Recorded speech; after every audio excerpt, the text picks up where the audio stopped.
to the Palestinian children, killed, wounded and traumatized by living in the biggest prison on earth. Preface: 1 Hill, 2 prisons, and 3 agencies. Introduction: rereading the narrative of occupation. 1. The War of Choice. 2. Devising the mega prison. 3. The Greater Jerusalem as a pilot project. 4. The Ilan vision. 5. Economic rewards and punitive reprisals.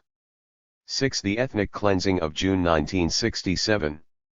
7. The labor legacy, 1968 to 1977. 8. The bureaucracy of evil. 9. On the road to the Intifada, 1977 to 1987. 10. The First Intifada, 1987 to 1993. 11. The Oslo Charade and the Second Intifada. 12. The ultimate maximum security prison model, the Gaza Strip. Preface: 1 Hill, 2 prisons, and 3 agencies. The University on the Hill. Givat Ram, the Hill of Ram, is a sprawling, hilly neighborhood on the very western edge of present-day Jerusalem. Various government ministries, the Knesset, part of the Hebrew University and the Bank of Israel are located there.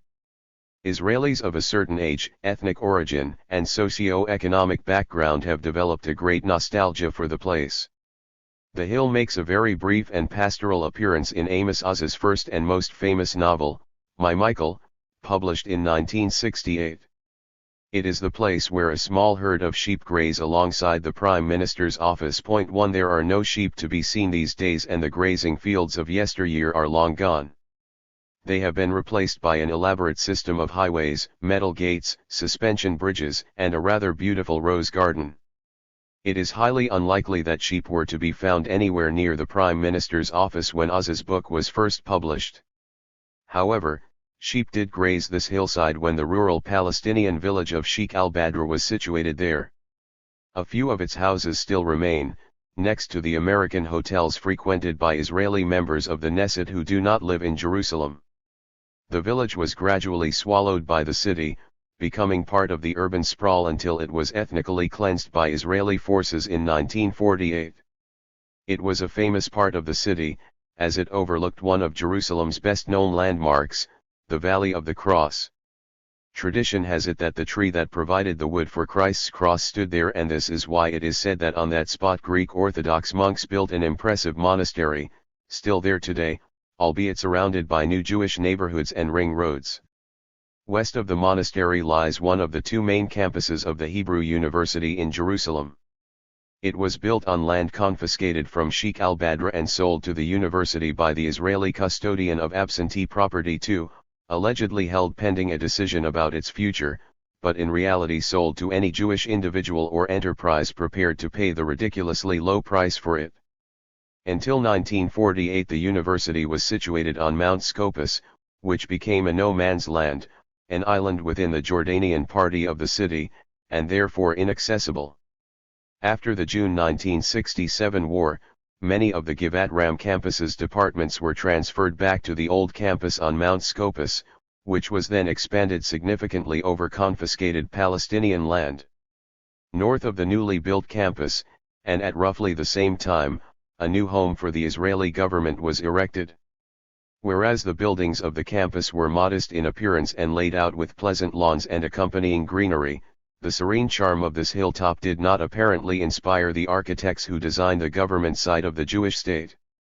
Paying little attention to the pastoral scenery or its biblical heritage, they opted for what looked like huge lumps of concrete spreading all over the hill, scarring the natural beauty of this crest of the Jerusalem mountains.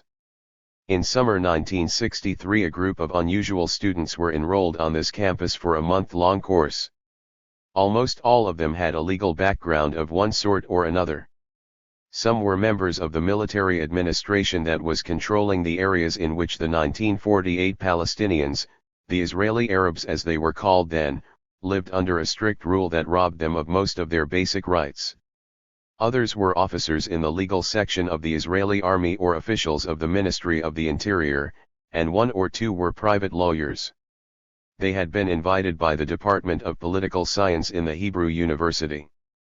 The course included lectures on military rule in general and on the political situation in the West Bank and the Gaza Strip, as well as a discussion on the lessons to be learned from Israel's military rule in the Sinai and Gaza in 1956 and inside Israel since 1948. A short introduction to Islam was also part of the curriculum, and it closed with a lecture on the 1948 ethnic cleansing of Jerusalem, though of course not described in this manner by the lecturer, who probably referred to it as Operation Yevasi of April 1948, in which scores of Palestinian villages were wiped out and their inhabitants expelled.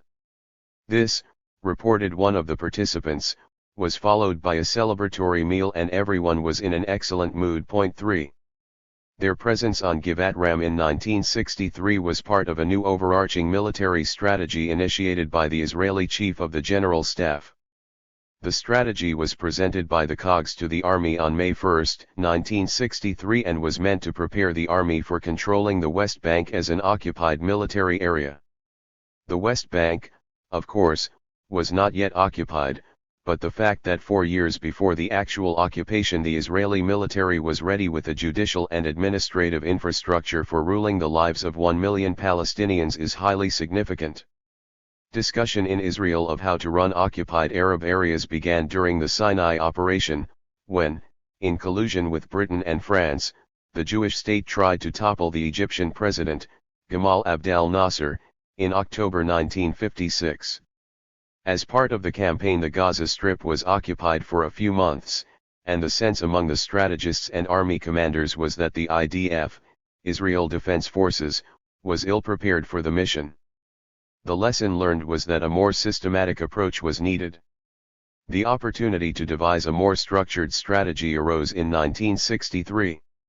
That year, growing instability in Jordan led the chiefs of staff to prepare seriously for the eventuality of the fall of the Hashemite kingdom, which would lead to a possible war with Israel.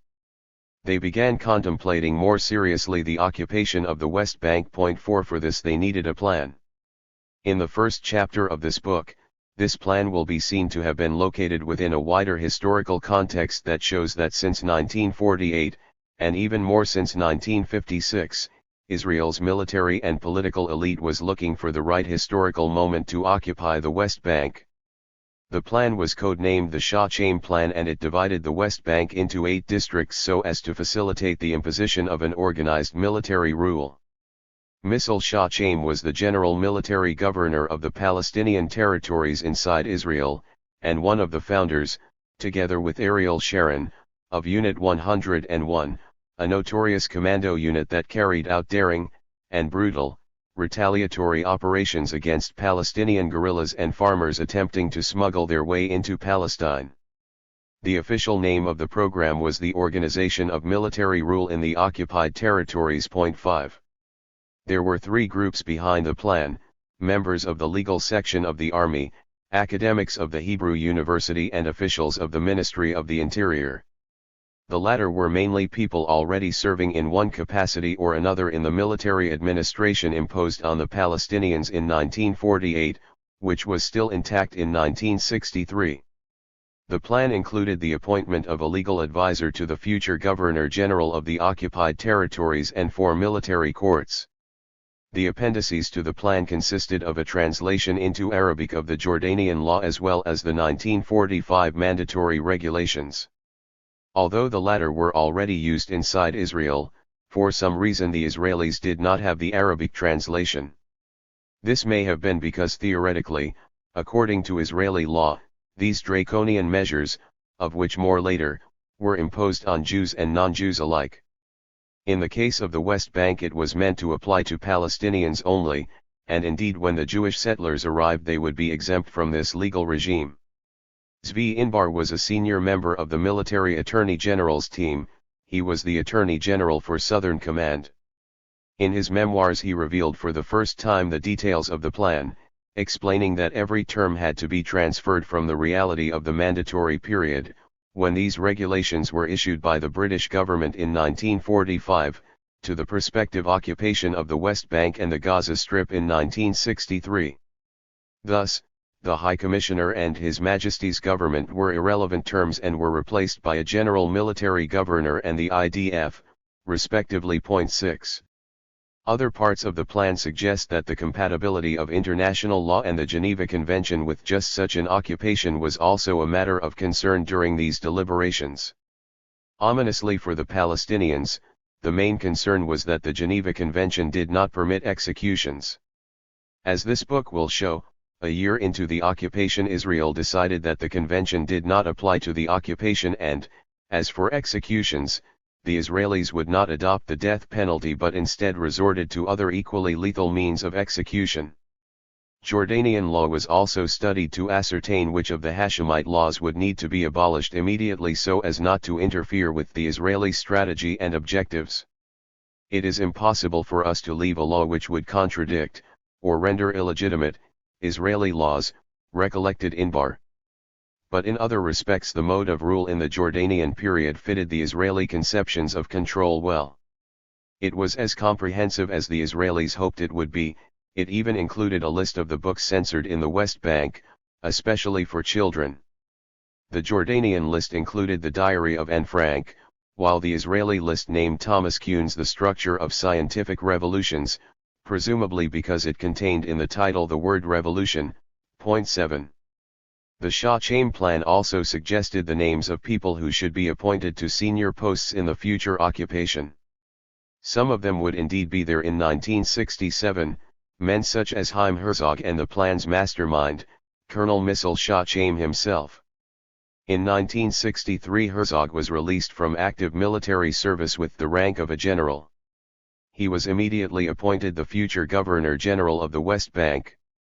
The appointment of such a senior officer indicated the significance of the military and judicial preparations in 1963 Israel. Herzog appointed a bank director by the name of David Shaham as the finance minister-in-waiting of the occupied territories, and Memi Dishalat to be the Minister of Tourism. The official titles were Staff Officer for Finance and Tourism, respectively. Point 8. One major result of these preparations was a dossier on economic conditions in the West Bank. The report was put together by the head of the National Military College near Tel Aviv and later the chief of the Central Command during the 1967 war, Uzi Narkis. At the time he rejected requests from Shah-Chaim and his colleagues to prepare an even more detailed plan of how to rule the West Bank. In 1963 he did not foresee such a scenario as imminent. Shah-Chaim received a more encouraging response from the military intelligence, which began to prepare files on personalities, installations, and institutions in the West Bank, and of course the Gaza Strip. The preparations in 1963 culminated in an exercise in which the early days of takeover were practiced. Point 9. A year later Shah-Chaim invited another group of potential recruits to the Hebrew University. For this new course, the university produced with the Army a special guidebook for the students titled Military Rule in Occupied Territories. Point 10. The detailed guidebook provided precise instructions on how to deal with local municipalities and councils in the West Bank and the Gaza Strip, and how to manage the educational system. In summarizing the guidebook, Shlomo Gazit, who became the military officer coordinating government policy in the occupied territories, said it explained how to cleanse it from hostile elements and encourage collaborators and punish those who would resist the occupation. All in all, the aim was to encourage the emergence of new local collaborative leadership with the occupation, unless of course the local leadership on the ground would behave well, then it can remain intact. 11. Within 3 years the team was ready for the eventuality of a military occupation, which indeed occurred in June 1967. The various courses moved to Beit Hale, the soldiers' dormitory of Jerusalem. The structure of the courses and their main purpose were the same, to prepare for the day when the military rule in the West Bank and the Gaza Strip would commence on the ground. The military attorney general's team had its own code name for the plan, Granite, which was combined with the overall Shah-Chaim plan and became far more workable by May 1967. At this point, military governors and military judges had already been appointed to the West Bank and Gaza Strip, and the Shah-Chaim plan became fully operational. It even included preparations for installing a regime in what the army referred to as Syria. The Granite Plan was the most detailed and structured of all of Israel's pre-1967 preparations for how to manage the occupation of the West Bank and the Gaza Strip. In May 1967, each potential military governor as well as legal and political advisors received a box, argaz. Each box included the following: instructions on how to govern an occupied Arab area, the Geneva and the Hague Conventions, the Arabic translation of the emergency regulations, the occupation of enemy territory, a commentary on the law and practice of belligerent occupation by Gerhard von Glan, and lastly a set of international law reports on administrative rule published in 1929 by Elihu Lauterpacht, C.J. Greenwood and A.G. Oppenheimer. The major source was von Glan's book. Had it indeed been the book on which future policies in the occupied territories were to have been based, the history of these areas would have been quite different from the way it unfolded. This book determined that occupation cannot change the de jure status of an area, that occupation is only temporary and the occupier can only use assets of any kind, such as land, houses, etc., but cannot own, sell, or buy them. I mention these materials in the box in detail because they were either prepared before the occupation of Germany in 1945 or based on lessons learned from that occupation. In hindsight, however, one can say that despite the elaborate preparations, in practice an easier way was chosen, a simple extension of the military rule imposed on one Palestinian group, the minority inside Israel, to another Palestinian group, the people of the West Bank and the Gaza Strip. The Palestinian minority in Israel was put under military rule between 1948 and 1966, in fact, Misl Shah Chaim was the last governor-general of that rule, thus there was a ready-made rule that could be reimposed in the occupied territories. The basis for the old and the new imposition was the same, the British mandatory emergency regulations. The Israeli interpretation of these regulations, in 1948 as well as in 1967, gave a military governor unlimited control over every aspect of the life of the people in his area. The rulers became what the first head of the military rule regime in 1948, Colonel Elimelech Abner, described as absolute monarchs in their own small domains. 12. When these regulations were first imposed in 1948 and again in 1967, no one mentioned the fact that when they were originally introduced by the British Mandate they were condemned by all Zionist leaders as Nazi legislation. These leaders described them as regulations with no parallel in any enlightened country, and continued that even in Nazi Germany there were no such rules, and the actions of Majdanek and its like had been done out of violation of the written law. 13. The two most notorious regulations were and still are number 109, allowing the governor to expel the population, and number 110, which gave him the right to summon any citizen to a police station whenever he saw fit. Another infamous regulation was number 111, which sanctioned administrative arrest, an arrest for an unlimited period with neither explanation nor trial. This would become a more familiar feature of the 1967 occupation than the oppression of the Palestinians in Israel. One practice that stemmed from an interpretation of several regulations was the right of governors to resort to preemptive measures, the most common of which was to declare entire villages closed military areas whenever the Shin Bet or the Shabak, the General Security Services, GSS, had prior knowledge of a forthcoming meeting or demonstration. This was first used in Israel in 1949 when the Palestinians demonstrated against land expropriation and would be constantly used to silence protests in the West Bank up to the present day and in the Gaza Strip until 2005. The mandatory emergency regulations became the legal infrastructure for the military courts, those institutions through which hundreds of thousands of Palestinians would pass, arrested without trial, sent to be tortured and abused. Only rarely did they emerge from them unscathed. The judges were all army officers, and were not required to have a legal background. Courts had either 1, 2, or 3 judges. Those courts with 3 judges had the right to order executions or sentence people to life imprisonment. Among the theoretical institutions envisaged in 1963 was a special military court of appeal that would become operational in 1967, sanctioning the decisions of the lower courts in order to show to the world a system that apparently had the right to appeal built into it. The boxes were quickly distributed in May 1967 and were given to a new body duly named the Special Unit, which was attached to the occupying forces a month later. The graduates of the course on Givat Ram were among them, and they took over the military judicial administration of the West Bank and the Gaza Strip. Zvi Inbar, for instance, was attached to the forces that occupied the Gaza Strip, and within 2 days he and others had set up the military rule and judiciary system in the Strip.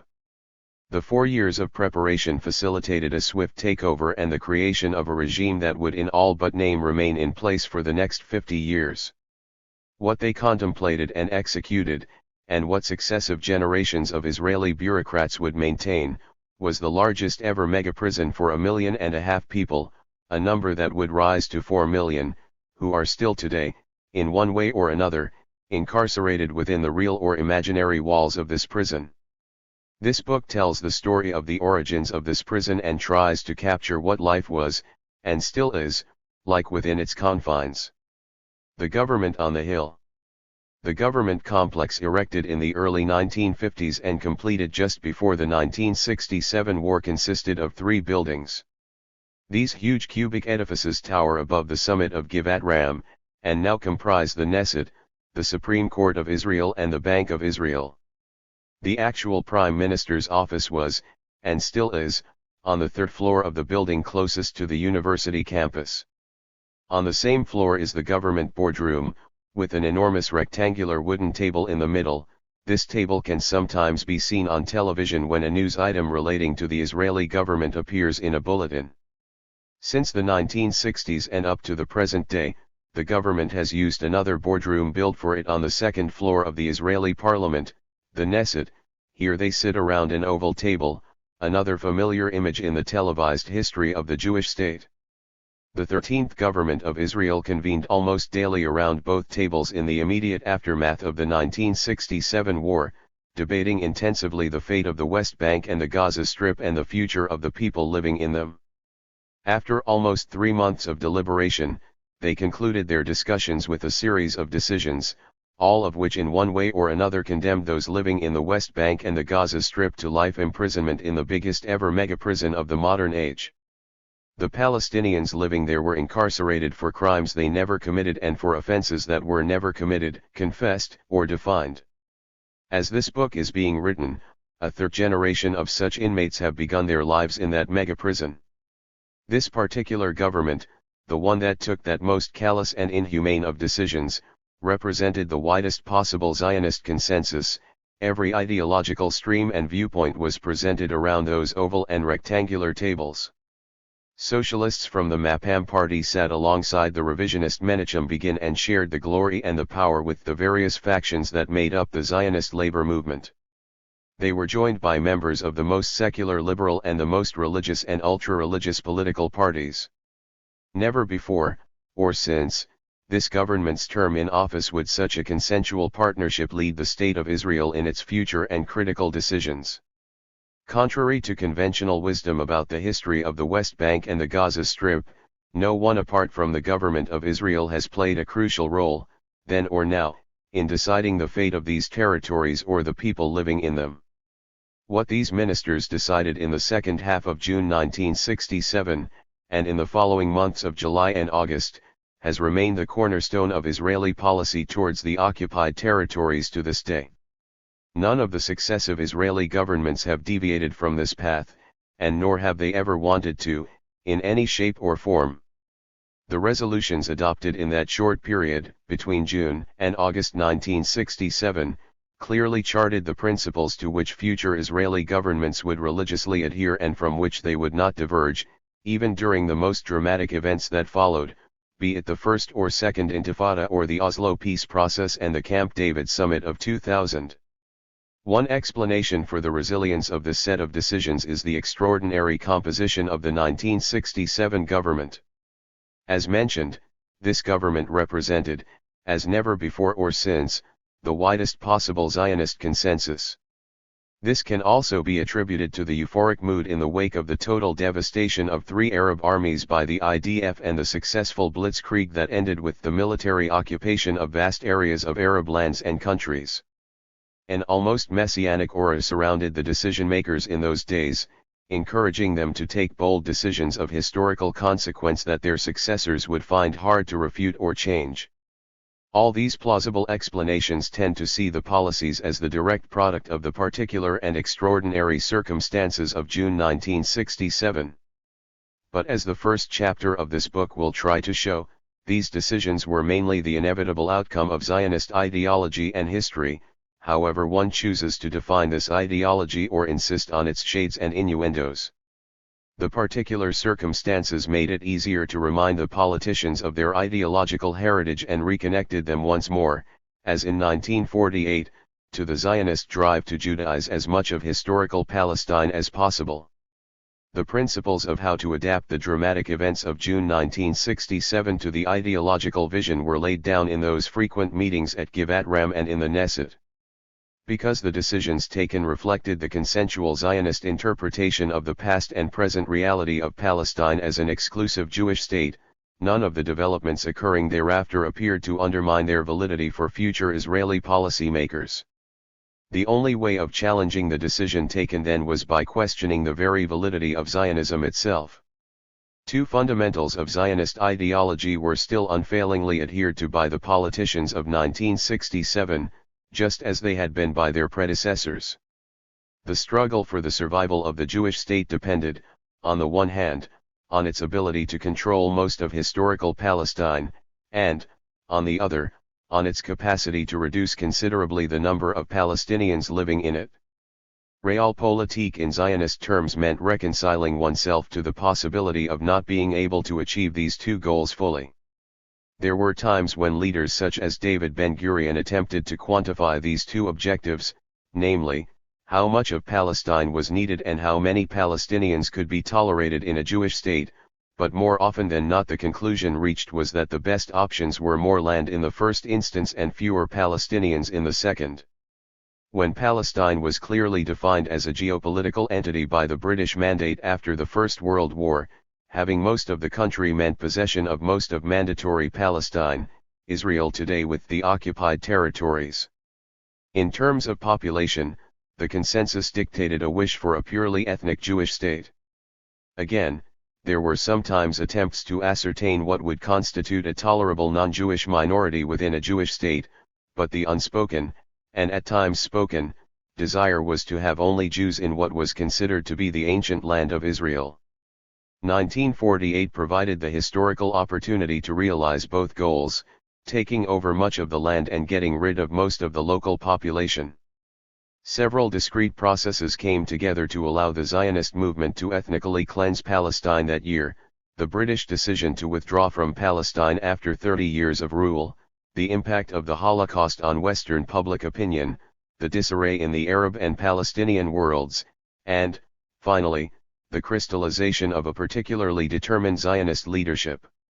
As a result, half of the country's native population was expelled, half of its villages and towns destroyed, and 80% of mandatory Palestine became the Jewish state of Israel. The dispossession was witnessed at close hand by representatives of the international community, delegates of the International Red Cross, correspondents of the Western press and UN personnel. The Western world, however, was not interested in listening to their incriminating reports. The political elites chose to ignore them. The message from Europe and the US was clear: whatever happens in Palestine is the inevitable final act of the Second World War. Something had to be done so that Europe could atone for the crimes committed on its soil against the Jewish people, and therefore a last, massive dispossession of Palestinians was needed so that the West could move on to post-war peace and reconciliation. The situation in Palestine, of course, had nothing to do with the movement of populations in Europe in the wake of the Second World War or with the genocide of Europe's Jews. It was the culmination not of the war in Europe but of Zionist colonization of the land that had begun at the end of the 19th century. It was the final act in the making of a modern-day settler Jewish state at a time when the international community seemed to view colonization as unacceptable and an example of the deplorable ideology of the past. But not in the case of Palestine. The message from the enlightened world was unambiguous: the Israeli dispossession of the Palestinians as well as the takeover of most of Palestine were both legitimate and acceptable. Almost half of the ministers attending the 1967 meetings were themselves veterans of the 1948 ethnic cleansing of Palestine. Some were members of the small cabal that took the decision to expel almost 1 million Palestinians, destroy their villages and towns and prevent them from ever returning to their homeland. Others were generals or officers in the machinery that perpetrated the crime. All of them were fully aware of the international indifference in 1948 when the Zionist movement took over 78% of Palestine. And this is why they, and their colleagues, were convinced that the international community would allow them once more to act unilaterally now that the Israeli army occupied the remaining 22% of the land. Having acted with impunity in 1948, there was no reason to expect any serious rebuke for, or obstacles to, a similar policy of ethnic cleansing in June 1967. There was, though, one huge difference between 1948 and 1967. In 1948 the decisions about the fate of the Palestinians were taken before the war, whereas in 1967 they were formulated after the war. Therefore, in 1967, there was more time to ponder the ramifications of any massive expulsion that might be carried out without any war going on. The government was determined, almost en masse, to decide unilaterally about the territory's future, but was more divided about the possibility or the wisdom of another huge ethnic cleansing 14 after the official end of hostilities. The counter-arguments were clear: a post-war ethnic cleansing could have awakened an otherwise dormant Western conscience. Furthermore, it was also doubtful if the army had the will and mentality to carry it out, as it was unclear whether it had sufficient means to accomplish it. The 1967 government was also a larger forum than the one that devised the 1948 ethnic cleansing. The 13th government included quite a few conscientious ministers who would have objected to such a master plan on moral grounds. Notwithstanding the decision to refrain from mass expulsion, very few members of that government and those that succeeded it objected to the incremental expulsions and dispossession that have reduced significantly the number of Palestinians in the occupied territories, nor did they object to the harassment that triggered emigration from Palestine. The fewer the Palestinians, the easier it would be to police them in the new mega-prison that was constructed. So, ethnic cleansing on a grand scale was ruled out. However, the prevailing sense in those boardroom meetings was that the international community would not act against Israel's land expansion, not as an endorsement of expansionism per se but more as a reflection of an unwillingness to confront it. But there was one crucial caveat: there could not be a de jure annexation of the territories, only a de facto one. There were two reasons for this. First, the West Bank and the Gaza Strip were regarded by international law as occupied territories, whereas the areas Israel occupied during the operations in 1948 were all recognized by the United Nations as part of the State of Israel. Second, if the population could not be expelled, it could also not be fully integrated as equal citizens of the Jewish state, given their number and potential natural growth that would have endangered the decisive Jewish majority in Israel. There was then, and there is now, an Israeli consensus and an overwhelming desire to keep the West Bank and the Gaza Strip forever, while at the same time there was and still is the twofold recognition of the undesirability of officially annexing these territories and the inability to expel the population en masse. And yet keeping these territories, with the population in them, seemed as vital as the need to maintain a decisive Jewish majority in whatever constituted a Jewish state. The minutes of the meetings are now in the public domain. They expose both the impossibility and incompatibility of these two driving forces, the appetite for possessing new lands and the reluctance either to drive out or to fully incorporate the people living on them. The documents also reveal a congratulatory self-satisfaction about the early discovery of a way out of the ostensibly logical deadlock and theoretical impasse.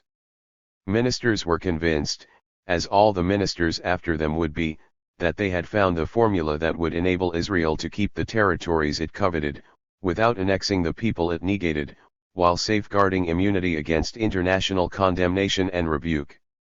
In fact, they had not discovered anything new.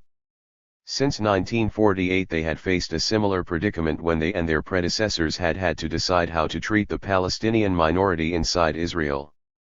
They imposed on them a military rule that was only lifted after 18 years and replaced by a new kind of regime of inspection, control, and coercion. With time, this eased somewhat but became more hidden and complex.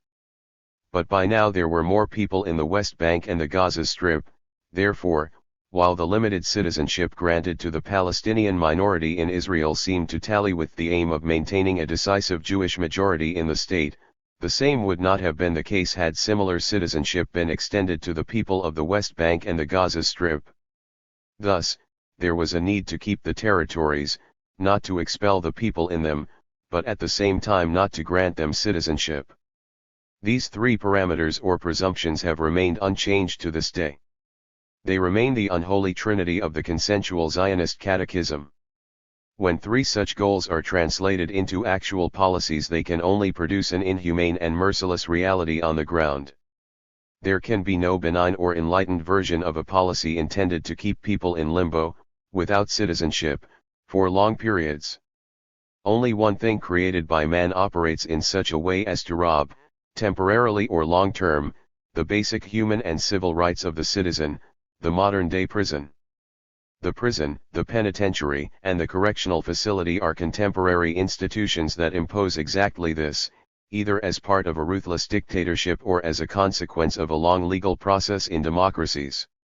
Officially, some of the West Bankers had Jordanian citizenship, however, under the occupation this citizenship had no value whatsoever within the occupied West Bank, and hence for all intents and purposes from June 1967 these were citizenless inhabitants. Moreover, in the wake of events in September 1970, the internal war between the Palestine Liberation Organization and the Hashemite Kingdom, and the official Jordanian disengagement in 1988 from the West Bank, the number of citizenship holders decreased. Today's prison resembles the panopticon, originally conceived by Jeremy Bentham, the first modern philosopher to justify the rationale of imprisonment within a new coercive penal system. The panopticon prison, which was notorious in the early 19th century, was designed to allow guards to see their prisoners but not vice versa. The building was circular, with prisoners' cells lining the outer perimeter, and in the center of the circle was a large, round observational tower. At any given time guards could be looking down into each prisoner's cell, and thereby monitor potentially unruly behavior, but carefully situated blinds prevented prisoners from seeing the guards, so that they did not know if or when they were being monitored. Bentham believed that the gaze of the panopticon would force prisoners to behave morally. As if under the all-seeing eye of God, they would feel shame at their wicked ways. If we substitute moral conduct for collaborating with the occupation, and we change the circular structure of the panopticon to a variety of geometrical parameters of imprisonment, the 1967 Israeli decision was to isolate the Palestinians in the West Bank and the Gaza Strip in a modern panopticon. And for those readers familiar with the further Foucauldian elaboration of the panopticon model, this could also be a useful tool for partly understanding the edifice built by Israel in 1967 and thereafter.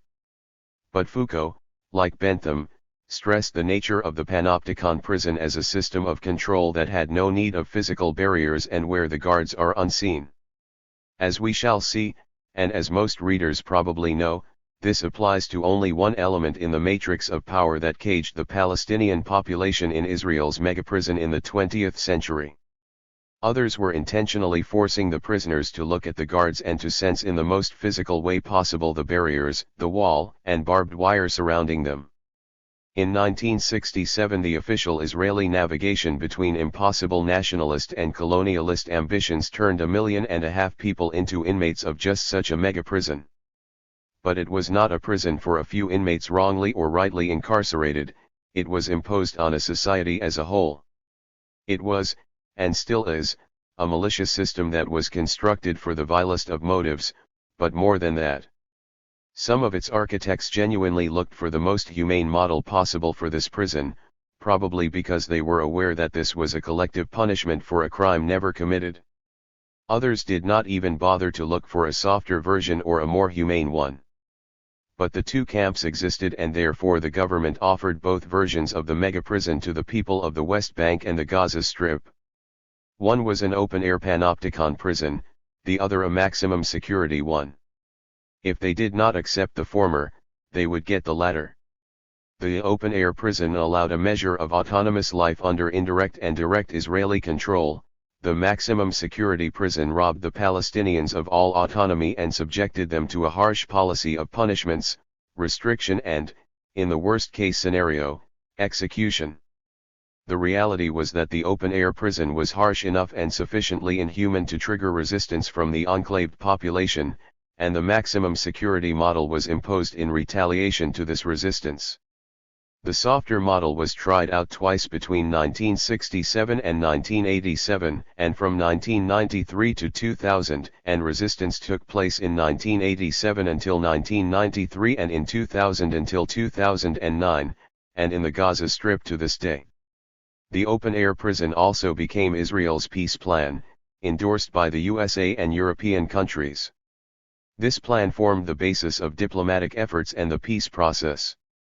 In Israel and in the West, a vast laundering of words and a very cooperative media and academic community were essential for maintaining the moral and political validity of the open-air prison option as the best solution for the conflict and as an idealized vision of normal and healthy life in the occupied West Bank and the Gaza Strip. Autonomy, self-determination and, finally, independence were words used, and mainly abused, to describe the best version of an open-air prison model the Israelis could offer the Palestinians in the West Bank and the Gaza Strip.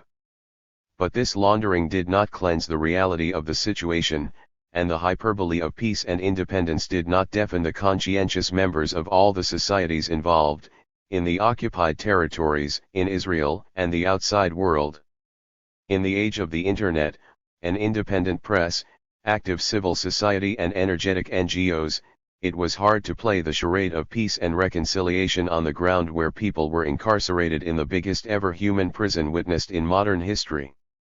This book is dedicated to those who relentlessly tried to alert decent human beings to the importance of not standing by and watching while millions of people were being treated in such an inhumane and dehumanizing way, just because they were not Jews. These virtuous people provided descriptions and analyses that confronted the Western mainstream media's indifferent, and often quite distorted, coverage of life in the West Bank and the Gaza Strip since 1967. Along with Palestinian resistance, they continue, so far with little success, to question the sweeping immunity the West has granted the State of Israel for its criminal policies towards the Palestinians. The bureaucracy on the Hill. The open-air prison and the maximum security prison required a huge staff to run them. These thousands of soldiers, officers, officials, judges, physicians, architects, police officers, tax collectors, academic advisors, and politicians are the principal human face of this monument to inhumanity. At the top of the bureaucratic pyramid stood a committee of the ministerial directors general. This committee was established on June 15, 1967, and in the subsequent months devised the economic, legal, and administrative infrastructure for controlling and maintaining the occupied territories. Its meetings are contained in 2 volumes of thousands of pages minuting their every deliberation. This group of government officials enlisted the leading academics of the time and veteran members of the previous system of control employed in the Palestinian areas inside Israel. This book is as much about these officials, academics, and bureaucrats as it is about the system they built in June 1967 and that is still maintained today. A second generation is already in place and a third is imminent. Once you cross that generational gap, any discourse about temporality or even finality is useless. It becomes a living organism that is very hard to combat or dismantle, hence the understandable desperation in recent years that takes the form of suicide bombs or rocket attacks, neither of which have any hope of persuading Israelis to dismantle this monstrosity. The focus on the bureaucracy is essential in order to avoid falling into the trap of demonization, Thus this book does not seek to demonize Israeli society as a whole, although many of its members support the megaprison and many others choose to turn a blind eye. This book distinguishes as much as it can between the system and the people working within it. It singles out the politicians and academics who in 1967 established the mechanism of the creation of an enclave and imprisonment, as well as the thousands of officials, officers, soldiers, and police who ran it. Some who appear in this book are as guilty as those individuals all over the world, and throughout history, who stood by and did nothing about the crimes committed on their behalf, in their name and before their very eyes. These Israelis, who either support or do not object to the oppression, are still hailed in the Western world as champions of peace and humanity, endowed with an endless stream of undeserved prizes and awards. But that said, there are very few really evil people in modern human history, but there are quite a few evil systems. The megaprison of Palestine is one of them. The villains of the piece, of this book, are therefore the Israelis who worked out the fine detail of the system to begin with, those who upheld it for all those years and those who perfected its operation, namely, its power to abuse, humiliate, and destroy. They were and are servants of the bureaucracy of evil. They come quite innocent into the system, but only very few among them fail to succumb to its raison d'être, to its modus operandi. As wardens of this largest prison on earth, they are constant abusers, dehumanizers, and destroyers of Palestinian rights and lives. Only when the last of them has been discharged from this service will we know that the megaprison of Palestine has been abolished forever. Introduction, rereading the narrative of occupation. When the 6th day of the June 1967 war came to an end, the State of Israel extended over an area 3 times larger than its original size and added 1 million Palestinians to the 300,000 already resident in the state since 1948. That figure was more or less the same number of Palestinians expelled by Israel in 1948. The million doubled, tripled, and continued to grow as the years passed, and reached, together with the Palestinians in Israel, almost 5 million by the beginning of the 21st century. Along with them, in more than 50 years of colonization, 500,000 Jewish settlers have also inhabited vast areas within the occupied territories, and as I write they continue to flow in and encroach upon the limited space allotted to the Palestinians. The fate of these Palestinians and of the land on which they were living was debated by the Israeli government in June 1967. The final decision, reached before the end of the month, was to exclude to all intents and purposes the West Bank and the Gaza Strip from any future peace negotiations. The wish was to make a unilateral decision on the territories and to seek international endorsement of the new policy, whatever that might be. This decision is the fulcrum around which this book's narrative revolves. Even the weakest critics of that decision refer to the strategy and the reality that followed as an occupation. The legal and military measures described in the preface indicate that official Israel was preparing to rule the lives of the Palestinians in the West Bank and the Gaza Strip in the same manner in which it controlled those of the Palestinians inside Israel proper. These Palestinians lived mainly in areas allocated to a Palestinian state by the United Nations in 1947 but which had now been annexed by Israel without international discussion or rebuke. The individuals involved in the early 1960s preparations, and the nature of these preliminary steps, are indicative of the problems associated with applying the word occupation to the history of the West Bank and the Gaza Strip under Israeli rule since 1967 and up to the present day. This book sits uneasily with the term occupation. There are 2 specific reasons for this reservation, although I accept that it is widely and commonly used in reference to the reality of life in the West Bank and Gaza Strip, both by those who oppose the Israeli presence there and by some mainstream Israeli and Western politicians who did not, or have no wish to, end it. One reservation is that adherence to this term creates the idea of a false separation between Israel and the occupied areas. It indirectly legitimizes the Israeli presence everywhere else in what used to be mandatory Palestine and produces the unacceptable dichotomy between democratic Israel and the non-democratic occupied territories. The second reservation concerns the political and legal implications usually associated with the term occupation. It is generally regarded as a temporary means of securing a territory following armed conflict or a war. This has a beginning and an end, and there are very clear international regulations and imperatives that stem from the temporality of any given occupation. The reality in the West Bank and the Gaza Strip is different in two very significant aspects. One that emerges from this book is that temporality is not part of the story of this occupation. The powers that be that hold to the territories and those who support the occupier accept the reality of occupation as a given for years to come. By 1987 it had already entered history as the longest existing military occupation, and that record is unlikely to be broken in the foreseeable future. The second aspect that distinguishes it from known cases of military occupation is the totality of control exercised by the occupier. Such instances of absolute control are to be seen in the early days of any military occupation, but, unless you were part of a group designated for elimination or genocide, they never lasted too long. The extent of these practices of total control in what became known as the occupied territories leads one to search for better terminology.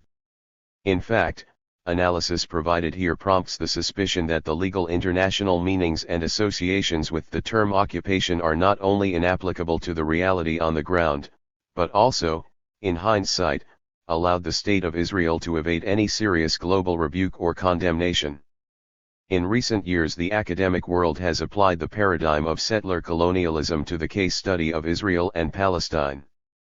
Settler colonialism is the movement of Europeans into other parts of the world with the purpose of building a new and permanent life. Such a move was quite often triggered by persecution, as indeed was the case with the Jewish settlers in Palestine. Immigration into a new homeland almost always entailed a clash with the indigenous population. In many cases such an encounter ended in the genocide of the local population, or, in rare cases such as Algeria, South Africa, and Zimbabwe, with the demise of the settler colonialism project itself. Palestine is an exceptional case.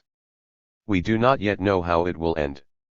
Will the logic of settler colonialism, so brilliantly defined by the late Patrick Wolfe as the logic of the elimination of the native, continue to be implemented in Palestine through ethnic cleansing and colonization, or will it make way for the logic of human and civil rights? Time will tell. What we can say, again with reference to Patrick Wolfe, is that settler colonialism is a structure, not an event. A structure of displacement and replacement, or, to paraphrase Edward Said's words, substituting presence with absence. It began in 1882, reached a certain peak in 1948, continued with vehemence in 1967 and is still alive and kicking today. 1 The megaprison is one of the many methods the settler colonial state of Israel employed to keep the project alive.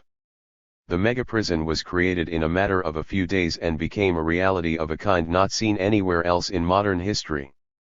Prisons are permanent structures, immune from international scrutiny, and function as a world of their own. The megaprison was created in June 1967 not in order to maintain an occupation but, rather, as a practical response to the ideological prerequisites of Zionism, the need to control as much as possible of historical Palestine and create an absolute, if possible, exclusive, Jewish majority in it. These impetuses led to the ethnic cleansing of Palestine in 1948 and informed the policy formulated in June 1967, just as it feeds Israeli actions today. The megaprison was the logical and inevitable consequence of Zionist history and ideology. Thus, the first chapter of this book presents the background to the 1967 policy as a sequel to strategies adopted by Zionism since 1882 and in particular in 1948. It is in essence a survey of the period between 1948 and 1967 as an integral prelude to both the 1967 war and the policy pursued thereafter. It is a story of a consistent drive to occupy the West Bank, and to a lesser extent the Gaza Strip, a drive unfulfilled because of lack of opportunities rather than strategic temporizing. The first 4 chapters describe the way the 1967 decisions were implemented. An early geographical and demographic demarcation of the megaprison is followed by an articulation of the legal infrastructure for the bureaucratic management of the territories. The Israeli government first decided where to settle Jews in a number of wedges it drove into the West Bank and the Gaza Strip, then made a clear decision about the judicial system that would run the affairs of the occupied population but left open the question of their legal status, which is still unresolved today.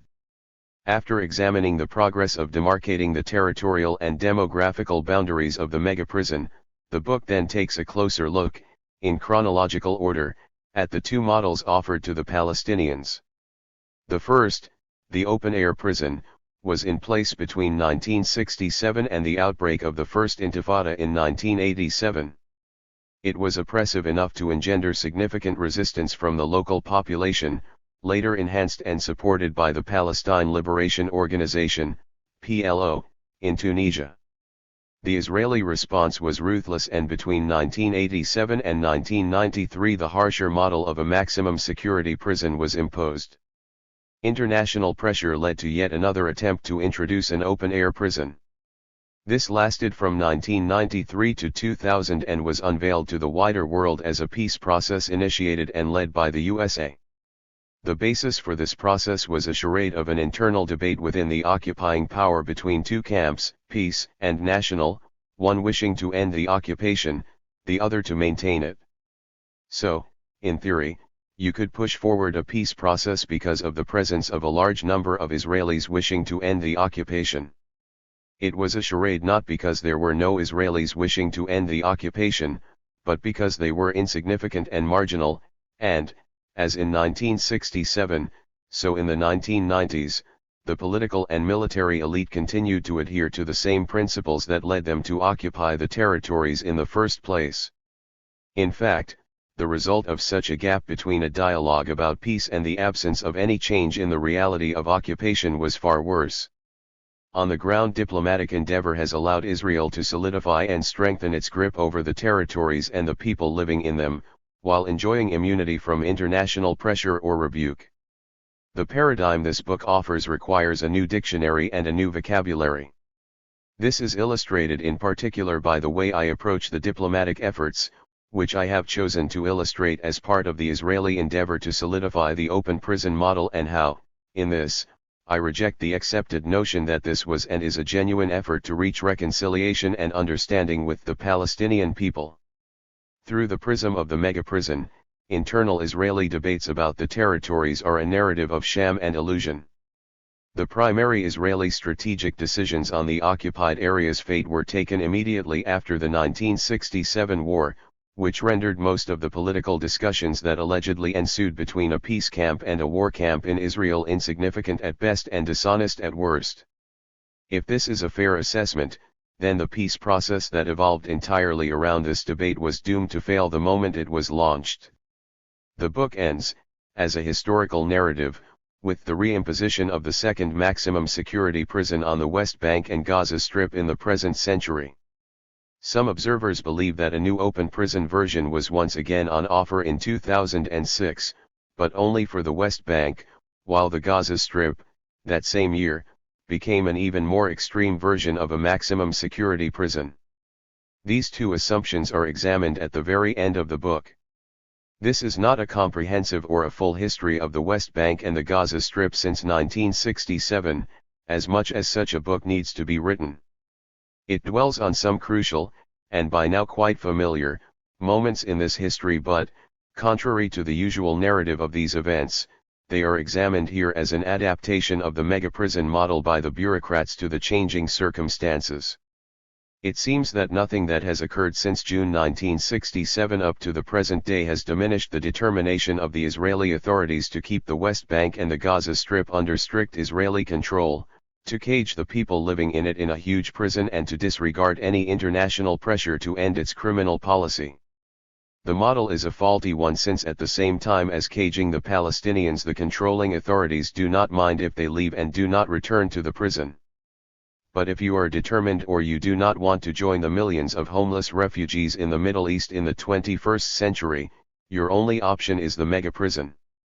It is also more a history of the occupiers than the occupied, in the sense that it attempts to explain the mechanism created for ruling the millions of Palestinians and less to reconstruct their lives. The Palestinians do appear in the book, but it is more of a narrative of their oppression than a narrative of their aspirations, social fabric, cultural production, and other aspects of life so worthy of the history that I hope will one day be written. Their resistance and steadfastness deserve to be chronicled and highlighted for the generations to come. The particular prism through which this book should be viewed, that of the mega-prison, means that familiar subjects and themes are treated here in a different context from the way they have been analyzed in some of the best books so far written on the occupation. Thus, for instance, the Jewish settlers and settlements are considered here as a means for confining the space of Palestinian life and for reducing their numbers in the territories, rather than as a response to an ideological Zionist desire to expand into the rest of Palestine. I only briefly consider the economic aspect, despite the crucial role it plays in this history. Economics appears here as a set of considerations affecting the policymakers both when the model of the open-air prison was tried out and when the maximum security model was imposed. In this context I also include the Israeli use of the American, and generally Western, financial aid without which Israel could not have sustained its control. More sinisterly, senior bureaucrats perceived the international funds that flowed to the territories from concerned governments and civil societies as a vital means of keeping down the Israeli costs of looking after the residents, as the people of the West Bank and the Gaza Strip are referred to in, and by, the Jewish state. There is no separate chapter on the Palestine Authority, PA, either, a subject dealt with exhaustively by some recent books. It is presented here as it has been perceived by the Israeli policymakers and bureaucrats down the years.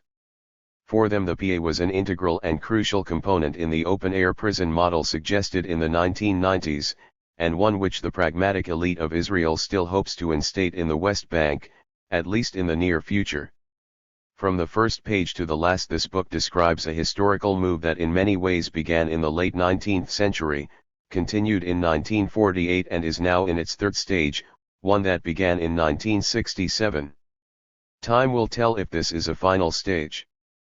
Palestinian resistance and steadfastness and wide support in the world's civil societies have so far prevented it from being so. This is a record of Zionist and Israeli enterprise to the present day, with a particular focus on the phase that began with those governmental meetings of 1967. Chapter 1. The War of Choice. 1948 and the Missed Opportunity. One afternoon, on March 10, 1948, the leaders of the Jewish community in Palestine, together with their military commanders, took the decision to occupy 78% of the country. Since 1917 Palestine had been under British mandatory rule. At the time 1 million Palestinians were living in that 78% of the country, which equates to Israel today without the occupied territories. The leadership decided to expel most of the population. That evening, orders were dispatched to the forces on the ground to prepare for a systematic eviction of the Palestinians from large areas of the country. The orders specified how the expulsion would take place: large-scale intimidation, laying siege to villages, bombing neighborhoods, setting fire to houses and fields, forced expulsion and, finally, the planting of TNT in the rubble to prevent any of the expelled inhabitants from returning. Each military unit received a list of villages and neighborhoods to be demolished and its inhabitants to be expelled.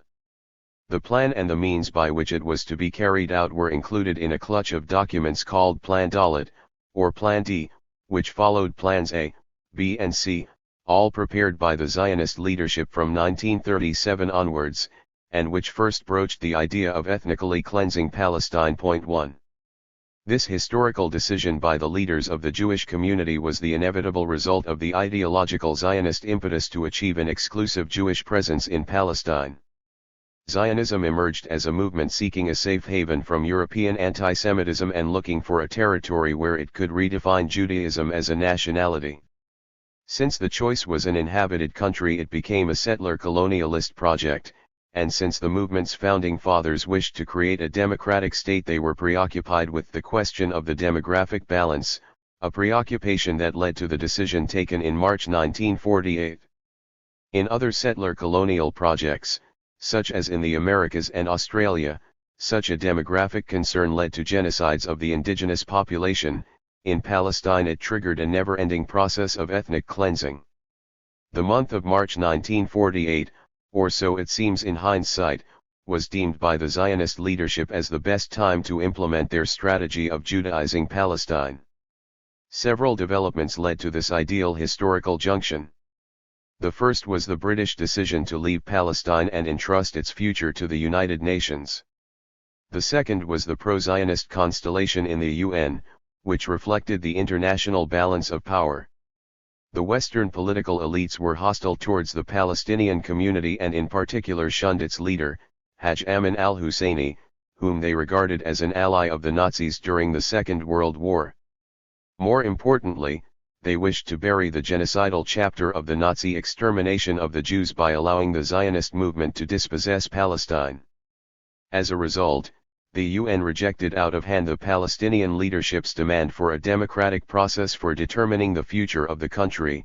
The Palestinians constituted 66% of the overall population, and instead endorsed a Zionist solution for partitioning Palestine into two states, one Arab, one Jewish. Partition was rejected by the Palestinians and the neighboring Arab states. The Arab states threatened to foil the plan by force, while the Palestinians went on strike, wrote petitions and for a week or so randomly attacked Jewish settlements and convoys. 2. 6 months later, the coveted 78% of Palestine became Israel, built on the ruins of hundreds of destroyed villages, demolished towns, and expropriated cultivated land. The land and real estate were expropriated after hostilities ended as part of a special legislation initiated by the state in order to take over the property, first, of those expelled and, second, of those Palestinians who were allowed to stay, although the latter in some cases were offered compensation or alternative land and in other cases were allowed to purchase their original land for a much higher price. The remaining 22% was made up of the West Bank and Gaza Strip. The West Bank was not occupied thanks to a tacit understanding with the Hashemite kingdom in Jordan, which annexed the region in return for a limited Jordanian intervention in the 1948 war. 3. The exclusion of the West Bank from the future state of Israel was thus not the result of a military defeat but, rather, the fruit of a strategic political decision. The decision was never officially adopted as policy by the Zionist leadership because the West Bank, or Judea and Samaria in Zionist jargon, was part of Eretz Israel, land of Israel, as much as were the Galilee or the Negev.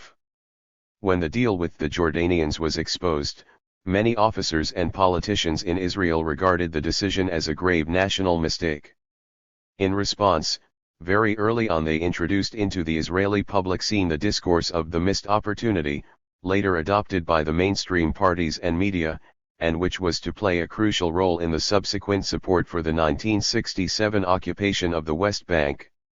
What was missed, according to those who put the idea forward, was a historical opportunity to occupy the West Bank during the 1948 war. Motivated by a sense of urgency, a significant group of generals began searching for a pretext that would force their government to renege on its commitment to the Jordanians. They beat the war drums frequently, accusing the Hashemite kingdom of violating the Armistice Agreement of 1949 that had finalized the borders between the two states. This was not an easy undertaking as the Jordanians adhered faithfully to the armistice's principal points. It would be another 18 years before a new golden opportunity, similar to that available in 1948, would enable the creation of the coveted Greater Israel. The Gaza Strip was, at least until 1967, a different story. In many ways it was Egyptian steadfastness that deterred an Israeli occupation between 1948 and 1956, and the Strip, nearly 2% of historical Palestine, was put under military rule after the 1948 war, which the Egyptian government assured the Arab League and the Palestinians would be terminated once Palestine was fully liberated. But the Gaza Strip, very much like the West Bank, was traditionally deemed by mainstream Israeli leaders to be part of ancient Israel, and in the romantic vision of the protagonists of Greater Israel the Jewish state needed to possess both areas in order to thrive and prosper. Some politicians coveted these regions on strategic grounds. they regarded the 1949 armistice lines as the Auschwitz borders, as it was crudely put by Abba Eban, Israel's foreign minister for most of its early years. 4 This was a paranoid and alarming expression from someone who represented the liberal and moderate camp in Zionist Israel, and one, as we shall see, which in the moment of truth tried to preempt the Israeli aggressiveness in 1967. But most Israelis indeed felt that Israel's cartographical shape, with a narrow corridor between the north and the south, around the greater Tel Aviv area, posed a constant threat to Israel's existence. Any Arab army coming from the West Bank could, warned Israeli strategists, easily bisect the state. So the focus of expansionism was on the West Bank. The expansionist group within the Israeli military and political elite consisted of some of the state's highest-profile politicians and generals. Foremost among them was David Ben-Gurion, the very man who engineered the first collusion with Jordan, but who then had second thoughts about its wisdom. He was Israel's prime minister for 2 terms until 1963, with the exception of 2 years when the position was held by Moshe Sharad. Ben-Gurion began seriously to consider a forceful annexation of the West Bank in the early 1950s. On 3 different occasions his government considered the incorporation of the West Bank into Israel, but was thrice deterred by the fear of a strong British reaction that could have led to an open military confrontation with Jordan's main ally and protector. 5. The pretext in the early 1950s was Jordan's alleged violations of the Armistice Agreement. Later, at the end of that decade, other reasons were put forward. 6 The main argument in favor of a military invasion of the West Bank was the weakness of the Hashemite dynasty after the assassination of its founding father, King Abdullah, in July 1951. A new threat was concocted, the Arab radical threat. Its center was Cairo, where the Free Officers took power in 1952 and pursued an energetic pan-Arabist policy, encouraging the replacement of pro-Western traditional Arab monarchies and republics by their model of ruling. In hindsight, this seemed a far more important pretext than that of the armistice violations. The Israeli lobby in favor of annexing the West Bank relentlessly used this new regional development as justification for a possible occupation of the West Bank. Every time it seemed that the downfall of the dynasty in Amman was imminent, this group, led quite often by the Prime Minister, would explore plans either for dividing Jordan with the sister Hashemite kingdom of Iraq or for ceding the West Bank from a future radical Jordan. Indeed, the government and army in Israel as a whole took a deep interest in the political affairs of Jordan after the rise to power in Egypt of Gamal Abdel Nasser in 1954 and of similar radical leaders in other parts of the Arab world. The emergence of this new brand of Arab nationalism, with branches in Jordan, generated a more active, and at times aggressive, Israeli involvement in the politics of the neighboring states.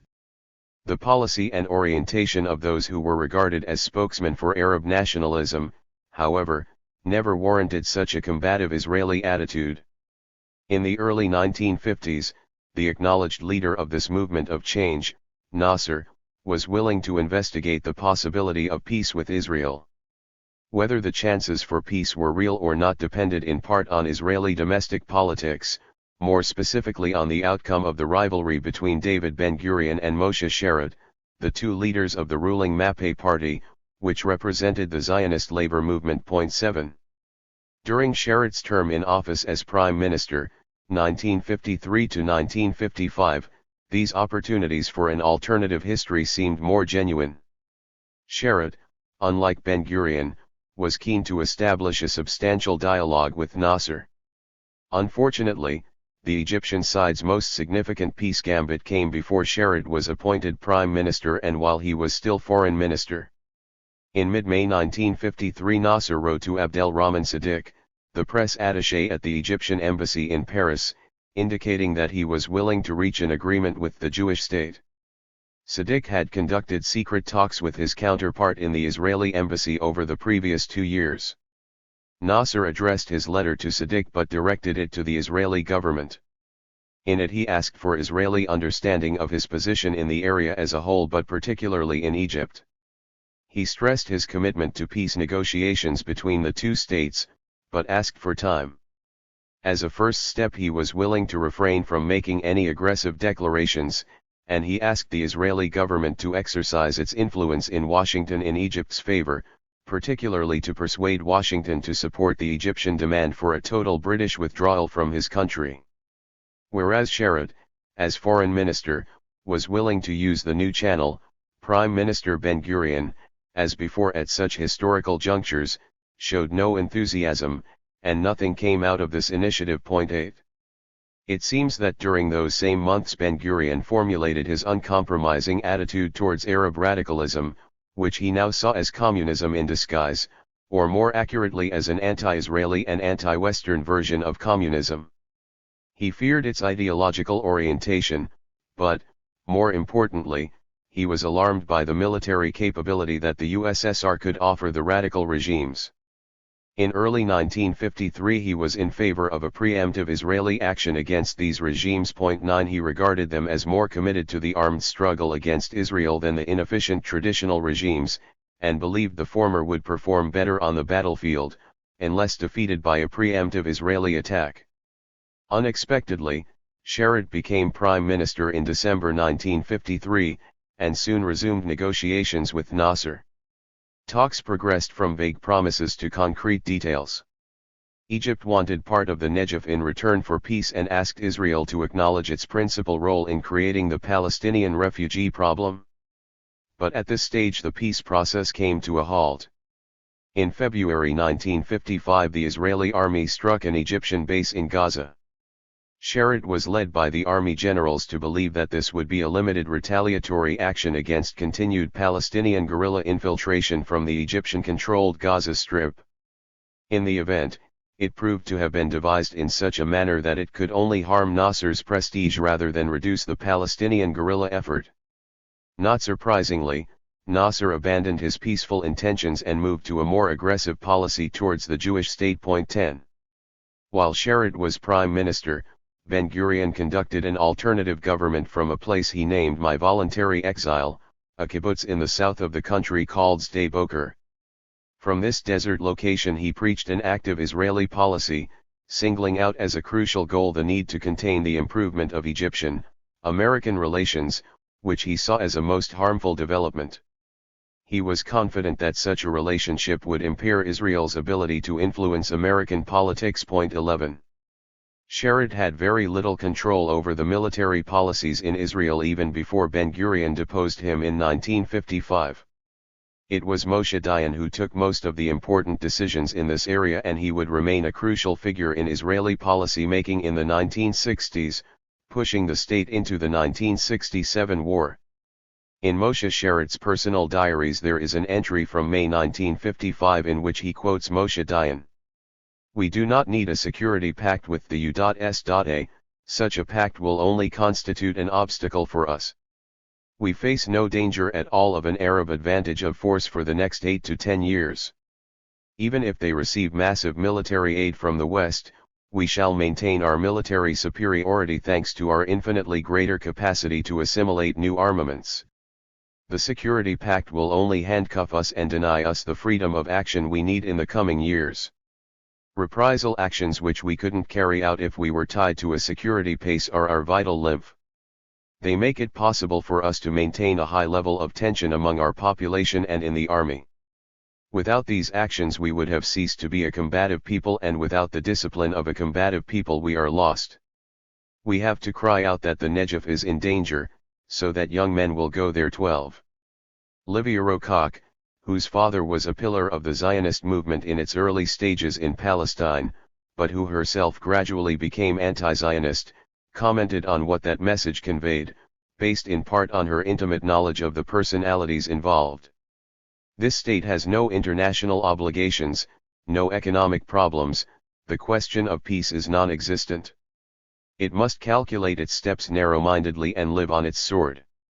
It must see the sword as the main, if not the only instrument with which to keep its morale high and retain its moral tension.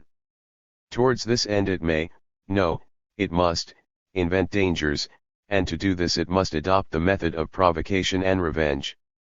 And above all, let us hope for a new war with the Arab countries, so that we may finally get rid of our troubles and acquire our space. Point 13. In any case, in the 1950s it was still Ben-Gurion who was the principal policymaker. When he returned to power he translated these aggressive thoughts into action. In collusion with Britain and France, he led Israel into a war against Egypt in October 1956, the Suez Campaign, and, despite being forced to withdraw from the Sinai by both the US and USSR, he did not abandon this belligerent policy. For a moment during the Suez Campaign the possibility of invading the West Bank emerged once more. During the tripartite negotiations between Israel, France, and Britain in preparation for the joint venture, the Israeli Prime Minister seriously discussed with Guy Mollet, his French counterpart, the possibility of annexing the West Bank within the overall framework of the 1956 attack against Egypt and Arab radicalism. The Americans somehow got wind of this exchange and explicitly warned Ben-Gurion against such action. Point 14. But Ben-Gurion did not give up the idea. After the end of the Suez operation, the political situation in Jordan deteriorated and young King Hussein's position seemed so untenable that in April 1957 the Iraqi government, still Hashemite in those days, dispatched troops to help him. Ben-Gurion believed this might have provided the opportunity he was looking for and ordered the army to prepare for a takeover of the West Bank. He was confident the Iraqis would be unable to sustain Hussein, in which case his army would step into the West Bank. Hussein, however, survived. Point 15. At that time the Israeli public was well aware of the high alert in the army and the possibility of a military operation. The press was subsequently told that any such operation had been averted because the United States had sent the Sixth Fleet to the eastern Mediterranean to deter Israel from taking aggressive action. Commentators in the local press, and also in the United States, called the U.S. efforts to curb Israel the boldest American move since Korea. The culprit, according to the Israeli press, was the Secretary of State, John Foster Dulles, who, it was reported, had personally dispatched the fleet. But in fact, according to U.S. documents, the fleet was sent to counter anti-American developments in Syria, not to check Israeli expansionist policies. Washington nonetheless elected to deter Israel by other less dramatic means, and it succeeded. In the circumstances, acquiring more territory and retaining American sympathy were contradictory aims.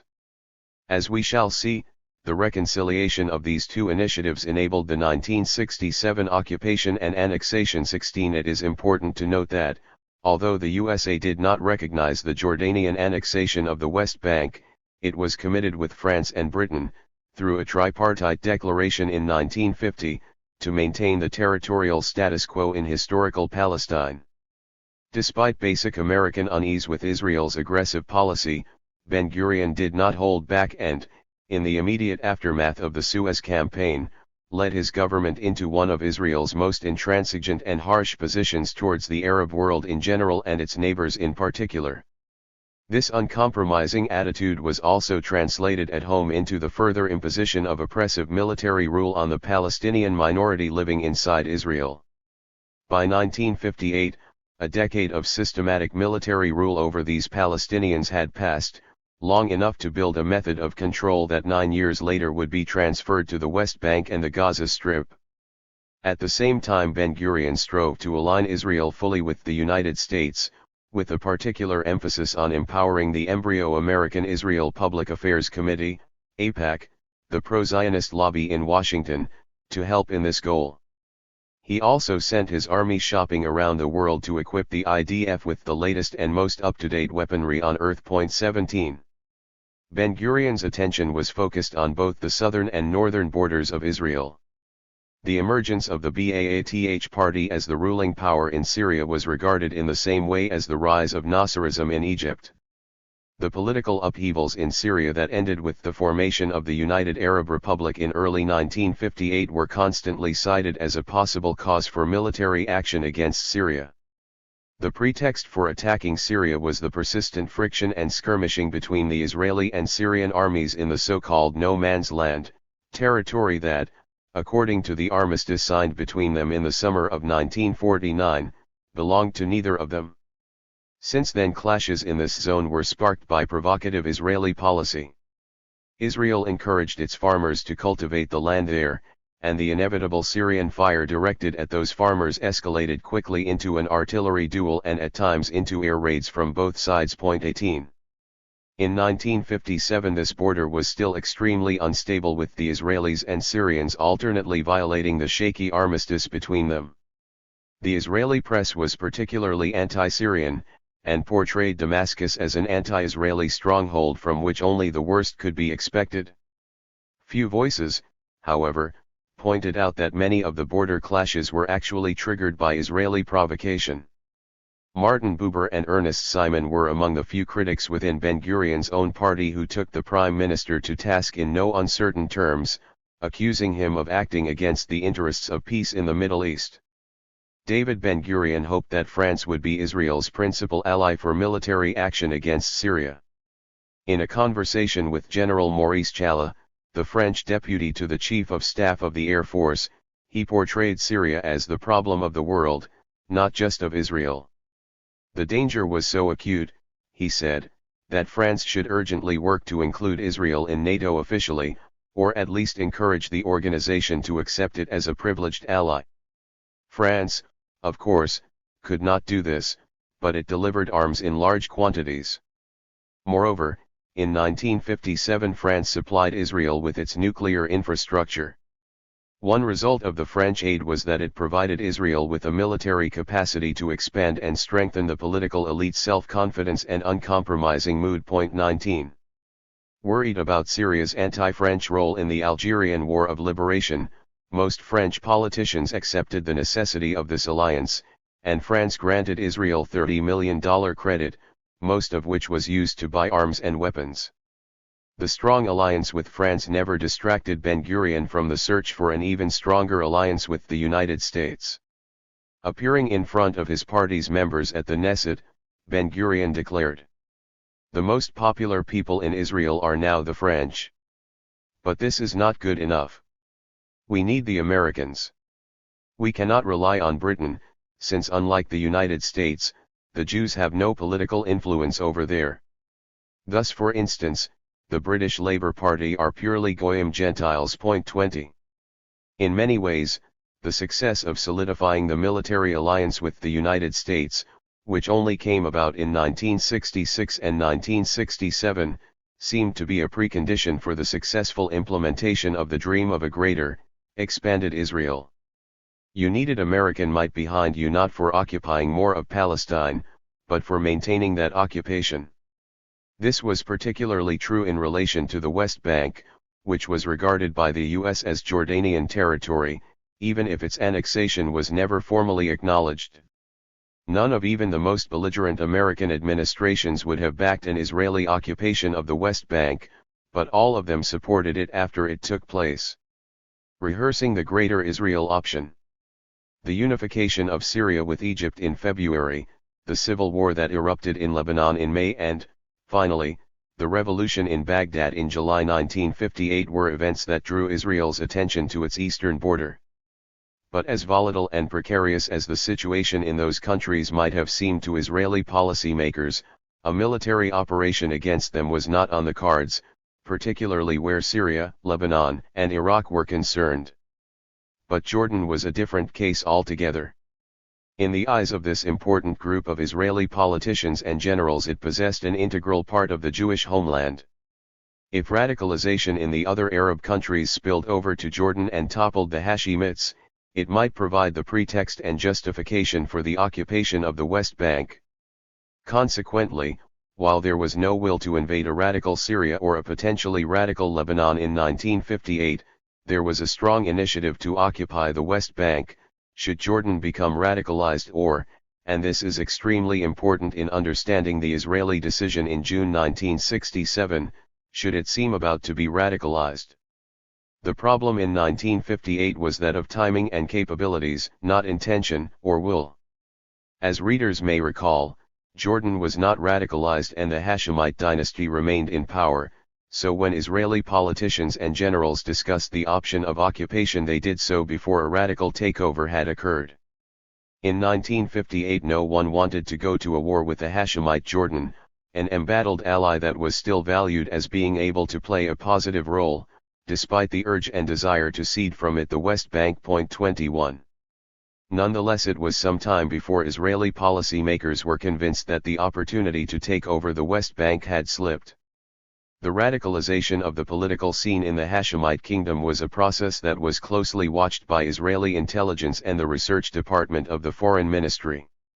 Monthly reports were delivered to the policymakers, in all of which Israeli experts strongly recommended keeping intact the de facto alliance with the Jordanians. The problem for Israeli policymakers was that, while determined to occupy the West Bank, on the brink of the Hashemites' fall, they realized that in such an eventuality the West would itself prefer to act to save the Hashemites and would not allow Israel to take independent action, which is precisely what happened in 1958.22. While it would seem unthinkable today, it was actually the Americans who in 1958 worked closely with the United Nations Secretary General, Dag Hammarskjöld, to curb Israel's expansionist ambitions. Hammarskjöld had no doubt that the Israeli Prime Minister had only one aim in mind in those tense days in 1958, when the West dreaded what its leaders termed the radicalization of the Arab world, and that was the annexation of the West Bank. No wonder, then, that Israel's relationship with the United Nations in 1958 sank to an unprecedented low. 23. It is unclear whether Hammarskjöld understood Ben-Gurion's bizarre state of mind in those anxious moments of crisis. In the midst of it all, this man who regarded the decision not to occupy the West Bank in 1948 as a fatal mistake, and indeed prepared his army for its takeover in April 1957, began to doubt the wisdom of such a policy in 1958. His diary reveals a growing concern about the demographic implications of annexing the West Bank without chasing the Palestinians out of there. Regrettably, this time the Palestinians would not flee, he wrote in one entry, meaning that he feared this time Israel would not be able to force them to flee. His fears were echoed by the heads of the military intelligence who voiced opposition to an occupation of the West Bank on precisely these grounds. 24.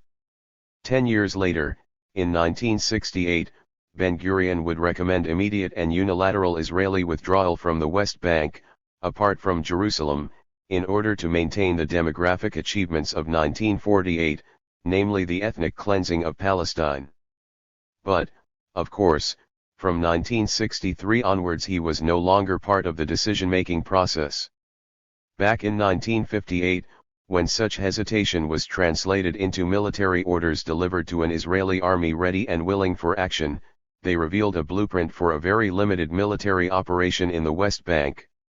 Ben-Gurion authorized only the occupation of the Arab neighborhoods connecting Mount Scopus with West Jerusalem. The army chiefs and some of the government ministers were deeply disappointed with the plan and recommended an overall takeover. It was all in vain. 25.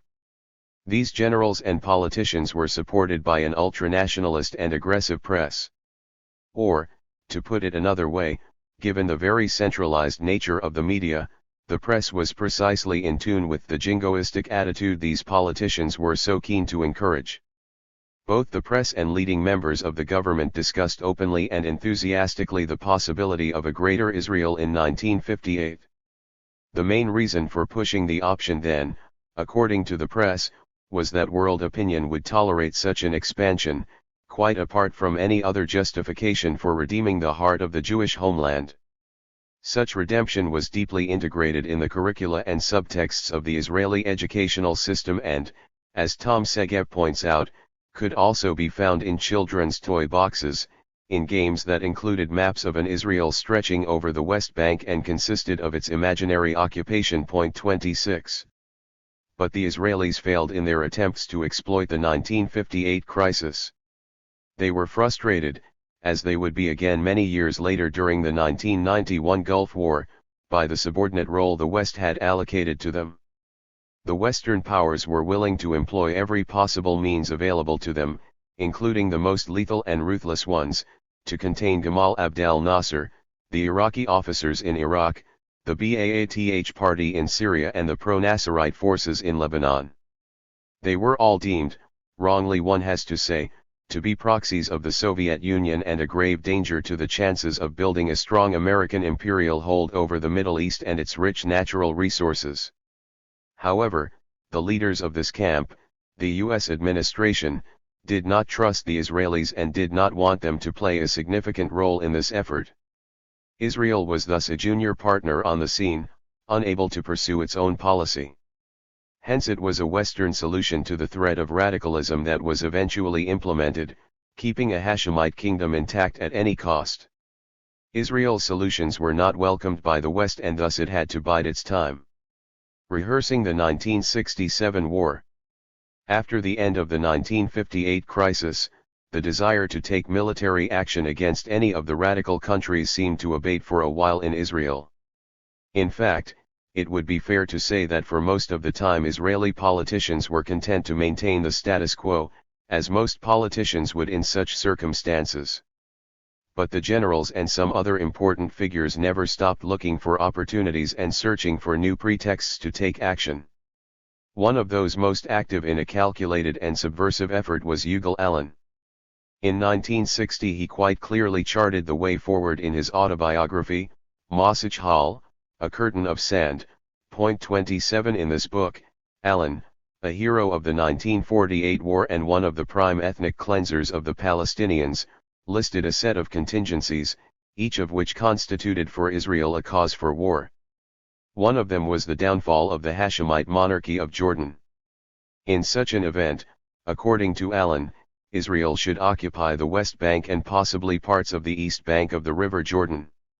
Other scenarios related to aggressive Arab actions such as the closure of the Straits of Tiran or the diversion of the estuaries of the Jordan in Arab countries in such a way as to threaten Israel's precious water supply. Allon was quite specific about what was required for the collapse of the Hashemite kingdom. Israel's need to act owed nothing to past alliances with King Abdullah or his grandson, King Hussein. Allon, and other Israeli leaders, claimed that a radical takeover in Jordan constituted a grave danger to Israel's security, indeed to the state's very existence. Allon did not explain why. He took it for granted that his Israeli followers would understand that radical regimes would naturally be obsessed with the wish to eliminate the state of Israel. But there was more to it. Allon had other reasons for describing domestic changes in Jordan as a casus belli scenario. He was one of the leaders of Adat Ha'avada, a political party that represented a mixture of socialism and romantic nationalism. For its members Israel's 1948 borders were unacceptable. In their hearts they found it hard to forgive the political leaders of the 1948 ethnic cleansing for allowing Jordan to annex the West Bank and for failing to exploit the result of the 1948 war to occupy what they regarded as the heart of the Jewish homeland, the towns of Hebron, Nablus and, of course, the whole of Jerusalem. As a young general in 1948, Allon had demanded that Israel occupy the Gaza Strip and part of Sinai, but at the time Ben-Gurion had not allowed him to proceed with these plans. Despite their failure to do so in 1958, Allon and other members of the political and military elite did not give up their intention to occupy the West Bank. 2 years later they were joined by others in yet another attempt to grab land by military force, which was once more presented as part of an Israeli plan to defeat Arab radicalism and Palestinian nationalism. It began with a provocative Israeli intrusion into no man's land on the Israeli-Syrian border, which led to a serious escalation on that front. A chain of events that included Egyptian forces entering the Sinai Peninsula and Israeli preparation for a preemptive strike, codenamed Operation Rotem, ended when Egyptian leaders decided to withdraw their forces from the Sinai.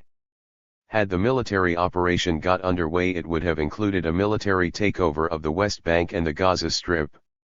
As such, it turned out to be a grand rehearsal for 1967.28. It is interesting to note that this was the same plan of action that would eventually lead to the 1967 war, escalation on the Syrian border, triggered by Israeli provocation, leading to rumors of an imminent attack on Damascus and public hysteria in Syria. All the following scenarios are familiar: Nasser rushing forces to the Sinai Peninsula and ordering the UN to concentrate its units in several locations instead of being spread along the armistice lines.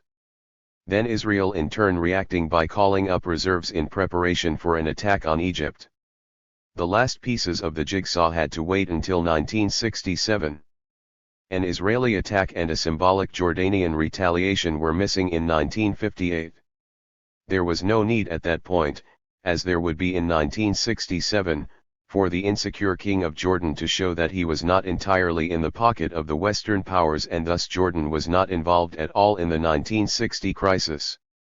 The difference between 1960 and 1967 was the presence of a wise UN Secretary-General who allowed Nasser to play his patriotic pan-Arabist role by showing commitment to defend Egypt and Syria, and who therefore did not object to Egyptian forces replacing the UN units. Instead, he waited patiently for the Egyptian forces to leave 2 months later. In 1967 a much less sophisticated UN Secretary-General would order the complete withdrawal of UN forces and, in so doing, help to create a golden opportunity for Israel to implement its expansionist dreams. The chain of events that followed Operation Rotem, which eventually culminated in the June 1967 war, continued with yet another round of serious military clashes between Israel and Syria in 1964 and 1965. The bone of contention this time was control over the River Jordan's estuaries. Syria, backed by the veteran Arab League and a new outfit, the Arab Summit, confronted Israel's attempt to expropriate the water for its sole consumption. In 1964 the Israelis initiated a diversion of these water sources to a new mega-reservoir inside Israel. Every now and then further small incidents would escalate into full-scale confrontation. Another source of friction was the launch of Palestinian guerrilla operations from Syrian soil. This was expanded to the Israeli-Jordanian border in 1965 and resulted in a series of Israeli retaliations, which took the form of monthly raids into the West Bank attacking villages and police stations. 29. In August 1965 the Israeli Air Force was poised for the first time to implement Operation Moked, Focus, the preemptive destruction of the Arab air forces in preparation for war. It involved both a limited option, whereby only the Syrian Air Force would be targeted, and an extended one, which would be aimed at the destruction of several Arab air forces, including the Jordanian one. The crisis ended 2 days later, but the extended plan was eventually implemented on June 5, 1967. The Jordanian Air Force was designated as a target since the West Bank was a key objective in the event of war breaking out. 30. For a brief moment in 1966, the drive towards strong military reaction subsided. This was mainly due to the weakening of Israel's links with France on the one hand, and, on the other, implicit Soviet threats to Israel should it take on the Baath regime in Damascus. But such worries soon evaporated. A new American administration, that of Lyndon B. Johnson, proved to be the most loyal ally the Israelis could have hoped for.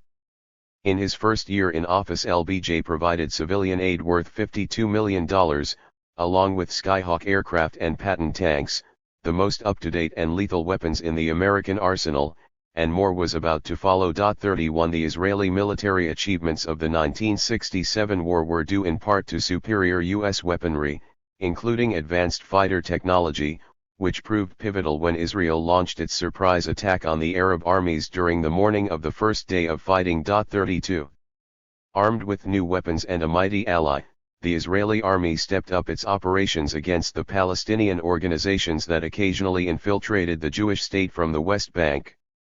In November 1966 the Israeli army raided several Palestinian towns and villages, killing dozens of citizens and wounding hundreds of others, leaving behind them scores of demolished houses and blocks of flats. As in 1936 and again in 1948, the main weapon against the Palestinian people was collective punishment, whether during a war or a period of relative calm.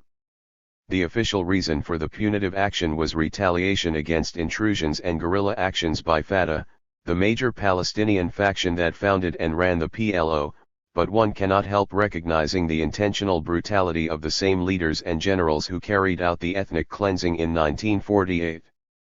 Their targets were innocent West Bankers who had very little to do with Fatah, a worrying forerunner of the operations that were to become institutionalized, routine, collective punishment after 1967.33. These punitive missions culminated on November 13, 1966 with the attack on the village of Samu with its 5,000 inhabitants. Almost all of Samu's houses were demolished. Despite a relatively bold Jordanian attempt to defend the place, which cost the lives of more than a dozen Arab Legion soldiers, the population felt totally exposed to Israel's will and power. They would soon find out how right they were. So the plans, ambitions, and motive for occupying at least the West Bank were firmly in place long before the June 1967 war. But these expansionist drives did not yet have a definite timetable. That was determined by circumstances unforeseen and unpredicted by Israel's political and military elite. When the opportunity emerged, as a result of escalation on Israel's northern border caused mainly by the army's aggressive actions on that front, the ambitions were swiftly translated into actual policy on the ground. As stated in the preface, by 1966 professional teams were already preparing for, and had been since 1963, administrative, legal, and military rule of the West Bank and the Gaza Strip, using as a model the one already implemented in the Arab areas of Israel. The army was prepared, as was the framework for occupation. It was the Syrian border once more that saw the immediate prelude to the 1967 war. While the Jordanian army was relatively restrained in its response to Israeli operations in the West Bank, the Syrian army continued to answer every Israeli provocation with ever-growing fire and air power. The Israeli Air Force in particular proved to be far superior in the quality of its aircraft and the capacity of its pilots. As each incident seemed more severe than the previous one, it seems plausible that the Syrian leadership, and in particular its Soviet advisors, began to realize that around the corner a huge military operation, even a war, awaited them. The Syrian leaders joined forces first with Egypt, then with Iraq and Jordan, in the hope of deterring an Israeli attack. Defense pacts between the Arab countries and a series of rather bold, and some would say in retrospect irresponsible, acts by Nasser followed. The by now familiar sequence of events concludes this chapter. The final escalation, the myth of the preemptive strike. The eastern borders of the State of Israel were anything but quiet at the end of 1966 and the beginning of 1967.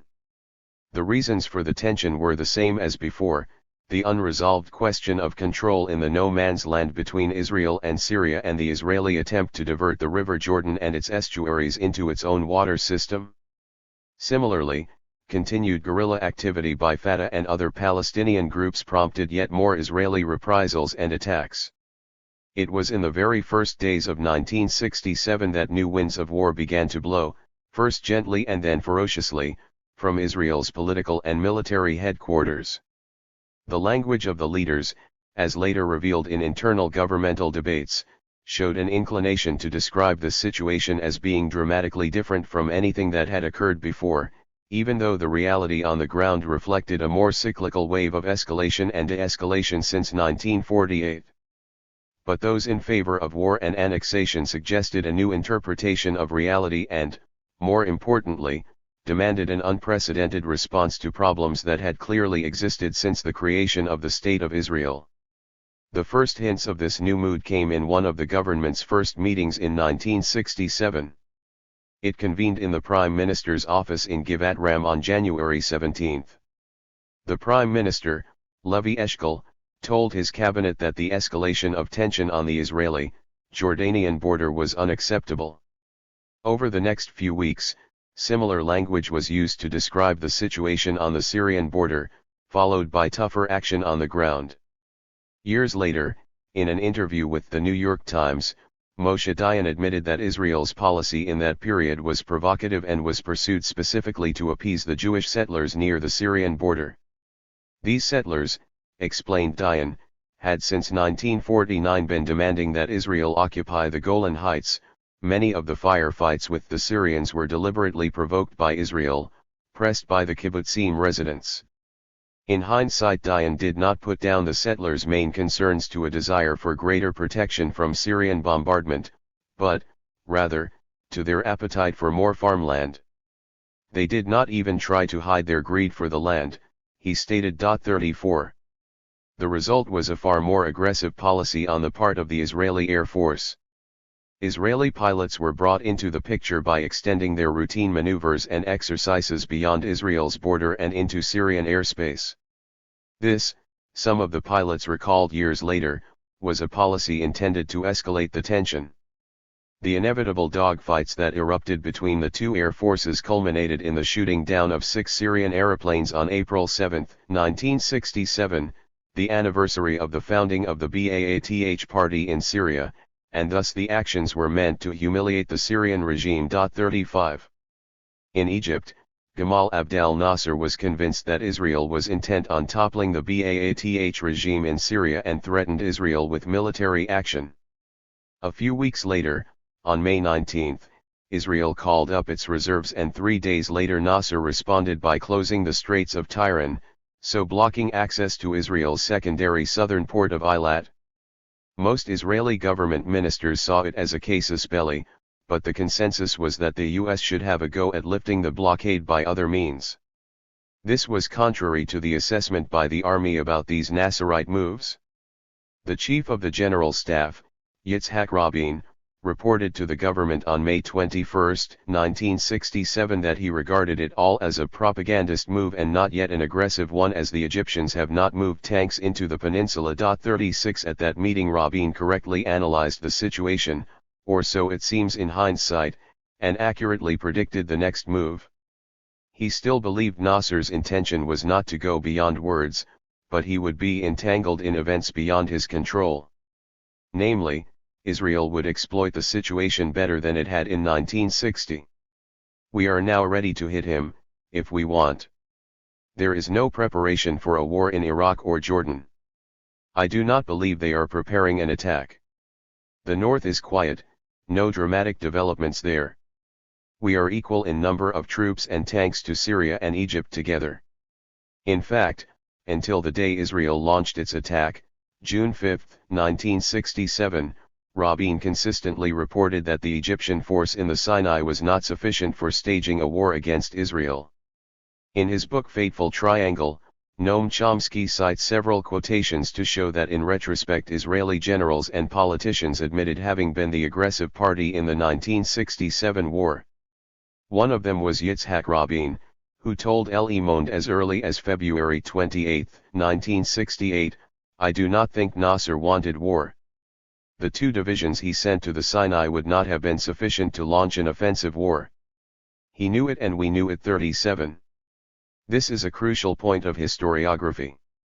The common narrative of these events, spun by both the Israeli Foreign Ministry and recounted by the most recent and more neutral Israeli historians, is that Israel fought a war of self-defense in order to preempt an all-Arab attack. This is not what I read in the documents that have recently been released. No one in Israel in a position of command at that time attributed genuine aggressive intentions to either the Egyptians or the Syrians, and definitely not to the Jordanians. In the prevailing narrative, nonetheless, Nasser's closure of the Straits of Tiran, the entry of Egyptian forces into the Sinai and the bellicose rhetoric in the Arab world are all proof that the Arab world was on the point of going to war. This suggests Israel's attack as an act of self-defense. But this portrayal of the 1967 war is a false historical reconstruction. All these actions, very typical of pan-Arab politics on the Palestine question, with the exception of the 1973 war, were arguably reactions to aggressive Israeli rhetoric and military activities that could understandably be seen as preliminary preparations for attacking Syria at any given moment. The difference from the past was the intensity and escalation of the Israeli assault in the east and in the north, and not Nasser's repetition of his 1960 act, which was intended as a deterrent rather than an attack. The notion that Nasser repeated his 1960 script was also raised by Abba Eban, the foreign minister, in the cabinet meeting in the wake of the Egyptian actions. He referred to the 1960 episode and found out that the only difference was a foolish response by the UN Secretary-General, U Thant. The latter refused to accept that it was Nasser's intention merely to show his commitment to Palestine, rather than to act on that commitment. Eben told the government that Nasser's actions in 1960 were motivated by the need to maintain face. The cabinet minutes refer to Eben saying 1962, either he got the year wrong or the typist did. On that occasion, Nasser had asked the previous UN Secretary-General, Dag Hammarskjöld, to concentrate UN forces in several places rather than spread them along the border with Israel, and in 1960 the UN had obliged. Nasser sent troops to the peninsula and withdrew them a month later. Eben suggested that, left to his own devices, Nasser would do the same, but he commented, "You thant made a mistake by telling Nasser we the UN do not concentrate elsewhere, we either go or stay." Nasser's reputation was on the line, he added, and suddenly there was a vacuum nobody expected or knew how to deal with. 38 You thant asked Eben to allow Nasser time to bring the episode to an end instead of what he saw as warmongering on the side of Israel. Your embassies around the world create the impression that an Israeli attack is imminent, he complained to the Israeli foreign minister. 39 Eben seemed to think that it was all rather a minor affair, and that only if Israeli ships were attacked would Israel be allowed to activate Clause 51 of the Union Charter, that of the right to self-defense, which was the official American position. He also ridiculed the panic among the Jewish communities around the world, and especially in the U.S. He warned that this unwarranted response from international Jewry could prove to be more detrimental to Israel's power of deterrence than Nasser's action. We are portrayed as the lamb among the wolves, a strange image, he felt, as we know that the forces in the Sinai are not a huge armada. The Minister of the Interior too was alarmed at the level of panic in the U.S., which was worse than in Israel. Can we not control it, he asked. 40. In many ways Rabin confirmed Eben's analysis. As already mentioned, he also asserted that Nasser did not expect the UN to cower and panicked when he realized there were no UN troops in Sharm el-Sheikh and therefore sent paratroopers there. In other words, Nasser was worried that Israel would preempt this with a similar action. 41. On May 21, 1967, then, the analysis was that war could be prevented. In fact, it depended solely on the Israeli government. Were these the right conditions for going to war to expand the state? This was the main question the decision-makers were asking themselves. But it is not clear whether ministers such as Eben knew enough about the level of preparation in the Israeli army for a war. He warned that the Egyptians and the Russians were already deeply convinced that Israel was preparing to attack Syria in the north and that the IDF had already amassed huge forces in the region. But the government minutes do not record any response to that. A hint as to a different reality on the ground, one in which an army was seriously preparing for war and simply waiting for the politicians to approve it, was provided by Israel Galili, the former commander of the Haganah, the Jewish militia that became the IDF, and the Minister of Information, Propaganda. In a meeting on May 21 he expressed satisfaction that, in his opinion, while the Israeli people were being given a balanced assessment of the fact that there was a serious crisis, they had confidence that the army was fully prepared for this crisis. Galili criticized Eshkol publicly for, on the one hand, giving the impression that Nasser's moves were merely propagandist and then, on the other, for saying that Egypt's policy posed a grave danger to Israel. Galili wanted to keep the people both on the alert and in the dark. 42. Reading the newspapers and radio broadcast transcripts from that period, as well as recalling it as a teenager living in Haifa, it seems to me that Galili deliberately misrepresented the public mood to the government. He was responsible for passing information to the press and the public, and if one can judge by the way that information was translated into radio broadcasts and newspaper headlines, it is clear that he succeeded in creating panic among the general population with his doomsday scenario. This was a repeat of the 1948 domestic propaganda on the part of the Israeli leaders. Then, as in 1967, they invoked the specter of the Holocaust and predicted catastrophe, knowing very well that the balance of power was in their favor and there were many non-military options open to them to end the crisis. The crucial meetings took place in the last days of May. The possibility of an American intervention was still in the air, and given time this would have emerged not so much as a military operation, as the Israelis hoped, but, rather, as a concerted diplomatic attempt to defuse the tension. The government that met on May 28 heard from Pappe that President Johnson had promised that the USA will, with others, open the Straits of Tiran. His assessment was that they wanted to prevent an Israeli military operation but were concerned that it would take time to build a task force for the mission. Johnson also pointed out that the USSR was showing restraint and made a further comment that was erased by Israeli archivists 30 years later. For that reason we do not know exactly what he said to them that they do not want us to know, but from the deliberations in the government on May 29 it is possible to hazard a guess as to what he said. It was either a plea for restraint or a warning against military action by Israel. 43. Retrospective CIA documents recently released reveal that the USA was already convinced by the end of May 1967 that if Israel went to war it would easily defeat the Arab armies. The CIA director, Richard Helms, told the president in a memo entitled "Who Will Win" that Israel could defend successfully against simultaneous Arab attacks on all fronts, or hold on any three fronts while mounting successfully a major offensive on the fourth. 44. Neither was the CIA convinced there was any merit for the Israeli claim of an aggressive Soviet policy. The Soviet aim is still to avoid military involvement and to give the US a black eye among the Arabs by identifying it with Israel. Moscow probably could not openly help the Arabs because of lack of capability, and probably would not for fear of confrontation with the US. This was quite a brave statement on Helms's behalf. At the time Mossad kept insisting in its conversations with US officials that the Israeli military was heavily outgunned by a Soviet-backed Arab war machine. Recent research has shown that the Israelis had their man in the CIA, James Angleton, chief of CIA counterintelligence. For years, Angleton had been briefed by the Israelis and reported his assessments as his own, without informing his superiors of their origins. As David S. Robage writes, that unusual arrangement may have given Tel Aviv a sense that Washington accorded its analyses such special import that U.S. leaders would listen to its judgments on Arab-Israeli issues over those of their own intelligence services. 45. Helms was convinced the Israelis were playing games. We do not believe that the Israeli appreciation was a serious estimate of the sort they would submit to their own high officials.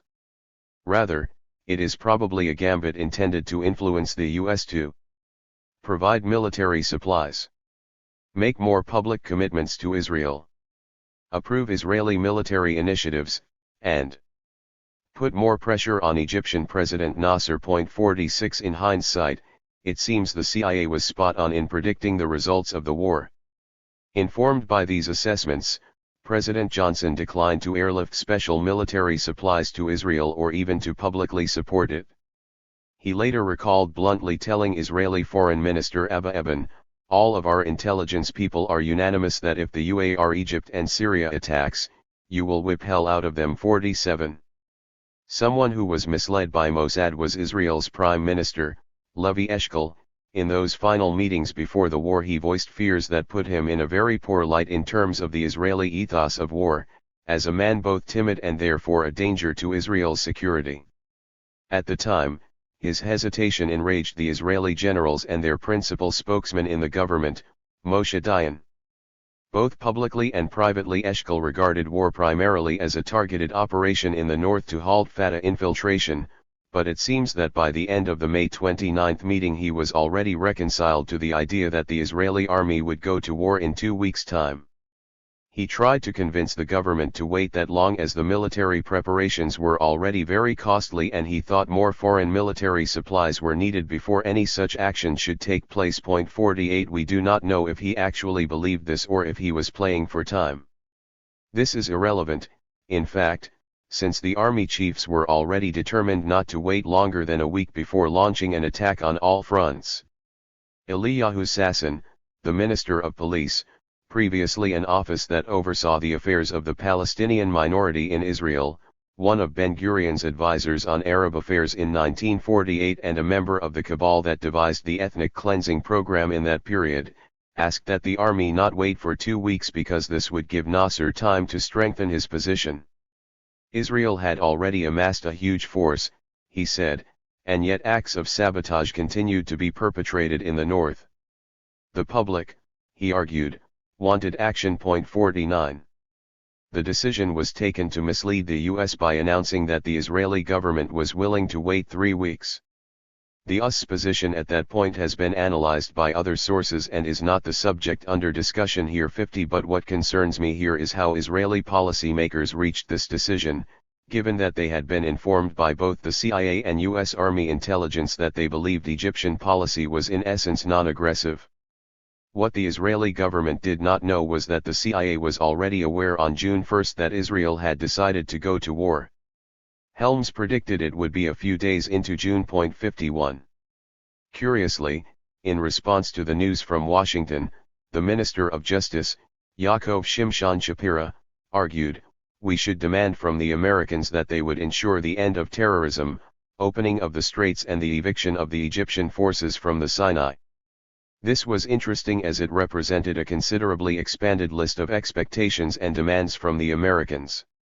One possible explanation, given Shapira's political savvy, is that he wanted to present the USA with a mission impossible and thus ensure American failure, or maybe he believed, naively perhaps, that this was still a feasible option in the eyes of Moshe Dayan and the other trigger-happy ministers. 52. But there was no desire to wait for that to happen anyway. Dayan, who was pushing for an early military operation, was supported by his arch-rival for leadership, Yigal Allon. These two veterans of the 1948 ethnic cleansing had already decided by the beginning of May that this was the historical opportunity to expand, just as March 1948 had been the appropriate moment for ethnically cleansing Palestine. To ensure that ministers such as Shapiro would not take the American option too seriously, Allon stated at that meeting, "We lost our prestige, the IDF lost its prestige in the eyes of the Arab world. We were wrong not to smash the Egyptian forces in the last 3 weeks. The world was sure we were about to attack this morning, May 29, 1967, which would have been a justified act. We should find a way of liberating the US from its commitment to act on our behalf." 53. Allon took his time at that meeting. Employing the biblical rhetoric of "if someone comes to kill you, rise up and kill him first," he said that the war should have been initiated the day before. Both the Mapam Socialist Minister of Agriculture, Haim Givati, and Rabin also gave their consent to this approach, as the minutes of the meeting reveal. The name of Finance Minister Pinchas Sapir is etched in the Israeli collective memory as a dove. He was a man who would always advocate prudence and preferred peaceful to military means for solving problems on the national agenda. In the May 29 meeting he appeared to follow this line at the beginning of the discussions, but after Allon made his remarks he shifted his position to a more belligerent stance. From then on he repeatedly hammered home the same point: we should exploit the enthusiasm in the Jewish world for recruiting means and money. 54. It was Rabin who first echoed Allon's assertion that the army could not wait 2 or 3 weeks, saying that it might be more difficult to attack later. He did not specify the nature of the difficulty. He only assured ministers that the Air Force was strong enough to hit both the air forces and the armies on the Arab side. Then another 1948 veteran, Minister of Transport Moshe Carmel, who had been responsible for supervising ethnic cleansing in the north, followed suit. Abba Eban felt isolated and demanded the right to make the following statement: "You do not go to war for prestige. You do not make orphans and widows because of prestige." 55. But prestige, specifically as a deterrent, was what Rabin and Dayan wanted, and more territory was what Allon and Carmel were after. The Chief of Military Intelligence, Aharon Yaakov, summarized the reports and analyses of the American position in a way that suited the aggressive mood of his fellow officers and trigger-happy ministers in the government. He explained, "The US will not take any military action and therefore the door is open for an overall Israeli attack." 56. Preempting apprehension about a possible Washington backlash, he added that American Jews would make sure the Americans would enthuse about the prospects of a war. 3 days later, he sent a full intelligence report stating that the US administration would actually be very happy with a swift Israeli attack. 57. At the beginning of June the pendulum of decision-making swung from Jerusalem to Tel Aviv. In an underground bunker, the infamous Boer pit, dug in the heart of Sarona, the old German colony built by the German Protestant Templars in the 19th century and taken over by the Jewish state in 1948, some of the most crucial decisions about the war were taken. Ministers were usually joined there by the general staff of the army and the heads of the security services. This would remain the headquarters for all future military action against the Palestinians, including the use of the Air Force to punish collectively the people of the West Bank in 2002 and those of Gaza in 2009 and 2014.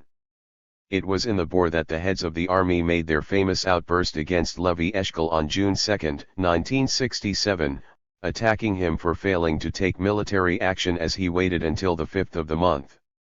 The actual decision to go to war was taken on June 4, after a meeting in the HQ in Tel Aviv. Ami Gluska, a colonel in Israeli military intelligence at the time, and later aide-de-camp and private secretary to the 5th and 6th Israeli presidents, remarked that even at the height of the crisis it would have been possible for Israel to pursue a very different policy. The most obvious was that of deterrence, which, Gluska said, fitted the crisis the way it developed. But the politicians and generals instead preferred an aggressive policy that allowed them eventually to occupy vast areas of the neighboring Arab countries, and particularly the West Bank and the Gaza Strip. 58. All this is corroborated by the recollections of Uri Avnery, the then editor of Ha'olam Hazeh, a weekly opposition magazine. Bizarrely, as well as being a serious critic of the State of Israel, it contained a nude centerfold. Thanks to his heroic role in the 1948 war, Avnery enjoyed close personal relationships with some of the senior officers in the army. He recalled a meeting with David Elazer, the head of Northern Command, who allegedly told him that every night he prayed that Nasser would concentrate enough forces in the Sinai to justify a war. Avnery remembered that while many journalists around him fostered the sense of an inevitable catastrophe, even that of a second Holocaust, his frequent meetings with the generals persuaded him that no such danger existed, but, rather, that warmongering was all-pervading. 59. Among the generals there seemed to be a consensus about the need to go to war. Among the politicians there were indications that some were more hesitant, most importantly Foreign Minister Abba Eban. A few weeks after the war ended, the Washington Post reported heated debates before hostilities commenced between a hawkish Moshe Dayan and a reluctant Abba Eban. It seems that until June 3 Eban still believed there were peaceful ways to solve the crisis. 60 David Ben-Gurion, who was briefed by Rabin, wrote in his diary on June 4, "What is the hurry? I do not understand. Should we not consult the Americans first?" 61. During the war, not every cabinet meeting took place in the government house. Some were held in the nearby Knesset, when West Jerusalem was bombarded in the early days by the Jordanian army, while others took place in Tel Aviv in the underground Boer. Given the pace of the Israeli advance and conquest, not many decisions had to be taken. Few strategic decisions were discussed between the government and the army, but two in particular are of great relevance to this account. The first was to occupy the West Bank, and the second, the lesser-known one, was the decision to occupy the Gaza Strip. The mainstream historiography, which ignored the ideological drive behind the decision to occupy the West Bank, blamed King Hussein of Jordan for a fatal mistake. It was made at around 10 o'clock in the morning on the first day when he ordered his army to bombard Jerusalem as well as several other central areas in the north of the West Bank, adjacent to the border. In most Israeli history books this is the main reason given for the Israeli occupation of the West Bank. It is interesting that when Israel decided to preempt an attack against Egypt and Syria, this was given widespread acceptance as a reasonable explanation for a historical course of events. However, when King Hussein preempted what he and his generals considered an imminent Israeli attack, it was regarded as a fatal historical mistake that led to Israel's attack on the West Bank. The Jordanian generals, it seems, were doing all they could to prepare for a possible Israeli attack. In fact, their preparations for a possible war were more defensive than those of other Arab armies. General Abd al-Munim Riyad, the Egyptian supreme military commander who was appointed to lead both the Jordanian and Egyptian forces in the West Bank, was worried that an IDF operation, rather than a war, would allow Israel to occupy part of the West Bank. He was also concerned that the Palestinians would never forgive the Jordanians for such a defeat, and would drive through the Hashemite kingdom. 62. The little we know about the Arab plans for war suggests that the Jordanian army was strategically deployed so as to be as visible as possible to the Palestinian population. In reality, the fallback plan was to facilitate a quick withdrawal if necessary in order to focus their forces on protecting the eastern bank from the mountain ridge of the West Bank, close to the River Jordan.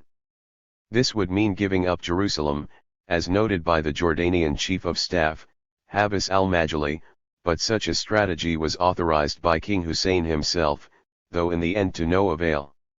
As events unfolded, the Israeli army stopped at the Jordan, since this was its primary objective, and because it was halted by military action. 63. It seems that King Hussein only realized that Israeli aggression was imminent on June 4. Jordan was bound by its treaty with Egypt to react when Israel attacked Egypt the following morning. This commitment, by a king who was already branded a stooge of the West, was balanced by a famous Israeli warning to refrain from any action. To judge from the past, specifically the case of Palestine in 1948, Israeli promises of immunity during war carried very little substance. Hussein was looking for some sort of golden compromise, and under pressure from the Egyptian commanders his army retaliated 2 hours later with the bombardment of West Jerusalem. The Israeli army responded in turn with a heavier bombardment of its own and the destruction of the Jordanian Air Force, as per the plans drawn up as part of Operation Moked, a preemptive strike to destroy all the Arab air forces. Israeli historians describe the 2 hours between the initial Jordanian bombardment of West Jerusalem and the beginning of the occupation of the West Bank as absolutely crucial, a period during which the nature of the Jordanian attack on Israel was dramatically transformed.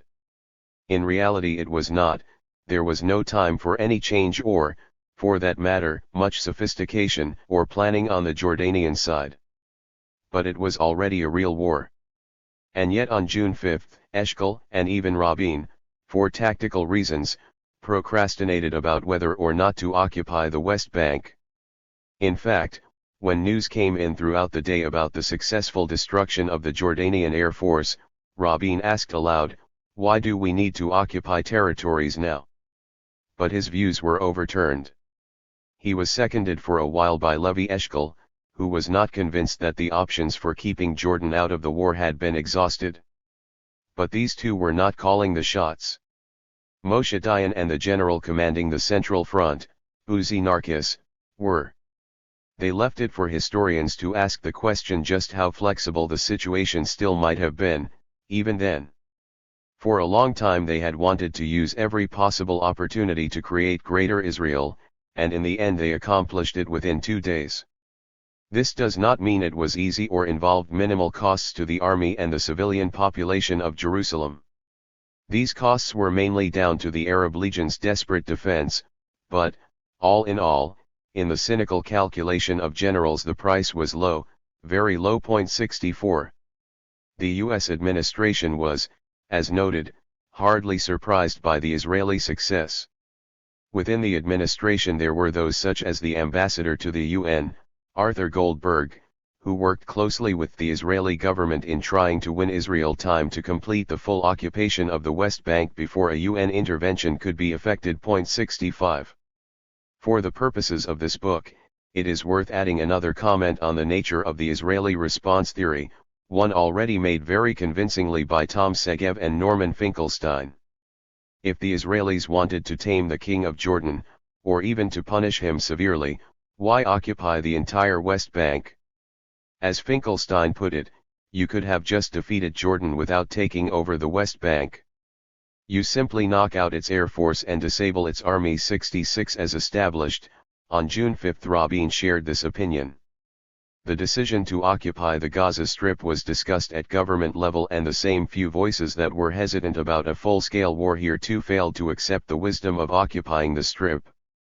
It was once again the generals on the ground who quashed any genuine misgivings and led the government to vote in favor of occupation. Israel Tal, the commander of Division 84, which in all the war game rehearsals was destined to occupy the Gaza Strip, was the prime mover behind the decision to invade the Strip. If the Israeli army hesitated, he warned, this would cause mayhem in the Jewish settlements alongside the Strip, and all the other generals supported him. 67 Most vociferous among them was Rehavam Ze'evi, the future founder of Molde, the party that endorsed the transfer of Palestinians out of the occupied territories, and whose supporters were among the most violent settlers in the territories. It would be a pity to forfeit the headline "The Gaza Strip is ours," he said. The only note of caution came from Moshe Dayan. He was worried about the large number of 1948 refugees living there. Eventually, like everyone else, he would overcome this concern by adopting the policy of the mega-prison. 68. In a matter of 3 days, the West Bank and the Gaza Strip were under tight Israeli control. The historical context provided in this chapter makes it clear that in 1958 firm international opinion prevented Israeli occupation of the West Bank, and that a perceptive UN Secretary-General did not allow Gamal Abdel Nasser's brinkmanship in 1960 to turn into a war. It also shows that there were numerous options open for the international community when the new crisis in May 1967 erupted. But they were discarded thanks to a bold Israeli decision to mislead an a priori pro-Israeli American administration. Washington did not wish to contain Israel, and the UN Secretary-General was unwilling, or perhaps unable, to understand his potential role in a volatile area where brinkmanship was a move in regional politics that was meant to avert violence rather than engender it. This shift in the previously tougher U.S. approach in the face of an unprecedented Israeli act of aggression was partly due to the growing power of AIPAC, which had already existed for more than 10 years by that stage. Michael Oren claims that AIPAC's clout was only felt in the mid-1970s 69, but the Johnson administration was already aware of its presence. Isaiah S. Ikonen, who founded AIPAC, was already boasting in 1973 that AIPAC ensured the generous American aid to Israel of around $1 billion a year. This came up in the congressional inquiry into the way AIPAC destroyed the career of Senator J. William Fulbright, who opposed the very idea of AIPAC. 70 But it is true that it was not merely the power of AIPAC that reoriented American policy. The presence of heavy Soviet armaments supplied to the Egyptian and Syrian armies turned Israel into an ally in the Cold War. The impressive Israeli triumph in the 1967 war reinforced this image in Washington. Another important difference was the absence of the reformed Ben-Gurion, who might have been able to contain the warmongering maneuvers of Moshe Dayan and Yigal Allon, both of whom had been minor players during the 1958 and 1960 crises. Moreover, in 1967 the Israeli army was even better equipped to finish the job. Hundreds of aircraft, more than 1,000 tanks and almost 250,000 soldiers were thrown into the battlefield, a force unprecedented in the history of the region since 1945. Finally, the Israeli leadership in 1967 was far more committed ideologically than any previous government to creating the Greater Israel. The Pappe-led government of 1960 was more limited in its ideological scope and too weak politically to venture a dramatic transformation of the geopolitical reality in historical Palestine. Taking the larger historical picture, the various key moments mentioned in this chapter, 1948, 1957, 1958, 1960, and 1967, can be seen as stages in a continuous colonialist project meant to Judaize Palestine and Arabize it. In 1967 there were no existential threats against Israel, nor were Nasser's maneuvers different in kind or scope from his previous actions. A less aggressive Israeli policy on the Syrian border could also have calmed the situation on that front. It is still surprising that even critical and thoughtful historians today regard the Israeli war in 1967 as self-defense and a no-choice war. Yet it was more than anything else a continuation of the 1948 ethnic cleansing and the overall dispossession of Palestine. As in 1948, it had two fronts, one against the neighboring Arab states, who once again discovered that war and war rhetoric are not the same and who were once again defeated on the battlefield. And the second front was the 22% of historical Palestine that Israel had decided against occupying back in 1948 but which now, in 1967, offered it the chance to rectify, in its eyes, a historical mistake. Chapter 2. Devising the Mega Prison. The UN General Assembly characterized Israel's occupation of the West Bank and Gaza as a denial of self-determination and hence a serious and increasing threat to international peace and security. John Quigley, Palestine and Israel, A Challenge to Justice. On June 11, 1967, the Israeli government met for the first time to discuss the new geopolitical reality that unfolded after the war. After 3 days of fighting, Israel was in control of all of historical Palestine and ruled over 1 million Palestinians in the West Bank and 450,000 Palestinians in the Gaza Strip, of whom 315,000 were refugees. In another account provided for the Israeli government in June, the number of refugees in Gaza was stated to be almost 400,000. 1. 3 days earlier, ministers were still locked in the bunker of the Knesset, and when they resurfaced on June 8, Prime Minister Levi Eshkol declared that the new United Jerusalem would be Israel's eternal capital. Towards the end of the month, on June 23, he announced in the Knesset that the West Bank and the Gaza Strip would remain under Israeli control and there would never be any military presence on the part of Palestinian or any other Arab military force on its soil. Israel, he promised, would normalize the lives of the people in these territories. 2. For the next week it was the exclusive prerogative of the senior ministers, convened as the Ministerial Committee for Defense Affairs, to try to find a consensual policy towards the newly occupied territories, but they drew a blank. By the end of that week the issue was transferred to the full quorum of the 13th government of Israel, and surprisingly it was this huge body of ministers that succeeded swiftly in deciding on the strategy that has remained the cornerstone of Israel's policy ever since. 4 crucial decisions.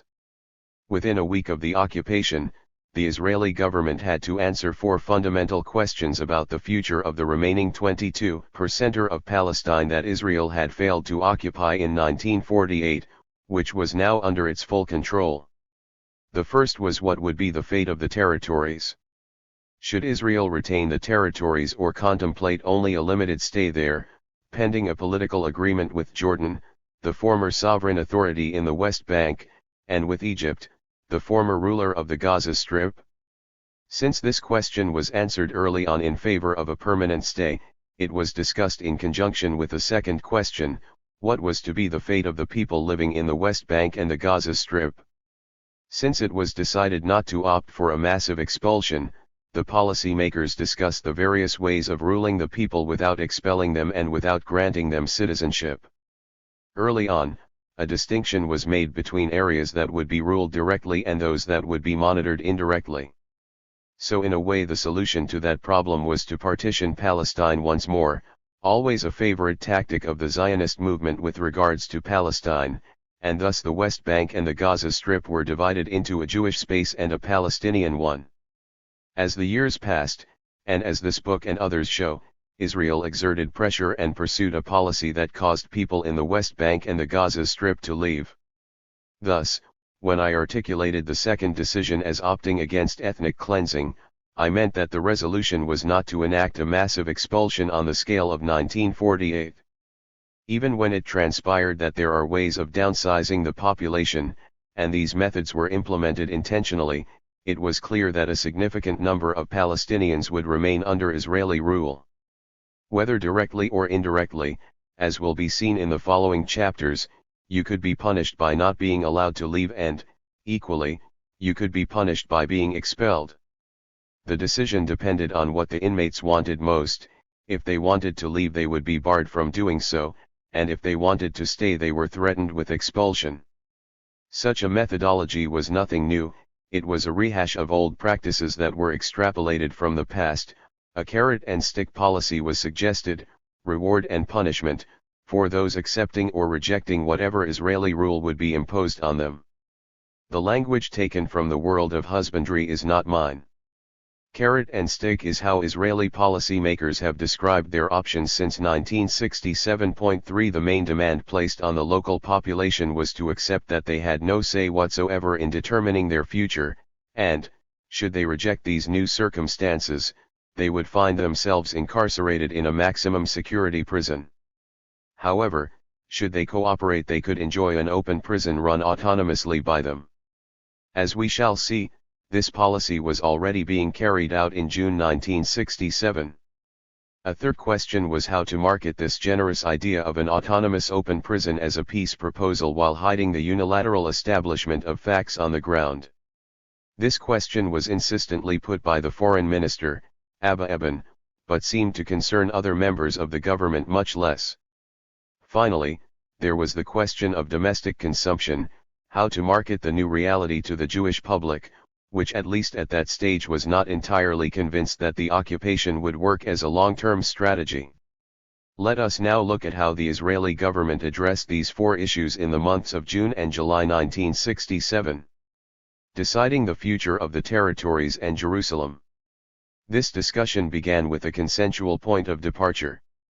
Both the limited ministerial committee and the expanded government endorsed the statement by the head of the ministerial committee, Prime Minister Eshkol, that Israel's security border would have to be the River Jordan.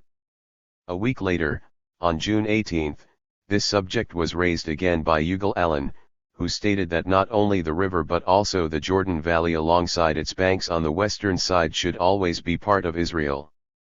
It meant, as Eliyahu Sasson noted at that meeting, that both the Jordan Valley and the Jerusalem area were excluded from any potential negotiations with the Jordanians. 4.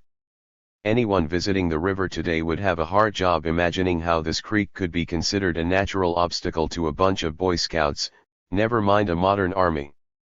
Even in those days, it was ridiculous to suggest that this extremely narrow waterway was a natural border, and yet it was a major strand of Israeli logic for the strategy they created for themselves and others as to why Israel should keep the West Bank. Only one liberal minister, Moshe Kol, suggested that any insistence on keeping the Jordan as Israel's future border would lead to a binational state all over historical Palestine. The Prime Minister, however, was not worried about this and was mainly concerned about what his foreign minister, Abba Eban, who was in the UN at the time, should tell the world about Israel's intentions, if this indeed was the strategy. How could the Jewish state be seen to be committed to peace, while in practice it had decided unilaterally that both the West Bank and the Gaza Strip were to be under Israeli control forever? Israeli diplomacy has been attempting to square the circle on this issue ever since. 5. There were separate discussions in the 11 and June 18 meetings about whether the Gaza Strip was a different case from the West Bank. The Gaza Strip in those early days is mentioned jointly with the West Bank whenever the question of the territory's fate comes up. And it was assumed, if not articulated, that whatever was decided about the one applied to the other. Indeed, until the 2005 decision by Ariel Sharon to disengage unilaterally from the Gaza Strip, it was treated in the same way as the West Bank. Although from the very beginning the discourse on Gaza was less messianic and euphoric, it was still considered, in the words of one of the ministers, Eliyahu Sasson, as a liberated area. It was Menachem Begin, minister without portfolio, who wondered aloud whether the Strip should not remain under some sort of Egyptian control. "It is our responsibility now," was Eshkol's reply. 6. When the full government reassembled on June 18, it continued to meet daily as it had during the war. On the second day of that intensive week, June 19, the full gathering of Israel's political leaders decided, without a single objection, to exclude the West Bank and the Gaza Strip from future negotiations. As was already clear in the previous week, this would necessitate a dual language, one for domestic and international consumption, the discourse of peace, and one for the bureaucracy of the occupation, the language of annexation and control. 7. This position was clarified by Prime Minister Eshkol himself. He explained to ministers why he had made comments to this effect in a press conference he gave the day before the meeting. In that encounter with the press he talked about an Israeli readiness to withdraw from territories in exchange for peace, I did not mean the West Bank and the Gaza Strip, Eshkol reassured his ministers. 8. Moshe Dayan, in many ways the chief policy maker in those days and probably more transparent than any other politician at the time, spoke it as he saw it both in and out of government. Speaking in 1969, he gave the game away. Our fathers had reached the frontiers which were recognized in the UN Partition Plan of 1947-56 per center of the land. Our generation reached the frontiers of 1949-78 per center of the land. Now the six-day generation of 1967 has managed to reach Suez, Jordan, and the Golan Heights. This is not the end. 9. In the background to those June meetings were also some domestic political developments that solidified the consensual inclination to view the 1967 occupation as a historical opportunity for expanding the Jewish state. That same month, Adat Ha'avada, a splinter party within the labor movement headed by Yigal Allon that cherished the idea of a greater Israel, commenced negotiations with the ruling party, Pappe, which eventually created the new Labor Party that we know so well today. A final decision on the fate of the people of the occupied territories was never taken. Instead, a dialectical process left autonomy as the main option. Expulsion was ruled out early on, and annexation of part of the West Bank to Jordan, while a serious option, would become unfeasible once King Hussein declared in 1988, with tears in his eyes, that Jordan ceded all its ties and affiliation to the West Bank. To be fair to him, he was never offered the whole of the West Bank in any case. I am not sure expulsion has finally been rooted out from the list of possibilities, but it does seem that a system for allowing a certain measure of autonomy was the main preoccupation of Israeli strategists at this time. So Israel was about to swallow up the areas of historical Palestine it had failed to take over in 1948. The next, inevitable, question was what would be the fate of the people living in those areas. Deciding the fate of the people. On June 18, ministers began to debate the future of the people, not just the territories. The Prime Minister was aware very early on that any kind of annexation from a Zionist, and in particular a socialist or liberal Zionist, point of view posed a real danger to the Jewish nature and identity of Israel. He therefore toyed with the idea of concentrating all the Palestinians in one place, a canton with autonomy. He also wanted assurances from his advisors and experts that the problem was not that huge and demanded a census in order to ascertain the precise number of Palestinians now under Israeli control. 10.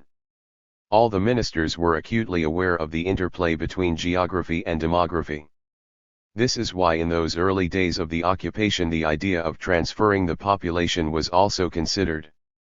We cannot expel the Palestinians of Jerusalem, 70,000 in number, but we have to understand that we are dangerously increasing the number of Arabs in Israel. We are also getting 200,000 refugees.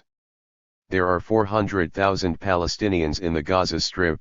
We should negotiate with Jordan their transfer to Jordan. 11. The minister who made the suggestion, Eliyahu Sasson, was convinced that this was a win-win situation. What a boost to Jordan if they would come, it would be its source of living, and there will be more money from UNRWA, United Nations Relief and Works Agency for Palestine. Dayan told us that local notables are willing to discuss it.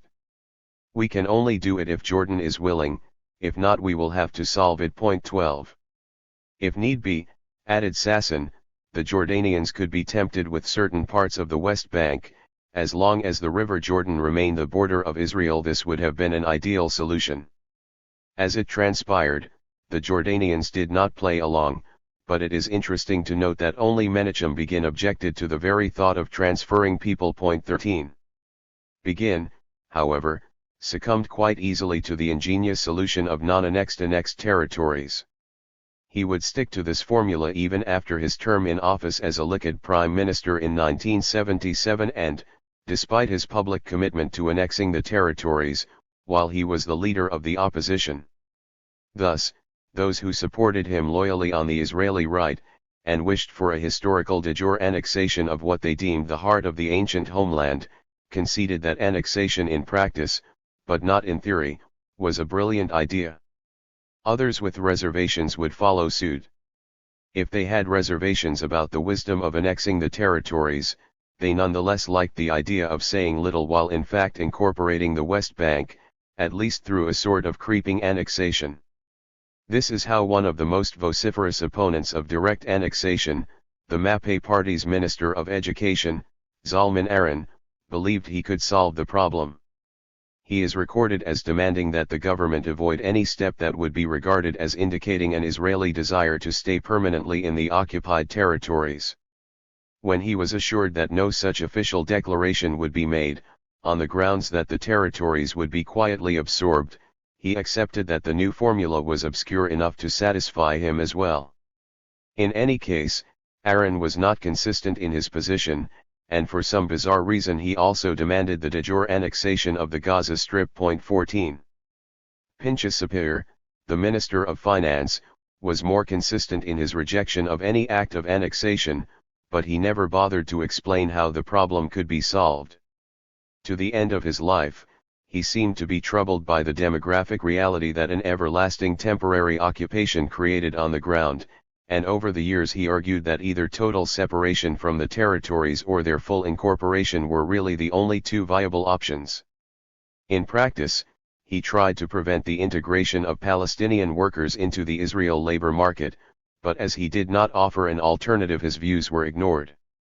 Sapir was not powerful enough to override Dayan, who wanted the Palestinians to work inside Israel as day commuters so as to provide them with a source of livelihood. Sapir eventually supported not only the entry of Palestinian workers into Israel, but also the abuse of this benefit by disallowing them to work in Israel whenever the various governments decided to inflict collective punishment on the local Palestinian population. 15. One would have expected the most leftist of the ministers, those belonging to the Zionist Socialist Party MAPAM, to share Aran's concerns, but it seems that they not only embraced the new idea of the Minister of Justice to have a non-annexed annexation, they even went further in imagining it. Their leading representative in the government, Housing Minister Mordechai Bentov, saw the whole issue in terms of psychological warfare, explaining that the best means of proceeding with the agreed policies was to declare that there would be no Israeli withdrawal from the territories before a peace treaty was concluded. What is bewildering about his contribution is the openness with which he linked the conversation about peace with psychological warfare. The enigmatic peace treaty as a precondition for withdrawal would from then on be the main Israeli rationale and pretext for consolidating the occupation and refusing further compromise with whomsoever represented the Palestinians. At the time, on June 18, 1967, all the other ministers concurred with Bentov that this was the best propagandist line they could adopt. Moshe Carmel, the Minister of Transport, assured them there was no prospect for peace in the near future anyway, unless perhaps with Syria, but even this was doubtful, he added. 16. In a way, there were two different discussions when the fate of the people was debated, one concerned those who lived in the West Bank and the other the inhabitants of the Gaza Strip. Absurdly, the conversation about Gaza was more forthright, ministers spoke candidly about the need to expel people from there, but little was done. The discussion on the West Bank was more guarded, but far more West Bankers were uprooted in the end. Gaza was singled out in such a way as to be depicted from very early on as a uniquely hostile Palestinian spot, probably because it had been the first front on which Palestinian guerrilla fighters had attempted to launch a war of liberation against Israel in the early 1950s. The discussion on Gaza was closely related to the conversation about the fate of the refugee camps there. The first decision was to allow UNRWA to remain the sole agency responsible for running these camps. From such an arrangement, Prime Minister Eshkol saw an opportunity for a profit to be made on the side for the state, and proposed that Israel should be the sole supplier of food and other essential commodities to the Gaza Strip. However, a decision on this was initially deferred and later forgotten. UNRWA's responsibility remained the same as it had been before the occupation. 17. A more alarming development, and one that illuminated the past and future Israeli fear of an animosity towards the Gaza Strip, was revealed in the next government meeting on Gaza on June 18. In the main not much was decided, More than anything else, it was a speculative conversation about how to deal with a population that was deemed hostile and unwanted. Disturbingly, all the ideas put forward in that discussion had one thing in common: a wish to reduce the refugee population in Gaza to a minimum. The three main proposals were: push them into Egypt, settle them in the West Bank or in Jordan. Eshkol wanted to send them to Iraq. The socialist Mappam minister Bentov suggested resettling them in the Jordan Valley, to which Menachem Begin objected. "Is it wise to have a strip of Arabs between us and the river Jordan?" he asked rhetorically. 18. Ministers oscillated between resettlement of the refugees by force and trying to induce them to leave. We have since come to understand that voluntary transfer is just another name for ethnic cleansing, and so it is not surprising to learn that this conversation was led by Moshe Carmel, a leading figure in the 1948 operations. He suggested, "We should take the initiative on the question of refugees by encouraging their emigration out of Palestine and resettlement in Sinai. That is why we should keep the Sinai for a while. We should get international and Jewish money for it." 19. Quite a few ministers liked this idea. Even the Prime Minister became briefly excited and for a while allowed his imagination to run away with him, outlining a new project of transfer and resettlement. Eshkol was Israel's #1 expert on water, so naturally he began by explaining the water infrastructure that would be required for such a project. For some reason he thought the refugees could, like Moses, extract water from the desert. This would be feasible, he commented, especially if they find water there as they did recently in the Sahara Desert. He reminded his ministers of the Zionist El Arish plan at the beginning of the 20th century. This was one of the early attempts of Theodor Herzl, the founder of the Zionist movement, to persuade the British government in Egypt to support the Zionist colonization of Palestine. A Jewish Gaza, instead of a Palestinian one, irrigated by a sweet water canal from the Nile to Gaza. At the time, Lord Cromer, the Governor-General of Egypt, rejected the plan and it did not materialize. 20. But Eshkol's monologue soon lost its momentum, vision, and optimism.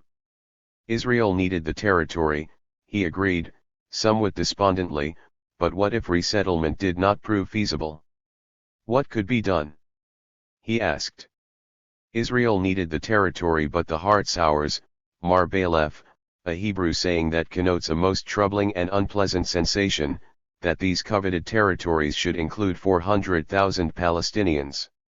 He did not go as far as the Minister of Finance, Pinchas Sapir, who described the Gaza Strip as a snake pit, something, according to Sapir, he had already noted in 1956 when Israel occupied the Strip for the first time, but the Prime Minister was not far from using this kind of racist language. Given typical Palestinian birth rates, he noted, they would be uncontrollable. 21. Every now and then during the debate Sapir attempted to explore the possibilities of transferring the population, which he proposed should be presented to the world as a population exchange. Like Greece and Turkey, concurred Menachem Begin. Exactly, no harm done, we are not doing it in the dark, we say this is our land and we have ousted them. 22. The actual policy decided upon when these deliberations were concluded in the summer of 1967 was to divide the West Bank, and to a lesser extent, as we shall see, the Gaza Strip, into two basic areas, Palestinian and Jewish. The West Bank is 124 kilometers long and 30 kilometers wide, and its topography and demography played a crucial role in determining the Israeli decisions on the ground. The most populated areas, the Palestinian areas, sprawled over the mountainous ridge that cuts the West Bank through the middle and where the main cities are located, Hebron, Jenin, Nablus and Jerusalem. The mountainous Palestinian areas were the only part of the West Bank that proved a problem for Israeli strategists. The rest of the West Bank was conceived in one way or another as an integral part of the future enlarged Jewish state. Those who were unfortunate enough to be in the more problematic areas in 1967 waited for their fate to be determined by Israel.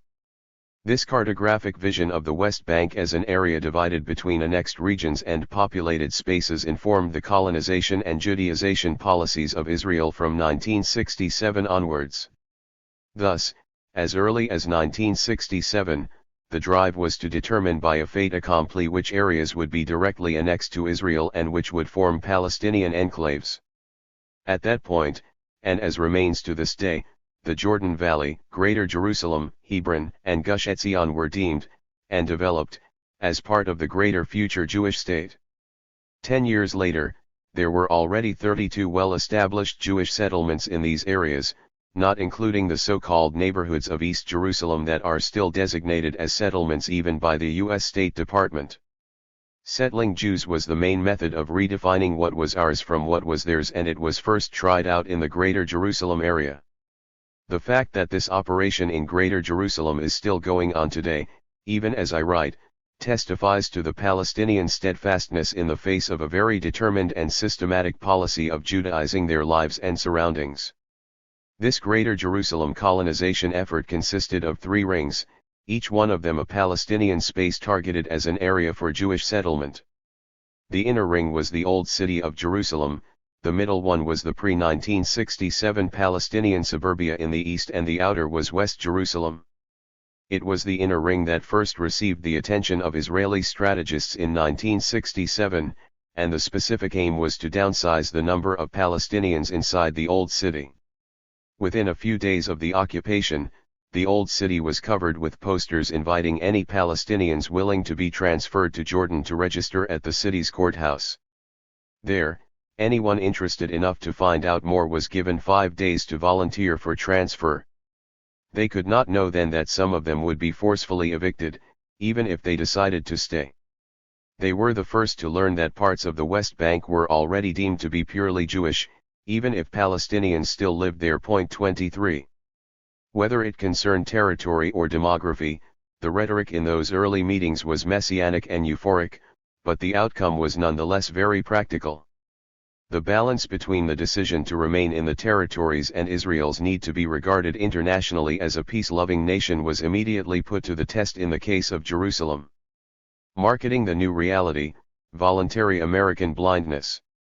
Ministers knew there was a wide consensus about Jerusalem, and therefore it was the first topic on the agenda. No dissenting voices were to be heard amid the paeans of praise for the new liberated and unified Jerusalem, the eternal capital of Israel. The problem was, and this made the discussion somewhat urgent, that the international community did not seem to share this messianic enthusiasm. It was feared that some governments, agencies, and Christian denominations would offer to be caretakers of the city pending a solution, a development that could have prevented the Israeli annexation of the city. Interestingly, the pressure to take unilateral action on Jerusalem was pushed by those ministers who, at least in Israeli collective memory, are depicted as doves, namely, politicians who seek compromise with the Palestinians. This reflected the extent of the consensus on the city's future from both sides of the political spectrum. The consensus remained the constant variable in the city's future and explains why, regardless of any political changes in governments in years to come, the city was not only united but kept expanding until it would take over almost a third of the West Bank by the end of the 20th century. It took the Israeli government longer than intended to settle the issue of the de jure annexation of Jerusalem. The Minister of the Interior, Chaim Moshe Shapira, who understood early on that after the occupation the government would have to get used to double talk vis-a-vis the international community, suggested that, rather than rushing out official declarations, they should quietly speed up establishing facts on the ground. But most ministers were deeply convinced that in the case of Jerusalem there was no need for any double talk, it should be declared, from the outset, as an issue that would always be outside any future negotiations. So in those early days the Knesset was asked to pass a law that recognized Israel's undeniable right to be forever the only sovereign in the Holy City. 24. The one insistent voice of caution was that of Chaim Moshe Shapira. He saw no logic in attracting unnecessary attention to the imminent annexation and Judaization of Jerusalem.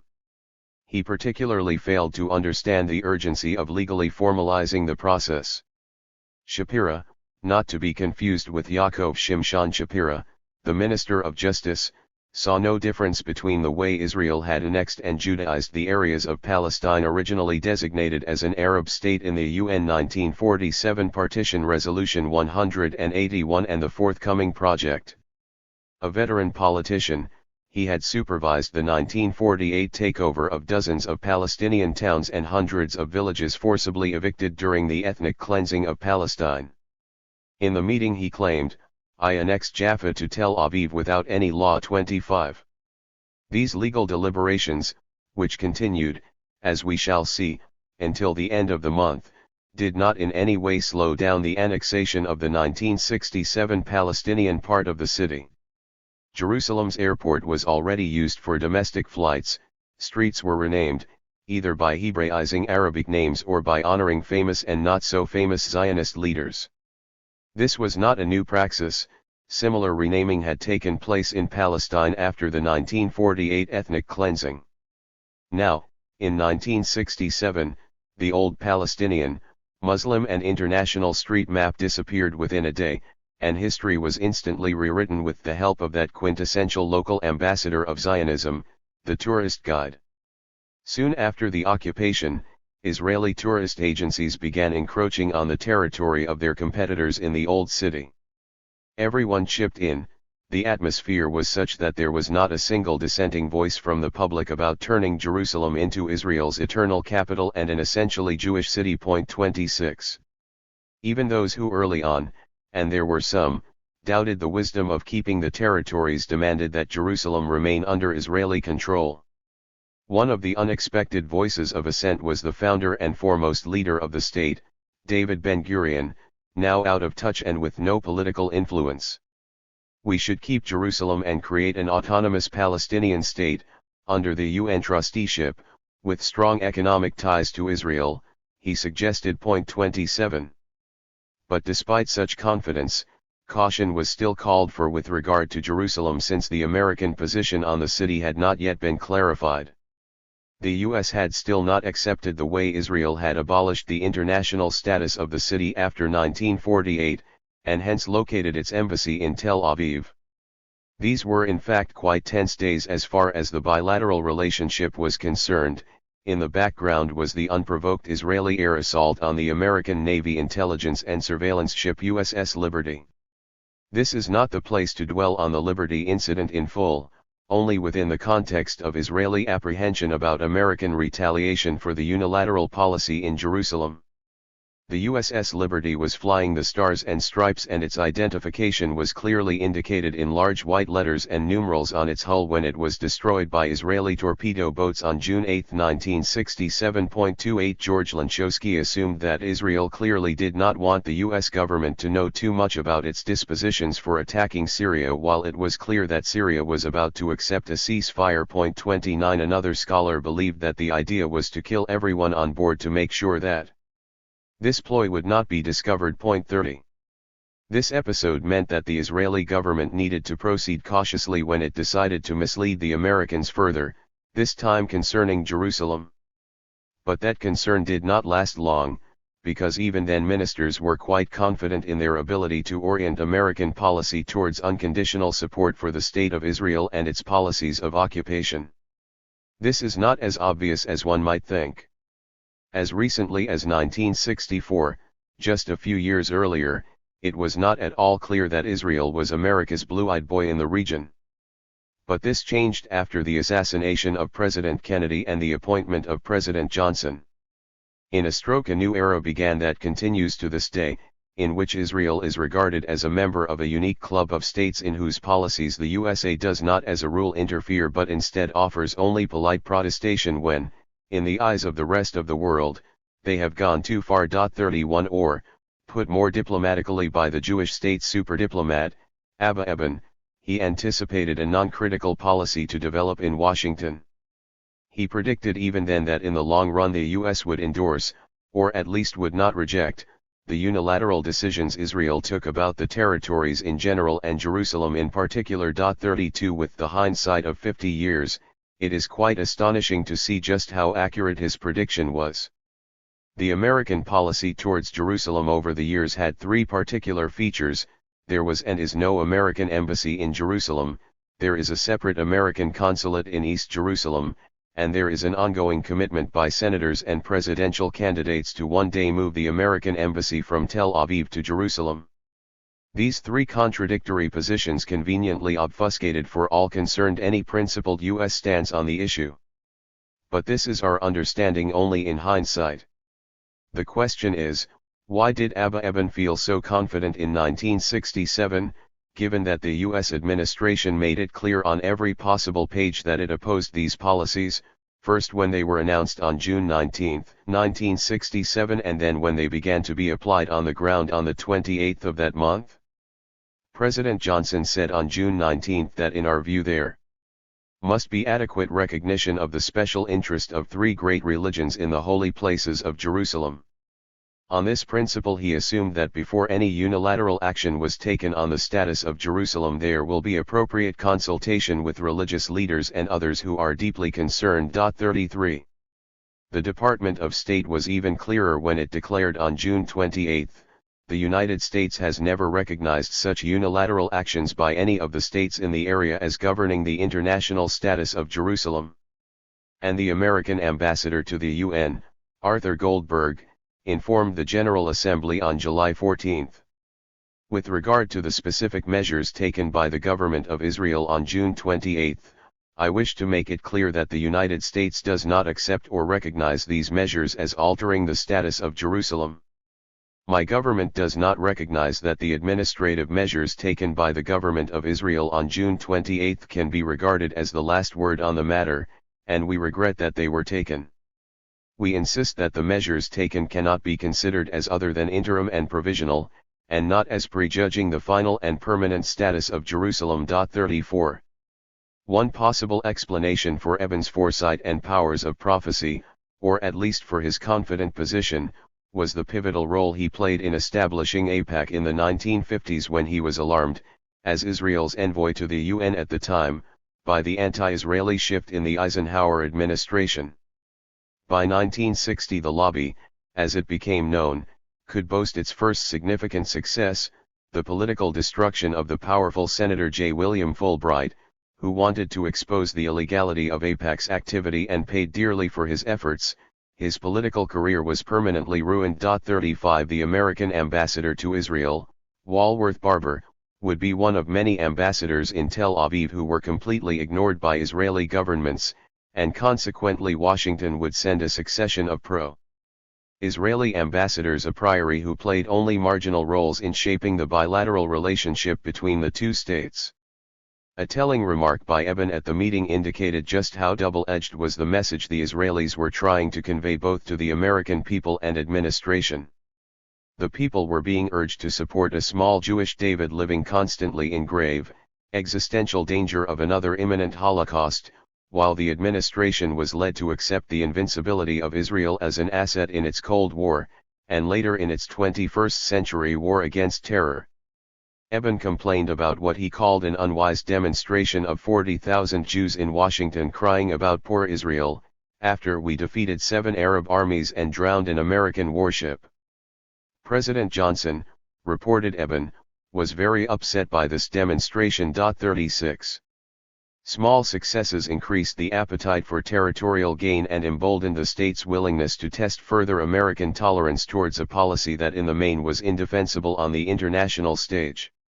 Since it seemed that nothing would stand in Israel's way in the making of the Greater Jerusalem, not even the Americans, some ministers suggested including Bethlehem in the new annexed territory, but the majority of ministers rejected this idea. 37. The same concerns about Jerusalem were relevant to the discussion about the fate of the territories as a whole. Israeli policymakers were unsure whether the Americans should be notified about the strategic decisions the government took in 1967. They decided against such transparency, although they were aware that eventually Washington would notice the developments on the ground, and thus a different dilemma presented itself: how to present that transformation in a way that would not alarm the U.S. On June 19 the government discussed how much the USA should be told about their internal decisions. The way forward was proposed in the afternoon session, the government would on the one hand deflect attention from the Palestinian areas while on the other show serious commitment to the attempt to reach peace with Egypt and Syria. The ministers' confidence was such that some of them suggested publicly declaring that the West Bank and the Gaza Strip were non-negotiable, but this idea was eventually abandoned. There was some apprehension on June 20 ahead of the speech by President Johnson, who presented a rather vague American peace plan consisting of 5 points, none of which contradicted the Israeli policy on Jerusalem or on the refugee question. It was all about the priority of peace before any withdrawal or other settlement, precisely the line Israel wanted the USA to follow. American documentation reveals that Washington was not easily deceived, and even by 1967 they understood that what they had been told had little relevance to what was happening on the ground. On June 25, 1967, the president requested that the Israeli government should not officially annex Jerusalem. This was the first use of a formula that would be employed again and again, and, one should say, that would be perfected over time, and it is still in use today. A firm American request not to annex or colonize is followed by an unequivocal promise to take this position on board, while the planned annexation or colonization goes ahead anyway. The tactic for dealing with the explicit American request not to annex East Jerusalem was devised and successfully trialed the next day, June 26. Prime Minister Eshkol interpreted this message, while admitting it was an angry one, as a warning that such a unilateral action by Israel could lead to the creation of an anti-Israeli bloc in the UN that would demand a unilateral Israeli withdrawal. But he added that American anger was about the timing of the decision and not about the decision itself. With these assurances, the government proceeded to annex Jerusalem. It is worth dwelling for a moment on how this was achieved. Bypassing U.S. objections did not prove as easy as the government had expected. While there was, of course, an active pro-Zionist lobby in Washington, the challenges there were quite formidable when it came to the question of Jerusalem. The Israeli embassy in Washington reported, and American documents reaffirm this in retrospect, that there was a growing unease in Washington about Israeli declarations to annex East Jerusalem. So when the government met on June 25, Eshkol wanted first to discuss any policies towards Jerusalem in the light of U.S. concerns about it. Always the pragmatic Mappinik, he stressed the need to act without making any open declarations to the international community. We should move on with the annexation of East Jerusalem, without changes in the law. He was annoyed that the otherwise obedient print media had highlighted ministers' wish to annex and unify Jerusalem, which embarrassed Israel in Washington. We should meet the editors-in-chief despite the fact that Gershom Skokin, the editor-in-chief of Haaretz, will complain, but it would be all right. 38.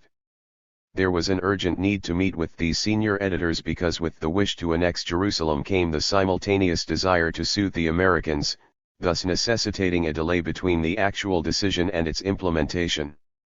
So the final decision to unite the two parts of the city was taken on June 26, 1967. However, since the likely American reaction was not yet clear, it was decided to delay the official declaration until clarification arrived from Washington. The problem was that newspapers were keen to cover an event of such historical importance, but as Israel Galili, the Minister of Information, put it, the move would attract unnecessary global attention to it. It was the Liberal Minister of Tourism, Moshe Kohl, who suggested once again that we should meet with the editors of the newspapers and ask them not to publicize it. Great minds think alike, and he was told by Shapira, the Minister of Justice, that he had already met with them and that, apart from one, all were very sympathetic. But he added that in the case of the stubborn Haaretz editor, more pressure would be needed to force him to toe the official line. Eshkol had no qualms about resorting to a familiar ploy, one which Israeli governments had used in the past and would use in the years ahead when they wanted to hide certain policies from the Israeli media. I can declare this is a meeting of the Ministerial Committee for Defense Matters, and thus it will be closed to the public or public knowledge. Laying the foundations for the peace charade. So by ensuring an obedient press, which is seldom difficult even today, the government was free to focus on how best to manage the interplay between actual policies on the ground and marketing them to the USA.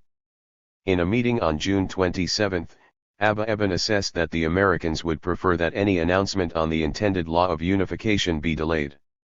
He reminded ministers that the UN was still debating a Soviet draft resolution calling on Israel to withdraw to the June 4, 1967 borders. Such a promulgation could not help, he told them. The other ministers understood better than Eban how things stood with Washington. In reality, there was nothing to worry about there.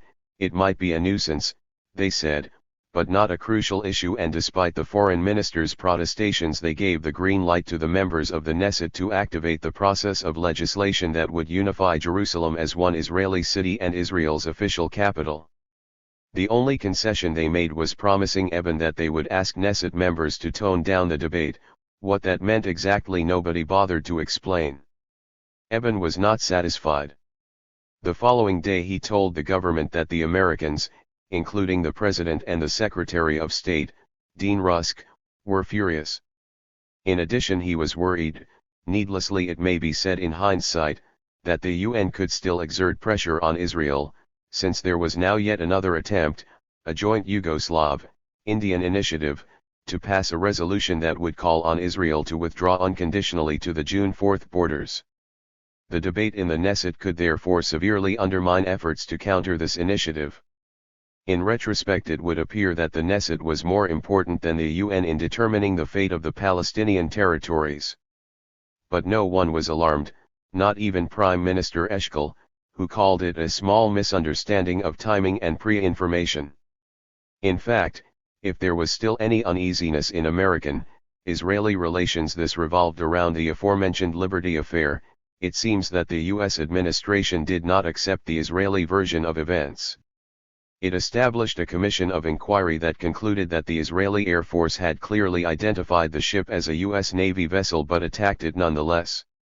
Nor did the Vatican express concern, as it transpired from that government meeting on June 26.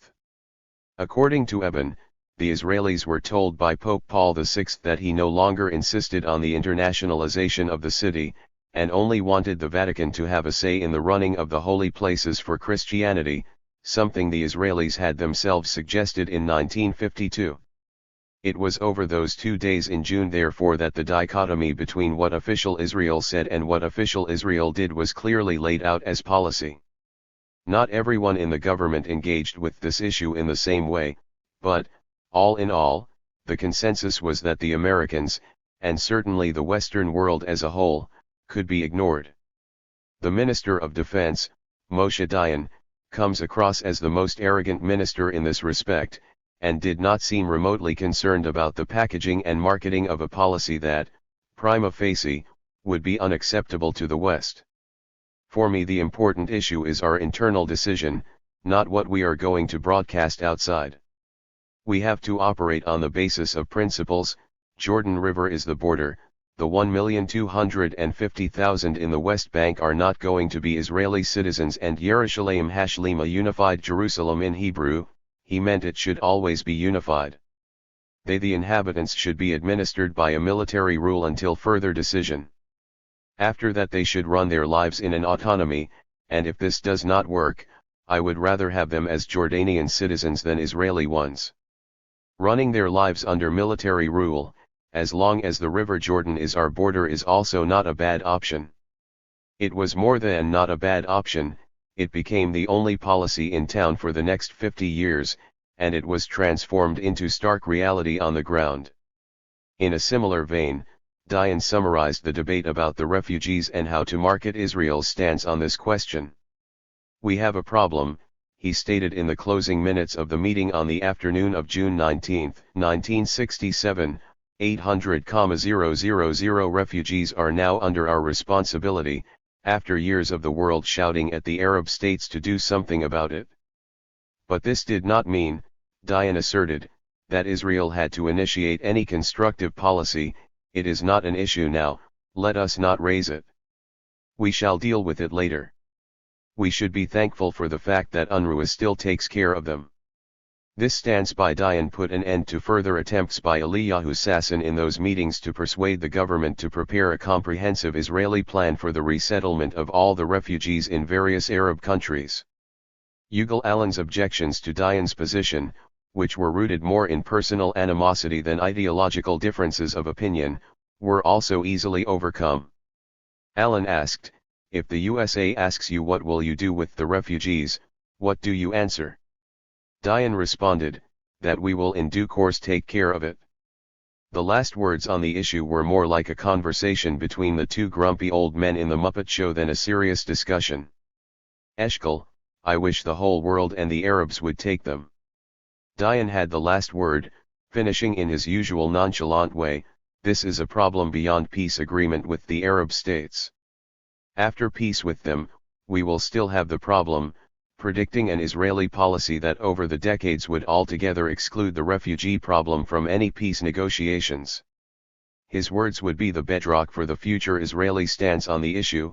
In order to let the problem die down, the Israeli government should not initiate any discussion on the refugees. No need to awaken sleeping dogs, Dayan added. For internal consumption only, Dayan reminded his colleagues that Israel bore no responsibility for the refugee question. By that he meant not only historical accountability but also the need to care for them in the present. It was UNRWA's realm of authority, as Dayan chose to describe it, and Israeli ministers should not challenge it. Egypt did us a great service running the refugee camps with UNRWA in the last 19 years. We should keep it in UNRWA's hands. Dayan agreed with Sasson that this reality of refugeehood in the UN camps could be sustained for a very long period, and therefore there was no need for talk about resettling the refugees in the Arab world. It was left to the more sensitive ministers of the Zionist liberal or socialist left to devise the language and approach necessary to propagate the new policy. In time these linguistic cover-ups would ensure Israel's immunity from retribution for any of its transgressions of international law or human rights. In those days, it was the Minister of Education, Zalman Aron, of the ruling Pappe party, and the Minister of Tourism from the Liberal Party, Moshe Kol, who did most of the work in this field. Aron is quoted in the minutes as saying, "We should say something, not necessarily mean something." What he meant was that they should say something about their wish to seek peace, but not really mean it. Kol and Aron also wanted to assist in marketing Israel's leading diplomat, Abba Eban. In the meetings they devised a formula for him, which meant, when in the UN, making vague references to Jordan as Israel's main interlocutor on the future of the West Bank and the Gaza Strip. Eban's principal problem was that in those early days after the 1967 war, and this is perhaps not the case today, the USA still attached great importance to the UN, and the only real proposal on the UN table was a Soviet call for an unconditional Israeli withdrawal. It took a while, but eventually the Israeli government succeeded in pushing the Americans towards accepting the formula they favored. Withdrawal would only be possible after a comprehensive peace agreement had been reached. This would become the official Israeli and American position for years to come, thwarting any real chance for peace and reconciliation, and allowing the Israelis to continue with their policies in practice under the pretext that as long as peace had not been achieved they were committed to their security, which meant settlements, military rule, and control. Israeli ministers offer us a variety of angles on this question: how best to market worldwide the decision to create unilaterally a huge open, or if necessary closed, prison for the inhabitants of the West Bank and the Gaza Strip. Although they all say the same thing, some of the personalities involved are worth revisiting because of the important role they will play later on in the so-called peace process. One such voice was that of a junior minister belonging to the National Religious Party, Mafadal, Yosef Berg. Later he would become a long-serving minister of the interior in several governments, and would lead the feudal Israeli-Egyptian discussions on autonomy for the Palestinians in the late 1980s and early 1990s. It seems that he invented this magical concept of the need to retain the occupied territories until such time as peace was established, in 1967. Egypt's President Anwar Sadat and U.S. President Jimmy Carter would adopt it as a basis for a permanent peace solution and for about 5 fruitless years would discuss it until it petered out. It was one of many rounds of diplomatic discussion that had little relevance to the reality or to the way Palestinians lived under occupation since 1967. In June 1967, Berg echoed Dayan in making a clear link between the idea that there would not be peace, or, as he put it, there would never be a partner for peace, and the justification for Israel's unilateral policies on the ground. No partner for peace became quite a common slogan, one used by future Israeli politicians for excusing hostile actions against the Arab population. As the veteran Zionist Berg put it, we are going to have to hold on to the territories for a very long time, while claiming outside we wish to make peace. In those June meetings, a few final touches were added and some quite innovative ideas floated as to how best to move between marketing the policies in one way, while carrying them out in exactly the opposite way. Eshkol, for instance, suggested not overusing the term annexation, even when the future of Jerusalem was being discussed. He came up with a better Hebrew word, one that he hoped would translate adequately, hachlala, meaning incorporation. He wondered aloud if perhaps with regard to Gaza the government might use the word annexation, speculating that since Gaza contains such a large Palestinian population nobody would object. Government minutes are dry documents at the best of times, and very rarely can one extract from them the tone in which declarations were made, or fully sense the prevailing atmosphere in the room. But in this case one cannot miss the air of superiority that pervaded these discussions about Israel's relationship with the rest of the world. The men seated around the oval and rectangular tables felt powerful, they feared no resistance from the Palestinians, cared little about the Arab world, and were confident they could manipulate the rest of the world, and in particular the USA. However, towards the end of June 1967, other countries could occasionally be heard voicing more explicit criticism and demanded answers that could potentially embarrass the government. As a result, the officials of the Israeli Foreign Ministry requested that the army consult them on major decisions on the ground. Assurance was given, but one doubts whether it was ever kept. There was thus constant tension between what Dayan called our internal decisions and the hectic diplomatic activity in the UN, where a formula for peace was being sought. The prime movers behind the scenes at the UN, apart from the USA and the USSR, were Britain and France. There were worrying signs in the last days of June that Britain would adopt a tough position that echoed the Soviet call to end immediately the Israeli policies of annexation and expansion. But in the United Kingdom there was already a growing pro-Zionist lobby, and pressure was duly exerted on the British Prime Minister, Harold Wilson, who forced the Foreign Office to rephrase its initial stance. At times, the Israeli press was harder to satisfy than some Western governments. Generally, the press was very loyal, but now and then it put a more humane perspective on Israeli actions and had to be hauled back into line. Ministers complained that the Israeli press unnecessarily showed pictures of the new refugees from the June war, or the first demolition of houses that were targeted either in response to sniper fire or as part of the early plan to create a new state of affairs in several West Bank towns. Eshkol warned, this could damage our image in the world. Other culprits suspected of damaging the image of Israel were discussed in the meeting, among them foreign diplomats in Israel and in neighboring Arab countries. The Italian ambassador in Amman was singled out in particular.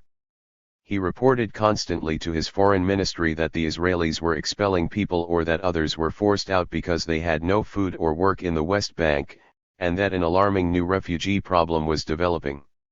He also accused the Israeli army of widespread looting, something that quite a few soldiers recalled later on in interviews and oral histories. The ambassador in Amman also initiated a European call for an international committee to investigate the situation in the occupied areas, a move Israel rejected out of hand. Even the Americans expressed their misgivings about the Israeli policy of expulsion. We do not know how exactly they phrased this concern, as the censor has erased much government discussion on the subject. However, we do have the comments of Yaakov Shimshon Shapira, the Minister of Justice, on the American message, and they seem to have been articulated in tones of regret. We could have waited 2 or 3 weeks with the expulsions, especially in eastern Jerusalem. So the language must have been quite harsh. But the whole affair alerted ministers to the possibility that the policies on the ground could also be monitored and not simply their declarations and statements. It was Moshe Dayan who laid the foundations for future attitudes towards foreign journalists at times when Israeli forces were carrying out operations that he did not wish the world to know about. In those early days he did not mince his words. A main concern is not to allow any journalists into the West Bank, it should be a closed military area. Dayan wished to prolong this state of affairs for as long as possible, but even he understood that it could only be done for certain fixed periods that could be quite long, as we learned during the Israeli Operation Cast Lead in the Gaza Strip in 2008 to 2009, when it lasted more than 2 years. The policy was shaped at that meeting with the help of the Director General of the Foreign Ministry, who suggested issuing licenses instead of a sweeping prohibition. "Oh," said Dayan, "then you will get untold horror stories." So the press was domiciled, the world indifferent and the Americans willingly misled. Israeli ministers had little concern for either U.S. condemnation or support for Israeli actions. Every now and then condemnation of a sort would be heard, but it did not alter the Israelis' determination to continue their efforts to create the facts of a new reality on the ground. One crucial issue was the arms embargo that had been imposed by the Truman administration back in 1948 and was still in place in the early days of the Johnson administration, but not for much longer. Years of building a pro-Israel lobby in America began at last to bear fruit. The sinking of an Israeli warship, Ilan, was the trigger the lobby needed to realign U.S. policy. At the beginning of October 1967 that lobby began pressuring the new Special Assistant for National Security, Walt Rostow, who proved more susceptible to these pressures, and the embargo was lifted. About a year later, the first shipment of the most up-to-date aircraft arrived in Israel. Israel was now America's favorite son and could continue to do whatever it wanted in Palestine. 39. The world, then and today, was divided into two groups of observers and opted for two types of engagement.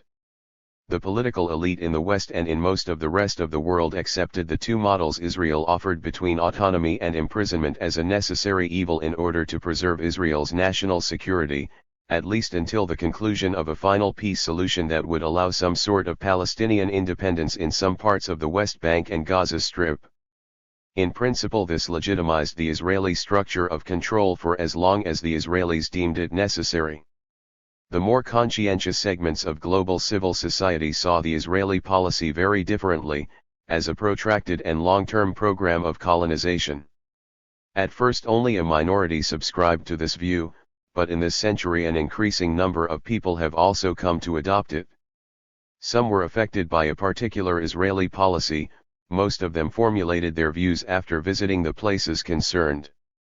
While the political and military elite of Israel framed clear guidelines for controlling the fate of the areas the IDF occupied in 1967 within a matter of days, with very little internal dissent, outside the halls of government the public debated that future in a livelier and less consensual manner.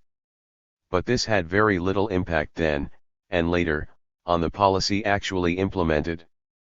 The charade of a public debate. The debate about the future of the territories that raged in the public arena commenced, in many ways, the moment the troops moved into the Palestinian territories. The first letter by a future and famous settler, Eliakim Hayazni, was published on June 7, warning against the withdrawal of Israeli forces and arguing for the resettlement of the Palestinian refugees in neighboring Arab states. 40 Those who followed his lead probably intentionally published their articles and op-eds alongside the obituaries of soldiers killed in the war. The question of withdrawal or annexation of the occupied territories would be the signifier that would map the Israeli political scene in a new way. On the right were all those who called for annexation of the territories, on the left were those calling for a withdrawal in return for peace. As one scholar put it, it was a discussion between the Redeemers, who believed the ancient homeland was finally under full Jewish control, and the Custodians, who believed the territories could be traded for a bilateral peace with Jordan or the Palestinians. This latter viewpoint was first promulgated by the Israeli Communist Party. It demanded an unconditional withdrawal from the very first day of the occupation.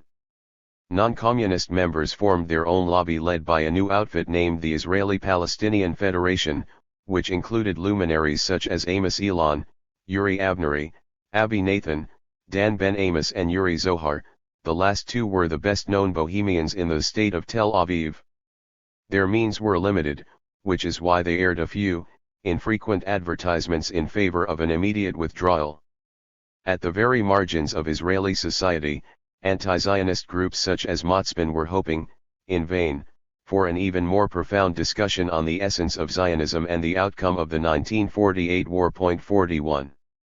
The politicians, however, while subscribing to this new public discourse and positioning themselves accordingly, in practice differed very little among themselves about the strategy hitherto defined in this book, only disagreeing about which tactics to employ. Where politics and the street met in agreement was on the issue of Jerusalem. The press reported public opinion as wishing to exclude Jerusalem from any future negotiations, as the politicians vowed to do. This explains the press's jubilant reaction to the news about the renaming and re-signposting of the streets and alleys of the old city of Jerusalem and the Hebraization of most of them. 42. The collective memory of the Zionist left, which is also reflected in academic discourse on the period, is of a political system and a public mood that were basically in favor of withdrawal, and, had it not been for a cynical usurpation of the political process by the settlers' movement later on, Israel would have exchanged the territories for peace. 43. This would be the line of argument of the left until this political force disappeared as a significant player on the local stage in 2000. The right wing, on the other hand, pointed to Arab intransigence as the main reason for the failure of this peaceful initiative. However, it is important to realize that even if the public mood was pro-withdrawal, for which I have found no convincing evidence, it had no impact whatsoever on government discussions at the time. Ministers debated the future of the territories in the belief that the public was happy and wanted them to consolidate the military achievements for Israel's long-term advantage. There was no pressure of any kind to withdraw or to enter into significant peace negotiations with the Arab states, let alone with the Palestinians.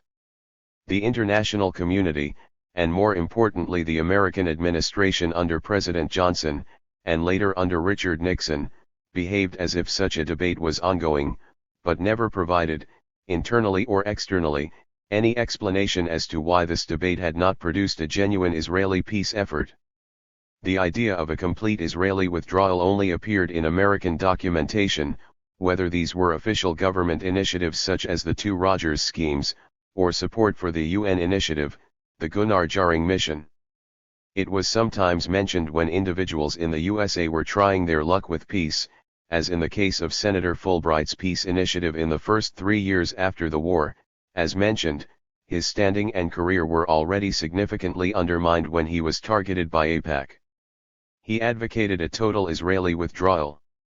To all these initiatives the Israeli responses were negative and the American reaction indifferent. 44.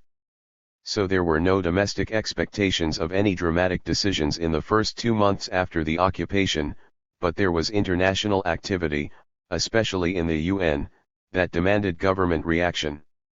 The Israeli politicians navigated these moves adroitly by giving the impression that they were seriously discussing the options for peace and withdrawal, while at the same time taking a series of decisions that demarcated clearly the West Bank and the Gaza Strip as future megaprisons controlled by Israel.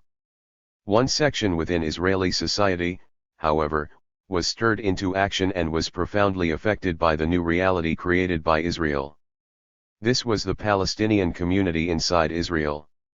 Their initial response was a wish to be reunited, with family members and parts of their homeland from which they had been separated for 19 years. At first the Israeli Security Service, and especially the Internal Security Agency, the Shabak, tried to disrupt this unification. The first Palestinians from Israel who went to the West Bank and the Gaza Strip were arrested. Later, by the beginning of the following month, they would be released and allowed to enter. But as in all other aspects of life, the Palestinian minority in Israel had no impact whatsoever on Israeli policies in general and towards the occupied territories in particular. 45. Notwithstanding, the public debate reflected a reasonable optional policy to the one the government pursued at that time and later. And maybe this is the reason why some of the bureaucrats conducted a dialogue that might have opened the way for a different history. They met, with the knowledge if not the blessing of Moshe Dayan, with a group of Palestinians who had been trying to represent the issue of Palestinian refugees in the UN, an agenda they had been pursuing since the spring of 1949 when they had tried in vain to offer a new peace plan for Palestine. They formed a committee chaired by the Palestinian lawyer Aziz Shihadeh and a group of public figures who suggested that the Israelis establish a Palestinian government and an autonomous entity under Israeli rule that would eventually negotiate a final settlement with Israel. They were hopeful that this would be based on Resolution 181, the partition resolution from November 1947, and Resolution 194 from December 1948, which called for the return of the refugees. 46. While some officials did take this suggestion seriously, the government never gave it any credence, and thus we can only speculate what might have happened if such a proposition had carried more political weight. Quite a few of the Palestinians who knew about it regarded it as collaboration with the occupation, and most Israeli policymakers believed that whatever negotiations were needed to finalize the unilateral Israeli actions on the ground, the partner, in those days, was the Hashemite Kingdom of Jordan and not some Palestinian body. The PLO, incidentally, was totally opposed to this initiative, something that also contributed to its failure. What is interesting is that it laid the ground for a West Bank minority stance that might be developed into a more mainstream option in the future. The gist of this position was best articulated by the current president of Al-Quds University and public figure Sari Nusseibeh. 47 On numerous occasions in the last 50 years he has suggested that if Israel does not allow Palestinian independence to develop on the ground, the Palestinians themselves should ask to be fully annexed into the Jewish state and demand full civil rights.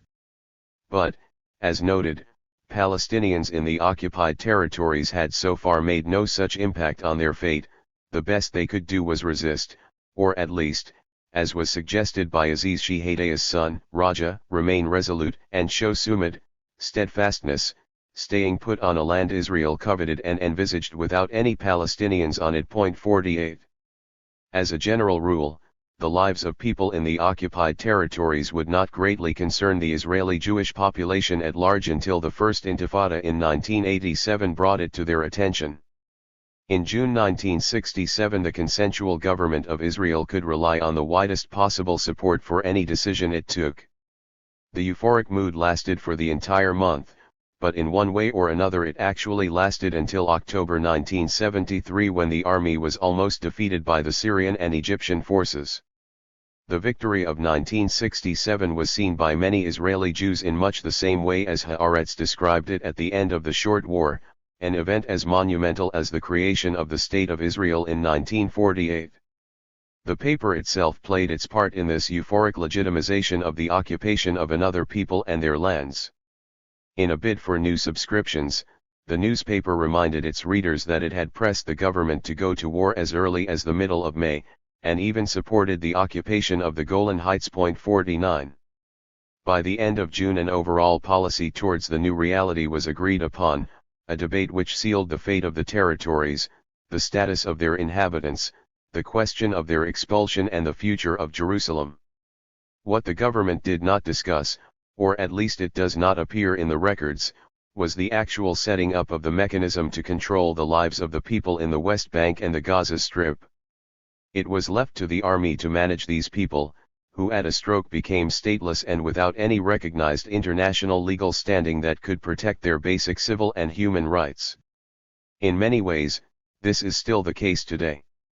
And thus on June 16, the chief of the Central Command, General Uzi Narkis, took over the control of the West Bank and appointed as military governor of East Jerusalem, Judea, and Samaria the Irish-born future Israeli president, Chaim Herzog, who had served as the main spokesperson for the 13th government on the wireless, effectively calming down or intensifying the panic, as the government wished, on the eve of the war. Governors general were appointed all over the West Bank and the Gaza Strip, and the bureaucracy of the occupation began its daily routine of maintaining the mega-prison of Palestine. It was in the Greater Jerusalem area that all these attitudes and practices were put into effect in the first month of occupation and, following their success, expanded to other parts of the West Bank and the Gaza Strip. Chapter 3. The Greater Jerusalem as a Pilot Project. The delineation of a Palestinian space, enclosed within several colonized Jewish areas, was the result of a concerted effort that gave the megaprison its final shape. When examining it closely as we do here, colonization can become very tedious. So let me warn the reader, this chapter contains a long list of the names of colonies, numbers of dunams one confiscated and urban spaces created. Let me also urge the reader to study it closely. It describes the meticulous planning and the swift implementation of this plan within the first year after the end of the 1967 war. Long before Israel tried to justify the colonization of the West Bank and the Gaza Strip as a necessary security response to terrorist activities or a unilateral act in the face of a long-standing diplomatic deadlock, the West Bank in particular was fated to be bisected, settled, and Judaized in such a way that from the outset any notion of turning it into an independent state was doomed. The politicians made the decisions, and they were, as we have already seen and will see again here, determined to establish the facts on the ground that would keep both the West Bank and the Gaza Strip as part of a new and larger Israel. But it was the bureaucrats who were busy charting the new geographical and demographic maps of the occupied territories. They were supervised by a group of experts, including some of Israel's leading academics of the day, men of great international repute such as the economist Dan Patenkeen, the sociologist Shmuel Noah Eisenstadt and the demographer Roberto Bacchi among others. Point 2. So in 1967, politicians, academics, generals and civil servants set about turning the West Bank and the Gaza Strip into a megaprison, the biggest ever seen on Earth. There were two principal enterprises, one external and the other internal. The external one was the slicing up of the West Bank and the Gaza Strip by driving colonized wedges into them. The internal one was a constant, never-ending issuing of decrees, the purpose of which was both to expropriate Palestinian land for future colonization and to limit the natural and organic growth of the Palestinian communities by preventing new building and expansion. A very similar method was used before 1967 and after in relation to the Palestinian minority inside Israel. The basic idea was clear: some of the occupied territories were to remain Palestinian, the rest had to be controlled directly. Apart from Jerusalem, where such control meant de jure annexation, in all other areas it was done through Judaization, primarily in the form of settling Jews as soldiers or civilians on Palestinian land. Jerusalem first. In the typical Israeli way, the dramatic transformation of the urban and rural landscape of Jerusalem and its environs was depicted as urban planning. However, what began in 1967 and continues to this day is an ethnic cleansing operation based on land expropriation. Back in 1967 and 1968, this so-called urban planning was a military operation par excellence. It was therefore entrusted to the Chief of the Central Command, General Rehavam Ze'evi, who replaced Uzi Narkis in the summer of 1968. This veteran of 1948 was nicknamed Gandhi, not for his peaceful policies.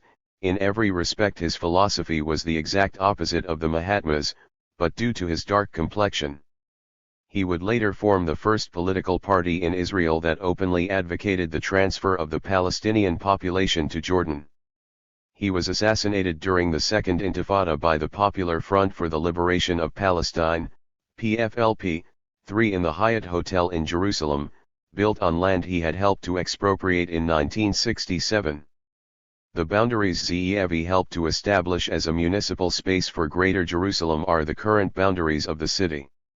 As the Israeli journalist Leslie Susser pointed out, the line Ze'evi drew took in not only the 5 square kilometers of Arab East Jerusalem, but also 65 square kilometers of surrounding open countryside and villages, most of which had never had any municipal links to Jerusalem. Overnight they became part of Israel's eternal and indivisible capital. 4. In order to establish settlements in the occupied areas, Israel used the same legal practices it had employed in Israel itself from 1948 to 1967. It was executed in a very direct and obvious way in East Jerusalem, since this area was officially annexed to Israel and thus Israeli laws were applicable there from 1967 onwards. In addition, in 1970, the Israeli government reactivated a mandatory law from 1943 that had already been used to expropriate land inside Israel, and now applied it to the area of occupied Jerusalem annexed in 1967. Thus, 17,000 dunams were confiscated under the ordinance of the law, acquisition of land for public use, all previously held in private ownership by Palestinians. On this land, the government developed the Shechinot, neighborhoods, a euphemism used to describe the new Jewish colonies built in East Jerusalem so as to single them out as part of the new post-1967 Israel. It was through land robbery by the state, endorsed by all the Zionist parties, that these urban sprawls were created. A very thorough and exhaustive study by the Palestinian researcher Khalil Tafakji enables us to follow this process very carefully, facilitated by the helpful way he lists the names and locations of the new settlements. This act of recording is extremely important, as only a handful of Israeli Jews within the consensus, including the Zionist peace camp, would recognize these neighborhoods as settlements. The massive land expropriation in Jerusalem began in earnest towards the end of 1968. Most of the residents were not compensated for this expropriation, while those who were found the compensation ridiculously low. The 17,000 dunams that were commandeered included buildings such as schools and hospitals. In December 1967, when the requisitions commenced, the Prime Minister's office was instructed to publish positive information, such as the presence of Palestinian patients in Jewish hospitals, in order to distract attention and stifle criticism. 5 However, as the expropriation gathered pace, it became clear that the world was already reconciled to the annexation of East Jerusalem to Israel. The principal means used to expand the East Jerusalem wedge were systematic land robbery, colonization, the designation of certain areas as green spaces, the ecological lungs of the new metropolis, namely no-go areas for Palestinians, house demolitions, and a repeated refusal to allow extensions to existing buildings for Palestinians. Another means of extending this wedge was a disinclination to invest in any infrastructure for future Palestinian housing and habitats, although the Palestinian citizens paid the same taxes as the Jewish settlers. Tafakji's research tells us that only 5% of the taxes were invested in the eastern part of the city in the second half of the 20th century. This wedge now has a name, the Greater Jerusalem Municipal Area, an amoeba that grows by the day and swallows whole areas, de-Arabizes them and colonizes them. Palestinians were forced exponentially out of the newly expanded amoeba as it swelled over years, and eventually by the beginning of this century it had cut the West Bank in 2.6. Within a decade of occupation, the composition of the Jerusalem wedge comprised up to 15 huge newly colonized areas. The most significant was the Jewish quarter in the Old City, built after the occupation and which grew to become 1/5 of the Old City, 116 out of 668 dunams. On the day of the occupation, 6,000 Palestinians who lived in 3 out of the 4 ancient quarters, the Mughrabi quarter that was totally demolished, Al-Syrian and Al-Sharf, were summarily expelled from the city to Jordan. At one time there had been 5 mosques, 4 schools, a historic market and a commercial avenue dating back to the Mamluk period in those quarters. Judaization swept it all away. The enormity of the wedge and its impact on Palestinian life became apparent when in 1993 the municipal borders of Greater Jerusalem were officially drafted. Later on, when the Oslo peace process petered out in the 1990s, successive Israel governments claimed that any new settlements built in the West Bank in general and in Jerusalem in particular were in retaliation for Palestinian terrorism, mainly suicide bomb attacks. In reality, this settlement policy had nothing to do with retaliation and began long before any suicide bombing commenced and continued throughout the years of occupation. It was simply presented this way, mainly for domestic consumption. Again, there was nothing new in this line of argument. It was used to justify the early stages of the 1948 ethnic cleansing, then not to colonize Palestine but to uproot the people. So while the ink was still drying on the Oslo Accord, Greater Jerusalem was reinvented as an area consisting of 600 square kilometers, which included 15% of the West Bank. Just one block of it, Malay Ejamain, is nearly 1% of the West Bank. 0.7 satellite settlements in areas adjacent to this new Greater Jerusalem were built with the future intention of serving as land bridges between Greater Jerusalem and the rest of the Israeli colonies in the West Bank. This expansion soon covered the ancient hills of North and East Jerusalem with a new urban sprawl of modern housing dressed up here and there with Orientalist facades that resembled the very houses demolished to build these new neighborhoods. As E.L. Wiseman elucidated so clearly in his book Hollow Land, the 1968 Master Plan for Jerusalem was committed to both a colonial and Oriental heritage dating back to the British urban planning of 1917, with two huge differences. The British redesign and beautification of the city was not done through the demolition of old houses and the eviction of the indigenous population, and did not involve covering Greater Jerusalem with the concrete monstrosities that characterize the new Jewish neighborhoods. 8 By 2005, 200,000 Jewish settlers lived in this area. Many more are expected to join them in the present century. 9. I will now describe the way the Greater Jerusalem wedge developed. In essence, it was made of 15 colonies, which the Israelis immediately called neighborhoods. The first colony, already discussed, is called the French Hill. The second one is Neve Yaakov, established gradually between 1968 and 1980, and the third wedge colony is Ramat, which necessitated the expropriation of more than 4,000 dunams of private Palestinian land, and is now home to about 40,000 settlers. A fourth colony is the ever-expanding settlement of Jalo, which was established in 1971 on confiscated land of around 2,700 dunams, making it now the biggest colony in southeast Jerusalem. This discordant eyesore is a familiar landmark for anyone making their way from Jerusalem to Bethlehem, on the western side of the road. It is a huge complex towering over Beit Jala, Bethlehem, and Jerusalem. A fifth is East Talpiot, built in 1973 over 2,240 Palestinian dunams, hosting about 15,000 settlers today. Together with Jalo, it comprises a Jewish colonizing belt in the southeast of the city.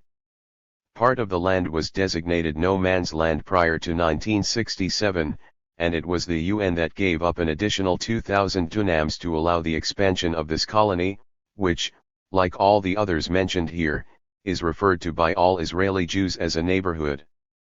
The sixth is Malo Daphna, built in 1973 on 7,000 dunams of land owned by Jerusalemite families, hosting, in mainly impoverished conditions, North African Jewish settlers. It was built in the heart of the Palestinian East Jerusalem neighborhoods in order to cut their territorial contiguity.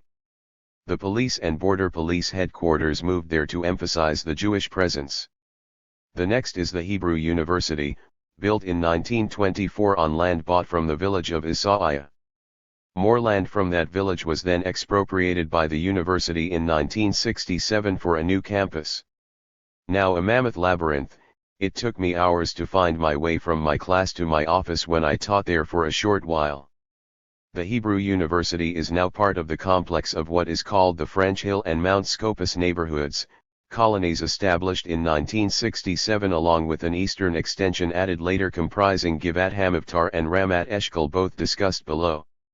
The French Hill, the western slope of Mount Scopus, was one of the first colonies built on land belonging to the people of Shuafat.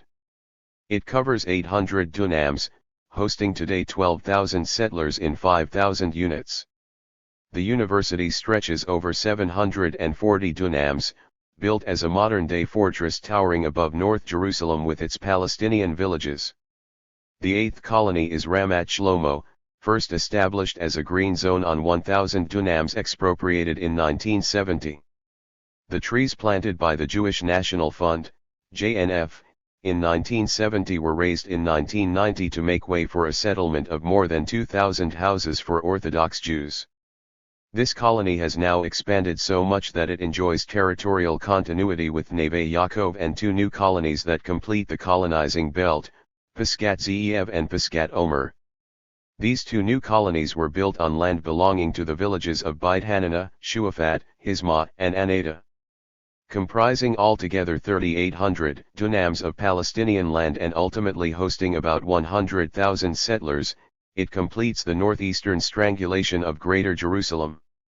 Then there are Ramat Eshkol and Givat Hamivtar, the first two colonies established to connect the western with the eastern parts of the city. Built on land expropriated from private Palestinian owners in 1968, it stretches over 3,300 dunams and hosts 60,000 settlers. They were the first bricks in the neighborhood wall surrounding the Palestinian neighborhoods and villages in eastern and southern Jerusalem. There are gaps in this ring of Jewish colonies, the outer ring excluding Palestinian areas, and inner rings separating Palestinian areas from each other, but they are quickly being filled with new Jewish settlements in the 21st century. You can add to this list the Adarot Industrial Zone on 1,200 dunams of land requisitioned in 1970 near the old airport built by the British during the Mandatory period, and mention should also be made of Givat Hamidos, built on land expropriated from the villages of Beit Seifafa and Beit Jala of about 170 dunams. Givat Hamidos was only built in 1991, a more sensitive year, which necessitated the charade of first erecting a temporary caravan that later was gradually replaced by about 5,000 building units. Together with the colony of Jalo, it is part of the southeastern colonizing belt meant to prevent Palestinian territorial integrity and continuity. So the Palestinian neighborhoods that were incorporated into Greater Jerusalem after 1967 were later besieged by Jewish colonies hemming them in on all sides. The last of the 15 colonies, and I apologize to the reader for this checklist but its importance cannot be overstated, were clusters and pockets of colonization that appeared later in the day. They mushroomed sporadically in the Old City and to the south and north of the city of Jerusalem. On the southern end, Har Homa, Jabal Abu Ghanaim, was the most famous of them because of the attempt of one man, Faisal al-Husseini to stop the stealing. In 1990 Israel bulldozed almost 2,000 dunams of land belonging to the villages of Sirbaur, Tuba, and Beit Sahur in the same area, to the south and southeast of the city. Around 6,500 units were built there, a project completed in 2011, and together they completed an urban sprawl that completely cut off these Palestinian villages from Bethlehem and Hebron. 11. Finally, in addition to the expropriation of land and the erection of substantial new neighborhoods in the West Bank, particularly in the area around Jerusalem, we should mention the crime against aesthetics that took place over the years in one of the city's most beautiful neighborhoods, Mamilla, opposite the Jaffa Gate, Bab al-Khalil. It was a buffer zone between the Israeli army and the Jordanian Arab Legion between 1948 and 1967 but survived the skirmishes, exchanges of fire and the 1967 war relatively unscathed, but not the colonizing zeal of the occupiers. If you are, like me, a connoisseur of the city's photographic history, you have seen countless photographs of this neighborhood, which was home to some of the finest hotels in the city in the early 20th century. These gems were replaced by a new eyesore, an indecipherable complex of garden houses and American-style condominiums. Work on the complex commenced in 1970 on 130 confiscated dunams. To the aesthetic crimes against the city of Jerusalem can be added those of culture and religion. One of the most important parts of the Mamilla area was its Muslim cemetery dating back to the 7th century. The graves were removed at night so that no one could witness this, and in their place the Simon Wiesenthal Foundation built a museum of tolerance. To ensure that Muslims could not reach this sacred site, it was surrounded by an electric fence. 12 Desecrating Muslim graveyards for new constructions was nothing new, however, the old cemetery in Haifa, Al-Istiklal, was desecrated in a similar way when a highway was driven through it, scattering the gravestones to either side.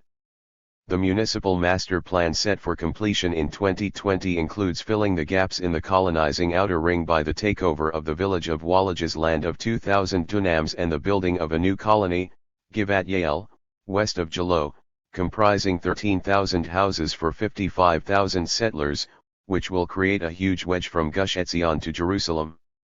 With regard to this, it is important to stress that the building of neighborhoods such as Jalo is considered a war crime under international law.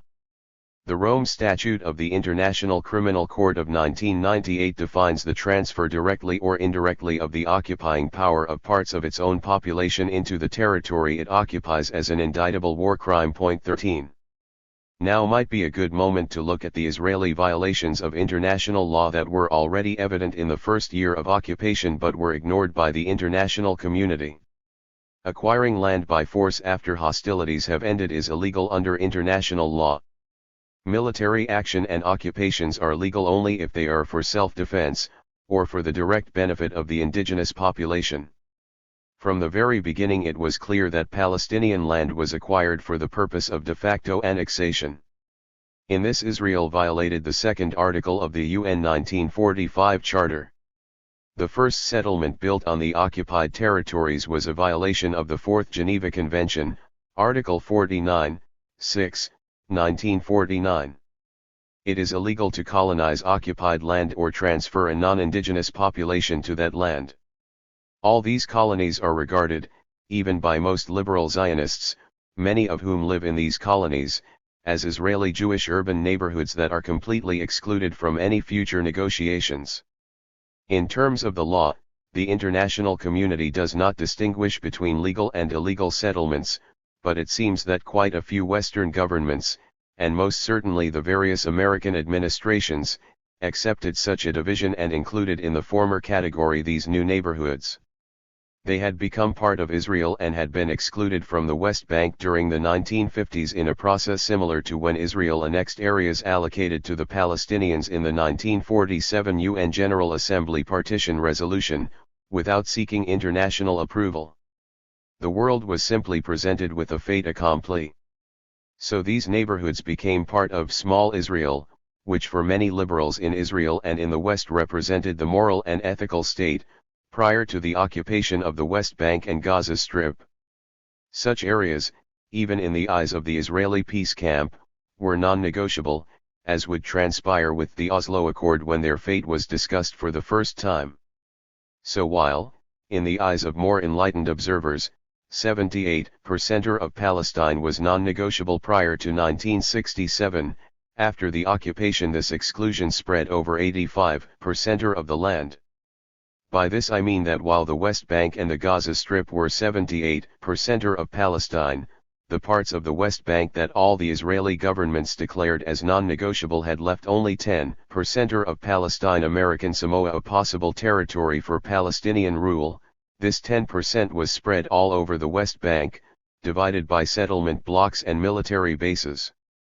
In time, with the full support of the West, the efforts of the Israeli peace camp to draw a line between the immoral Israel of the settlers and the moral one of the pre-1967 state will dwindle, and with it any hope of solving the conflict by a two-state solution.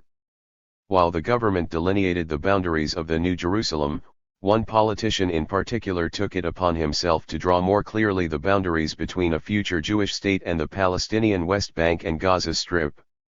This man was Ilan. Chapter 4. The Ilan Vision. Beyond Greater Jerusalem and the need to delineate the new acquisitions in a way that would satisfy Israel's territorial appetite and allay demographic fears, there was a need for a more structured and, in a way, visionary approach. Such an approach was offered by two figures familiar in the pantheon of Israeli heroes, Ilan and Moshe Dayan. In the crucial early, formative stages it was primarily Ilan who orchestrated the policy. Dayan would chip in whenever he was interested in more long-term planning, but he was really a man of ad hoc, short-lived projects. Long-term planning was not really his forte. Ilan rose to power early. At the age of 30, he already commanded the Palmach, the Zionist elite units, and as such was responsible for the cleansing of Palestinian villages and towns in various parts of the country in 1948. His loyal Zionist biographer Anita Shapira has described him as the cleanser of the North in 1948, and indeed he was. He was the epitome of the new, almost Aryan, Jew that Zionism craved as the antithesis of the exilic Jew. Handsome, charismatic, and brave, he shone as a future leader of the Zionist movement, but he did not live up to that promise. More cynical and sophisticated politicians marginalized him over the years, and he never played the leading role that he and his admirers wanted him to play. 1. After the 1948 war he became a member of the Knesset, later attempting but soon abandoning DPhil studies at St. Antony's College, Oxford, under the supervision of the illustrious Elizabeth Monroe. A chair, a real, physical one, in the JCR still commemorates his time there. When he returned to Israel in the early 1960s he joined the government, for most of his time there serving as Minister of Labor. The occupation of the West Bank and Gaza Strip provided an opportunity for him to regain past glories that had dimmed in the post-1948 years when he was out of the military establishment. He was not particularly interested in the Ministry of Labor, and immediately after the 1967 war focused all his attention on the colonization efforts in the occupied territories, which became his main interest in life. His efforts in this area are usually characterized by scholars as an attempt to find a solution to the conflict. Initially he was presented as the father of the Jordanian option, namely trying to reach a territorial compromise on the West Bank and the Gaza Strip between Israel and Jordan, which he later revised by replacing Jordanian sovereignty with Palestinian autonomy.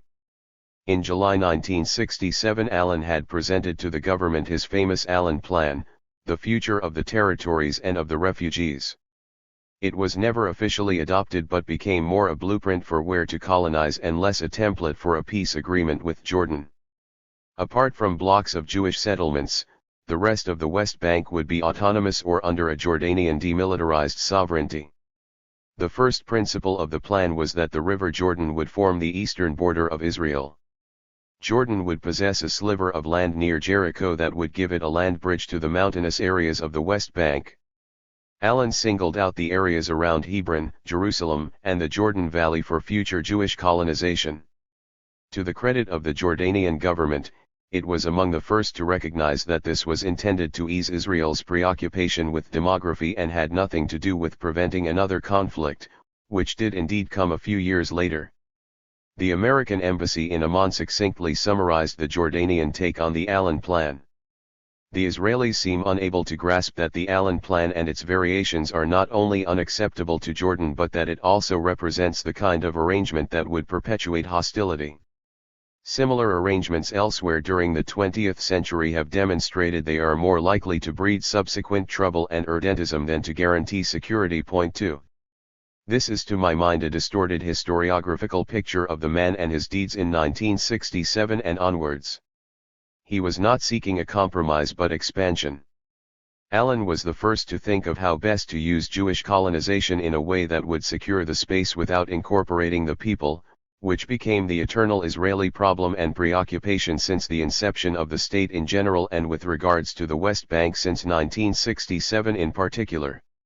He imagined and put in place a chain of Jewish colonies that would separate Palestinians from Palestinians and essentially annex parts of the West Bank to Israel. The concept of wedges would be perfected and in a way completed by Ariel Sharon both as Minister of Housing and National Infrastructure in the 1980s and as Prime Minister in the 21st century. Ilan's initial colonization plans were modest compared to those that his successor Ariel Sharon would drive into the heart of Palestine.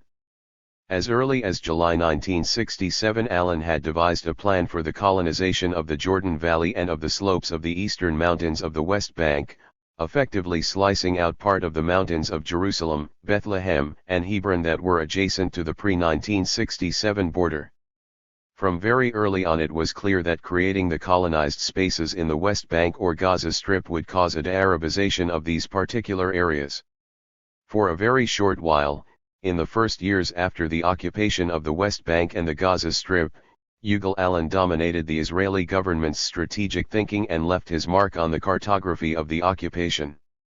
Although his plan was not adopted as a blueprint, it did suggest an informal protocol for how to rule both the West Bank and the Gaza Strip. The modus operandi he devised would inform Israeli policy up to the present day. In essence, it was a suggestion to rule densely populated Palestinian areas indirectly while striving to annex in one way or another all the rest. His broader perspective helped the government throughout the remaining months of 1967 to better contextualize its own practical and brutal annexation of Greater Jerusalem. The already Judaized part of the city and its environs were now part of the space that would be annexed to Israel, regardless of who might be its partner for peace or when the final lines of its borders would be drawn. Other areas included Khalil, Hebron, Bethlehem, the Jordan Valley and various smaller enclaves in the small West Bank, leaving the rest for either a future Palestinian entity to be supervised by Israel, or annexed as demilitarized zones to Jordan. The latter was Alan's first preference, but he was also open to the former option and would come to prefer it as the years passed. Alan's afterthoughts were sometimes more telling than his more structured presentation. Exploring further the issue of a possible Palestinian mini-state as a reward for Palestinian good behavior, he highlighted the negative demographic impact of the refugees and suggested resettling them all in the Sinai. 3. These thoughts were aired for the first time in the meetings in the middle of June 1967, and were articulated even more explicitly during July. He steered the government towards considering a way of having the territories, without annexing the people or expelling them. It was clear to him that the key word was control. In hindsight, the language he used at the time did not include the prison terminology I am employing in this book, but it was not far from it as he constantly referred to the policy of carrots and sticks. The carrot, the open-air prison, was in Alan's example the opening of a post office in Hebron, and the stick, the maximum security prison, was the collective punitive action against Nablus in July 1967 in response to an attack on a military convoy, mass arrests, vicious house-to-house searches, curfews, disconnection of the telephone system, which are all war crimes. On the one hand, the provision of normal services, a given duty of the occupier under international law, became a reward for good behavior.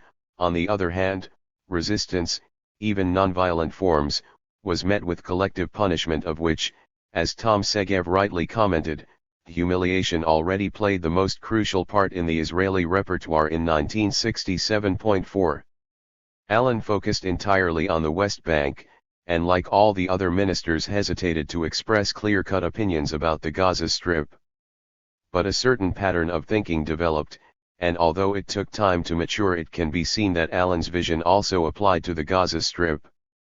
Even though the Strip is a very small piece of land, as long as it remained within Israel, the same policy of dividing it between ours and theirs was executed here as well.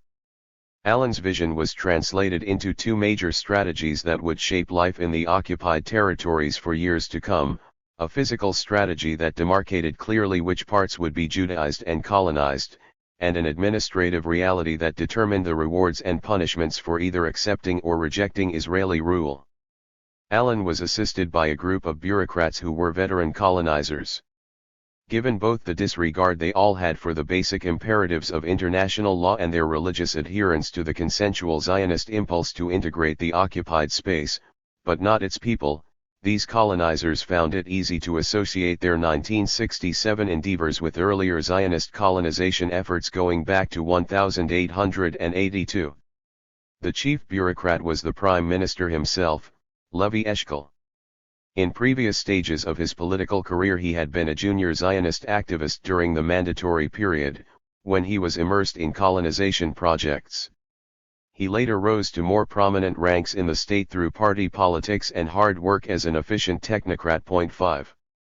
From the 1930s to 1967, he played a crucial role in the colonization of historical Palestine. On the official website of the Israeli government, he is presented as someone who determined the general framework for the largest settlement operation in history. 6. This largest operation was planting Jewish colonies in the heart of the Palestinian countryside. These spots were originally far apart from each other, but in 1948 they would be integrated into one single Jewish space by cleansing all the territory between them of its native Palestinian population. As Prime Minister in June 1967 he emerged as the leading figure in the colonization effort at the heart of the bureaucracy the government established to run the areas that Israel occupied in the war. This new effort was coordinated and supervised by the Settlement Department of the Jewish Agency. Previously this had been the domain of Yosef Weitz, who was very active in the 1948 ethnic cleansing of Palestine. Now it was handed to his son, Ronan Weitz, a man as active as his father in realizing the dream of turning Palestinian areas into purely Jewish ones. His father was still there in the background, but playing a far more marginal role in shaping the new reality. The vision of Ilan and the pragmatism of Eshkol meant that even domestic debates about the future legal status of the occupied territories would not hinder their colonization. On August 20, 1967, the government in full quorum wanted some sort of overview of the colonization effort. This was an important meeting, from which Ilan understood that the question of the legal status of the Palestinians within the occupied territories did not have to be associated with the question of how much territory to colonize. There were quite a few ministers in this meeting who argued that if the West Bank and the Gaza Strip were to be annexed, Israel would have to consider giving the residents their full rights, whereas in June most of the ministers objected to this idea. How to have the cake and eat it, therefore, was the question.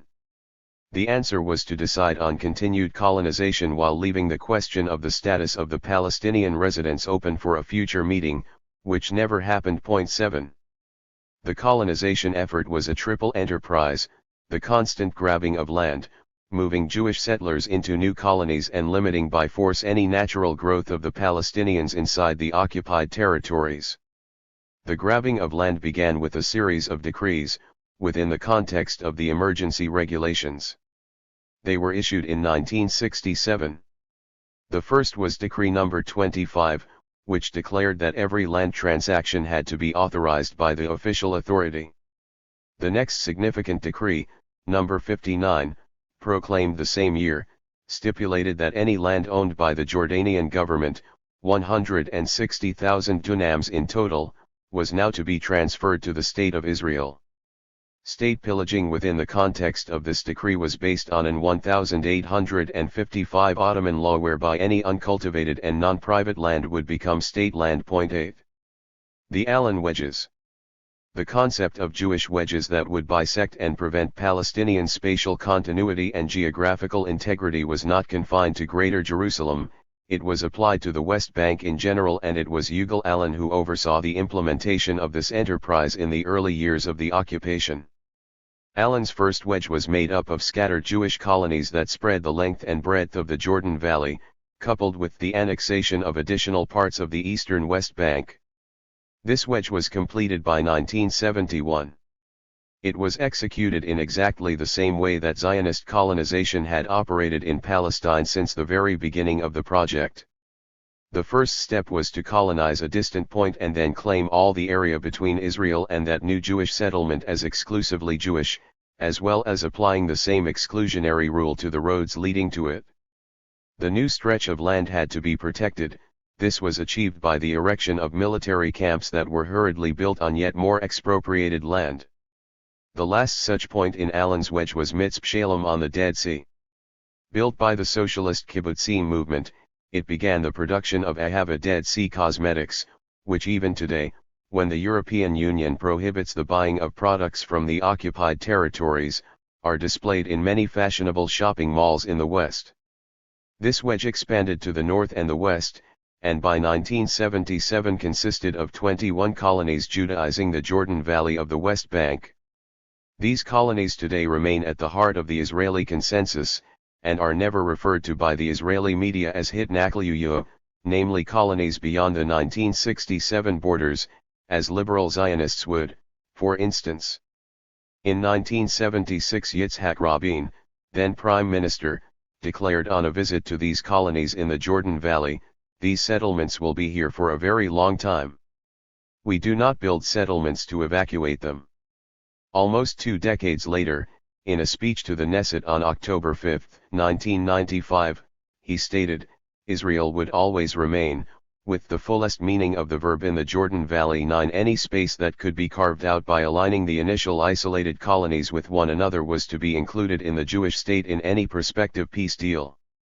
Ironically, the pace of colonizing that part of the West Bank slowed down when the Likud came to power in 1977, as the new government was interested in channeling resources into colonizing other parts of the West Bank.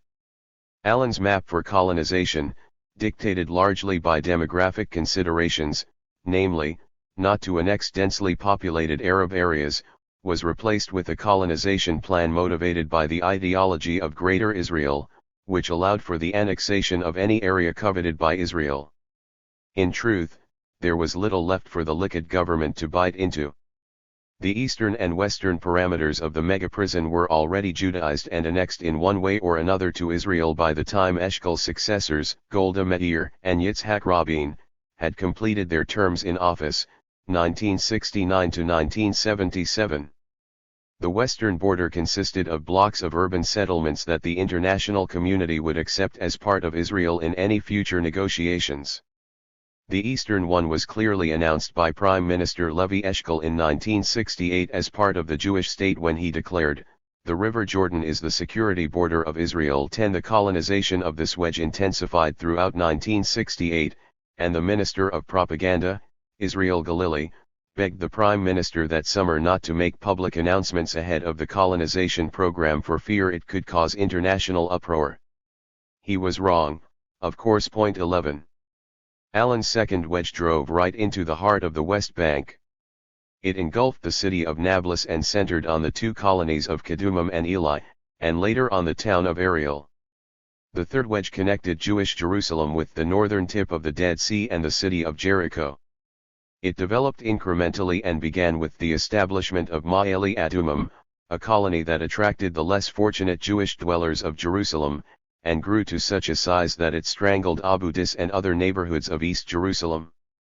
The Israeli plan in 2012 to extend this sprawl from East Jerusalem to the Dead Sea, and in so doing cut the West Bank into two inaccessible parts, caused the EU, for the first time in the history of the occupation, to use less than diplomatic language in its condemnation of Israel, and to threaten sanctions. The Israeli political elite was probably right not to get too agitated about this change of tone and language. Not much has happened in the international arena, while quite a lot has occurred on the ground to consolidate this physical partitioning of the West Bank. It is interesting to note that, in 1967, Ilan and Dayan were contemplating the possibility of dividing the West Bank into northern and southern cantons but eventually decided against this option. But the two cantons, the north and south of the West Bank, divided by the wedge stretching from Jerusalem to the Dead Sea, became a fait accompli as the occupation progressed. 50 years into the occupation and the two cantons were each divided into 11 counties controlled by the Israeli army and separated by a network of apartheid roads and settlements and strangled by wide no-go areas for Palestinians, blocked physically by the army. The colonizers' butchery of land did not end there.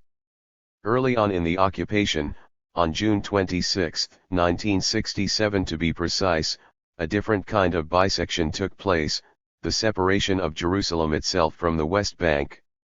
The tearing up of the economic, religious, cultural, and social heart of the West Bank was finalized in a series of daily cabinet meetings at the end of June 1967. In the interplay between demography and geography, the exclusion of Jerusalem from the West Bank created a problem. Any Israeli de jure incorporation of land tipped the demographic balance in favor of the Palestinians. Ministers noted that the new plan for the unification of Jerusalem added 70,000 Palestinians to Israel's population. They were not deterred by this. It could be offset by the immigration of Jews and the purchase of private Arab lands, Prime Minister Eshkol reassured his cabinet. A more sinister plan, which was eventually implemented, was offered by the Socialist Minister of Agriculture, Haim Givati. He had overseen the covering of destroyed Palestinian villages in 1948 with Jewish National Fund forests, and considered using the JNF to complete the act of dispossession once again, this time in another way. He suggested allocating some of the newly dispossessed lands to the JNF, since, according to its charter, it is not allowed to sell or let land to non-Jews.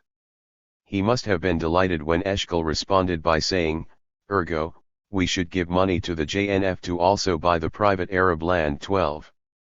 The area annexed in East Jerusalem was exclusively Palestinian prior to 1967. A year later, only 14% of the land remained in Palestinian hands, 46% was owned by the state, and the remaining 40% was designated green areas. Ilan's fourth wedge was driven into the south of the West Bank, separating Bethlehem and the Hebron Mountains and surrounding area from the rest of the West Bank. Ilan was less influential in determining the colonization policy in the Gaza Strip, but the same methods were applied there as well, slicing, bisecting, and then cantonizing the territory. Here it was mainly Yitzhak Rabin who proved to be the moving force behind the bifurcation of the Strip.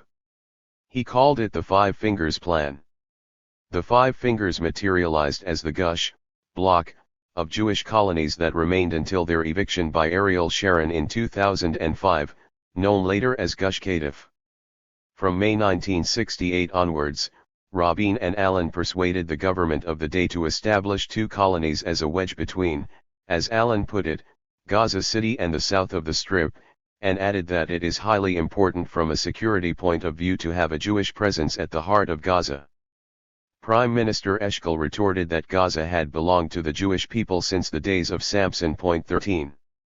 Because of the small size of the Strip, the early violations of Israel's duties, as far as international law was concerned, were more obvious in their bluntness. This forced the government to justify in 1967 its total disregard of the law and in particular of the Geneva Convention. What the government came up with would serve them later in the expansion of Jewish settlements in the West Bank. The Jewish colonies in Gaza were presented as a form of retaliation against the actions of the nascent resistance movement that appeared in the first year of the occupation, before it was crushed by Ariel Sharon, then serving as the head of Southern Command. The climax of that ruthless campaign was a military invasion of the refugee camps of Jabalia and Al-Shadi in July 1971, which ended with the forced transfer of more than 15,000 people out of the camps to the city of Gaza, El Arish and the West Bank. According to a UN report, more than 6,000 homes were demolished in this operation. 14. By the end of 1967 the first band of colonies appeared south of the Israeli city of Ashkelon, which now incorporates the evicted 1948 Palestinian town of Al-Maghdal, and stretched as far as Gaza's northern outskirts. This was the first finger. The second separated Gaza City from the town of Deir al-Bala, located 14 kilometers south of Gaza. Two others became the famous, or infamous, Gush Katif, the main Jewish settlement block in the Strip. The fifth never materialized, intended to penetrate the Sinai Peninsula. Thanks to the bilateral peace agreement with Egypt in 1979 it was never completed. 15. The size of the Gaza Strip also meant that the options for bisecting it were never the same as in the West Bank. When they were completed, the colonies made up a relatively small zone of Judaization, which made it easy for Sharon to evict in 2005 in the hope that it would enable him to annex the West Bank. The intense preoccupation, from 1967 to the present day, with delineating and redelineating the space in the West Bank shows that this region did indeed have a different place in the Israeli strategy from that of the Gaza Strip. The only reason it was not overrun along with the rest of Palestine in 1948 was the different role the international community played in its affairs, through the so-called peace process, and the demographic dilemma that each new Palestinian territory coveted by the Jewish state posed for Zionism. This intensive preoccupation paid off. From 1967 onwards Israel used the bureaucratic decrees of military rule to take over 41% of the land of the West Bank. By 1985 it already controlled 52%. In 1991 this had risen to 60.8%. This process ended with the establishment of 130 settlements in the West Bank and 16 in the Gaza Strip. By the end of the 20th century 200,000 settlers lived there, in addition to the same number living in the Greater Jerusalem area. It also paid off as a strategy to thwart any future chance of creating an independent Palestinian state next to Israel by constructing irreversible facts on the ground, a point argued convincingly by Meron Benvenisti and Shlomo K. 16. The two-pronged strategy of territorial continuity between the settlements and territorial discontinuity between the Palestinian villages, towns, and cities assured this scenario. Instead of a state, something else was on offer, a level of autonomy as a carrot for good Palestinian behavior, or ruthless retribution as a stick against Palestinian resistance. Were the wedges legal? Surprisingly, the Israeli government did ponder this question. The new colonization reality required a legal infrastructure, not for the sake of international consumption but for the sake of an orderly and well-regulated system of governance of the stateless people of the West Bank. The easiest thing to do would have been to annex de jure all the coveted territories. But de jure annexation was impossible for demographic reasons. Very early on, the Minister of Justice, Yaakov Shimshon Shapira, demanded that his colleagues be aware that the law of the State, of Israel, did not apply as the law of the land, Eretz Israel, apart from Jerusalem, that is, in the West Bank and the Gaza Strip. 17. On June 18, Shapiro was entrusted with constructing the legal infrastructure for the new reality. He laid the foundation of what would later be a more elaborate Israeli attitude, informed and fed by the wish to hold the territories without officially annexing them.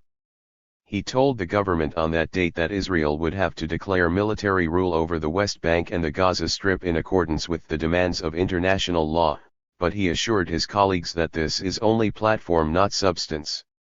Therefore he proposed a committee of senior ministers to oversee the construction and policies of such a rule. 18 The fact that Israel decided to designate it a military occupation while at the same time refusing to respect the international laws that should govern such a move has had a major impact on the suffering of the people in the West Bank and the Gaza Strip from 1967 up to the present day. In essence, he explained, there would be two kinds of territories. Some would be annexed and would become like the 1948 Galilee, and the rest would be administered territories, the status of which would be decided later.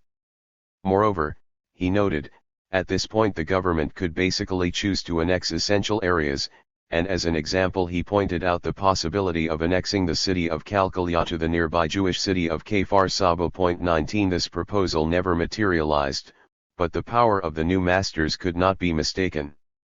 In hindsight, from our vantage point at the beginning of the 21st century, it is easy to see how this foundational policy shaped the geopolitical map of the occupied territories over the next 50 years.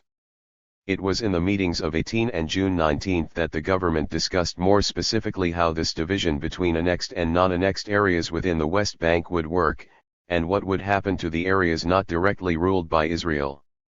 It was there and then that the formula of autonomy was first spelled out and the model of an open prison was introduced as the best option for the Palestinians. It was Yigal Allon who first advanced these ideas, at least according to the minutes of these meetings. I am willing to give them autonomy, provided they are part of the State of Israel, he declared pompously, but hastened to add the proviso that this should be done hand in hand with widespread Jewish colonization. He called that colonization effort the establishment of Hitashvudiyat v'Yukiyat, or legal and colonizing facts on the ground. 20 He specifically identified the need to annex the Hebron area to Israel, along with the city itself and the mountains around it, while leaving the refugee camps and the rest of the southern West Bank to a future autonomy. He was more generous than those who took on the task of implementing his plans many years later. He believed every Palestinian in an annexed area should become an Israeli Arab, namely, upgraded, if indeed this was what it was, from an inmate in the mega-prison to a second-rate citizen in Israel. He prompted protests based on demographic apprehension among his colleagues. Together with the Arabs in Jerusalem we can still deal with them demographically, that is, tolerate them. As we now know, his willingness to grant Israeli citizenship to the newly annexed Palestinians was only offered in part of the Greater Jerusalem area. The offer to be a citizen and the threat of losing this citizenship became a cruel tool in the hands of the future occupiers. But this was not Allon's legacy. It was, rather, the colonization plans he offered that became realities on the ground, creating settlements all over the West Bank without granting basic civil rights to any of the Palestinians living there. He laid, as mentioned, the foundations for the protocols of ruling. An example of its application can be seen in a passing remark he made about the need to drive a wedge between the Palestinians living in the West Bank and those who were Israeli citizens living in Wadi Era. The Wadi, which consisted of 15 villages, used to be one solid region but was cut in two by the armistice agreement with Jordan in 1949, under an ultimatum of war. The Israeli strategic thinking and tactical argument about this particular community reveal the absurdity and cruelty that the racist demographic discourse produces in the realm of planning and politics. Until recently, there was a wish to follow Ilan's ideas and ensure the Palestinian community in Wadi Era, who were Israeli citizens, was not reunited with the Palestinian community in the West Bank. Two villages, Baika and Barta'e, out of the 15 in Wadi Era were in fact cut in two as a result of this strategy. The climax of this separation was the construction of the wall at the heart of these and other villages. Then came the 21st century, and with it the conception of new ideas. Ariel Sharon wanted to Judaize Wadi Era altogether and build colonies in the midst of the Palestinian villages in a program called the Seven Stars, each star representing an exclusive gated Jewish community.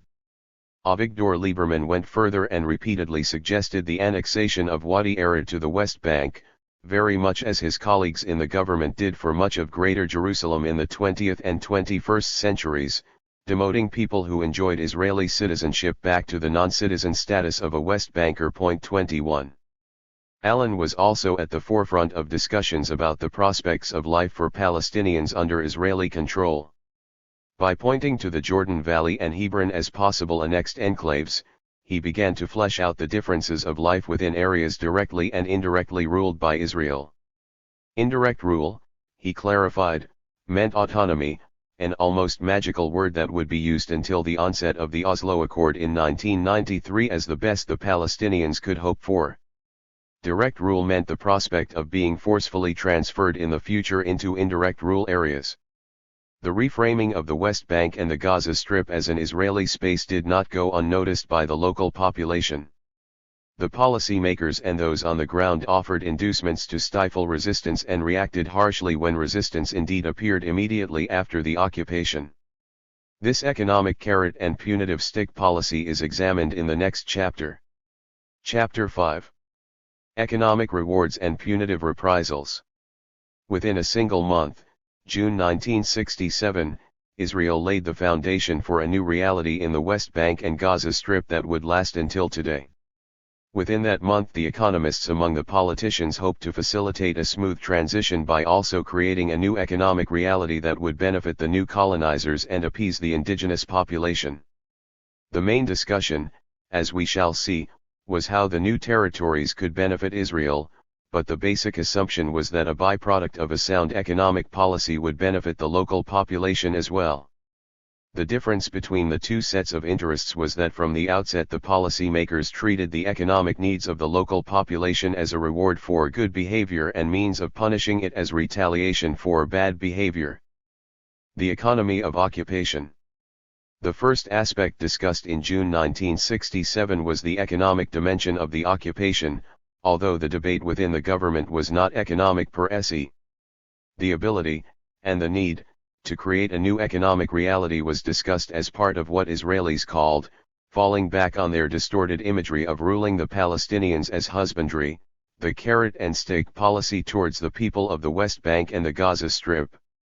There was another key economic aspect to the Israeli strategy for the occupied territories. By the end of July 1967, the first economic and financial regulations gave early indications that Israel had long-term ambitions for the West Bank and the Gaza Strip. The government decided that only the Israeli pound, the lira and later the shekel, would be the legal currency in the territories its army occupied. This decision on the currency was swiftly followed by an intensive Israel campaign around the world for foreign and Israeli investment in the territories, and later that month it encouraged Israeli companies to use local firms in the West Bank and the Gaza Strip as fronts for exporting Israeli goods to the Arab world, an attempt to break the Arab trade boycott on Israel. 1. The ideological imperative was to keep the territories, the economic logic was that it might be too expensive. In order to minimize the expenditure of creating a new reality on the ground, foreign aid was necessary. This was eventually forthcoming, in particular from the American taxpayer's pocket and later almost solely from the EU. No less important was the need to ensure economic dividends in the form of Israeli monopoly in the territories and, later on, the recruitment of a cheap labor force from the Palestinian society. Point 2. This kind of consideration indicated that there was never a pure economic or financial policy towards the occupied territories, and this is why decisions were not left in the hands of the Minister of Finance, Pinchas Sapir, as impressive as he was, at least in the collective memory of Israelis. Decisions were mainly taken by the Minister of Defense, Moshe Dayan. Sapir troubled his colleagues, as he seemed to be one of the few ministers who genuinely contemplated a unilateral withdrawal from the occupied territories. He was particularly anxious about a prolonged Israeli presence in the Gaza Strip. In one cabinet meeting he commented that remaining in Gaza was wrong because of the natural birth rate there, muttering something about how no Arabs could be trusted apart from the Druze, and added, "We should get rid of the West Bank and give it to King Hussein if possible." Point 3. Otherwise, he warned, Israel would have to integrate the Palestinians into the Israeli labor market as equally paid workers. In practice his views had no impact on the government, and, more importantly, his ministry implemented a policy that contradicted the reservations he constantly expressed in cabinet meetings. The areas were annexed economically and the Palestinian labor force was never paid as much as Jewish workers, nor did it enjoy any of the rights and protection workers in Israel had. It was essentially a captive labor market for Israel, presented as an Israeli reward for good Palestinian behavior, a reward that was denied Palestinians during uprisings or resistance. Point 4. Thus economic annexation was based on two movements. It consisted of a flow of Israeli goods into the occupied territories, and in the opposite direction a supply of cheap Palestinian labor inside Israel. Point 5. The first movement was enacted immediately. A smooth transfer of goods was ensured just a few days after the military occupation was completed through the currency monopoly. It took a while for the second one to materialize. The efficient movement of commodities and workers needed the support of the General Trade Union, the Histadrut. By the end of June 1967, the Histadrut had already worked out guidelines that would allow Israeli industry, much of it owned by this trade union, to dominate the marketing of goods in the West Bank and the Gaza Strip. It would act, or rather not act, in a similarly swift manner to allow industry to employ Palestinians without providing them with basic workers' rights. Point 6. The stick of punishment. While this economic policy was in the main meant to serve as the carrot of the occupation, or as the inducement for the local population to cooperate, the stick was not primarily economic. It entailed a comprehensive blow to the dignity, freedom and, quite often, life, of a person in response to any individual or collective act that was subversive or was deemed to be so by the new rulers of this part of Palestine. Retribution and punishment were seriously contemplated because some of the policymakers knew all too well that, historically, occupation was often met with resistance. Government protocols, for what they are worth, reveal Ilan once more to be the main thinker and speaker on these issues. He did not anticipate significant resistance from the Palestinians, and for this reason even envisaged granting them a kind of puppet state. If they behaved themselves, in other words accepted their fate with only a modicum of resistance, he considered allowing them to have their own state in the West Bank, provided the colonization and annexation programs had been completed. However, he warned that Israel could not wait too long, as they the Palestinians will have a national movement, and then it would be unwise to offer them a state as this might turn out to be a real 1.7. This became the bane of the liberal Zionists, forever asking the rhetorical question, why did we not build a subordinate state in 1967 when the Palestinians were weak and lacked a clear sense of nationalism? Moshe Dayan viewed things quite differently. As with Ilan, in the days immediately after the 1967 war he was very much in the public eye and basking in the attention and admiration. But his, of course, was a particular case and explains his arrogant overconfidence that nothing should stand in Israel's way, and definitely not the Palestinians. He was, after all, the national savior who had been called in at the 11th hour before the 1967 war to be Minister of Defense and lead the nation to victory, replacing the insecure and hesitant Levi Eshkol. He told the government he did not anticipate the Palestinians being able to raise a national movement, and constantly referred to them as a disparate collection of religious sects, Edat in Hebrew, rather than a single community or people. Alluding to the Palestinians merely as Muslim, Christian or Armenian was the way the British mandatory authorities related to the Palestinian population prior to the 1936 Arab uprising. This perception of the local population as an agglomerate of communities determined Dayan's basic philosophy towards them. It enabled one to choose at will, at any given moment, which group among the Palestinians one wished to communicate with. Dayan took the lead on this issue and reported constantly to the government on his regular meetings with the heads of the local religious sects and, less frequently, with the local mayors. 8. But as Minister of Defense, Dayan knew better than the rest of his colleagues that the Palestinians, particularly in the Gaza Strip, were already acting as a national liberation movement, and the Israeli army, and in particular General Sharon, were channeling all their energies into suppressing these initial attempts to liberate the territories. With Dayan's full knowledge, Sharon was the first to employ the method of collective punishment in response to the early resistance in the Strip. Sharon's policy included the demolition of houses, mass arrests without trial, long hours of curfew and violent break-ins into houses and huts. In 2008 an official website commemorating Sharon's life and achievements was established, in which, rather than hiding his role in Gaza in those days, it proudly lauded it. Sharon participates in these searches himself. He orders the soldiers to perform a full-body search on all males and sometimes imposes curfews on refugee camps in order to conduct a search. The clear goal of the mission is finding terrorists and killing them. The soldiers have orders not to try and capture the terrorists alive. Sharon instructs them to be rough with the local population, to perform searches in the streets and even to strip suspects naked if necessary, to shoot to kill any Arab who holds a gun, to shoot to kill any Arab who does not obey a stop call, and to diminish the risk to their lives by employing a big volume of fire, by uprooting trees from orchards which makes it difficult to capture terrorists, by demolishing houses and driving out their owners to other houses in order to pave secure roads. Haider Abd al-Shafi, senior Palestinian leader, says, Sharon took a decision to open roads in al-Shadia camp and in Rafah for security. That led to removing houses, the houses of refugees, which is an action not to be taken lightly, but there was no objection neither from Dayan nor from the Israeli government. They let Sharon realize his aim and he really destroyed a lot of refugees' houses.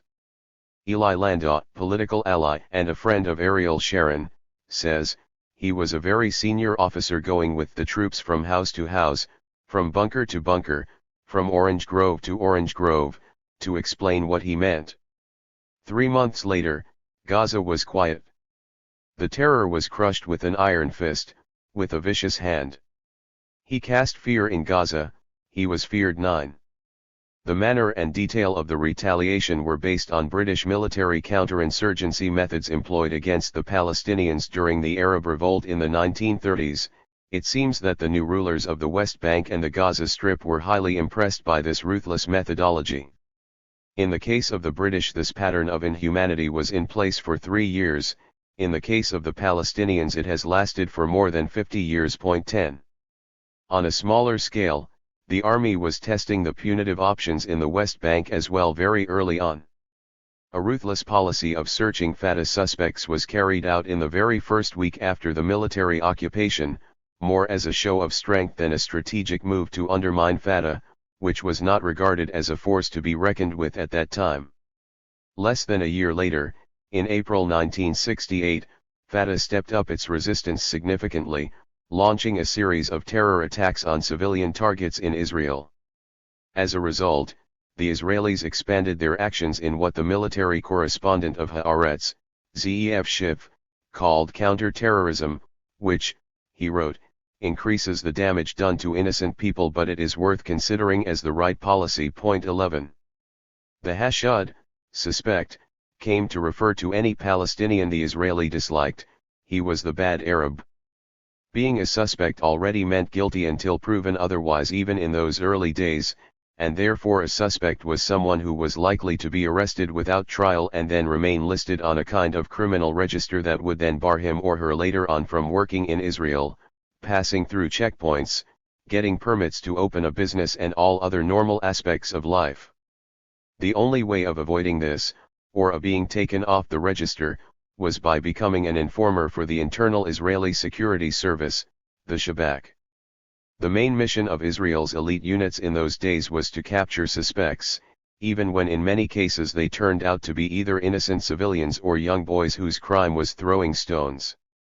The army still kept its best units for some more significant operations, such as the assassination of PLO leaders in revenge for the 1972 Munich attack on the Israeli Olympic team and delegation, and the release of the kidnapped Air France aeroplane in Uganda in 1976, and in between the rescue of a whole radar unit from Egypt and similar operations of a more military nature.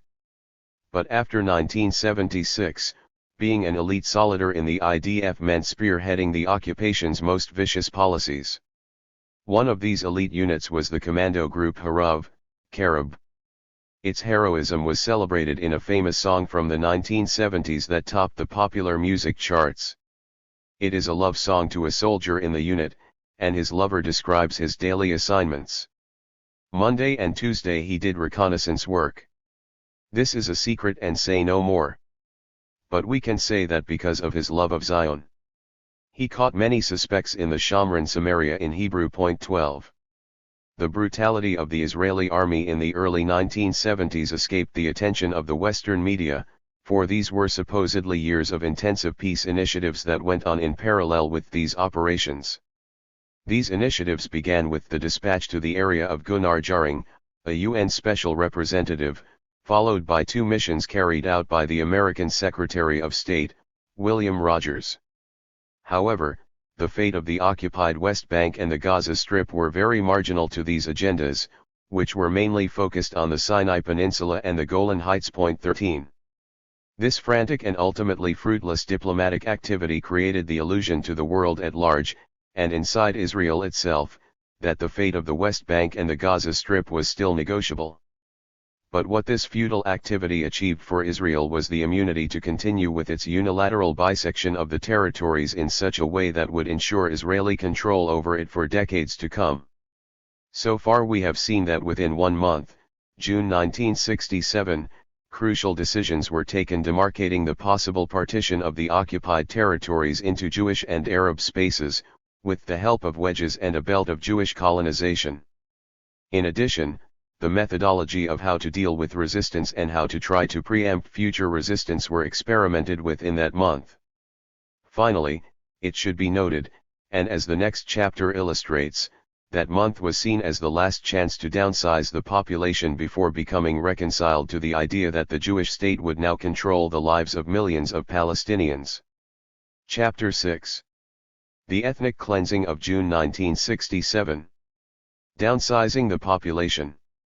The Labour Party policy in the first decade of occupation had an even more sinister side to it.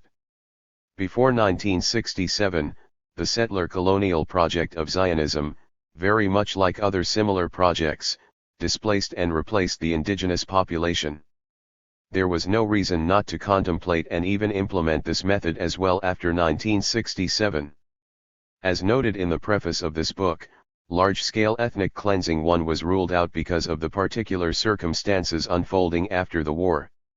Although the decision was taken not to repeat the massive expulsions of 1948, Israel nevertheless carried out ethnic cleansing operations in the areas it occupied in 1967, with the basic view that downsizing the population in the immediate aftermath of the war was a viable and opportune modus operandi before the dust settled and the peace process commenced. 2 The first group targeted were the inhabitants of the old Jewish quarter in the Old City.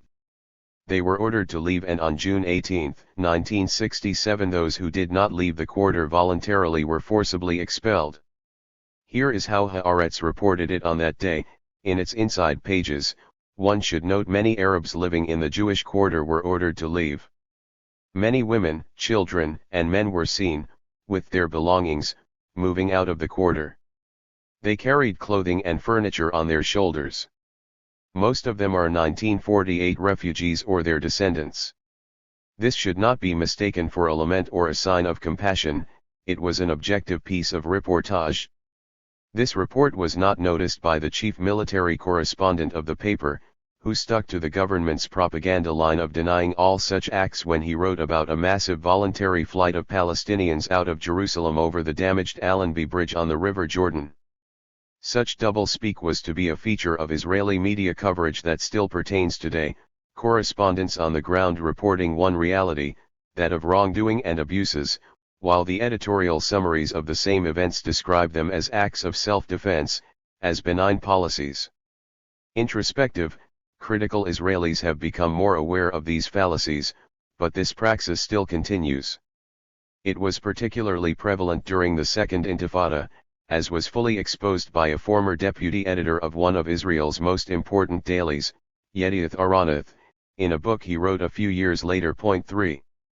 Diplomats and foreign journalists voiced some concern and an all too familiar pattern emerged. Blatant lies were told without blinking an eye and an instant newspeak developed. For example, Chaim Herzog, the Governor-General of Jerusalem and later the President of Israel, talked about Palestinians' desire to be united with their families in Jordan. At the same time, the Times of London and some British MPs were already discussing the creation of a new refugee problem. As in 1948, disturbing news about Palestinian refugees was not taken seriously, the governments of the West left these reports untouched and did not bring them up in their basic dialogue with the Jewish state. 4. Everything now seemed possible and Israel Yeshayahu, the Minister of Postal Services, the representative of the Yemenite Jews in the government, heading a party that had been incorporated into the Labour Party to secure the votes of the Yemenite Jews, wanted his own poetic justice. He heard that the Palestinians who were expelled by Dayan and Herzog from the Old City were being relocated in Silwan, the Palestinian village on the southwestern slopes of the Old City. He claimed that Yemenite Jews had lived there until 1934 but had fled because of the growing tension with the Palestinians in Mandatory Jerusalem. He therefore wanted these Jews to be settled in Silwan instead of the expelled Palestinians, in other words to expel the expelled once more. 5. It should be said that Yeshayahu got his history wrong. This beautiful village on the southern slopes that fall away from the Old City into the Judean desert had always been a Palestinian place of habitation, for centuries, if not longer. The Yemenite settlers inhabited a nearby location they believed to be the biblical location of the Shiloah, the water spring of Jerusalem. But this part of the story was, of course, immaterial. Eshkol promised Yeshayahu he would look into the possibility of creating a Jewish center there. 6. This did not transpire. However, in recent years, with the government's blessing, Jews began to settle in the village, encountering a campaign of steadfastness by the people of Silwan. Jewish settlers and a systematic policy of house demolition have not as yet succeeded in depopulating this Palestinian village. On June 19, 1967, the head of UNRWA in Jordan reported that 100,000 new refugees had arrived from the West Bank, most of whom were second-time refugees. 7. They had been refugees in 1948 and were being expelled once again by Israel in 1967. Many more would join them, while the government began to settle Jews in their place in the Greater Jerusalem area. Dayan told Haaretz that the 100,000 who left would, in his words, not be allowed to return as they were enemies of the State of Israel. 8. The sheer magnitude of the expulsions can be deduced from the reports from Jordan. As early as June 19 they pointed out that the local government had to build new refugee camps to cope with the influx of expelled Palestinians. Eventually, within a year, 7 new refugee camps were erected in Jordan, Suv, Bekaa, Hassan, Irbid, Jerush, Marka, and Taba, to accommodate both the new refugees and the overflow of the 1948 refugees who were living in 3 older camps there. 250,000 new refugees were housed in the new camps. 9.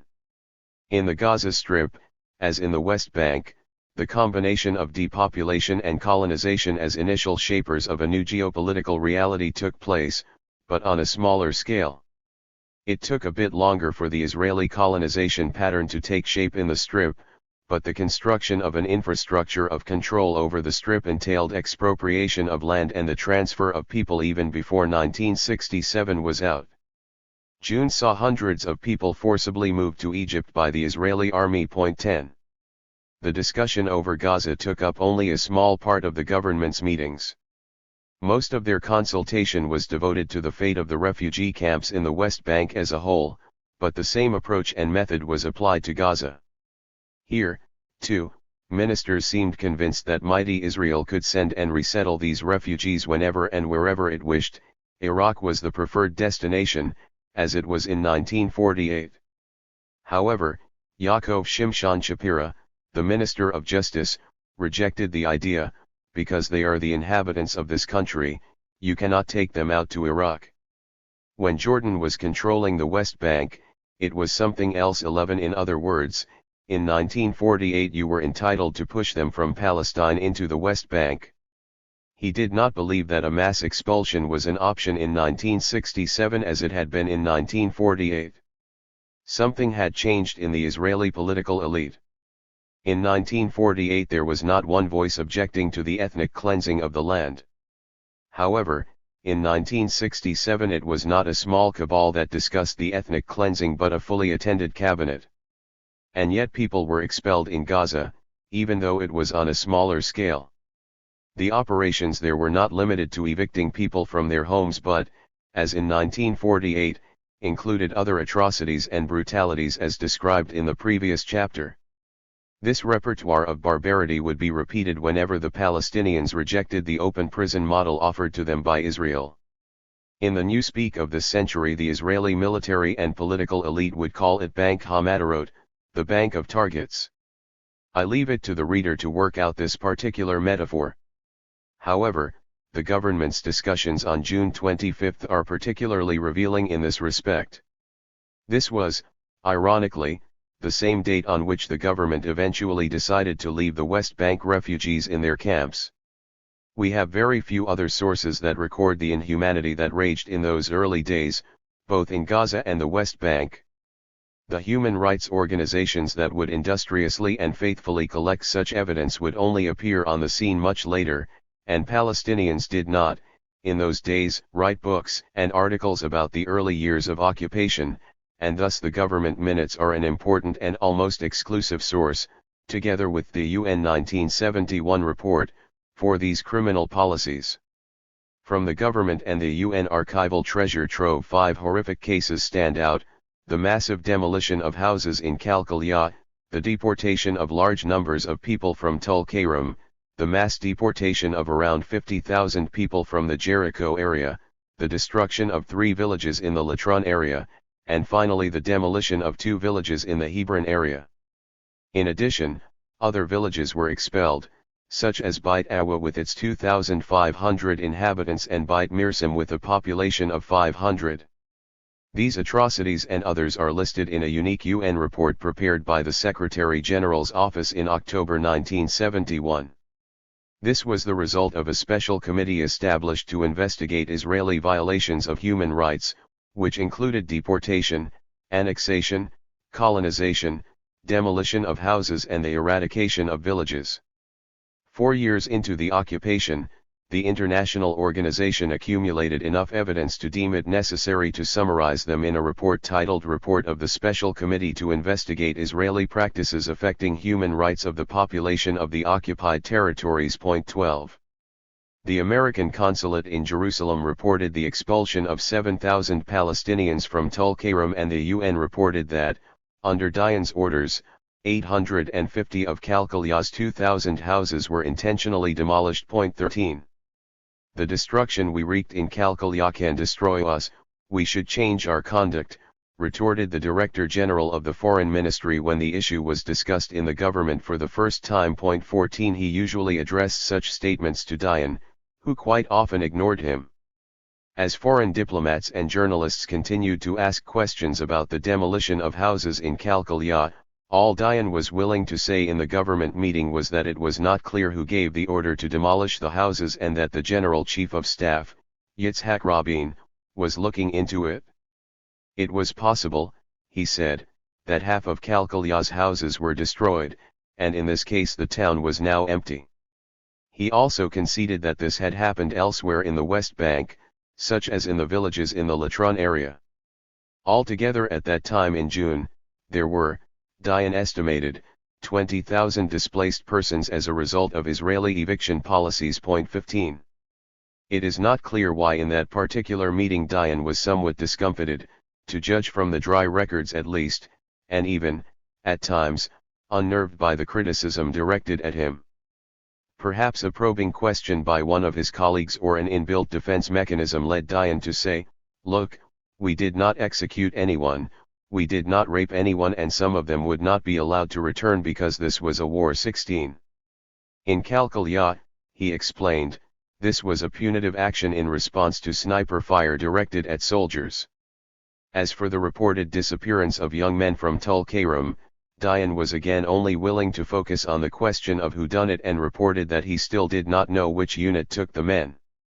The young men were taken to a prison camp in Atlat, a former 1948 Palestinian village south of Haifa that became a Jewish settlement, and Dayan estimated their number as being around 40.17. Unintentionally, he admitted that 1,000 such young men had been abducted from all over the West Bank.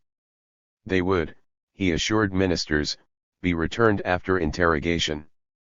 Thus we see, already occurring in the very first days of the occupation, the first of the endless procedure of arrest without trial for as long as was deemed necessary by the security forces. The benefit of ruling without any international scrutiny or supervision became obvious to Dayan and his successors in the seat of absolute power over the Palestinians under his control, Rabin, Sharon, Mofaz, Ben Eliezer, and Ya'alan, to mention but a few. What these early discussions exposed was that Dayan took for granted the omnipotence of Israeli wardens of the new megaprison Israel created in 1967. He informed his colleagues that the army did not exactly wait for instructions. But there were limits even in this new fiefdom. Dayan told the government that he allowed the people of Kalkalya to return to their homes because of the UN presence in the area. But as we know, from then onwards the presence of international emissaries would not inhibit the army from carrying out any policy it deemed necessary. 18. The government approved the policy Dayan wanted to pursue. And Dayan hastily informed the press that the government had decided not to allow the repatriation of the 100,000 West Bank refugees in Jordan. In so doing he ignored a promise he had made to the Director General of the Foreign Ministry in the meeting not to publicize the anti-repatriation policy. In the meeting the following day, the Minister of Education protested that this was a very liberal interpretation of a government decision that was intended to deal more with permitting the army to encourage the departure of Palestinians than prohibiting their return. Dayan rejected the notion that he was in the wrong and his colleagues had to publicly reaffirm his interpretation of the new government policy. 19. The events of Kalkalya were less important in the context of Israel's overall strategy of punitive action. They would be discussed within a broader and more chilling perspective. Each such local action was part of a systematic attempt by the Israeli government in the early years of the occupation to downsize the local population. This is why the two issues of punitive action and forced transfer were always discussed jointly in government meetings at the end of June 1967. Prime Minister Eshkol viewed the issue of downsizing the number of Palestinians in Kalkalya or Tulkarem not as a retaliatory tactic but, rather, as a response to the demographic concern of the nearby Jewish towns and settlements. The settlers in the kibbutzim near Kalkalya impressed upon him that 1967 provided a golden opportunity to get rid of the people of that town. We should oblige them. There will be no good relationship, he explained to his ministers, and he pondered whether a voluntary deal would be struck with the local people to convince them to leave. The Minister of Finance, Pinchas Sapir, objected to this callous approach on the grounds that Kalkalya was too close to Israel and would probably be part of Israel sooner rather than later, and moving the people out from there would have no bearing on the demographic balance. As this was not a sizable community, it will create a lot of noise, he warned, for nothing. 20. While Kalkalya was not in the end significantly depopulated, other villages were not so lucky. The three villages around Latron, Beit Nuba, Imwaz, and Yalo, were hit worse. The residents were expelled on June 7 in order to remove all Palestinian presence near a new road, Highway 1, from Tel Aviv to Jerusalem. A rare film can be seen describing the destruction of Beit Nuba, which offers eyewitness evidence from both sides. 21 Today, when you drive along this highway, through one of Palestine's most scenic panoramic views, you can only imagine the beauty of the villages that once surrounded the impressive late 19th century monastery of the Silent Monk nestling in this ancient valley between the mountains and the sea. More than 10,000 people lived in these three villages. They were expelled on the day of the occupation, and the houses were destroyed over the next 3 days. Marie Therese, a Catholic nun, wrote in her church's paper, "Here is what the Israelis do not want us to see. 3 villages destroyed systematically by TNT and bulldozers." 22 She noted that the villagers were forced to leave in a hurry, unable to take anything with them. Their fields were deserted in the middle of work, and she could see tractors from nearby kibbutzim that were quick to cultivate the village's lands. An Israeli journalist, Amos Keenan, had also witnessed the expulsion, but his report was only published 30 years later in Haaretz. Keenan was one of the soldiers who took part in the demolition of Beit Nuba, and he wrote, "We were told the 3 villages have to be destroyed for strategic reasons, and also as a revenge for them being a launching pad for terrorist attacks in the past, and potentially so in the future." 23. The very last moment of Beit Nuba's existence comes to life in his articulate writings. Keenan would become one of Israel's foremost novelists in later years. Elegant stone houses, orchards of fruit trees around each house, olives, peach and vine trees, and next to them cedars. All the orchards nicely cultivated and maintained. In the morning the first bulldozer arrived and demolished the first house. In 10 minutes, the house, the orchard, and the trees were all gone. The house and its contents were destroyed. After the third house was destroyed, the refugees' convoy began to make its way towards Ramallah. 24. The 3 picturesque villages are now hidden by Canada Park, a pine forest of the kind planted in the aftermath of the 1948 ethnic cleansing as a means of covering such atrocities, and part of Beit Nuba's land now forms a new colony named Beit Haran. Internal critics. The expulsion was discussed by the Israeli government. The socialist Mapam minister Mordecai Bentov took an exceptional position and pleaded with Dayan to allow the Latron villagers to return, saying, "I heard they are not far away, in Ramallah." Dayan and the Minister of the Interior claimed it was enough that the government had offered to resettle the expelled elsewhere. One after another ministers lined up behind Dayan and retrospectively approved the expulsion of the 3 villages in the Latron area. 25. Equally unfortunate were 65,000 Palestinians who were targeted in the area of Jericho. Most of them were eventually expelled. They were 1948 refugees, residing in UNRWA camps, and one can only imagine the trauma and the pain of experiencing the same catastrophe, less than 20 years later. The government had to discuss their fate as well, as the foreign press, of course, could not but notice such a massive depopulation. Dayan claimed this was a voluntary flight, a familiar Israeli euphemism for the ethnic cleansing of 1948 in which Dayan had played a major role.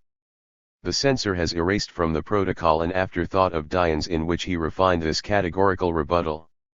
He began to explain that the 1948 Palestinian refugees in the occupied areas consisted of 3 categories: those who left voluntarily, those who stayed, and those we forced to leave. Here the rest of his survey disappears under the censor's eraser. 26. Ministers concurred that it must be a voluntary flight after all, since, unlike in 1948, they had not actually decided on a mass expulsion. Once again it was the voice of conscience spoken by Bentov that prevented the government from glossing over this issue so easily. He quoted the new Governor-General of Jerusalem, Chaim Herzog, who estimated that 1,000 Palestinians a day were leaving. The army admitted that it was not always as a result of a voluntary flight but quite often because of the pressure it was applying on people to leave. One military commander bragged about the fact that he intimidated the population under his control to the extent that the area was totally emptied, Bentov told ministers. He added that he did not find it hard to believe, as he had witnessed the army expelling the Golan Heights population at first hand. 27 Bentov made a rare demand that all the Palestinians who had left the West Bank should be repatriated and that the army should cease expelling them. His words speak powerfully of his moral caliber. To some extent, after 1968, most of his friends at the top concurred with him, not on moral grounds, but on the practical grounds that there was no need for further mass expulsions. They found a different formula for ensuring the ethnic purity of the Jewish state, the containment of the Palestinians in their own areas as inhabitants, not citizens. Israeli strategists discovered that if you want to implement ethnic cleansing by other means, the alternative to expulsion is not to allow people to leave the places where they live, and thus they can be excluded from the demographic balance of power. They are contained inside their own areas, but do not have to be counted in the overall national demographics since they cannot freely move, develop, or expand, nor do they have any basic civil and human rights. Glenn Bowman has a word for this strategy, encystation. This is the process of enclosing something within a cyst, and here the Palestinian communities were encircled within territories over which Israel claimed sovereignty. 28. Bentov was not alone on this occasion. Abba Eban was even fiercer in his criticism of the army's conduct. Facing the Prime Minister directly he said, "I would like to bring the following item to the government's attention. The international press brings horror stories on the extent of the flight from the West Bank and the terrible suffering it causes. As these descriptions are to be found in our press, I assume this is an accurate picture. The worst seems to happen within the territories we hold. Israel is being portrayed in the international community and among world Jewry as pursuing an immoral and inhuman policy. The problem is not in the way we represent this policy, but in the wisdom behind the policy itself." 29. Under pressure from Eban, Dayan said, "I can confirm that 50,000 refugees left Jericho, and they will be allowed to return," added Eshkol. 30. Old habits die hard, and it seems that, since many of the senior army commanders were veterans of the 1948 ethnic cleansing, they were falling back on the same methods they had used before when occupying villages. Dayan had to issue a special order to the army to stop dynamiting evicted villages, common practice in 1948 that was meant to prevent the return of the villagers to their homes. The Zionist left ministers of Mapam, a movement that was very active in the 1948 ethnic cleansing, reappeared in 1967 with moral sensitivities and a conscience that had been absent in 1948. They felt, as they told the Prime Minister, that they represented in the government the members of various kibbutzim that were located next to West Bank villages. One of them told Dayan that the astonished members of our kibbutzim, such as Kibbutz Nakhshan in the Latron Valley, were bewildered to find out that villages with which they enjoyed cordial relations were depopulated by force. Dayan's insistence that he agreed with the consensual position of the government against massive eviction and that these represented unauthorized exceptions was more or less accepted. However, the Minister of Tourism, the liberal Moshe Kol, noted that regardless of the government's stance, the foreign press gave the impression that Israel had created a new refugee problem. 31. These reservations voiced in the meetings at the end of June were to be the last of their kind. For many ministers the main worry was the large number of 1948 refugees within the occupied territories. Yaakov Shimshon Shapira, the Minister of Justice, said, "We should establish a ministry for refugees with the purpose of encouraging their emigration. Especially the young elements because they are very dangerous and they are the worst." 32. He argued that Israel should demand the exclusive right to solve the question. However, he concurred with Bentov that, as for the 100,000 who left, in his words, "We cannot repeat 1948 the anti-repatriation policy. We should give them a month to return, and if 5,000 would return this is not a big problem and we would have a different image in the world." 33. Not everyone agreed.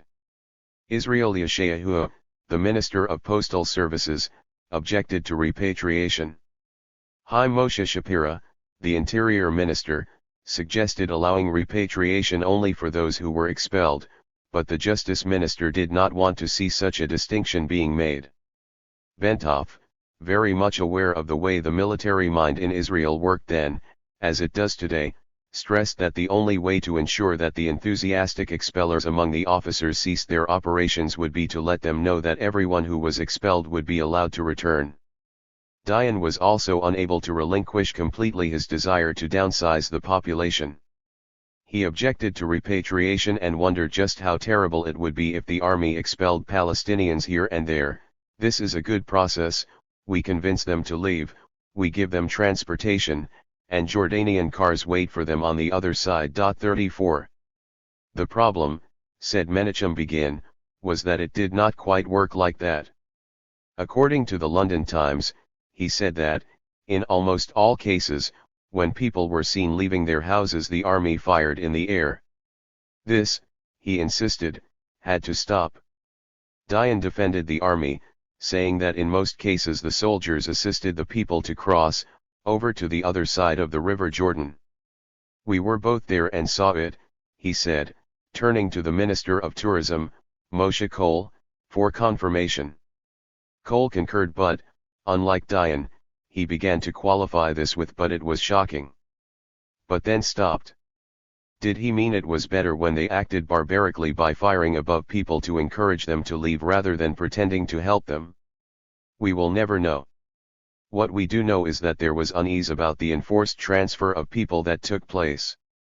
The ministers of the Liberal and Socialist, MAPAM, parties were still anxious to promulgate the myth of a voluntary flight. Maybe, they suggested, they could ask UNRWA to assist with the transfer? Dayan vehemently objected. Interior Minister Chaim Moshe Shapira disliked what he felt was an unnecessary discussion. People move because we force them to move, he insisted. Do we want to adopt a policy that if Palestinians stay quiet they can stay? 35 This was indeed the crux of the matter.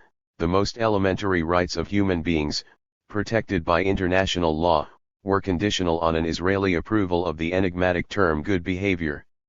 In only one context anywhere in the world was such a connection made, the modern prison. But Dayan did not let go that easily. It seems in retrospect that his main achievement was to divert what began in the first meeting of June 1967 as a discussion about a solution to the 1948 refugees into a debate about how many 1948 refugees in the West Bank and the Gaza Strip should once more be expelled. He had already successfully established a policy of expulsion even before this particular meeting, which to his mind struck just the right balance between the impossibility of a mass expulsion and the need to downsize the population. He was not looking for a massive expulsion either, but refused to reverse the ethnic cleansing that had already taken place after the end of the 1967 war by adopting a policy of repatriation. No future Israeli government would engage in any thorough discussions about the 1948 refugees, apart from a brief, unsuccessful attempt by Yossi Beilin, when a minister in Ehud Barak's 2000 government, to slightly modify Israel's inflexible anti-repatriation policy. In those days in June, the international press, on the other hand, was full of hollow promises by Israeli diplomats vociferously declaring their wish to convene an international consortium with the Western powers for the resettlement of the refugees. Dayan, the ultimate mappinik, i.e. someone who was mentored by Ben-Gurion on how to manipulate domestic and international public opinion, was in the meantime pursuing the real policies on the ground. He was particularly proud of the policy he and Chaim Herzog initiated of prompting people to leave voluntarily, induced by money. So when Prime Minister Eshkol pleaded with him, "But can we be assured that in 99% of the cases pressure is not applied?" he replied, "Of course. It is now in the hands of the mayors of Hebron, Nablus, Jenin, Bethlehem. They could," he suggested, "follow the example of Jerusalem. We organize it there in Jerusalem so that there is always a bus near the Nablus gate until it fills up completely. Recently something wonderful is happening, 1,000 Palestinians leave daily. 36 Why were the mayors so important? Dayan explained, the best is to get a person to sign that he is willingly leaving, the second best is for the mayor to sign for him. 37. The rather pathetic resistance of the liberals and socialists in this government can be seen from the way Bentov reacted. He began by referring directly to the bus option as inhuman, but, perhaps fearing Dayan, he quickly added, all I suggest is that we stop it for a while, so there will be nothing for the foreign press to photograph. This fired up the Director General of the Foreign Ministry, and he exclaimed, we can organize a tour for the Red Cross. Dayan as always detested the idea of any such tours, and he reported to ministers that the Red Cross had gone on such a tour, but the army stopped it because the international organization broke the rules. All in all, Dayan was furious with the way the Red Cross was trying to interfere. Dayan in fact persuaded the government to bar the International Red Cross from any involvement in the affairs of the people of the West Bank and the Gaza Strip. He ordered their removal from the bridges on the River Jordan connecting the West Bank with Jordan, which were the main conduits for removing Palestinians from the West Bank. Under his guidance, the government rejected Red Cross demands, according to the Geneva Convention of which Israel was a signatory, to provide food distribution for the population, protection from expulsion and supervision of the application of pre-occupation laws. The government's legal advisor, Yosef Teko, confirmed that all this was indeed according to the letter and spirit of the Geneva Convention. But Teko shared Dayan's concern. He explained that acceptance of the Geneva Convention in relation to the West Bank and the Gaza Strip would mean Israel acknowledging that Jordan and Egypt were respectively the sovereign states there. 38 Not one minister was willing to risk such a development. There was and is now only one sovereign state, Israel, and nothing will change it in the years to come, not even the UN General Assembly resolution in December 2012 that granted Palestine the status of a UN observer state. In general, throughout the June 1967 meetings, Dayan shrugged off any complaints that originated from Red Cross sources, or for that matter any source that was not his. Thus, he refused even to respond to the concern expressed by the Education Minister, Zalman Aron. What we are doing in Abraham's cave in Hebron Ma'aret Hamakpala in Hebrew is scandalous. The Muslims maintain the place in a much better state than we did. 39.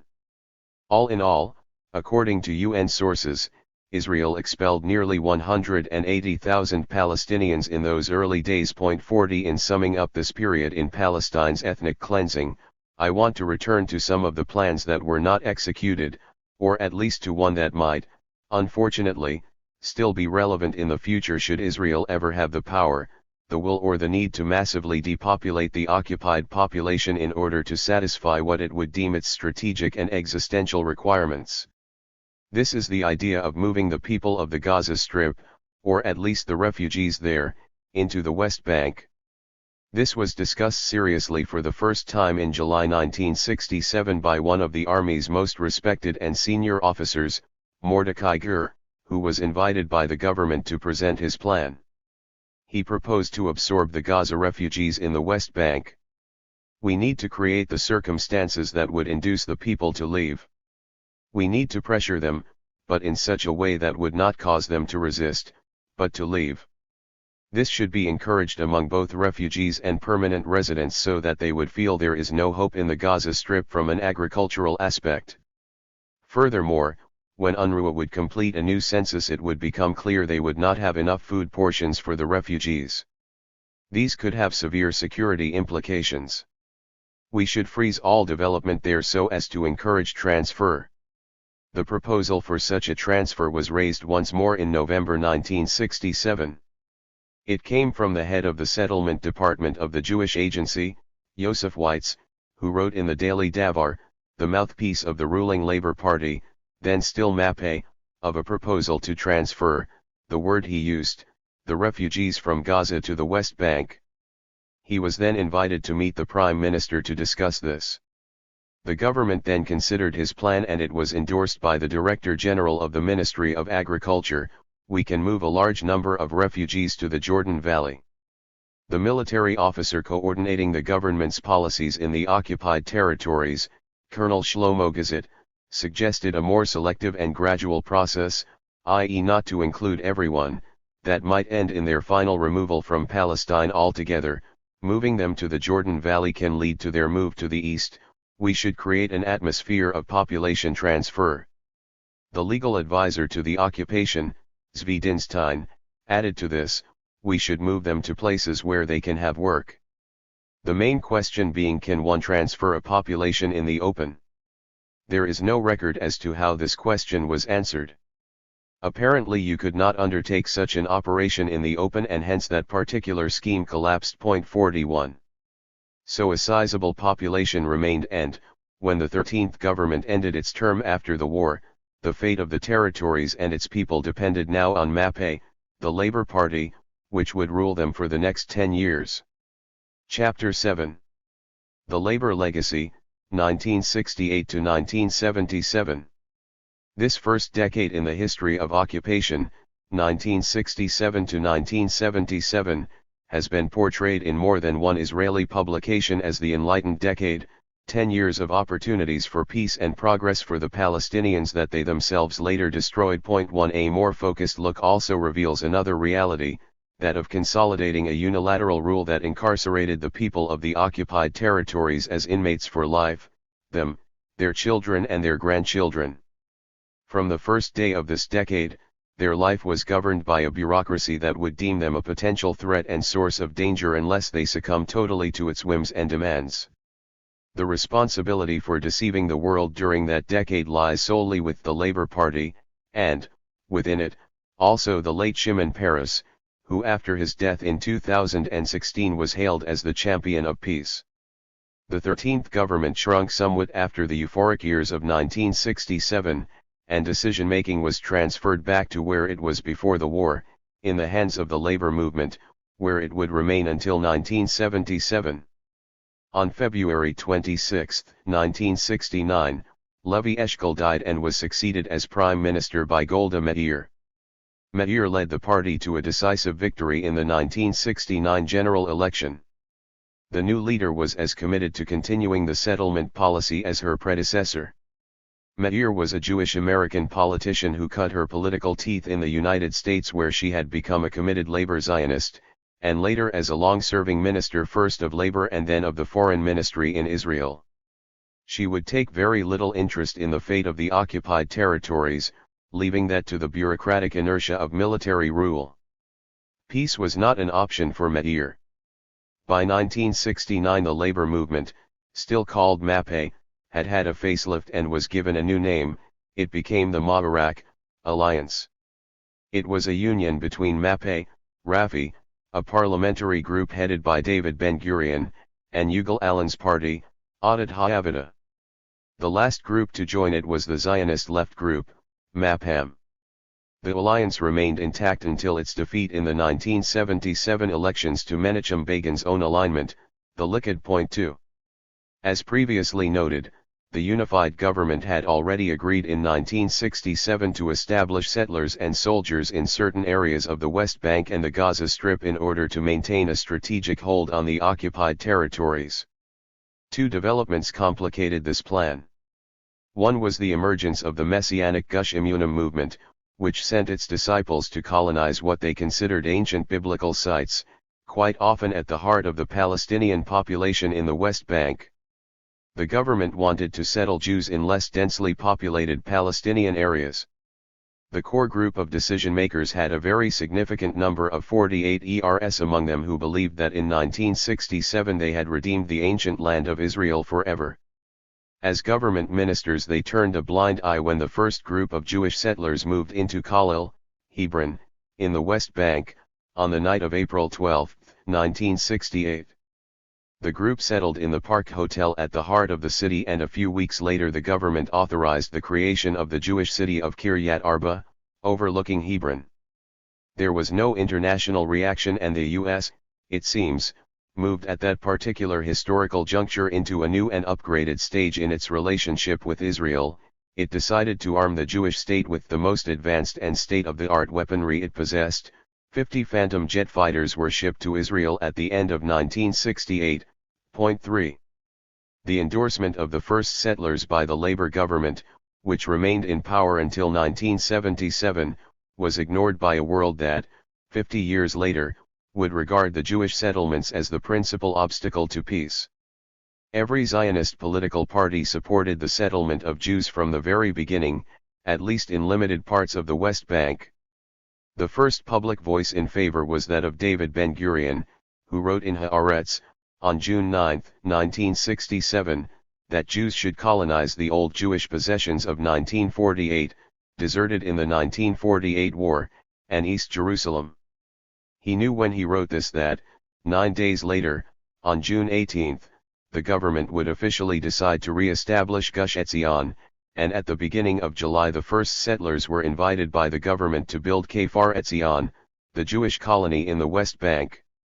This is an area south of Jerusalem adjacent to Bethlehem in the east and Hebron in the south. Although the invasion into the heart of Hebron 9 months later, in April 1968, was not a government initiative, it was approved retrospectively and legitimized. Point 4. Messianic colonization. Gush Emunim, the ideological movement of settlers, had its roots in the early phases of Zionism. The idea of infusing messianic visions of reenacting the biblical times with the modern project of Zionism was already prevalent in the 1920s. The key figure in conceiving and disseminating this new dogma was Rabbi Abraham Yitzhak Kook, who in many ways can be regarded as the forefather of extreme Jewish fundamentalism. His followers considered him to be divinely inspired. Rabbi Zvi Yehuda Kook, his son and successor, translated the abstract notions into a political plan in the aftermath of the 1967 war. Until his death in 1982 at the age of 91, he gathered about him enthusiastic national religious youth, who regarded the colonization of the West Bank in particular as their main mission in life. This indoctrination was disseminated in an institute called Merkaz Harav, Rabbi's Center, where Kook and his colleagues taught generations of students that settling in the occupied territories was a divine imperative of the highest order. 5. This very institute was the target of an attack by desperate Palestinians in one of the few operations carried out against civilians in Israel in 2008, it left 8 students dead. The movement was already active in 1968 before it was formally institutionalized in 1974 by Kook, who also gave it its name, Gush Emunim, the Block of the Faithful. According to some accounts, his student Rabbi Chaim Druckman, still active today in the movement, was the man who coined the term in a meeting held in his house. The first official act of the movement, as distinct from actions taken by the settlers already in Hebron and Gush Etzion, took place at the end of 1974. This was an attempt to settle in the Nablus area in the old Ottoman railway station in Sebastia, with the intention of creating 2 settlements that are there today, Alan Mora and Kadam.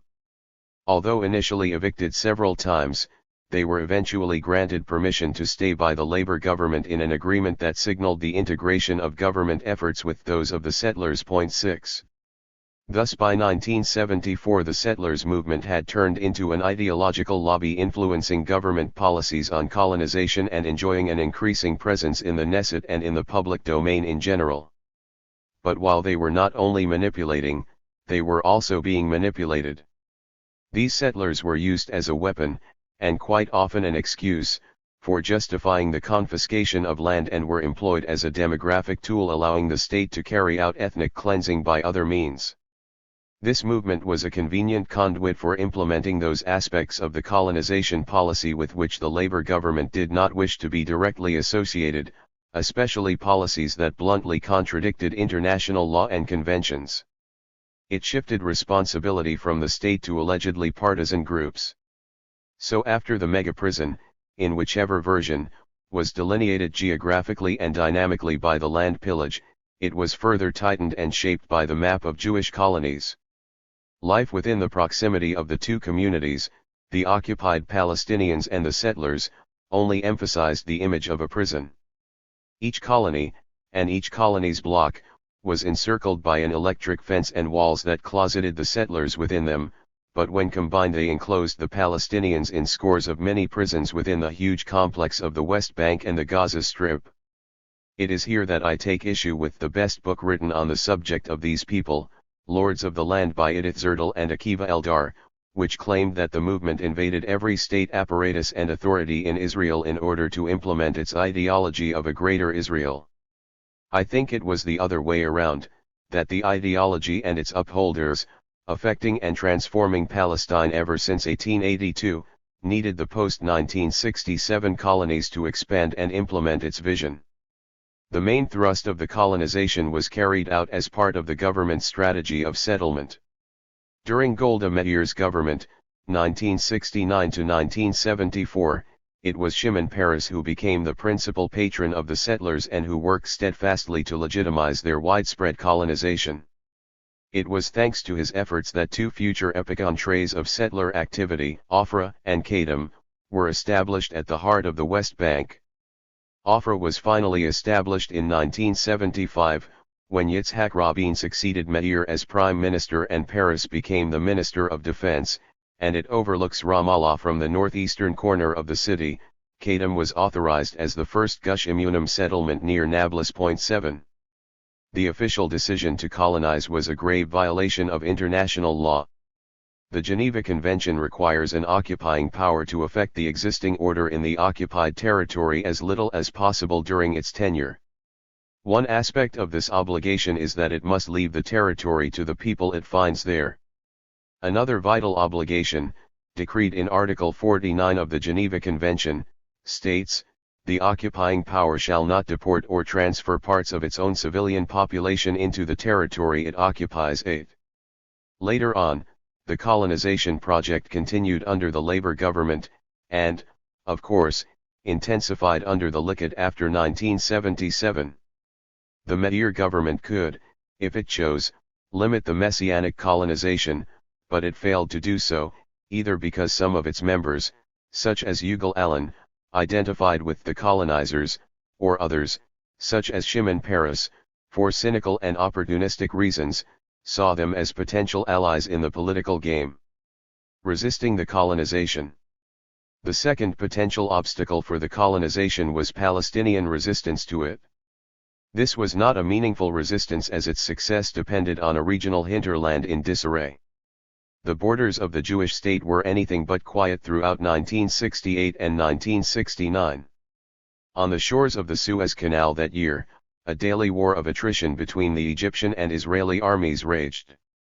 The Egyptians hoped to force the Israeli army to withdraw from the Sinai Peninsula, which the latter had occupied in June 1967, and the Israelis retaliated with raids deep into Egyptian territory, hitting, among other targets, the very infrastructure of the Egyptian economy and industry. On the long border between the banks of the River Jordan, a different kind of confrontation took place. The newly instigated Palestinian guerrilla movement was trying to send in units to organize a campaign of popular resistance against the occupation. At first the Israeli army retaliated with the aerial bombing of Palestinian bases in Jordan, and then decided to stage a frontal assault, which ended in colossal failure when it embarked on an attack on the PLO headquarters in the village of Karama in Jordan. The war of resistance now also included plane hijacking and bombing Jewish areas inside Israel. The first hijacking of an El Al plane occurred on July 23, 1968. Israeli retaliation included raids on Beirut airport and the bombing of 13 planes belonging to Arab Airlines at the very end of 1968. These kinds of confrontation continued until what became known as Black September in 1970, when the Hashemite kingdom decided to force the PLO headquarters and guerrilla activity out of the country, and the front of struggle moved to southern Lebanon. The stage for the struggle was now not only an international one, but it also included international organizations of resistance and terror. This development culminated in the attack on 11 Israeli team members at the Munich Olympics in September 1972 by the Palestinian group Black September and the massacre of 25 passengers at Lod, aka Ben Gurion, airport in May earlier that same year by Japanese members of the Red Army. 9 The stage for resistance was no longer mainly or exclusively in the West Bank, but extended to other parts of the world. Thus it did not affect the routine of the occupation. In the Gaza Strip there was no specific hinterland that could become a kind of North Vietnam to the occupied South. Localized initiatives from within the refugee camps therefore formed the backbone of the resistance. This continued until 1971, when it was brutally crushed by the head of Southern Command, General Ariel Sharon. Thus most of the resistance was outside the borders of the state. Against those actions inside the territories, Israel initially responded with collective punishments, but before long added to these reprisals the expansion of Jewish colonization. From very early on, then, resistance and Jewish colonization were intertwined in the minds of the strategists and bureaucrats running the occupied territories for Israel. The equation was simple: the stronger the resistance, the deeper the colonization. It was in the Gaza Strip that, for the first time, Palestinian resistance and Jewish colonization became associated, and thus resistance came to serve as a pretext for intensive Judaization of the Strip. The impulse to colonize the territories, in clear violation of international law, was of course not in retaliation for resistance. But for some reason Israeli policymakers asserted that colonization could be justified if it was presented as a means of fighting terror. The right wing of the political system at first rejected this connection and wanted governments to support colonization per se as an act of national redemption. But when even right-wing governments were more careful, under international pressure, to expand the settlement project, the lobby for expanding it was particularly vociferous after acts of Palestinian resistance. The initial colonization of the Gaza Strip was not pushed forward by the messianic movement of settlers, Gush Emunim, but was championed by one minister, Ilan, and one general, Ariel Sharon. Ilan was appointed chair of the Ministerial Committee for Settlement Colonization Affairs in January 1970. Shortly afterwards the committee was renamed the Interinstitutional Committee for Settlement, which in Hebrew would be the correct translation for colonization, since it included not only ministers but also heads of outfits such as the Jewish National Fund, the Kibbutzim movement and others. Haggai Huberman, a leading activist in Gush Katif, the bloc of Jewish settlements in the Gaza Strip, was a member of that committee, and in the wake of the Israeli disengagement from Gaza in 2006 he posted the minutes on his website. Point 10. What emerges very clearly in these minutes is that Sharon convinced ministers that establishing Jewish colonies in Gaza would send a clear message that Israel would not withdraw from there, and this, as he put it, would dampen the impulse for terror. The first two settlements were decided upon in 1971 and established in 1972. And this would be the theme of the discourse: you settle because it's yours, but also as a response to terror, thereby providing one explanation for the right-wing electorate and another for the more moderate section of the public, with an eye to the international community.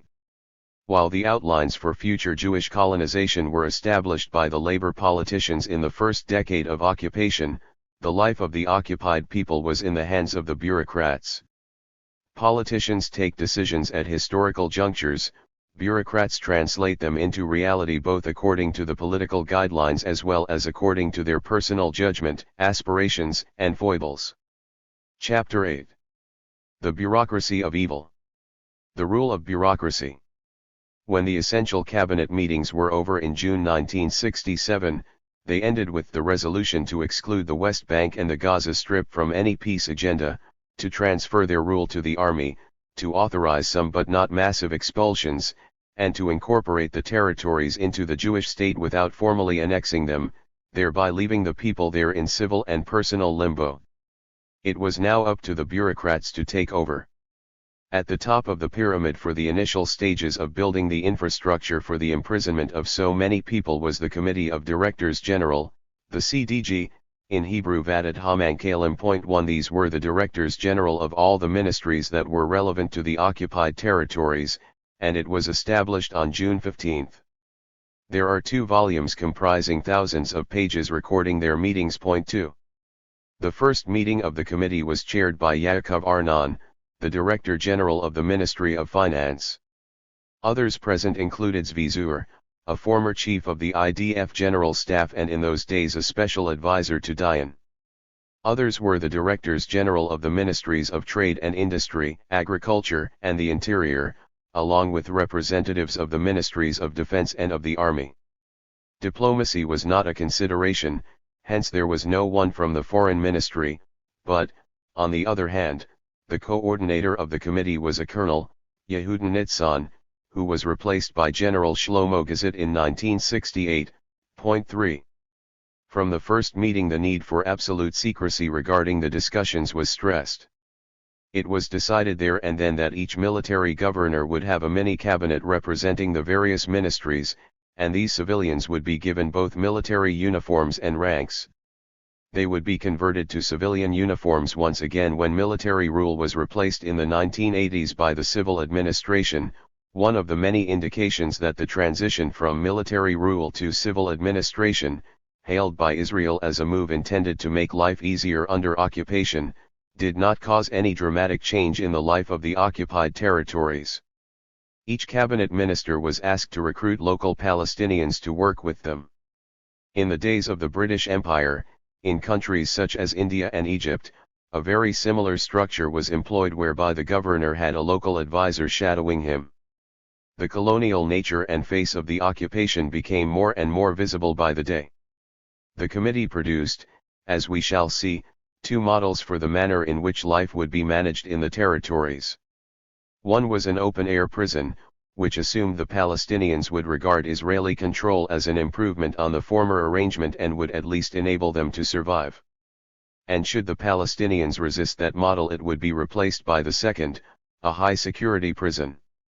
The bureaucracy was able to activate the two models at any given moment.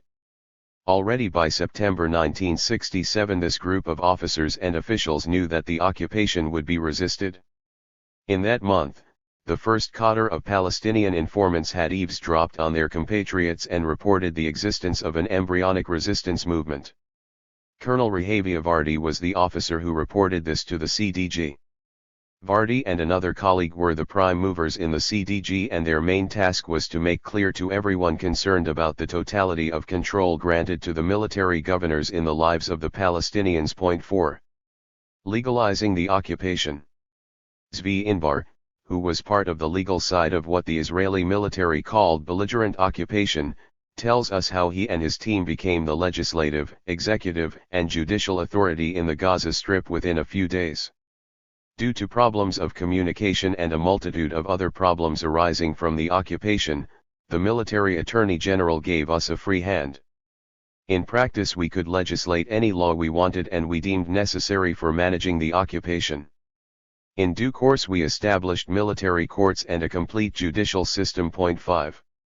This reality was created by the CDG, whose main mission was to construct a legal infrastructure for the occupied territories. The groundwork was already completed in 1963 when the Sha'atim Plan was devised. It was effectively the British mandatory regulations that in practice guided the committee in its work after the occupation. The employment of regulations that provided absolute dictatorial powers to the rulers enabled the bureaucrats of the mega-prison to deal with day-to-day management. It provided guidance on both how to offer rewards, the most basic civil and human rights, and how to quell resistance, by the simple act of withholding these rights. In addition to the emergency regulations, certain international laws concerning war and occupation, along with some remnants of the Jordanian legal system, were fused into this infrastructure. The pace of the Israelis in those early days was mind-boggling for anyone watching from the outside. By June 21 the Army's legal experts had completed the establishment of a comprehensive legal system for the West Bank and the Gaza Strip. 6 A team headed by Major Dov Shafai was in charge of overseeing this, with the supervision of the chief military attorney, Colonel Meir Shamgar, later to become a Supreme Court judge and one of the most respected legal minds and personalities in the Jewish state. The rapidity of this achievement was put down to one simple and brutal fact of life. However complex it all sounded, it left the fate of the inhabitants in the hands of the military commanders with very little room for challenge or protest. It was a crude interpretation of the Fourth Geneva Convention, 1946, that surrendered executive, judicial and legislative powers into the hands of a military governor, powers that were used, as we only know with hindsight, to grab land, dispossess people, subject them to mass arrests, force them into collaboration and expose them to an ever-increasing process of foreign colonization. Above all, the convention only intended these powers to be in place for a short period. 7. The people of the occupied territories were handed a list of new regulations on the first day when the Israeli army entered their space. In one of the earliest lists, in fact, the second Arabic pamphlet distributed to the people, it was declared that the pamphleted decrees were like the law but could be overruled in the future by the military governors. This particular decree stated, first, that all property previously owned by the Jordanian government would now be taken over by the army, and, second, that all pending taxes would be paid directly to the military governor. 8. The new rules of the game were not only communicated through the promulgation of pamphlets, but also through operations on the ground. Even before the actual occupation of the West Bank was completed, the army decided to open 5 military courts, on June 7, and 7 detention centers. This was when the term Green Line was first introduced into the armies, and later into the public discourse in Israel.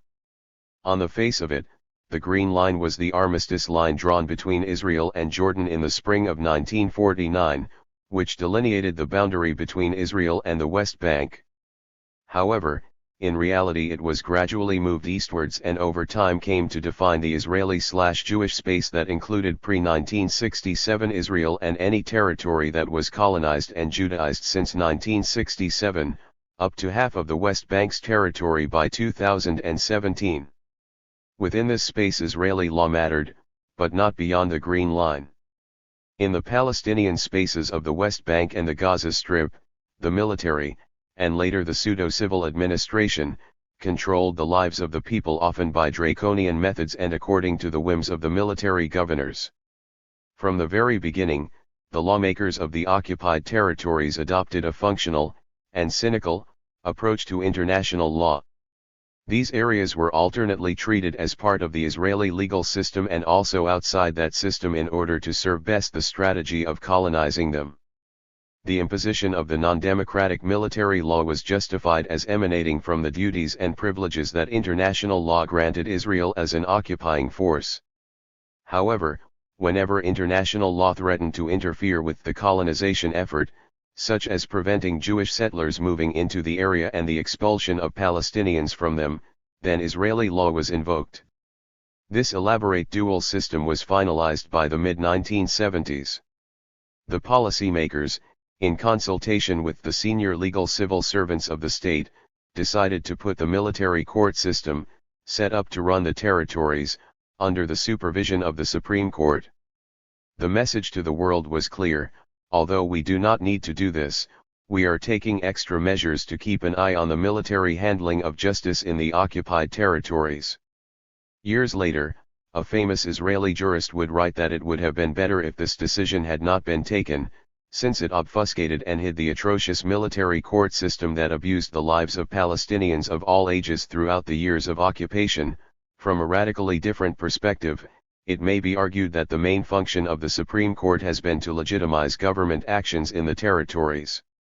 By clothing acts of military authorities in the cloak of legality, the Supreme Court justifies and rationalizes these acts. 9.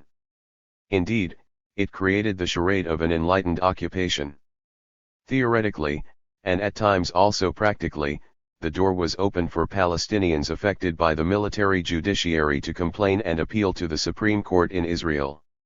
However, since in the vast majority of cases such appeals ended in total failure, the atrocities were legitimized by the most highly respected domestic and international judicial institute in the land. The most important act by the Supreme Court was legalizing the acquisition of Israeli land pillaged in the occupied territories. Palestinians who were victims of land expropriation were not compensated and were advised by their lawyers to appeal to the Supreme Court. The Supreme Court, at least in principle, did not allow anyone but the army to expropriate private land.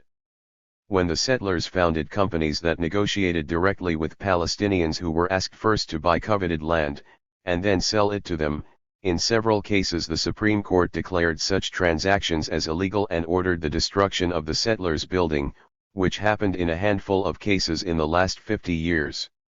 In 2017 the Israeli Knesset passed a law, still to be tested by the Supreme Court, that legitimized all these transactions retrospectively.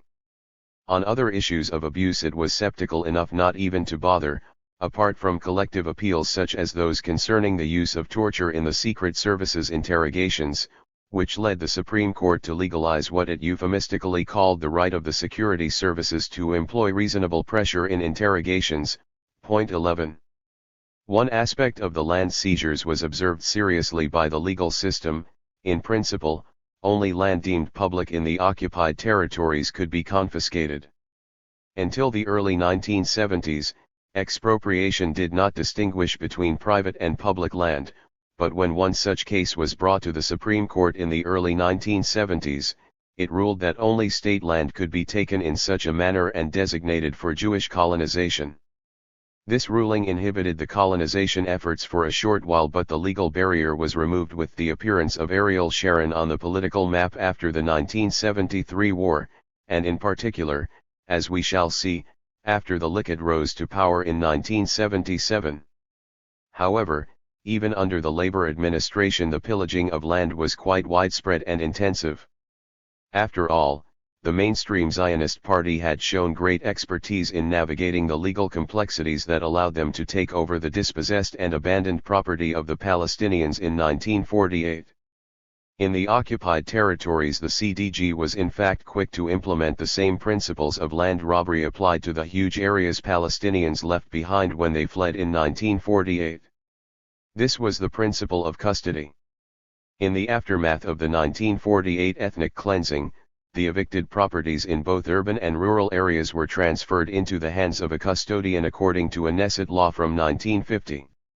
This government official had the right to decide on the fate of each property. The options were limited: it was either handed over to Jewish citizens or to the various government agencies, including the Army. Point 12.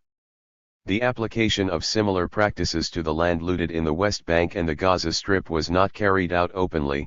Even Israeli officials realized that such a practice in the occupied territories would not be tolerated by an international community that otherwise seemed to accept quite a few of the malpractices and abuses there.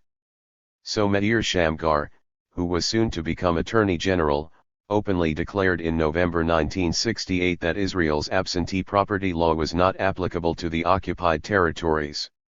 However, it was applicable de facto until his declaration, as instructed by the CDG, and in any case only related to 8% of the land, much of which had already been taken by 1968. The main significance of the application of this law was for East Jerusalem. There, quite a lot of property left behind by both 1948 and 1967 refugees was protected, since 1968, by the Attorney General's declaration.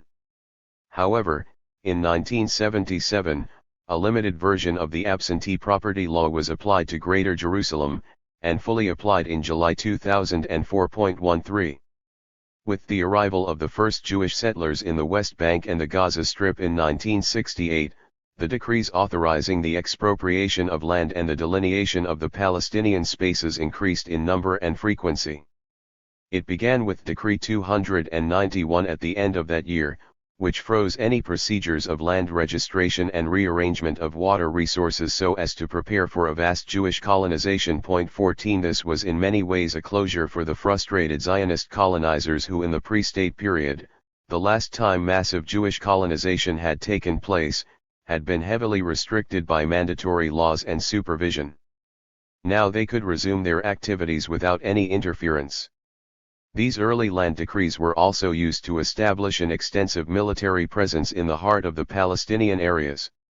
Between 1968 and 1970, the Governor-General of the West Bank issued a series of decrees that allowed the seizure of property and land for military purposes. This resulted in the takeover of 50,000 dunams. 15. Around 1970, both Jewish colonization and military presence were fused into a single means of land robbery. Land was first confiscated under the pretext of erecting a military installation, but with the view of later turning it into a Jewish colony. This practice characterized the actions of the labor governments between 1967 and 1977.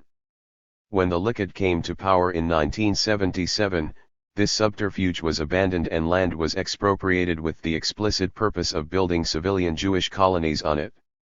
In January 1970 the CDG was incorporated into the Ministry of Defense under the direct supervision and coordination of Shimon Peres, then the Minister of Transportation and Communication.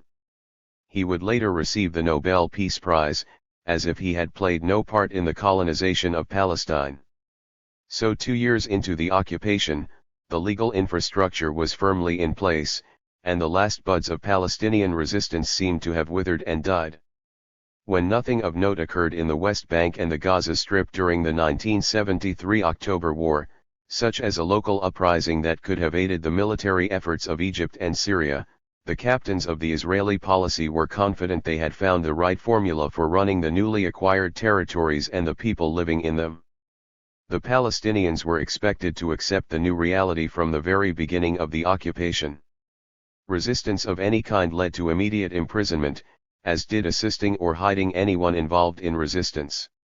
Hiding or assisting a member of the PLO or an activist from the Palestine Liberation Army, PLA, 16 resulted in a 15-year prison sentence. Very few chose either option, and it seems that, in the first decade of the occupation, many Palestinians were willing to give the new initiative a chance, but this attitude was not reciprocated by a benevolent Israeli policy and the model soon collapsed.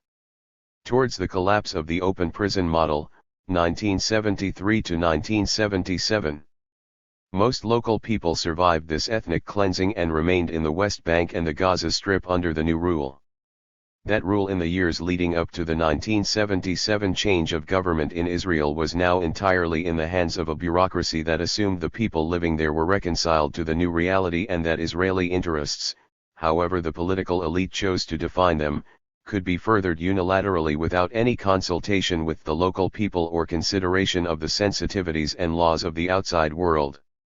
This self-confidence on the part of the new rulers was fed both by the lack of active resistance from the inside and the absence of any pressure from the outside.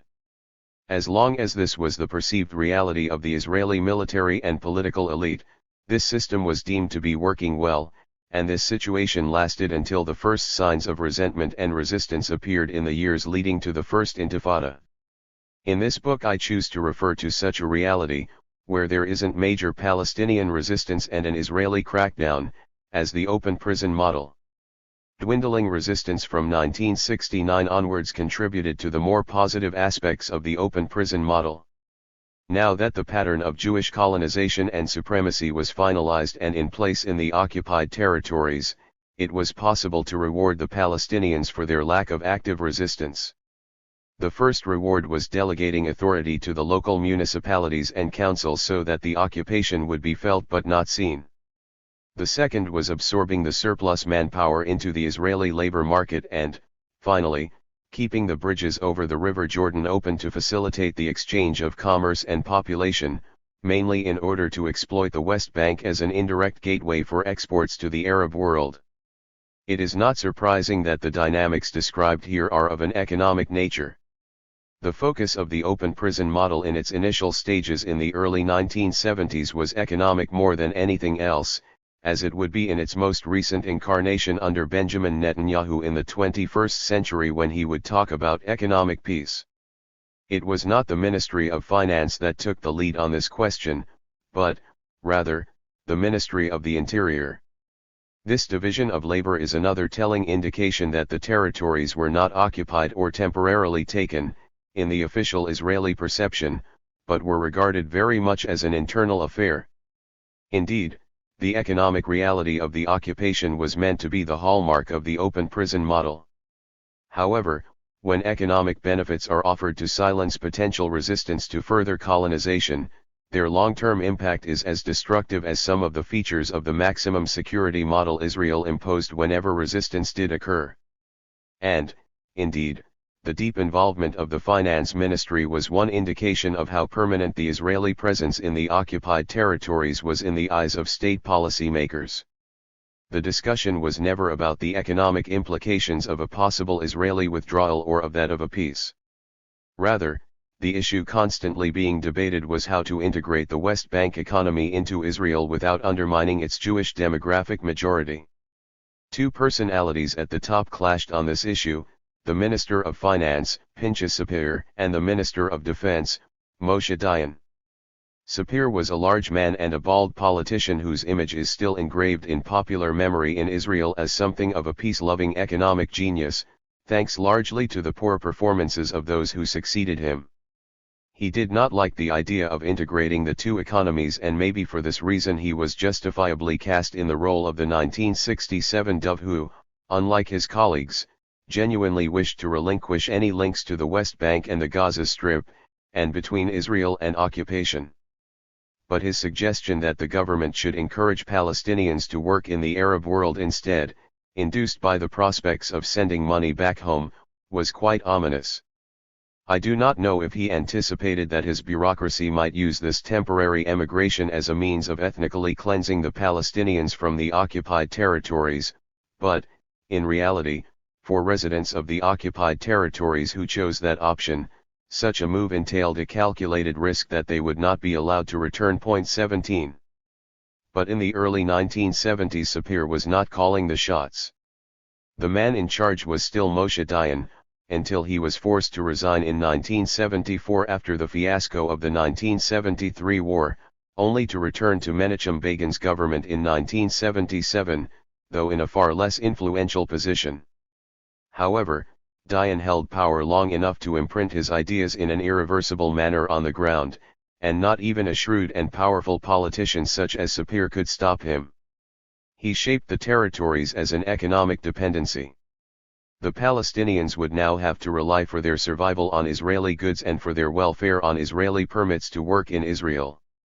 The export of West Bank and Gazan goods to the Arab world was still possible, but this was economically insignificant and also dependent on Israel's goodwill. Even more precarious was the option of working in the Arab world and further afield and sending money home. Dayan brushed aside Sapir's demographic disquiet. The demographic balance he favored was not only concerned with how many Palestinians there were inside Israel proper but how they were defined. On the one hand, they were to be temporary guest workers with no rights whatsoever inside Israel, and, on the other, their presence there would further advance Dayan's wishes to make the occupation irreversible. Dayan won the day.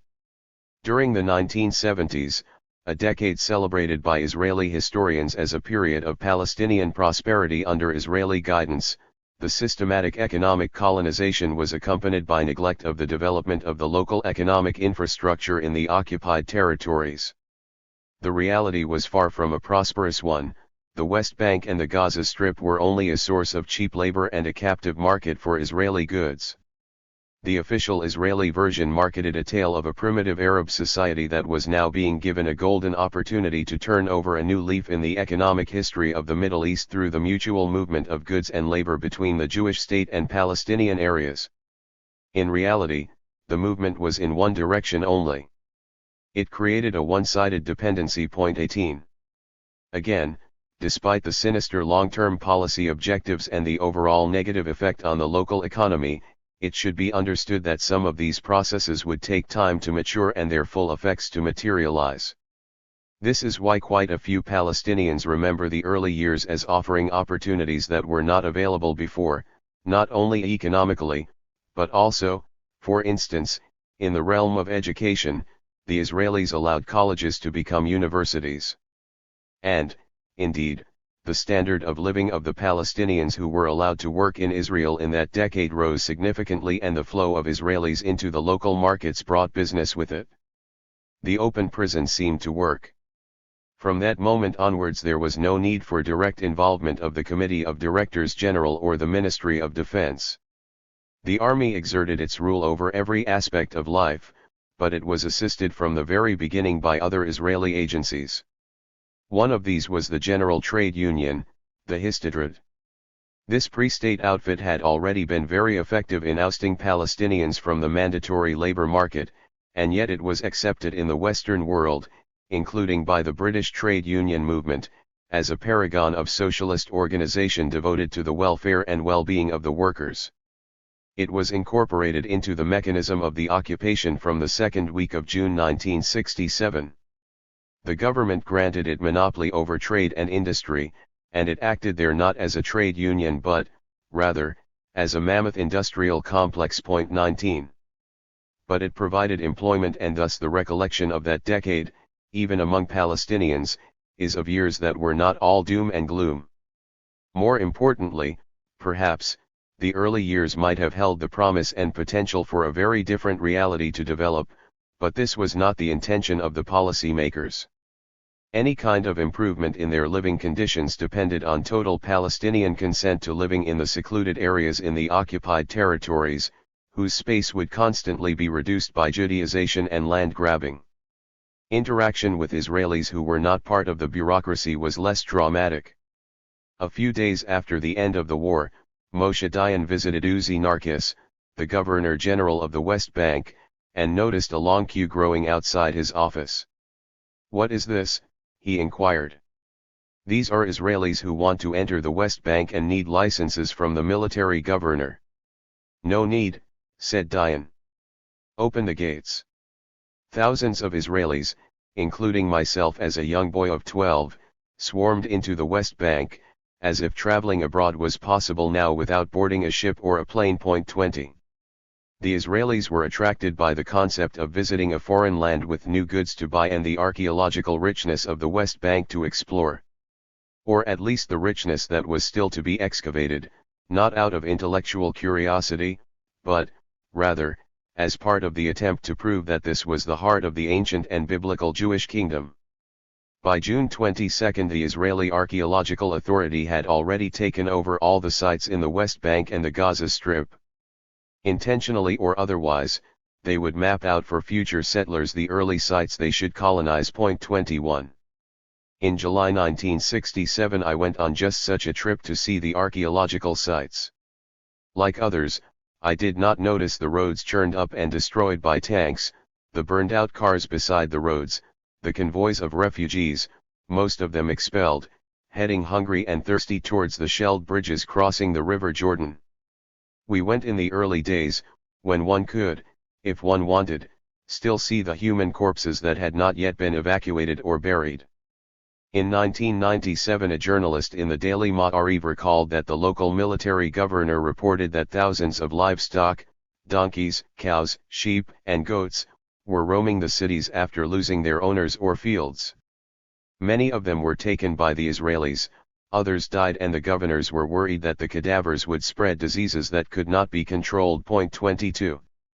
But Moshe Dayan in his autobiography, Avani Derek, Milestones, described the initial encounter as a happy one.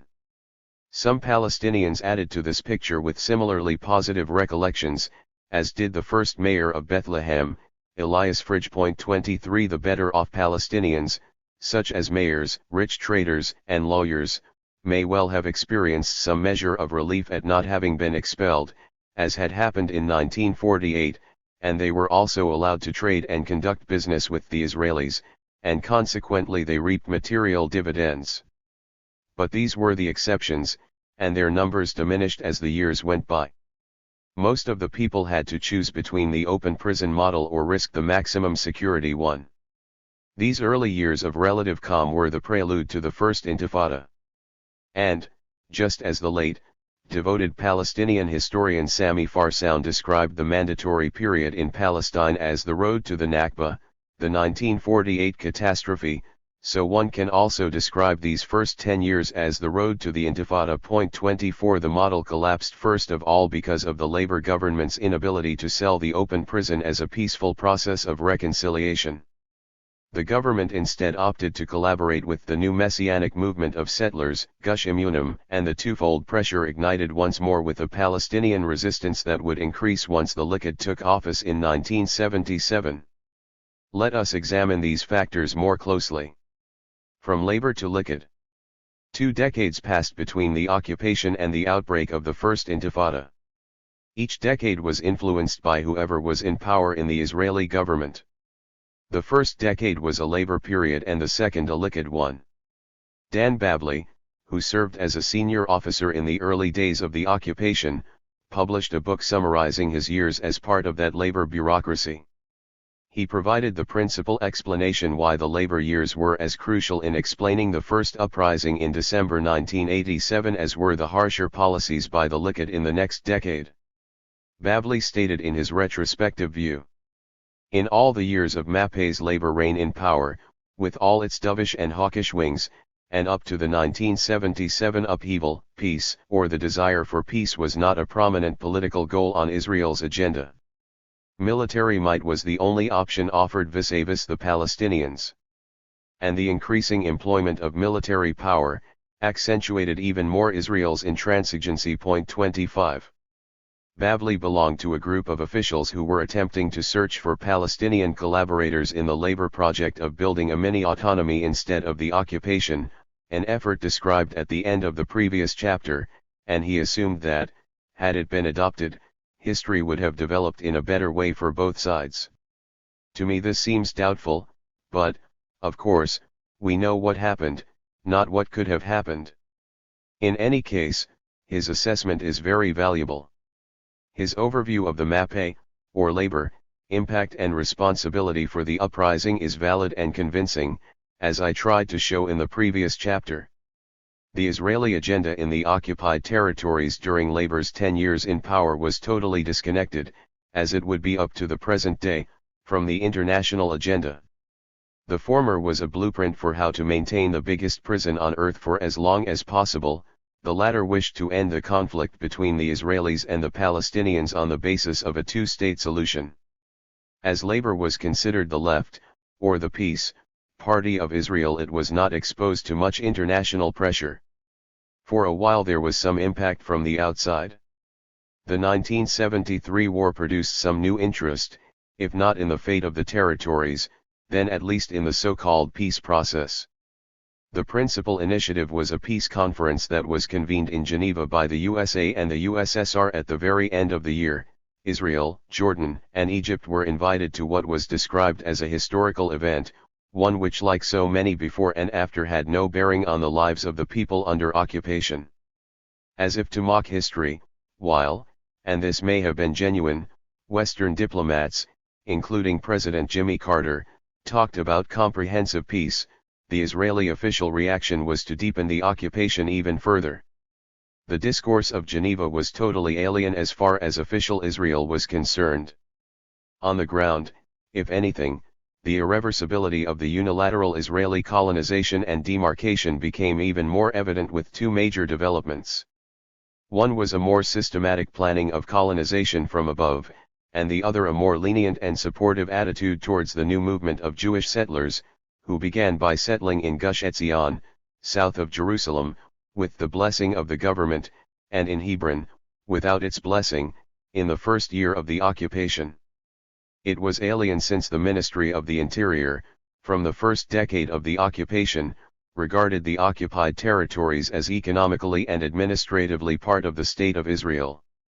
The official discourse used by politicians, diplomats, pundits, and bureaucrats followed the reality faithfully.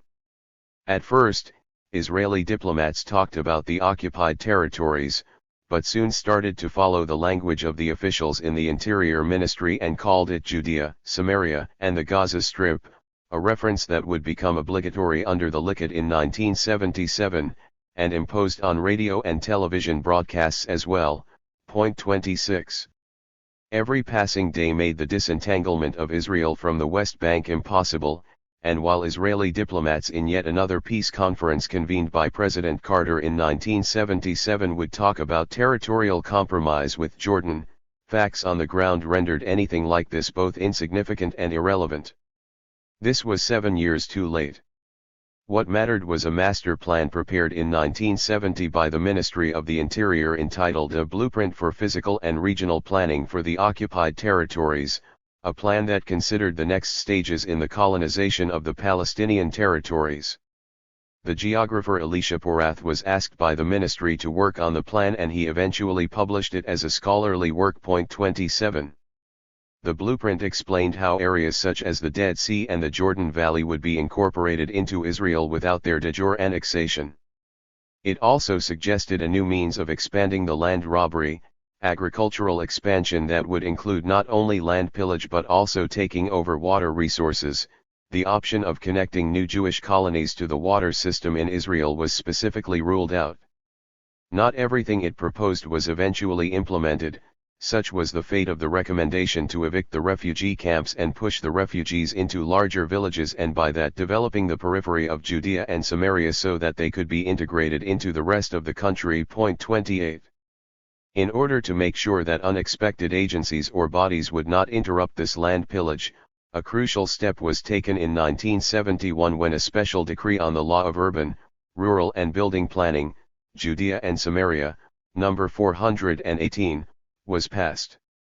This decree transferred almost all the authority to plan to a new Supreme Council for Planning. The vast majority of its members were representatives of the Israeli military rule. Point 29. Thus from above the new project was a wish to strengthen the Jewish presence in the West Bank, and to a lesser extent in the Gaza Strip. The reality, however, was also shaped by the new license given to the settler movement that emerged in 1968 and was intensively seeking new locations for building colonies in the midst of the Palestinian areas. However, their impact was not felt until the Likud came to power in 1977. Chapter 9. On the Road to the Intifada, 1977 to 1987. On September 26, 1975, Menachem Begin, the leader of what would become the Likud, then in opposition, promised that, if elected, he would never return territories Israel had occupied in the June 1967 war. 1 Either by design or by unexpected development, it transpired that he was only referring to the West Bank and the Gaza Strip, and in a way to the Golan Heights as well. When, soon after Begin's election, Egypt's President Anwar Sadat made a historic visit to Jerusalem, he did give up territories, but only the Sinai Peninsula. The Camp David Accord that followed was presented as a peace effort that included Palestine's future, but this reference to Palestine was lip service by an Egyptian president who opted to take Egypt out of the conflict with Israel, even if the price was leaving the occupation intact. The Likud took office in May 1977 with the promise of annexing the West Bank and the Gaza Strip to Israel. Its electorate, mainly from the Mizrahi Jewish community, voted for the party in the hope of improving their socio-economic conditions.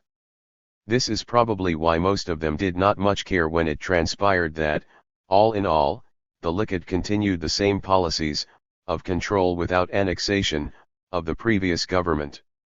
The reign of the settlers, 1977 to 1987. If there were a difference, it was in the Likud's close ties with the settler movement, Gush Emunim. However, there is a clear continuity with the colonization of Palestine before 1967 and after. The impulse for taking over the West Bank and the Gaza Strip is the same that led the Zionist leadership to ethnically cleanse much of Palestine in 1948 and to other policies of oppression and dispossession implemented against the Palestinians wherever they were. This is why the veteran ideologues of the Zionist labor movement played such a crucial role in the lobby for allowing Jews to settle in the occupied territories after 1967. The settler movement itself was located conveniently, from the perspective of Israel's external image, on the right of the Israeli political system, and thus could easily be distinguished from the secular, social democratic Zionist forces that had conceived and exercised the policy of dispossession since 1882. In essence, however, this colonization drive was born in 1882 and not in 1967. The two motivating forces of the Likud, to cater for the socio-economic problems of marginalized Jewish groups, the Mizrahi and the ultra-Orthodox Jews, and a commitment to a greater Israel, were fused into the particular impact the new government had on the nature of the Judaization of the West Bank. Mizrahi Jews from poor neighborhoods were offered a new life in the West Bank settlements, and to an extent also in the Gaza Strip settlements.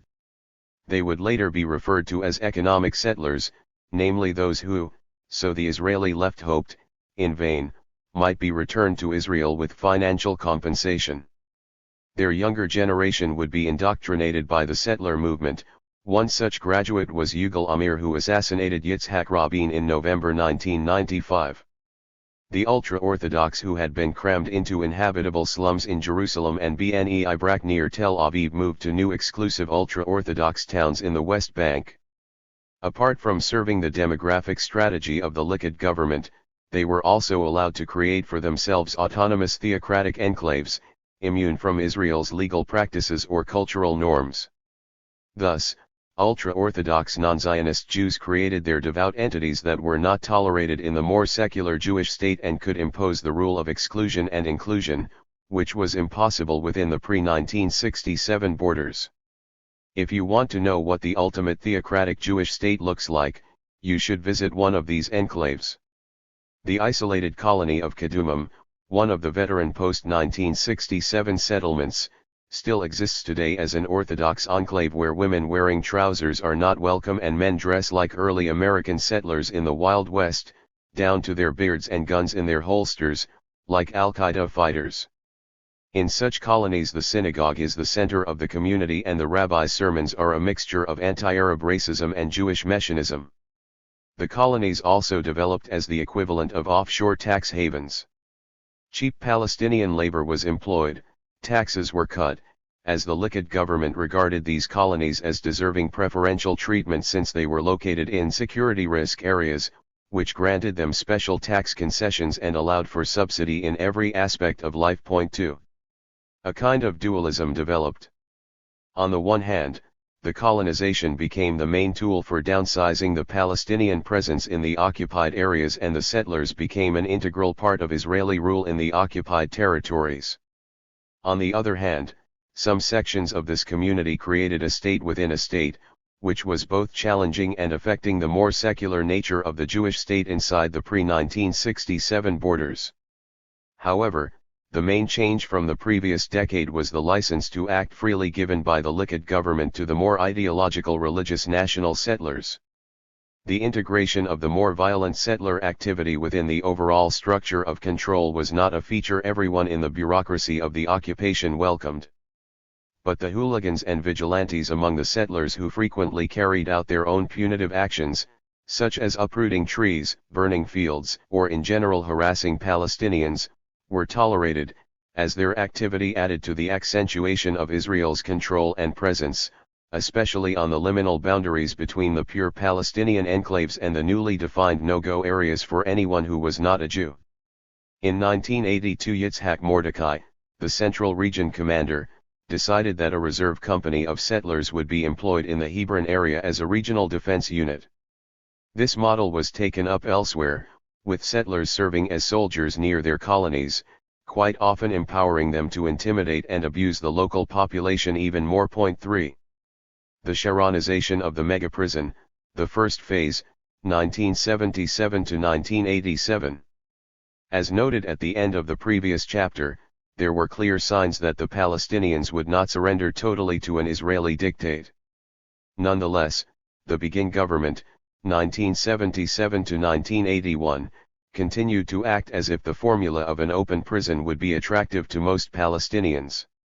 Begin, notwithstanding his inflammatory rhetoric as opposition leader, was willing as a prime minister to trust the policy makers of the past, and in particular Moshe Dayan. Dayan, as the newly appointed foreign minister, stepped up the marketing of the open prison as a peace plan and found allies in the Arab world who accepted it as a permanent solution for the occupied territories.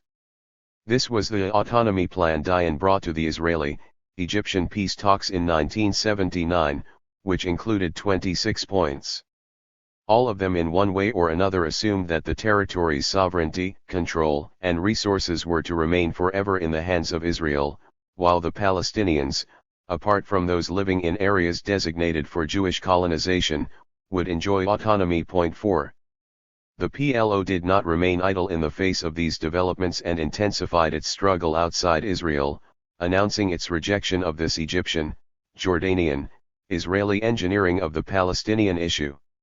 In March 1978 the PLO was trying to make its mark on the conflict by hijacking a bus on the way from the north to Tel Aviv and executed an operation that went badly wrong, ending with the death of 35 Israeli citizens.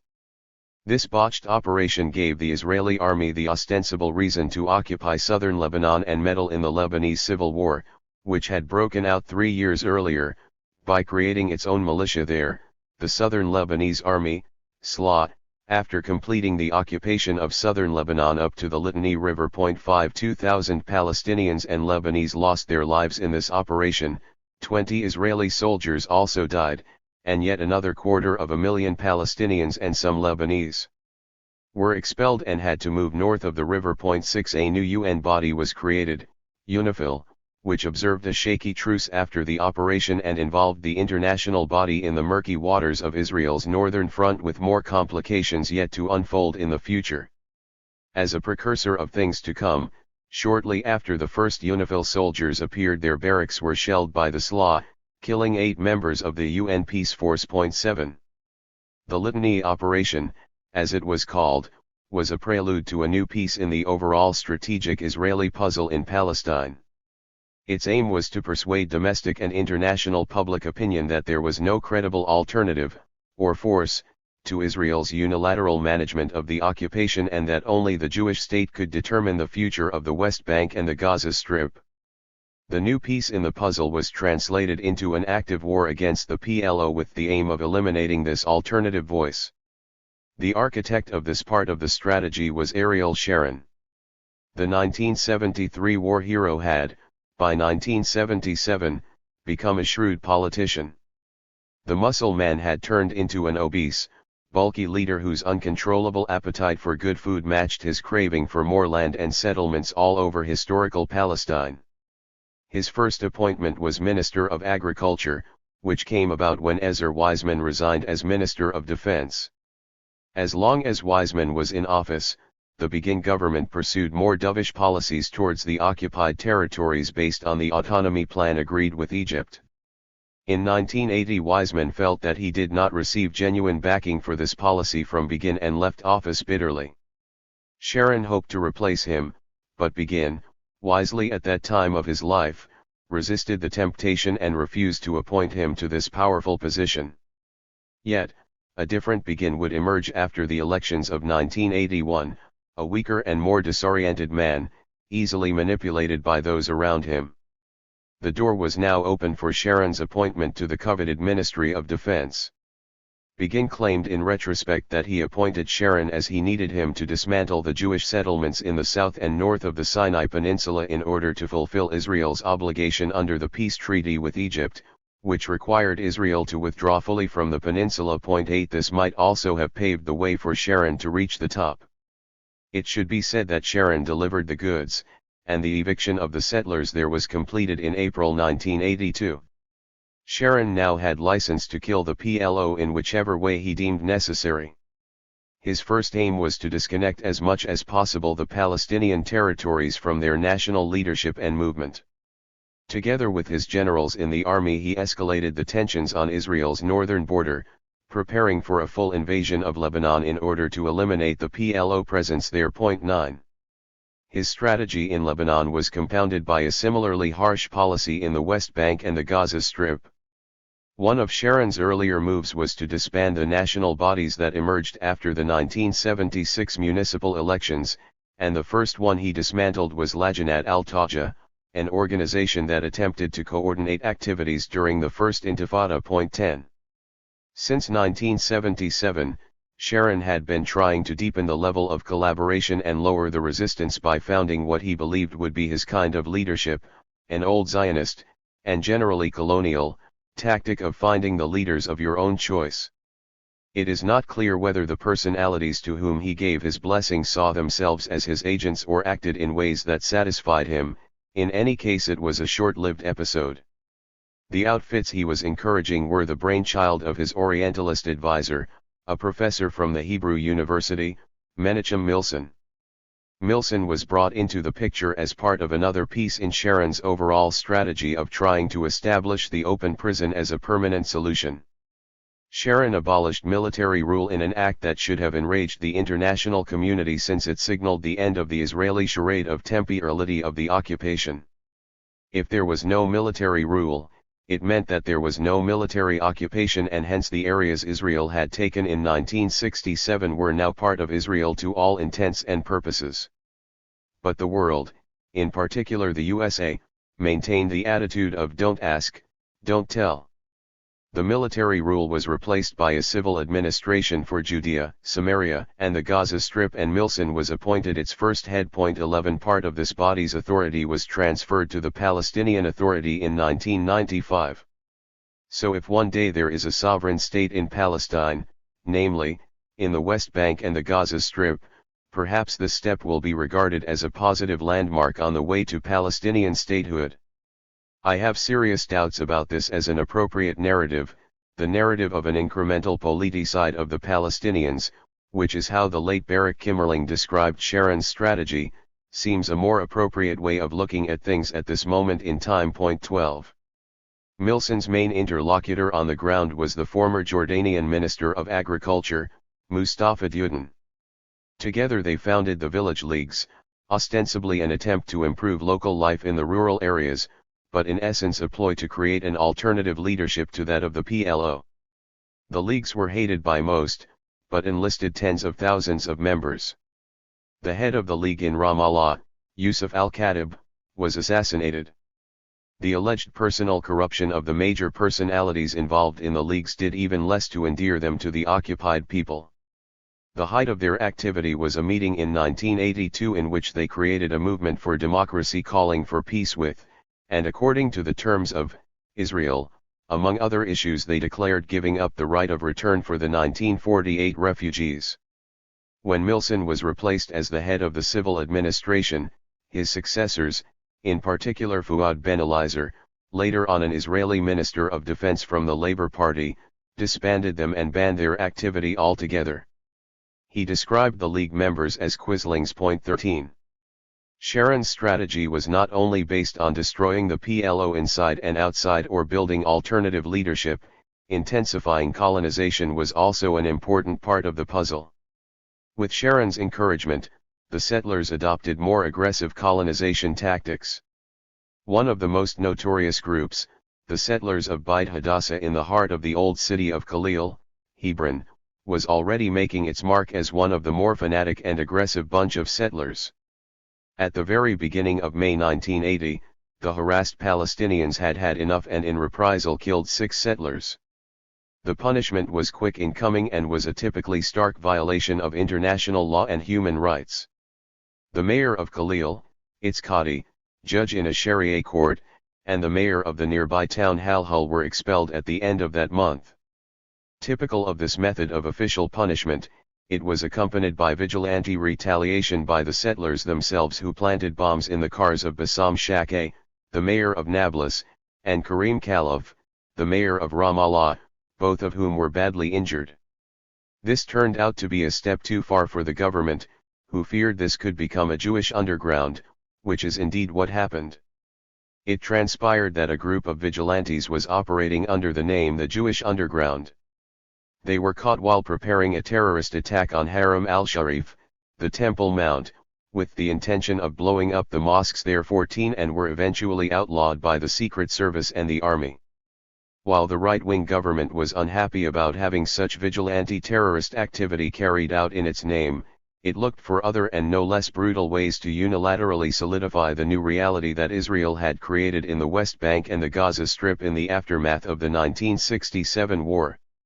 Apart from the action against the local leadership and the PLO in Lebanon, the Begin government accelerated the annexation of Jerusalem by passing a new law on July 30, 1980 that defied all the UN resolutions on the city and granted Israel exclusive sovereignty over it.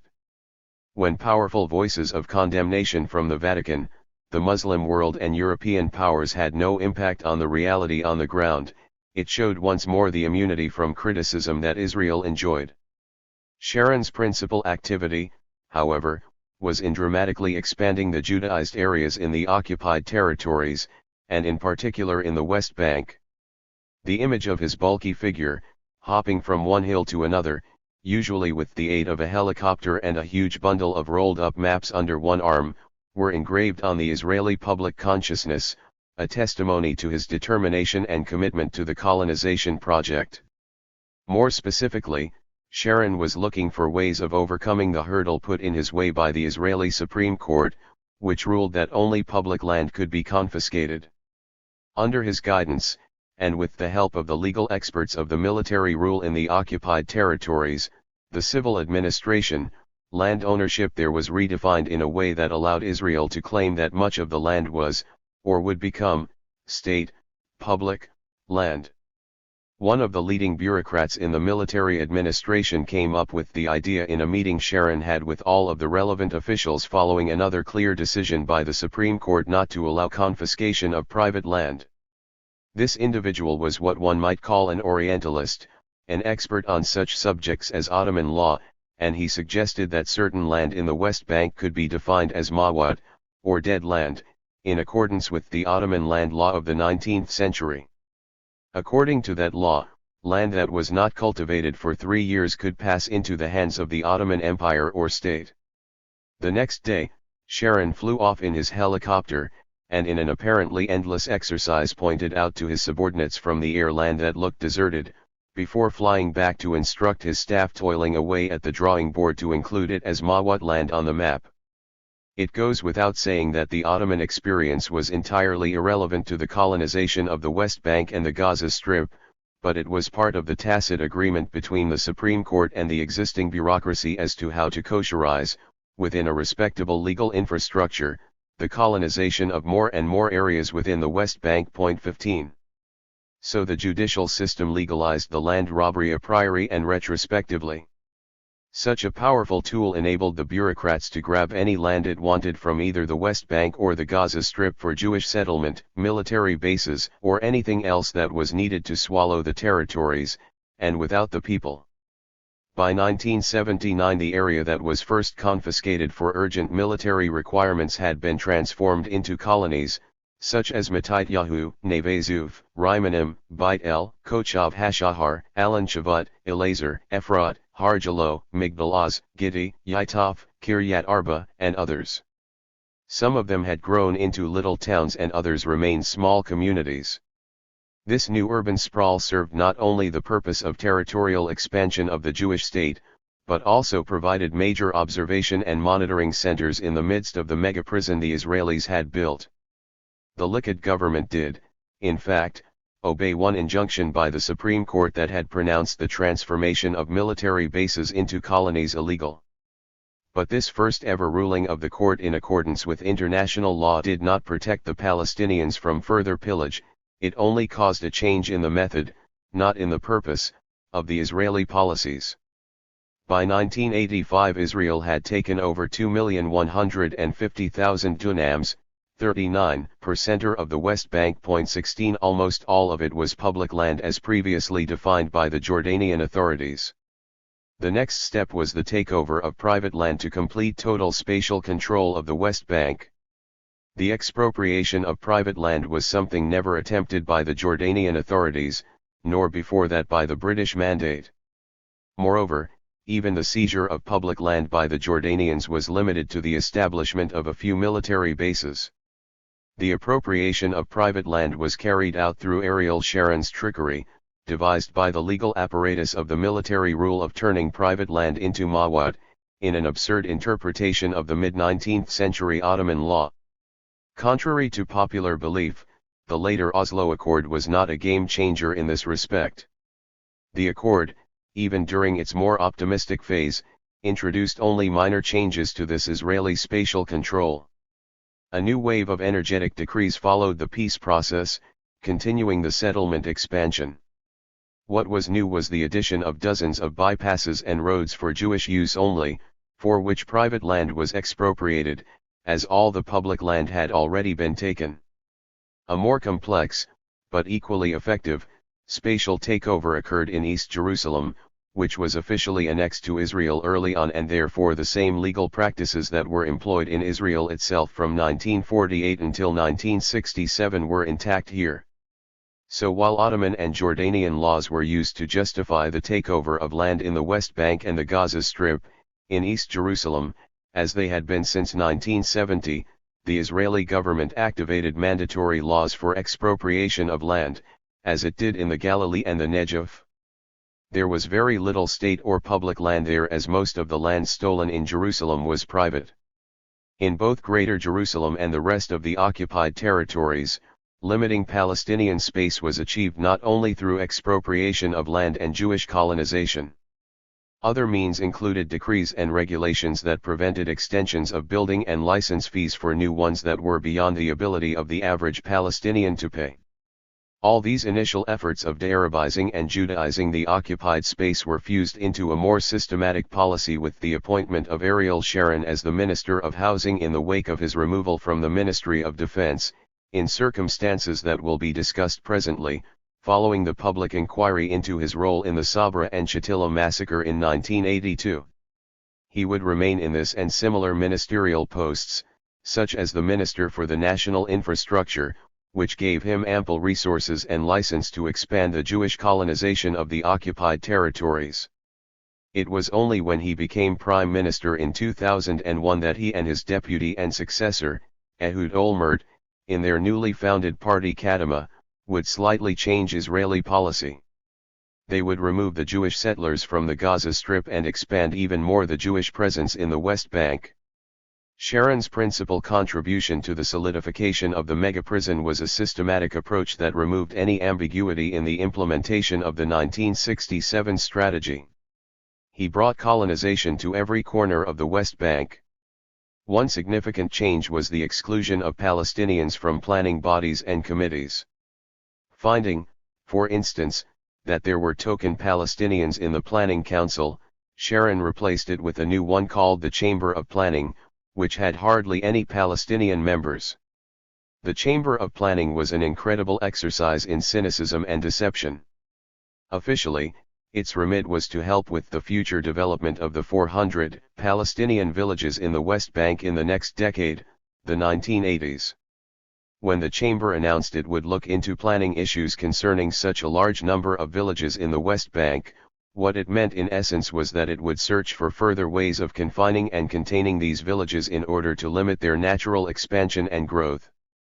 Such decisions eventually became a mirror image of those taken with regard to the Jewish colonies. Those taken with regard to Palestinians were intended to curb the natural growth of the population, while the Jewish ones were meant to encourage such growth and development. To the outside world, this newspeak bought Israel immunity from criticism. After all, what was wrong with catering to the needs of the occupied rural areas? 17. As noted before in reference to Glenn Bowman's term in C Station, forbidding the rural or urban development of Palestinians in the occupied territories was Plan B for the ethnic cleansing of Palestine. Expulsion was the preferred alternative, in C Station the second best. The collapse of the open prison model. On June 3, 1982, an attempt was made on the life of the Israeli ambassador in London, Shlomo Argov, while he was leaving a dinner party at the Dorchester Hotel. Hussein Ghassan said, the would-be assassin, was a member of Abu Nidal, an organization for all seasons. No one ever knew who was employing whom at any point in the story of this group. We know that at one point the group's founder, Abu Nidal, also worked for the CIA, and among his victims were many PLO members after he left the organization in 1973.18. But, of course, the identity of the killer was of no interest to Ariel Sharon, who had been preparing an overall assault on Lebanon ever since his appointment as Minister of Defense.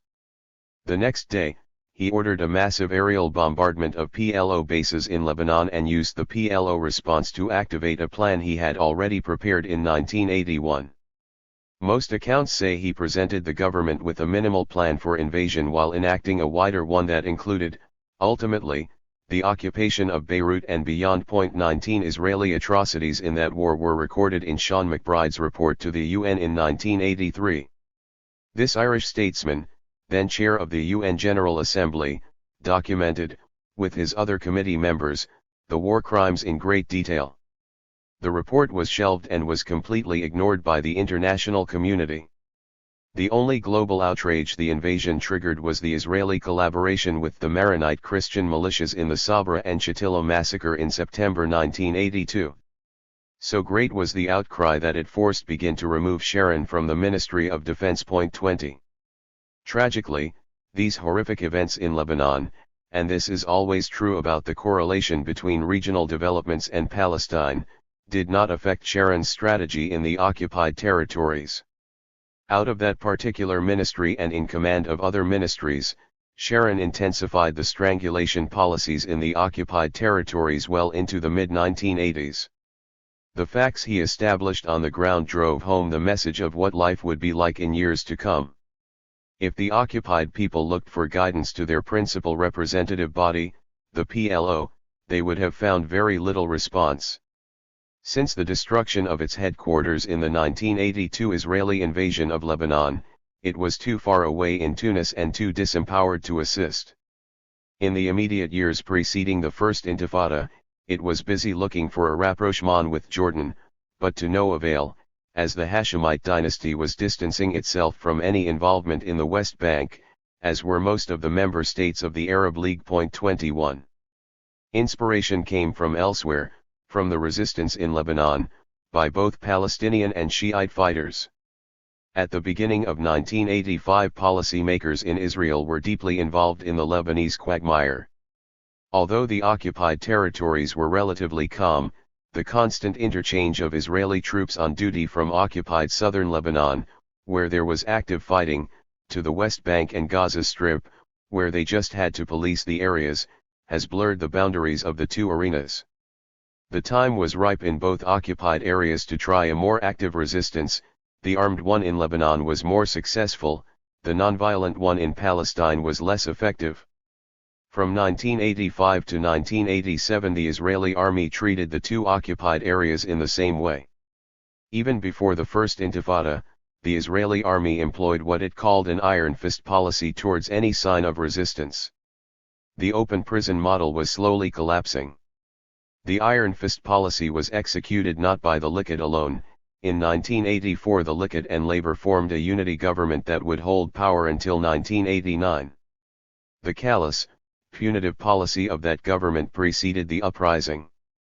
Gad Yacobi, who was the Minister of Finance in that government, said years later that the policy was not really a retaliation against Palestinian activity, since there was very little activity. The unity government, he asserted, wanted to accelerate what he called the creeping de facto annexation policy. In hindsight, he regretted that policy, writing that it contributed to a growing militancy of the Palestinian society. 22 Thus the Israelis themselves could not stick for too long to the open prison model. The only feature of the open prison that remained in place until the First Intifada was the right to work in Israel. Already by 1977, half of the occupied area's hired workers were employed in Israel. It grew from 5,000 in 1969 to about 100,000 in the 1980s, and the Palestinian areas became, after the U.S., the second preferred destination of Israeli exports. 23. This privilege was actually the right to participate in a modern-day slave market, working with no social rights or health insurance, no unions or labor rights. The privilege, so to speak, was still granted until the outbreak of the Second Intifada. The First Intifada produced some 50 instances of frustrated Palestinian employees venting their fury on their employers, or random people in the street, more often than not using a knife. This wave of violence reached a peak in 1989, and it was the pretext for the beginning of a new policy of barring and limiting Palestinian workers in Israel. The labor market preferred young males, but the security system now barred more and more young men in Israeli building companies, agricultural markets, and in other non-skilled occupations in which a labor force was needed. Israeli experts, who were surprised by the outbreak of the First Intifada, put some of the explanation down to the socio-economic conditions in the occupied territories, which they deemed to have dramatically improved under Israeli rule. 24 Their Palestinian counterparts disagreed vehemently.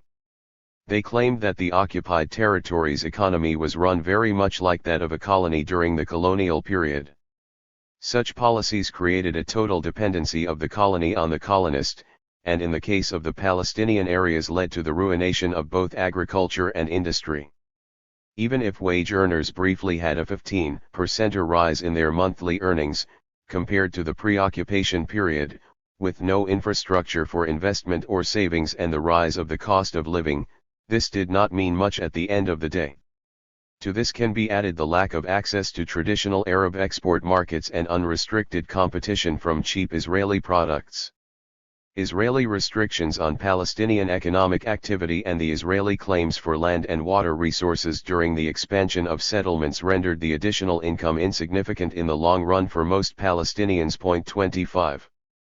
And yet, this was still a more complex reality, as long as the open prison model persisted. The most troubling aspect of it was that any rights to work in Israel, or even to earn a reasonable wage in the occupied territories, were not rights at all, they were rewards. Rewards for good behavior only exist in the world of the prison and detention centers. But within this context it is important to note that the open prison model enabled daily commuters such as merchants, students, and workers to move freely on the main roads. But it was still a prison, and as much a part of this everyday reality was the Israelis' constant and systematic punitive policy against the Palestinian people. From 1967 to 1982, Israel's military government demolished 1,338 Palestinian homes on the West Bank.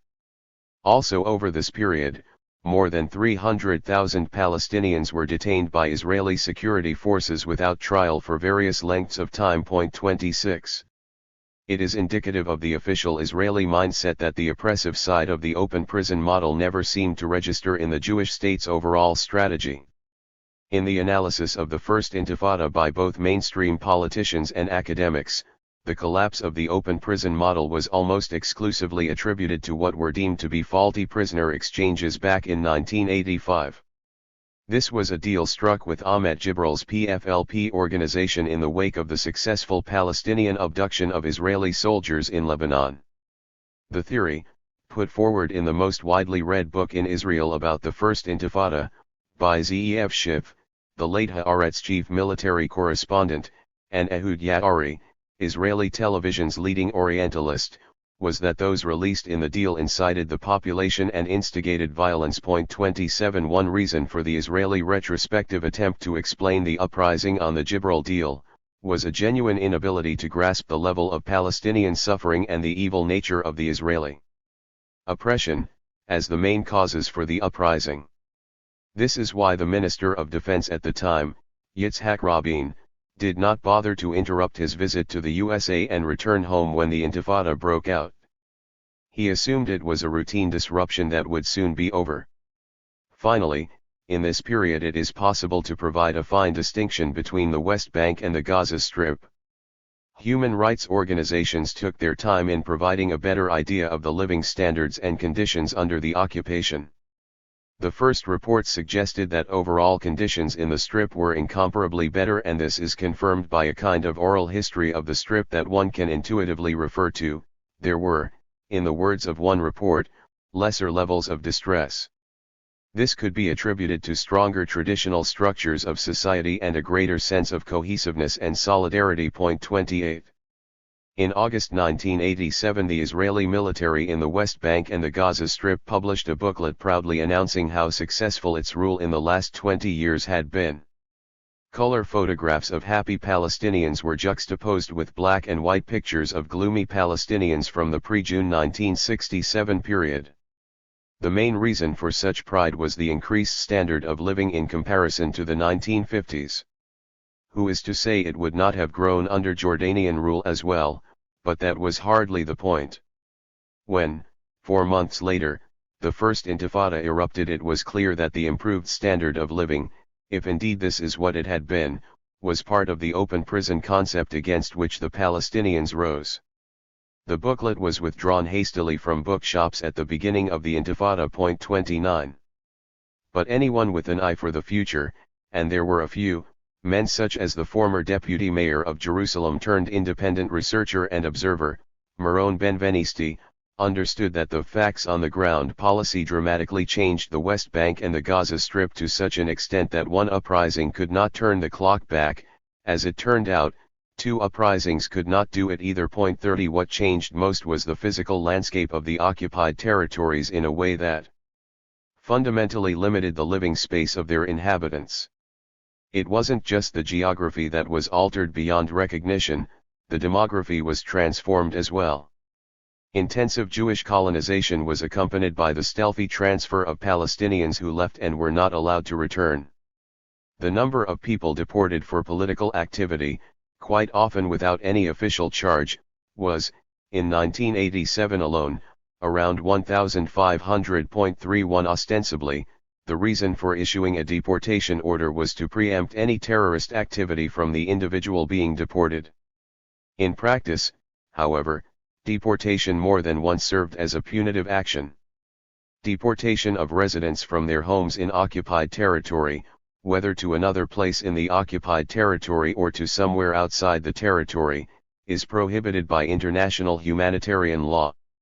However, international humanitarian law provides small exceptions by which the occupying state may evacuate residents from their homes, for imperative military reasons or for the greater security of the local population.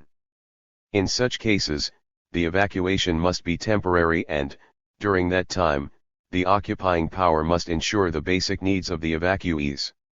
Israel's previous deportation policy failed to meet either of these criteria and therefore was flagrantly in breach of international humanitarian law, not that anyone who drafted that law could seriously have believed occupation could continue for more than 4 decades.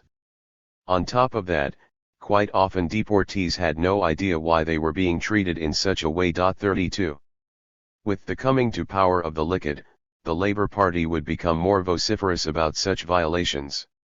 A new reality developed on the Israeli political map, a voice, which had a party or two representing it in the parliament, that wanted to see nothing less than an unconditional end to the occupation, and which was aroused when blatant violations of human rights were reported, succeeded in enlisting the support of about 100,000 Jews on a good day, and half of that for the rest of the year.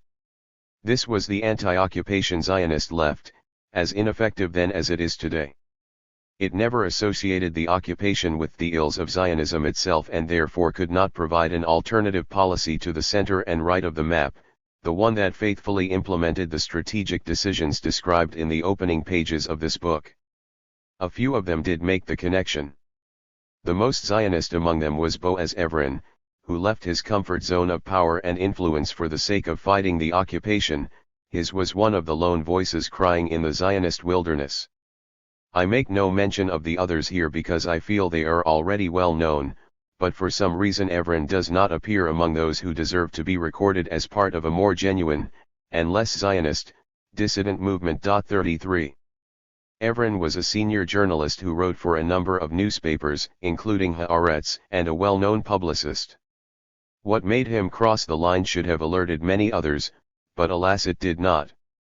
He was moved by the monologue of a soldier who wrote in his kibbutz journal, "Every kibbutz in Israel has a kind of village voice," of what he had seen and done in the occupied West Bank. The soldier told how he and his comrades entered a Palestinian school, locked about 28-year-old boys in a classroom, threw in some gas grenades and kept the children in there for quite a while, causing such panic that at least half of them jumped out of the windows, breaking their legs in the fall. This was a punishment for stone throwing by students from a nearby college, who were not caught. What drew Evren's attention was not so much the horrific story itself, but the fact that the soldier who published the story in a kibbutz publication seemed to believe that telling the story absolved him and his friends from his actions. The same applied to a group of soldiers in a famous publication, soon after the June 1967 war, entitled Conversations Between Soldiers. The uneasiness Evren felt in 1967 became a review of liberal Zionism and its role in sanitizing and disguising the horrors of Zionist colonization and occupation since 1882.34. And maybe at the end of the day, given the randomness of the event that eventually triggered the First Intifada, a road accident in the Gaza Strip, it was the daily abuse of basic human and civil rights that became both the hallmark of the enlightened occupation and the most hated aspect of it. Chapter 10. The First Intifada, 1987 to 1993. On December 8, 1987, a truck that killed 4 inhabitants of the Jabalia refugee camp in Gaza became the event that signaled the beginning of the first uprising, or the Intifada. Later, historians would point to other discrete violent events before and around that date which signaled the official beginning of the revolt. With historical hindsight, we understand better today that it was not these particular incidents themselves that were so significant but, rather, the local and popular reaction to them, a reaction that for a while transformed radically the reality on the ground. The way the occupied people reacted to the December 1987 accident triggered a response unprecedented in its intensity and scope. Not since 1937 had Palestine witnessed such mass popular participation against oppression and dispossession. A week later, 6 Palestinians had already been killed in the brutal Israeli retaliation to the stone-throwing, demonstrations and makeshift roadblocks. The number of dead Palestinians rose dramatically in the first few months of the Intifada, most of them killed in nonviolent demonstrations. This was followed by mass arrests and a punitive policy aimed at paralyzing life in the occupied territories. Schools were forced to shut down, shops and businesses were closed and people stayed at home. 1. The international community responded as never before to the occupation. The Palestinians were virtually and visually depicted as brave Davids confronting ruthless Goliaths, and the images of young boys slinging a stone at a tank became a hallmark of this uprising. Condemnation was heard everywhere, and the UN Security Council was obliged to intervene when the repertoire of punitive Israeli actions started to include mass expulsions as well as other means of coercion. Resolutions 607 and 608 of the Security Council ordered Israel to stop these actions, to no avail. 2. It is hard to define chronologically the Intifada, but it lasted more or less for 6 years. 1,000 Palestinians were killed by the Israelis and more than 120,000 were arrested, many of them under the age of 16.3. As mentioned in the previous chapter, the open prison model gradually collapsed. Several causes contributed to this. The scholarly and popular literature summarized well the reasons for the initiation of what was overall a campaign of civil disobedience and demonstrations. The uprising was attributed first and foremost to the abuse described so far in this book. Other factors were the economic oppression, the suppression of national rights, the frontal attack on the PLO inside the territories and outside in 1982, the indifference of the Arab world, and a peace process that insisted on finding a way of partitioning the West Bank and the Gaza Strip between the Hashemite Kingdom of Jordan and Israel. 4. The uprising was initiated by activists on the ground. A new body, the Unified National Leadership, directed the uprising, so impressed were they with its effectiveness in coordinating the nonviolent resistance, namely, an alternative to the PLO, that 2 Israeli scholars defined this as the alternative leadership. 5. This leadership worked mainly through the dissemination of leaflets, the same way, 20 years later, that activists would use Facebook and Twitter for similar purposes. The new body included representatives of the 4 main PLO factions of the time: Fatah, the PFLP, the Democratic Front for the Liberation of Palestine, and the Palestinian People's Party. This body formulated the strategy in the early days of the Intifada, in tandem with local ad hoc organizations and a certain level of coordination with the PLO headquarters in Tunis. This synergy propelled a campaign that wanted to compel the world to notice the occupation, and one that hoped to induce the international community to act against the continued oppression and occupation. The uprising began in the Jabaliyah refugee camp in Gaza in December 1987. At least, this is the accepted historiographical version. It actually seems that it erupted in different places at the same time. It was a composition of civil action and resistance, general strikes, boycott of Israeli goods, refusal to pay Israeli taxes, the famous stone throwing at the occupation forces, and here and there Molotov cocktails. It also included, alas, account settling with collaborators, a painful reminder of the venom that occupation injects into the bodies and minds of the occupied. 6. Israel reacted to this basically nonviolent uprising with great violence. From the very start, the Israeli political and military elite was directed by one basic impulse: anger, and hence most of the Israeli actions in the first year of the Intifada were punitive in nature. The metaphor of prison wardens acting against rebellious inmates seems particularly relevant for our case study. This was graphically instructed by Yitzhak Rabin, the defense minister, when he toured the Jalazon refugee camp near Ramallah. He stated, "The first priority of the security forces is to prevent violent demonstrations with force, power, and blows. We will make it clear who is running the territories. 7 These blows and the force were translated in many cases into a killing spree that left a large number of demonstrators dead. 8. The outside world watched in bewilderment, as if for the first time ever it was the Israelis rather than the Palestinians who were using force. Those who could still bring themselves to challenge Israel's impunity added a new euphemism to the lexicon of double talk and newspeak with which the Western world discussed Israel.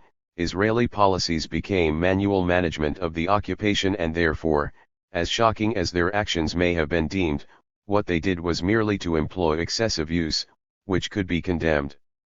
Excessive use would indeed be employed repeatedly to describe massacres, massive killings, and carpet bombing from the air. 9. At first the international community, even those among it that were usually pro-Israeli, did not buy into the new euphemism. In fact, the first condemnation of the excessive use of force came from the U.S. State Department. American officials reported to their government that from the very beginning of the uprising Israeli troops overreacted when faced with unarmed demonstrations that followed the accident in the Jabalia camp. The Palestinians, so the Americans said, saw it as deliberate murder. Soldiers frequently used gunfire in situations that did not present mortal danger to troops, causing many avoidable deaths and injuries. IDF troops used clubs to break limbs and beat Palestinians who were not directly involved in disturbances or resisting arrest. At least 13 Palestinians have been reported to have died from beatings. 10. This overreaction, reported the Americans, escalated as the uprising went on. On 22 December the UN Security Council followed suit and used even stronger language in condemning Israel in Resolution 605 for violating the Geneva Convention, moved mainly by the high number of fatalities in what was basically an unarmed uprising. There was a certain chilling logic about the escalation. 11 The ineffectiveness of the international rebuke provided the immunity the occupation was seeking for quelling the uprising. Some of the Israelis' punitive actions reminded one of pre-modern age incarceration and imprisonment methods, long outlawed in the civilized world. They included corporal punishment before and during arrests, a method particularly used with children and youths as part of the penalization operation. As the uprising continued, the international community became more aware of the victimization of children that was taking place. The Swedish branch of Save the Children estimated that between 23,600 and 29,900 children required medical treatment for injuries sustained from beatings in the first 2 years of the Intifada, a third of whom were under the age of 10. 12. The international response was somewhat muted when, in the years to come, the uprising was also seen as having been initiated by a new political force on the scene, Hamas. Islamophobia and an intensified struggle between Western powers and political Islamic groups worldwide gave Israel even more immunity as long as its nemesis was a fundamentalist Islamic group. Hamas thus both complicated life for the Israelis and helped them in branding the Palestinian struggle as part of a global anti-Western Islamic force involved in a clash of civilizations. This is why quite a few of the experts who wrote about the origins of Hamas accredited Israel with an important role in its foundation and emergence. The movement was officially founded in 1987 by some members of the Muslim Brotherhood in the Gaza Strip, led by Sheikh Ahmed Yassin. He was born in 1948 Palestine in the village of Jura near Ascalon, today's Ashkelon. An accident early in life left him paralyzed and wheelchair-bound for the rest of his life. Like so many of the Palestinians who were ethnically cleansed in the Nakba, his family, too, had found its way to a refugee camp in the Gaza Strip, the coastal Al-Shadi camp. He was a devout scholar and reader of Islam and very early on joined the Muslim Brotherhood branch in Gaza, where he was politicized and became deeply involved in the struggle for a free Palestine. 13. Yassin and his fellows were able to create a new movement mainly because there was a desperate search for a new national outfit that could deliver salvation where the old ones had failed so abysmally. The secular organizations were considered helpless in finding a way of liberating the homeland. They also became powerful because Israel saw their emergence as a favorable counterforce to the secular national factions, and in particular Fata.14. The research substantiating this allegation is still thin on the ground and will probably be delayed until a more peaceful stage in the history of Palestine, if we should ever see such a thing in our lifetime. Hamas's brand of national ideology fused with a political Islamist agenda led it to adopt policies toward the Jewish state, and not just the occupation, that Fatah was slowly forsaking when sucked into the abortive and deceptive peace process. The new stances included a total rejection of Israel and clear demands about the Palestinian right of return. The language employed at the time, however, was strongly anti-Jewish and anti-Israeli, and although it was clear that it was still a Palestinian liberation movement fighting against a century of dispossession, colonization, and occupation, and in fact one which was far more involved than other factions in charity, social welfare, and education, it provided a pretext for the West to dumb down its criticism of Israel. 15 This would become even more obvious after September 11 and the so-called War on Terror, when there were attempts to associate Hamas, and its sister organization the Islamic Jihad, with international jihad. But Hamas's pragmatism in the 21st century and the continued brutality of Israel have rendered that kind of justification for Israel's action irrelevant and marginal. 16 When the shootings, the beatings, and the whole-scale arrests began to subside at the end of 1988, Israeli retribution was extended to include the population at large, not just those who had participated in the uprising. Once more these familiar punitive actions were read as the normal repertoire of rough treatment and severe penalties commonly exercised in the world of the modern-day prison. It is important, even at this late stage in the book, to remind readers once more, if it is not obvious by now, that international law, and indeed civil and criminal law all around the world, state very clearly that any form of collective punishment is illegal.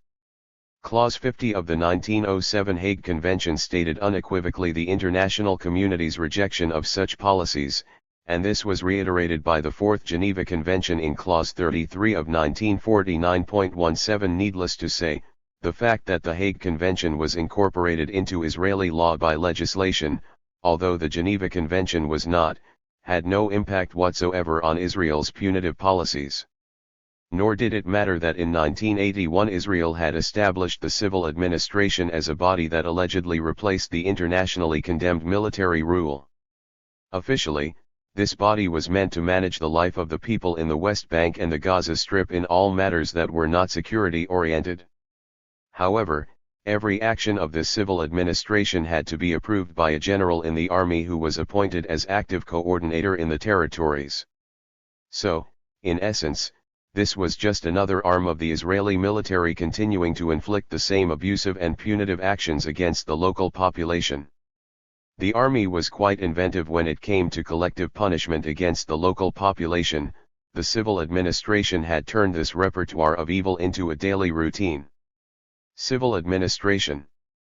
Thus it was the civil administration, and not just the army, that provided, on a daily basis, the human face for what it meant to be subjected to a collective and sustained punitive action against the population as a whole. The worst was probably the restriction on the freedom of movement. The most conservative reports in the archives of memory of what that meant for an average person are the reports of the Israeli human rights organization B'Tselem. The worst come from the memories of Palestinians, still fresh in the mind 20 years or so later. Even in its most guarded way, the strategy of making movement almost impossible is hard for most people living in the free world to comprehend. In that particular period, 1987 to 1993, every trip took twice as long as it should have and had to be undertaken on new, more dangerous, and less reliable roads. In the open prison days, Jerusalem was accessible to most Palestinians. It ceased to be so under the punitive code. Access to it and through it was denied for Palestinians, which meant that their financial, social, commercial, and political hub was inaccessible. With time, even in more relaxed periods, the Israeli authorities retained this kind of blockade, and it would only be towards the end of 2012 that the Western world would recognize that such restriction of movement was not in response to Palestinian aggression but, rather, part of a more systematic plan for the Greater Jerusalem area.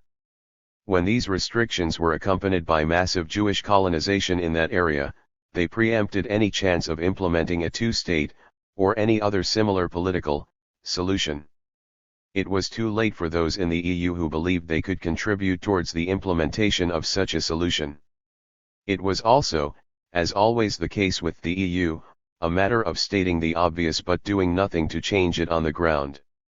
The EU declared it understood that what had begun as punitive action rendered any aspiration for Palestinian independence in the West Bank impossible and unrealistic. 18 Needless to say, even in 2012 there were no repercussions from this recognition.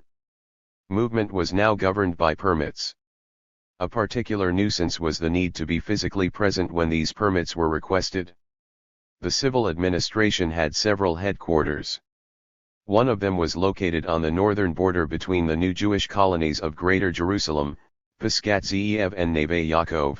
This was the main headquarters of the civil administration.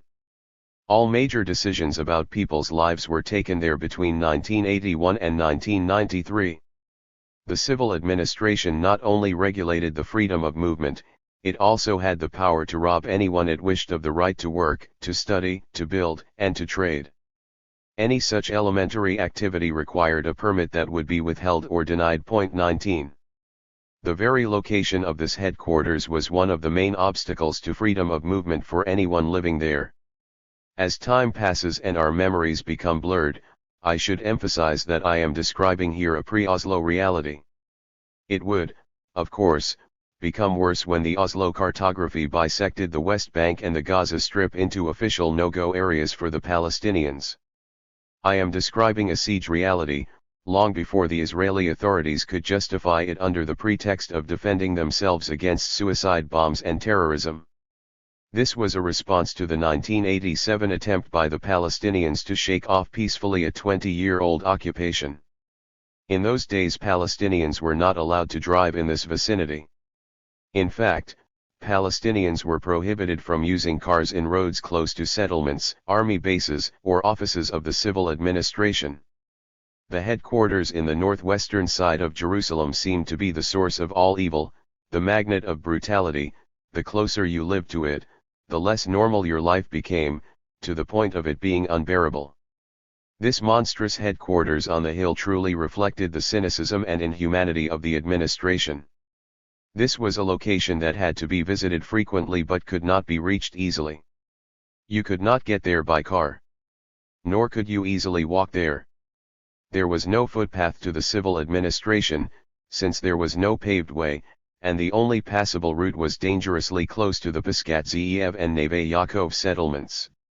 A Palestinian who walked in this way endangered his life, as soldiers and settlers who would notice him could have harmed him, warned a report from B'Tselem at the time. 20. The daily routine of permits and blockades was interrupted by more severe restrictions on human movement.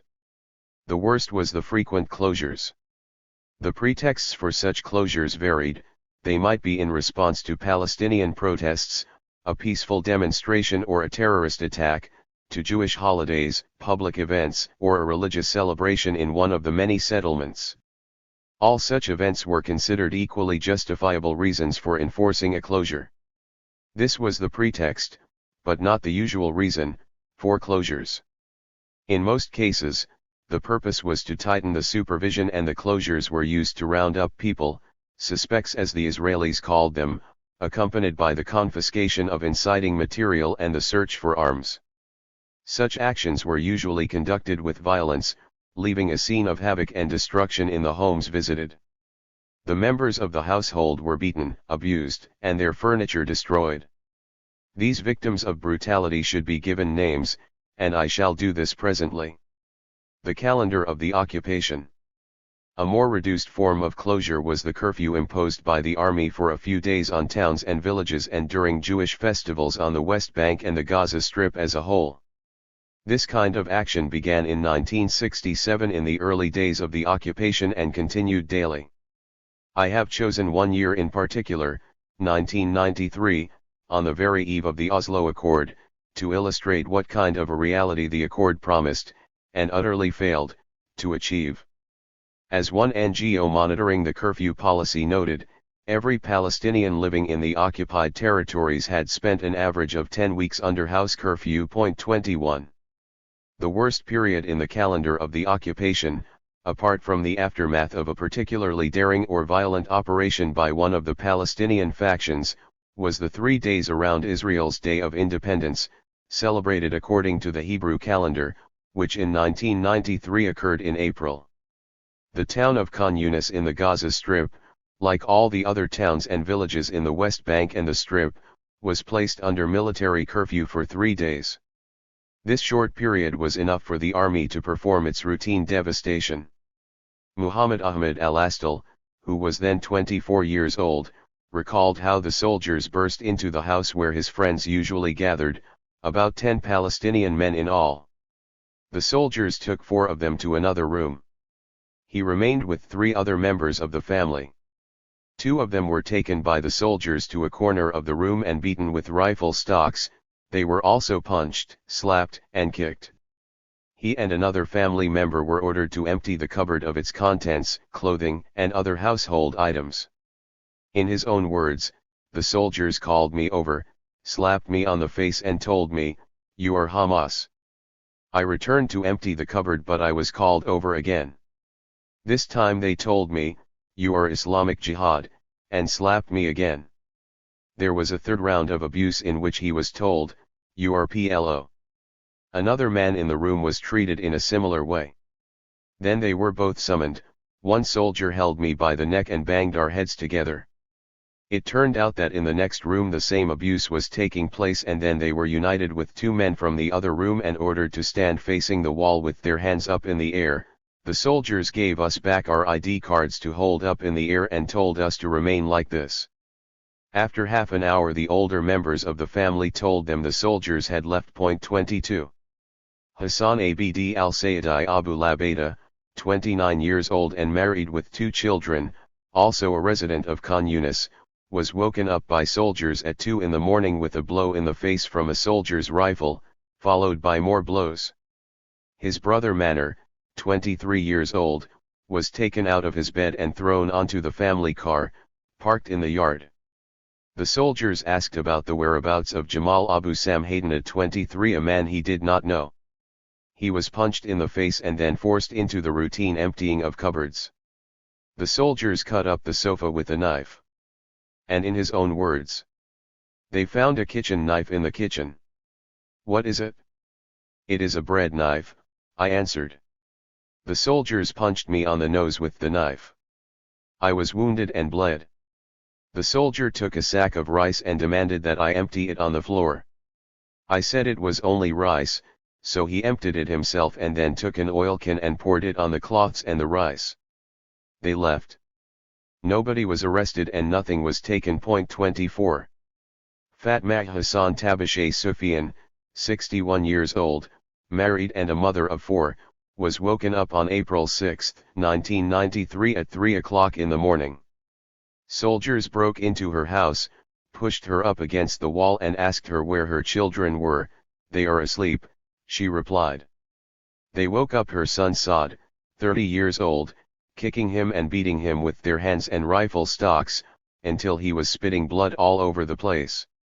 Her other son, Ibrahim, was badly beaten, and the B'Tselem researcher who took Fatma's evidence testified that long after the incident he could still see signs of ecchymosis, subcutaneous bleeding, on his back.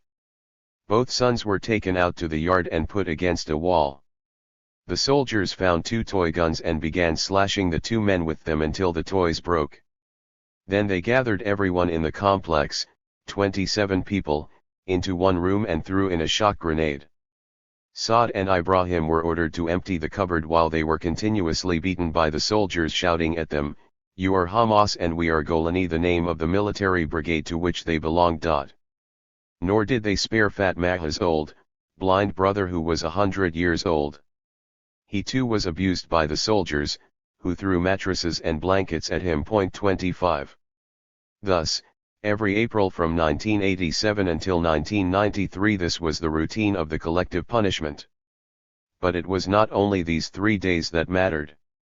Collective punishment in March, May 1993 robbed 116,000 Palestinian workers of their source of living, bisected the occupied territories into 4 disconnected areas and barred any access to Jerusalem. 26 Seen from that perspective, when the Oslo Accord was implemented as a territorial and security arrangement, it was just official confirmation of a policy already in place since 1987.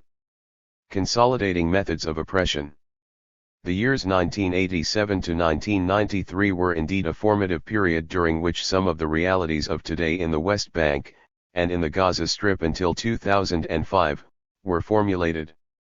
It was a time during which the bureaucracy of occupation showed its absolute power by transforming ad hoc policies, including punitive ones, into routine policies. This is how the checkpoint system was introduced to the world. It was put into systematic effect in 1993. Just before Israel publicly signed a peace agreement with the PLO, the Israeli government of the time experimented with the first set of checkpoints in Jerusalem, although these were used extensively in the Palestinian areas inside Israel during the period of the military rule there, from 1948 to 1967. 27. Installing checkpoints started out as a policy aimed at excluding Jerusalem from the West Bank and a more determined wish to de-Palestinize it. This system was in a way the inevitable continuation of the wedge policies described in Chapter 4.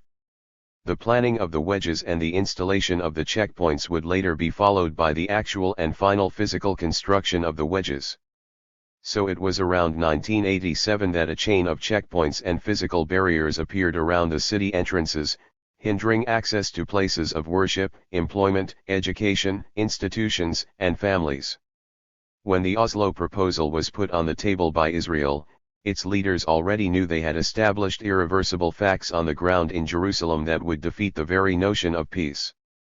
Israel's calculated strategy of extricating Jerusalem from the rest of the West Bank rendered any suggestion of making Jerusalem the capital of a future Palestinian state both hollow and impossible. This entire maneuver would be completed with a hurried settlement of Jews in the area that would tip the city's demographic and geographic balance in favor of Jewish residents. A similar praxis that became a fact of life was the dramatic change in the function and purpose of the IDF's elite units. These became death squads and agents provocateurs during Palestinian demonstrations, dressed in civilian clothing or wearing full military gear when attacking the enemy, more often than not a poor dwelling in a refugee camp. No wonder these units had strong parallels with, and developed similar weaponry and other lethal means of warfare to, the death squads that operated in the favelas of Brazil. 28 People whom Israel was obliged by international law to bring in front of a court of law were executed before it was established whether they were guilty or not. The units spearheaded the operations of mass arrests and the systematic abuse and torture of those arrested. It is very disappointing that the world continued to remain silent at that point, because that particular activity was investigated by a few American congressmen, a rarity in the history of the occupation.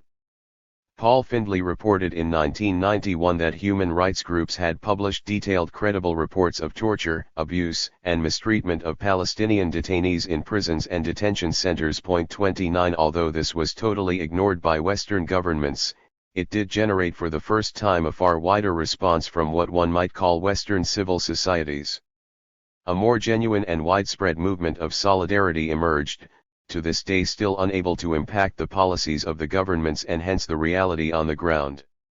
Needless to say, this kind of treatment reported by Findlay was not unique to 1991.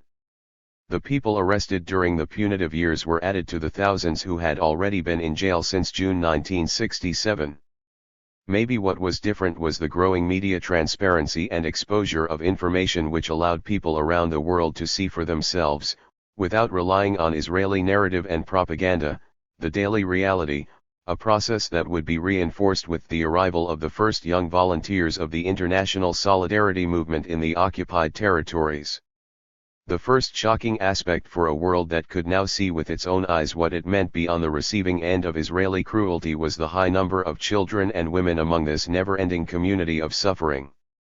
Quite a few aspects of the punitive action were still hidden from the public eye in the early 1990s. They would become an integral part of the reality in the years to come. To those already mentioned can be added the prevention of work inside Israel. In 1992 a third of the Palestinian workforce was employed in Israel, mostly in low-skilled, manual labor jobs in construction, agriculture, and government services. This contributed 25% of the territory's GNP. The denial of the right to work became part of the punitive action. The fact that even in the days of the open prison, up until 1987, Palestinian exports to Israel constituted only 1% of the aggregate Israeli market, and the workers formed only 7% of the Israeli labor market, this showed that economically you could impose a mega-prison without integrating the two economies.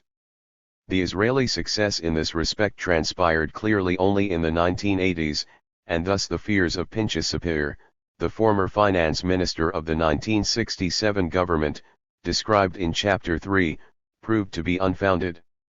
When the punishment became, like so many of the other punitive actions, a part of the reality of the mid-1990s, Israel replaced Palestinian labor, primarily in construction and agriculture, with low-paid workers from foreign countries. It was the nature of such economic dependency that while the Israeli economy was not affected by the end of Palestinian labor at its very heart, this new development had a devastating effect on the occupied territories. Unemployment increased, driving down family income and living standards. 30 This was not about economy but about incarceration, penalization, and oppression. Alas, the list of state-sponsored brutality did not end there. The Palestinians faced demolition of their houses, unlike before, this time without prior warning, the destruction of their rural infrastructure, the uprooting of olive trees and the ruination of crops, and probably the most sinister of all in this list of evils, the redirection of water away from their towns and villages, in many cases to the benefit of Jewish settlements, which, after the Intifada, sold that water for a higher price back to the Palestinians from whom the water had been stolen in the first place. 31. The head of the Israeli military intelligence, Shlomo Gazit, whom we met as the first coordinator of the military rule after 1967, explained that this destruction of the infrastructure was intentional. Israel wanted the Palestinians to face unemployment and a shortage of land and water, and thus we can create the necessary conditions for the departure of the Palestinians from the West Bank and Gaza. 32. On top of all of these measures during the period when the official mentality in Israel was that the occupied people had to be punished, there was yet more license for the settlers' violence and intimidation. In periods like this, the courts were particularly lenient in their attitude to the killing of Palestinians by settlers. Of the 48 cases concerning the killing of Palestinians between 1988 and 1992 by settlers, only one culprit was charged with murder. Settlers also abused life in other ways. In those years of peace they were allowed to act as organized gangs terrorizing the Palestinians around them. It began in the early 1980s and has not stopped. It appeared first as the famous Jewish underground that in 1981 targeted the political elite of the West Bank, seriously wounding several leading politicians, and then became a more systematic form of aggression that escalated during the days of the maximum prison model of 1987 to 1993 and from 2000 until today. 33. And, indeed, once the first Intifada broke out in 1987, settler provocation against the people of the West Bank and the Gaza Strip increased and became more brutal by the day. At the time, the settlers were mercilessly using their own children to provoke aggression, as happened in the village of Baida, a few miles southeast of Nablus. There, in January 1988, a battalion commander rounded up a large number of youths from Baida and the nearby village of Hawara, tied their hands behind their backs and ordered his soldiers to ruthlessly beat them with sticks and rocks. This was caught on camera and the officer was subsequently tried and discharged from the army, and became quite a sought-after TV pundit afterwards. 34. But this did not end the trials and tribulations of this village. 3 months later, in April 1988, 16 Israeli boys and girls from the neighboring settlement of Ilan Moreh set out on a journey of provocation into the village of Baida. Their armed escort opened fire on Palestinian youths who threw stones at them, and in the raging whirlwind of the confrontation that developed, 2 Palestinian youths, 1 settler girl and an armed escort were killed. The village was severely punished as a result. 35. The final act in this punitive period of imposing the maximum security model on the people was the massive expulsion of activists at the very end of 1992. This was the year Labour returned to power after a long period of Likud rule. Yitzhak Rabin was elected as the new prime minister that summer, his second and last term in office before his assassination by a Jewish terrorist in 1995. The expulsion ended a long phase of harsh confrontation between Hamas and the Israeli army that had begun in the late 1980s. The charismatic but crippled Ahmed Yassin, who became a moral yardstick for the Hamas movement, was behind several daring operations against Israeli soldiers and settlers. Each such operation, however, offered further opportunities for the Israelis to impose harsher versions of the various punitive actions. The brutalization of the actions was not only the result of the new methods of resistance offered by the various Palestinian factions, the worst of which were suicide bombs inside Israel. It was also caused by the almost total obedience of the legal system to the whims and requests of the government and the army.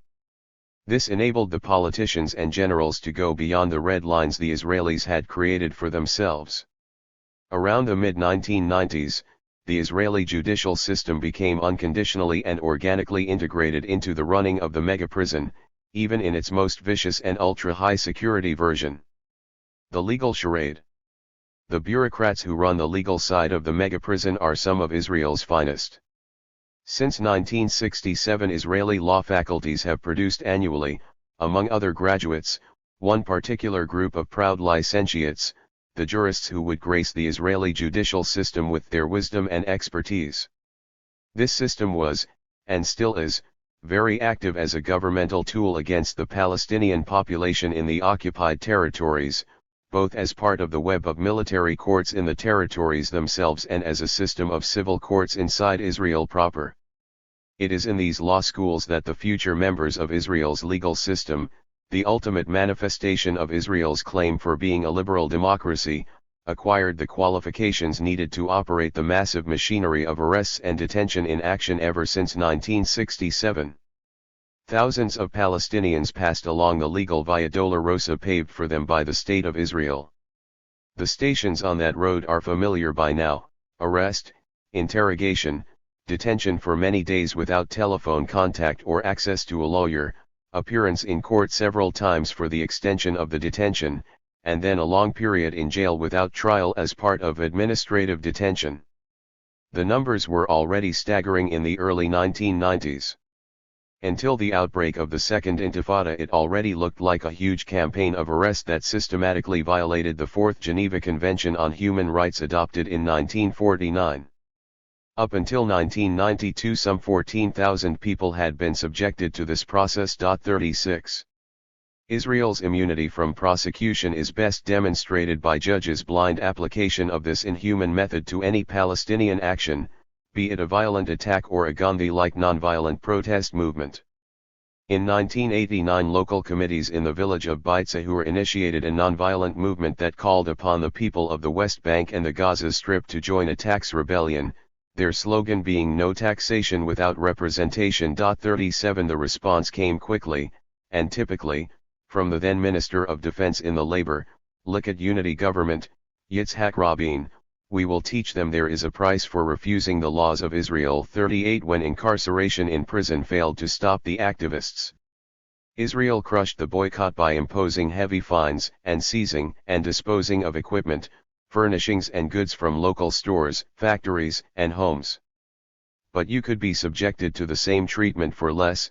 A common, nonviolent Palestinian form of protest in those days was the use of graffiti to express resistance. This often led to the arrest and collective punishment of the entire family of the perpetrator. The intensification of the Palestinian struggle spearheaded by the political Islamic and left groups numbed the Israeli legal system even further. The judges were particularly blind to the way coerced collaboration sustained the judicial system. It was no different from a Stasi state, where it was possible to arrest and punish without a reason, but it sat better if an informer provided the evidence. The construction of such an elaborate system reached new levels in the early 1990s. The judges provided the collaborators and the Secret Service furnished the evidence from these collaborators. The judicial system of arrest without trial gave the Secret Service an opportunity to coerce people into collaborating in return for a reduced sentence. Such collaborators were not released immediately so as not to raise suspicion, which did not help them since everyone already inside knew what was going on. In this way, the Secret Service recruited hundreds of Palestinians and actually succeeded in planting informants inside Hamas and its sister organization, the Islamic Jihad. Unfortunately, it also triggered a ruthless counter-campaign of punishing collaborators. Between 1987 and 1992, several hundred, there are conflicting accounts, Palestinians were killed for being such collaborators. 39. The Israelis were not genuinely worried about the internal Palestinian engagement with the issue of collaboration. As many of those who were deeply involved in such collaboration would find out, whether they were from Lebanon, the West Bank or the Gaza Strip, Israel always deserted them at some point. Although others were offered sanctuary inside Israel, they were pushed to the criminal margins of society and created a hub of disquiet and intimidation among the Palestinian communities already inside Israel, which were forced to accept their presence in their midst. 40. The Israeli fake concern for the fate of the collaborators was manifested when the spiritual leader of Hamas, Sheikh Ahmed Yassin, was arrested, allegedly for this incitement against collaborators. His arrest was the opening shot of the first of many Israeli attempts to wipe out Hamas. Yassin was blamed by the Israeli army for being behind the abduction of 2 soldiers who were later killed, and therefore he was arrested and sentenced to life imprisonment in 1991.41. When the body of the second soldier was found, as well as arresting Yassin, the army rounded up more than 1,000 Hamas activists and expelled 415 of them to southern Lebanon.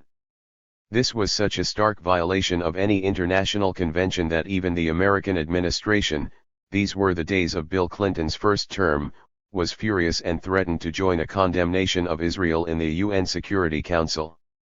And thus most of those who were expelled were allowed to return after a relatively short period. 42. I once gave a lecture to a typical Israeli Jewish audience on that particular period in history leading up to the Oslo Accord, and ended it with condemnation of this expulsion. The usual response from the audience was that this was a perfectly reasonable reaction, like all the other punitive actions Israel carried out, which the listeners admitted were quite ruthless and inhuman with regard to the Palestinian suicide bombs. All my efforts to explain that suicide bombs began after the expulsion and were not the cause of the expulsion were in vain. The first suicide bomb attack was launched on April 16, 1993, directed at soldiers at one of the checkpoints.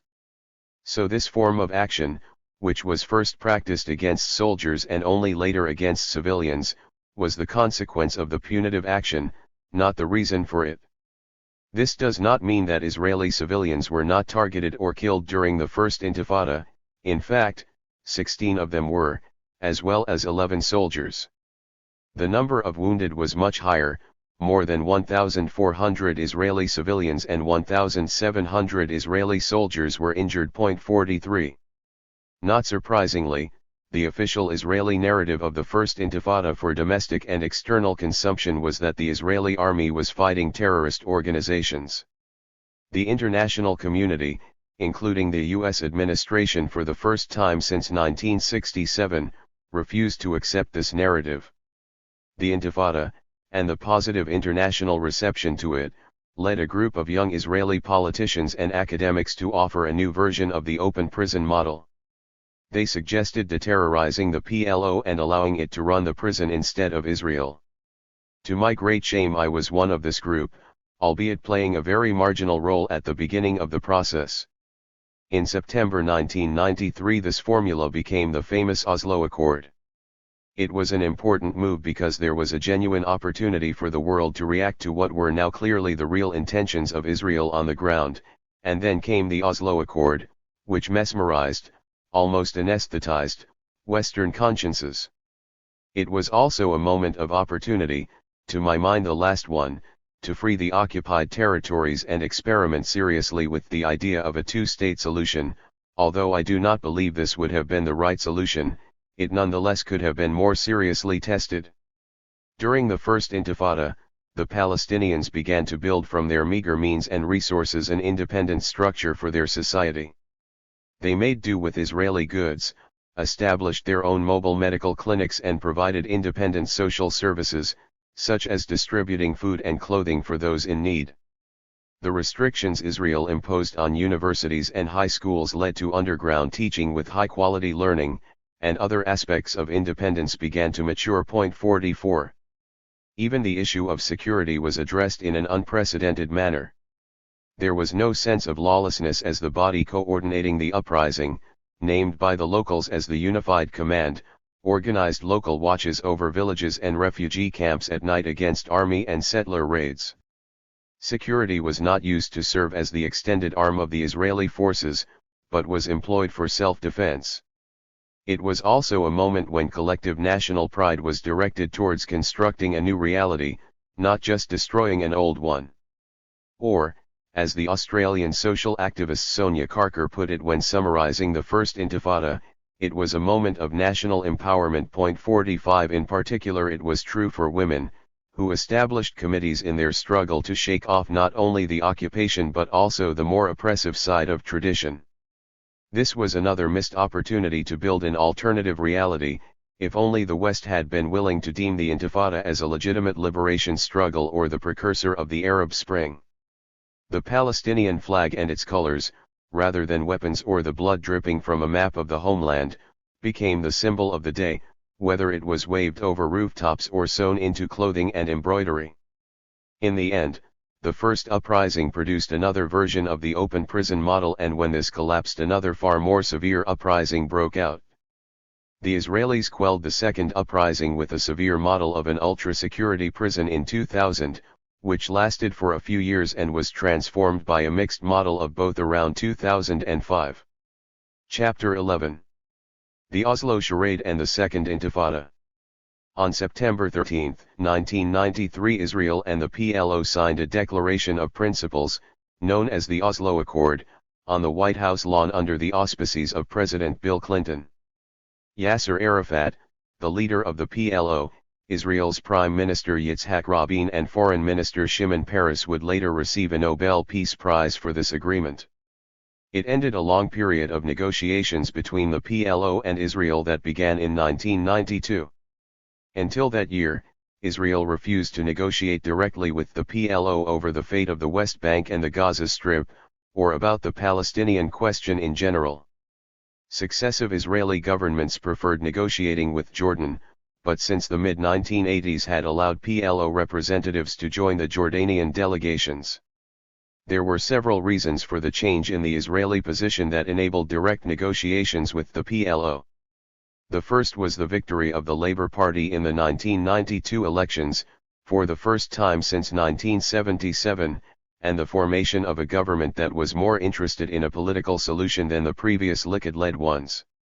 This government understood that its attempt to negotiate directly with the local Palestinian leadership about autonomy was stalled because every Palestinian decision was referred back to the PLO headquarters in Tunis. Thus, a direct line was more useful. The second reason was the Israeli apprehensions from the Madrid Peace Initiative, an American enterprise to bring Israel, the Palestinians, and the rest of the Arab world to agree on a solution after the First Gulf War.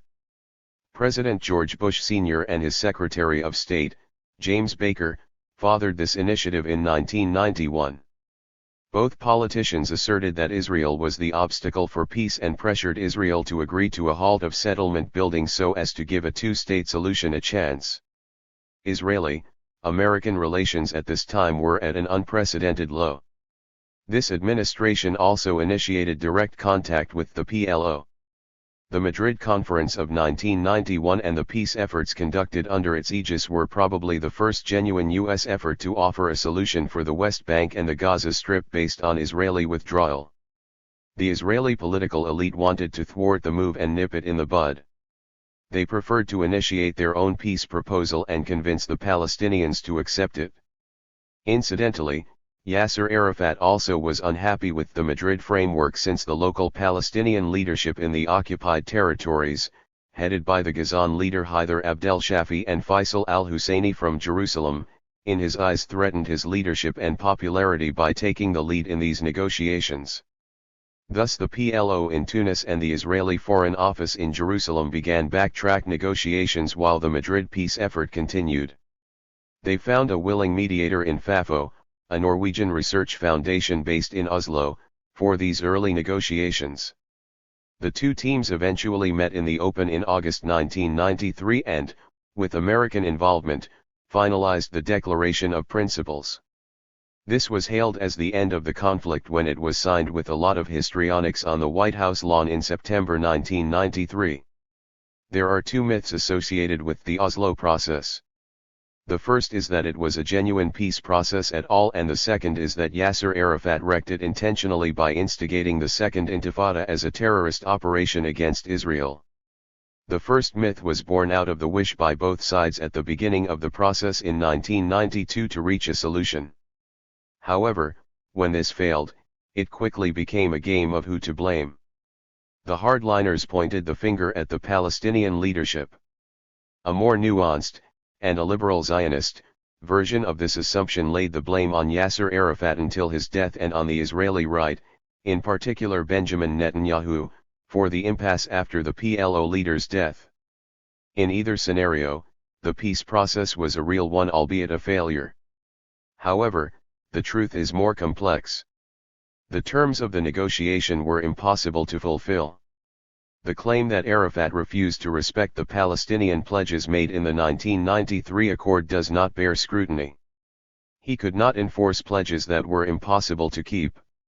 For example, the Palestinian authorities were called upon to act as Israel's security subcontractor inside the occupied territories and assure there would be no resistance activity. More implicitly, Arafat was expected to accept the Israeli interpretation of the final settlement emerging from this accord without debate.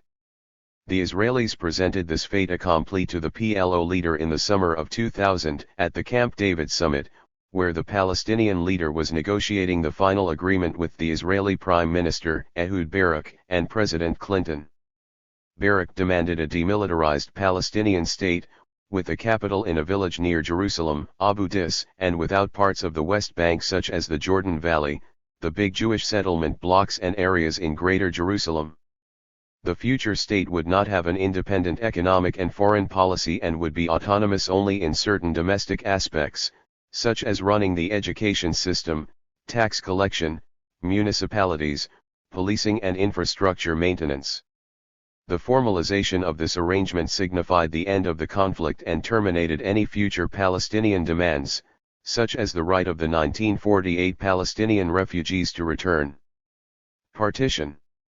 The peace process was a busted flush from the outset. In order to understand better the failure of Oslo, one has to widen the analysis and relate the events in particular to two principles that remained unanswered throughout the process. The first was the primacy of geographical or territorial partition as the exclusive foundation of peace, and the second, the denial of the Palestinian refugees' right of return and its exclusion from the negotiating table.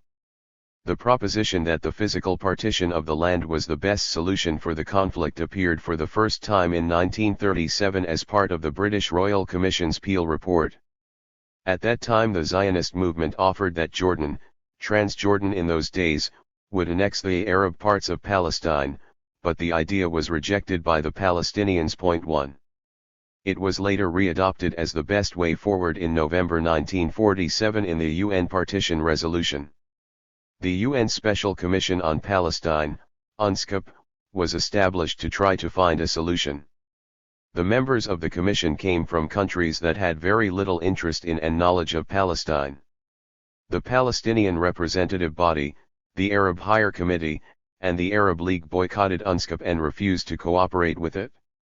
This left a vacuum filled by the Zionist diplomats and leadership, who fed UNSCOP with ideas for a solution. The Zionist leadership suggested the creation of a Jewish state over 80% of Palestine, the Commission reduced it to 56 per cent. Egypt and Jordan were willing to legitimize the Israeli takeover of Palestinian land that it occupied in 1948 in return for bilateral agreements with Israel, which were eventually signed in 1979 with Egypt and in 1994 with Jordan. This then resurfaced as a formula for peace in the efforts led by the Americans after 1967, when the concept of partition reappeared in different names and references. It was hidden as a discourse with the emergence of two new concepts. The first was territories for peace, which every peace negotiator treated as a sanctified formula for peace. The more territory Israel withdrew from, the more peace it would get. Now the territory in Palestine that Israel could withdraw from was within the 22% it had not taken over in 1948. Therefore, in essence, the idea was to build peace on the basis of partitioning the remaining 22% of Palestine between Israel and whoever it would legitimize as a partner for peace, which at first were the Jordanians until the late 1980s and then the Palestinians ever since. Unsurprisingly, therefore, it became the cornerstone of the logic that informed the opening discussion in Oslo. However, it was easily forgotten that every time in history when partition was offered, it was followed by more bloodshed and did not produce the desired peace. Yet at no point did the Palestinian leaders ever demand partition. It was always a Zionist and, later, an Israeli idea. In addition, the proportional share of territory demanded by the Israelis at each instance grew as their power increased. Thus, as partition gained growing global support, it increasingly appeared to the Palestinians like an offensive strategy by other means.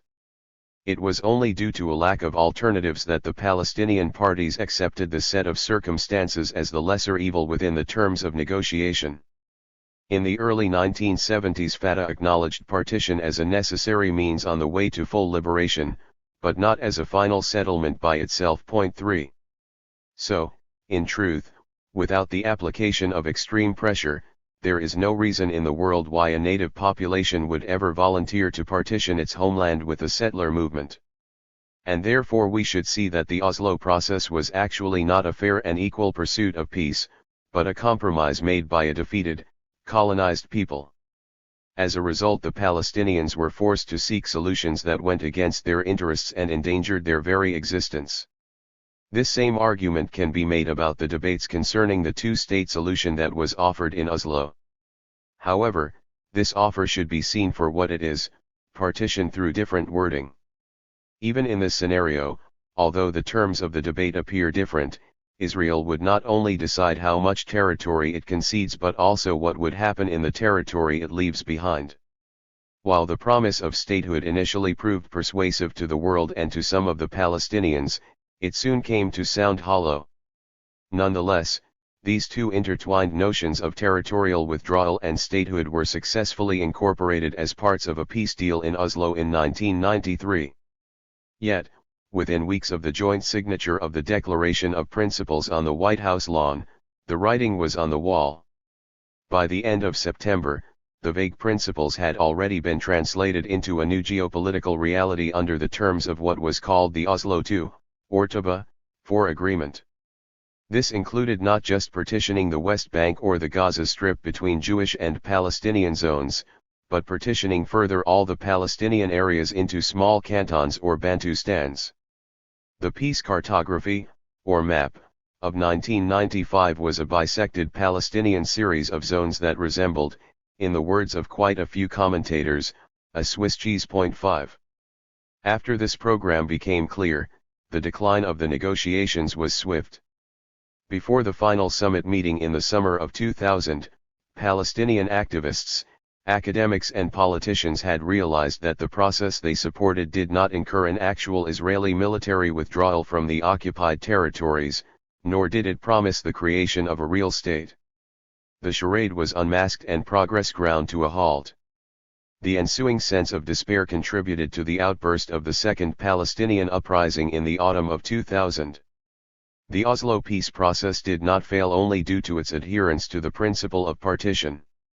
In the original accord there was an Israeli promise that the three issues that trouble the Palestinians most, the fate of Jerusalem, the refugees, and the Jewish colonies, would be negotiated when the successful interim period of 5 years came to an end. Within this interim period, the Palestinians had to prove they could serve effectively as Israel's security subcontractors, preventing any guerrilla or terror attacks against the Jewish state, its army, settlers, and citizens. Contrary to the promise made in the Oslo Declaration of Principles, when the 5 years of the first stage was over, the second stage, in which the more substantial issues for the Palestinians were meant to be discussed, did not commence. The Netanyahu government claimed that it was unable to begin the more substantial phase in the negotiations because of the Palestinian misbehavior, which included incitement in schools and weak condemnations of terror attacks against soldiers, settlers, and citizens. In truth, however, the process stalled mainly because of the assassination of the Israeli Prime Minister, Yitzhak Rabin, in November 1995. His murder was followed by the victory of the Likud Party, headed by Benjamin Netanyahu, in the 1996 national elections. The new prime minister's overt objection to the accord put the brakes on the process. And when the Americans forced him to reignite it, it moved very slowly until the return to power of the Labour Party under Ehud Barak in 1999. Barak was determined to end the process in a final peace agreement, an impulse fully supported by the Clinton administration. Israel's final offer, delivered during discussions at Camp David in the summer of 2000, proposed a small Palestinian state, with the capital in Abu Dis, without significant dismantling of any settlements and no hope for return of the refugees. After the Palestinians rejected the deal, there was an informal attempt by the deputy Israeli foreign minister, Yossi Beilin, to offer a more reasonable deal. On the issue of refugees, he now agreed to their return to a future Palestinian state and symbolic repatriation to Israel. Yet these informal terms were never ratified by the state. Thanks to the leaking of key documents, known as the Palestine Papers, we have a better insight into the nature of the negotiations, and readers who wish to examine other aspects of the Israeli-Palestinian negotiations between 2001 and 2007 are advised to have a look at this accessible source. Point 6. And yet, as negotiations collapsed, it was the Palestinian leadership, rather than the Israeli politicians, who were accused of being intransigent, leading to the collapse of Oslo. This does a disservice to those involved and how seriously the prospects of partition were taken. Right of return. The exclusion of the Palestinian right of return from the peace agenda is the second reason that made Oslo irrelevant as a peace process. While the partition principle reduced Palestine to the West Bank and the Gaza Strip, under the Oslo Accord, the exclusion of the refugee issue, and that of the Palestinian minority inside Israel, shrunk the Palestinian people demographically to less than half of the Palestinian nation. The lack of attention to the refugee question during the peace negotiation was not new. Ever since the beginning of the peace efforts in post-mandatory Palestine, refugees have been exposed to a campaign of repression and negligence. Ever since the first peace conference on post-1948 Palestine, the Lausanne meeting of April 1949, the refugee problem was excluded from the peace agenda and disassociated from the concept of the Palestine conflict. Israel participated in this conference only because it was a precondition for its acceptance as a full member in the UN 7, which also demanded that Israel sign the May Protocol, in which it had to commit itself to the UN General Assembly Resolution 194. This included an unconditional call for the Palestinian refugees to be allowed to return to their homes, or to be given appropriate compensation. A day after the protocol was signed in May 1949, Israel was admitted to the UN and immediately retracted from its commitment to the protocol. In the wake of the June 1967 war, the world at large accepted the Israeli claim that the conflict in Palestine emerged from the territories that had to be occupied by the army. Several Arab regimes also cooperated with this notion, abandoning the refugee problem as an issue in their peace negotiations. However, the refugee camp soon became the site of intensive political, social, and cultural activity. It was there, for example, that the Palestinian Liberation Movement was reborn. It was only the United Nations that mentioned in several of its resolutions the obligation of the international community to ensure the full and unconditional repatriation of the Palestinian refugees. This was a commitment first made in Resolution 194, dated December 11, 1948. Still today the UN includes a body named the Committee on the Exercise of the Inalienable Rights of the Palestinian People, though this has had little effect on the peace process. The Oslo Accord is no different. In this document, the refugee issue has been shuffled into a sub-clause, made almost invisible in the mass of words. The Palestinian partners to the accord contributed to this obfuscation, probably out of negligence, not bad intention, but the result is the same. The refugee problem, the heart of the Palestine conflict, a reality acknowledged by all the Palestinians wherever they are and by anyone sympathizing with the Palestinian cause, was marginalized in the Oslo documents. Instead, the issue was handled by a short-lived multilateral group who were asked to focus on the 1967 refugees, namely the Palestinians who were expelled or left after the June War.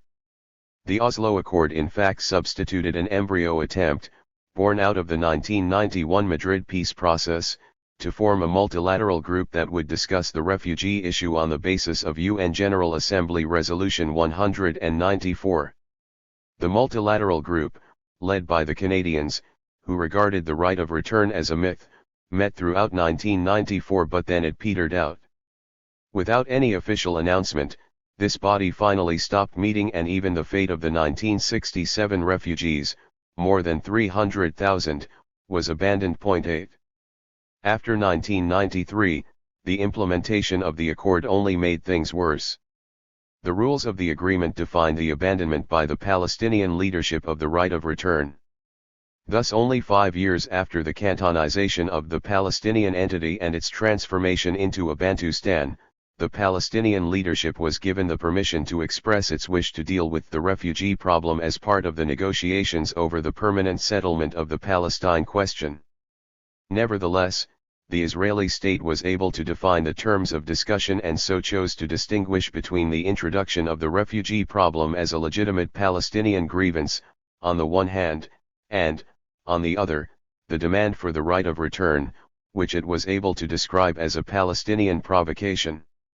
The final stage of the peace process took place at Camp David in 2000. Here, the refugee issue did not fare any better in this last-ditch attempt to save the agreement. In January 2000 the Barak government presented a paper, endorsed by the American negotiators, which defined the parameters of the negotiations. This was an Israeli diktat and, until the summit was convened in the summer, the Palestinians failed to produce a counter-proposal. In the summer, the final negotiations were in essence a combined Israeli and American effort to get the Palestinians to accept the paper. The paper included, among other things, an absolute and categorical rejection of the Palestinian right of return. It left open for discussion the number of Palestinian refugees that might be allowed to return to the territories controlled by the Palestinian Authority. All the sides concerned understood that these crammed areas were unable to absorb more people, while there is plenty of space for repatriating Palestinian refugees in the rest of Israel and Palestine. This part of the discussion was a meaningless gesture, introduced to silence criticism without offering any real solution. The peace process of the 1990s was no such thing.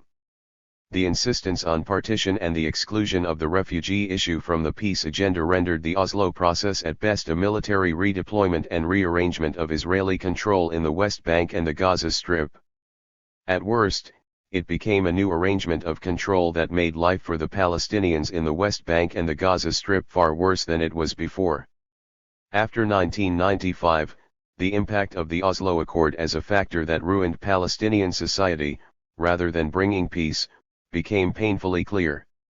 After Yitzhak Rabin's assassination and the election of Benjamin Netanyahu in 1996, the Oslo Accord became a discourse of peace that had no relevance to the reality on the ground.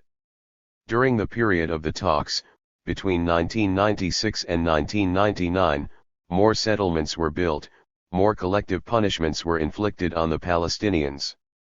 Even if you believed in the two-state solution in 1999, a tour of either the West Bank or the Gaza Strip would convince you, in the words of the Israeli scholar Meron Benvenisti, that Israel killed the two-state solution. 9. So the Oslo process was not a peace process, and the Palestinian participation in it and their reluctance to continue it was not a sign of their intransigence and alleged violent political culture, but a natural response to a diplomacy that solidified and deepened Israeli control over the occupied territories. The Arafat myth. This then leads on to the second myth concerning the Oslo process, that Arafat's intransigence caused the Camp David summit to fail in 2000. Two questions have to be answered here. The first, what happened in the summer of 2000 in Camp David, who was responsible for the failure of that summit? Secondly, who was responsible for the violence of the Second Intifada? The two questions will help us engage directly with the common assumption that Arafat was a warmonger who came to Camp David to destroy the peace process and returned with a determination to start a new Intifada. Before we answer these questions, we should remember the reality in the occupied territories on the day Arafat left for Camp David. My main argument here is that Arafat came to Camp David to change that reality while the Israelis and the Americans arrived there determined to maintain it. The Oslo process transformed the occupied territories into a geography of disaster, which meant that the Palestinians' quality of life was far worse after the accord than it was before. Already in 1994, Rabin's government had forced Arafat to accept its interpretation of how the Oslo Accord would be implemented on the ground. The West Bank was divided into the infamous areas A, B and C. The Palestinian Authority controlled Area A and jointly with Israel, Area B. Area C was the one directly controlled by Israel and constituted half of the West Bank. Movement between, and inside, the areas became nearly impossible and the West Bank was cut off from the Gaza Strip. Israel also divided the Gaza Strip. The settlers were a given small part of it and took over most of the water resources and lived in gated communities. The Palestinians were cordoned within barbed wire. Thus, here too, the end result meant that the peace process deteriorated the quality of Palestinian life. This was Arafat's choice in the summer of 2000 as he arrived at Camp David. He was being asked to sign off as a final settlement the irreversible facts on the ground that turned the idea of a two-state solution into an arrangement that at best would allow the Palestinians to have two small Bantustans and at worst would allow Israel to annex more territory. This agreement would also force him to give up any future Palestinian demands or propose a way of alleviating some of the daily hardships most Palestinians suffered.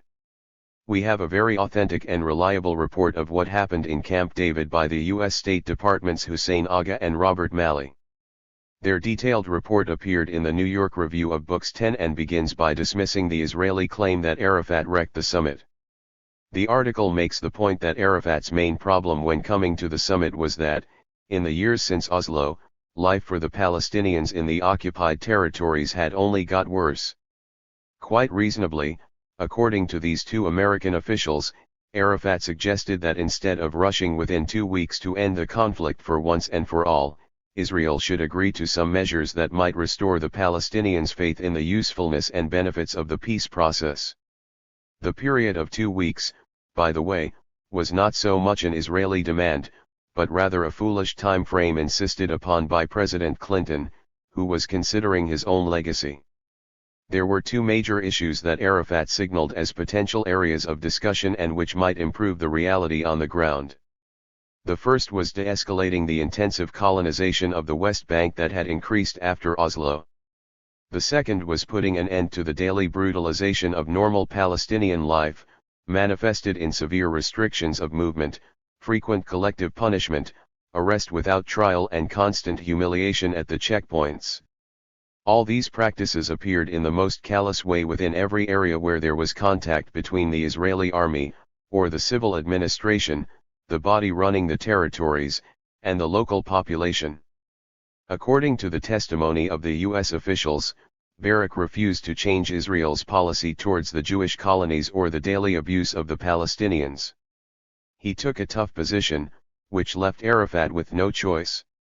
Whatever Barak depicted as a final settlement did not mean much if he could not promise immediate change in the reality on the ground. Arafat was, as expected, blamed by Israel and its allies of being a warmonger who, immediately after returning from Camp David, contemplated the Second Intifada. The myth here is that the Second Intifada was a terrorist attack sponsored and perhaps even planned by Yasser Arafat. The truth is, it was a mass demonstration of dissatisfaction with the betrayal of Oslo, compounded by the provocative action of Ariel Sharon. In September 2000, Sharon, as the leader of the opposition, toured Haram al-Sharif, the Temple Mount, with massive security and media presence, igniting an explosion of protests. The initial Palestinian anger was translated into nonviolent protest that was crushed by brutal force by Israel. The callous repression of these demonstrations led to a more desperate response, the suicide bombs that appeared as the last resort in the face of the strongest military power in the region.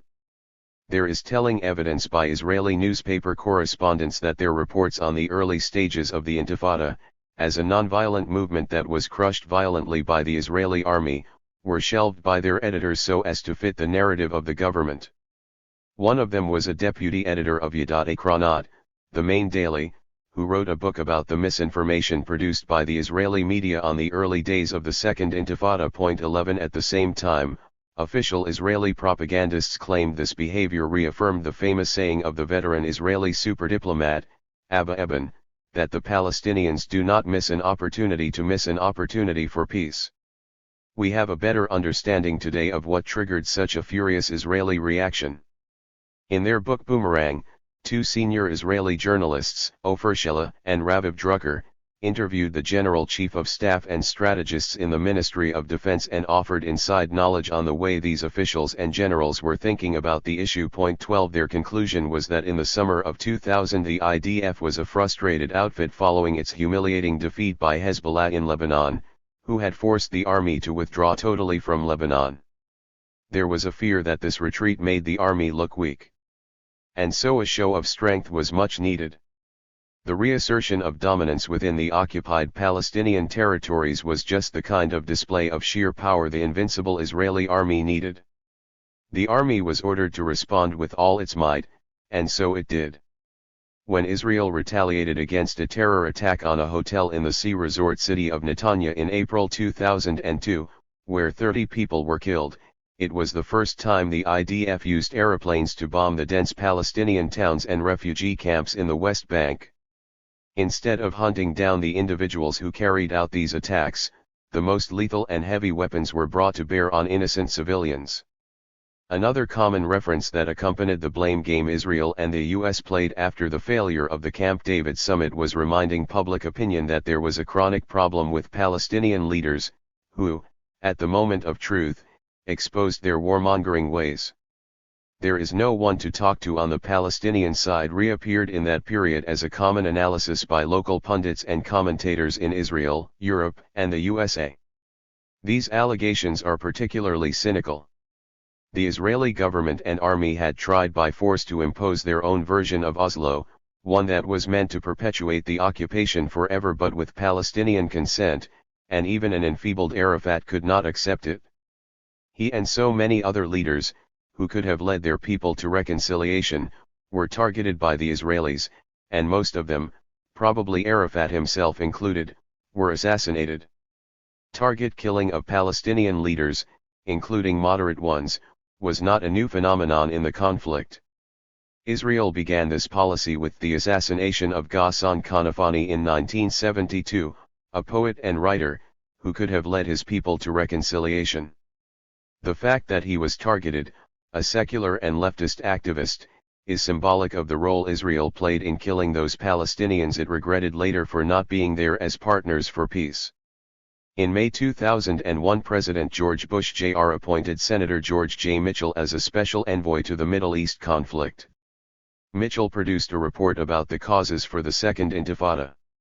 He concluded, "We have no basis on which to conclude that there was a deliberate plan by the PA to initiate a campaign of violence at the first opportunity, or to conclude that there was a deliberate plan by the government of Israel to respond with lethal force." 13 On the other hand, he blamed Ariel Sharon for provoking unrest by visiting and violating the sacredness of the Al-Aqsa Mosque and the holy places of Islam.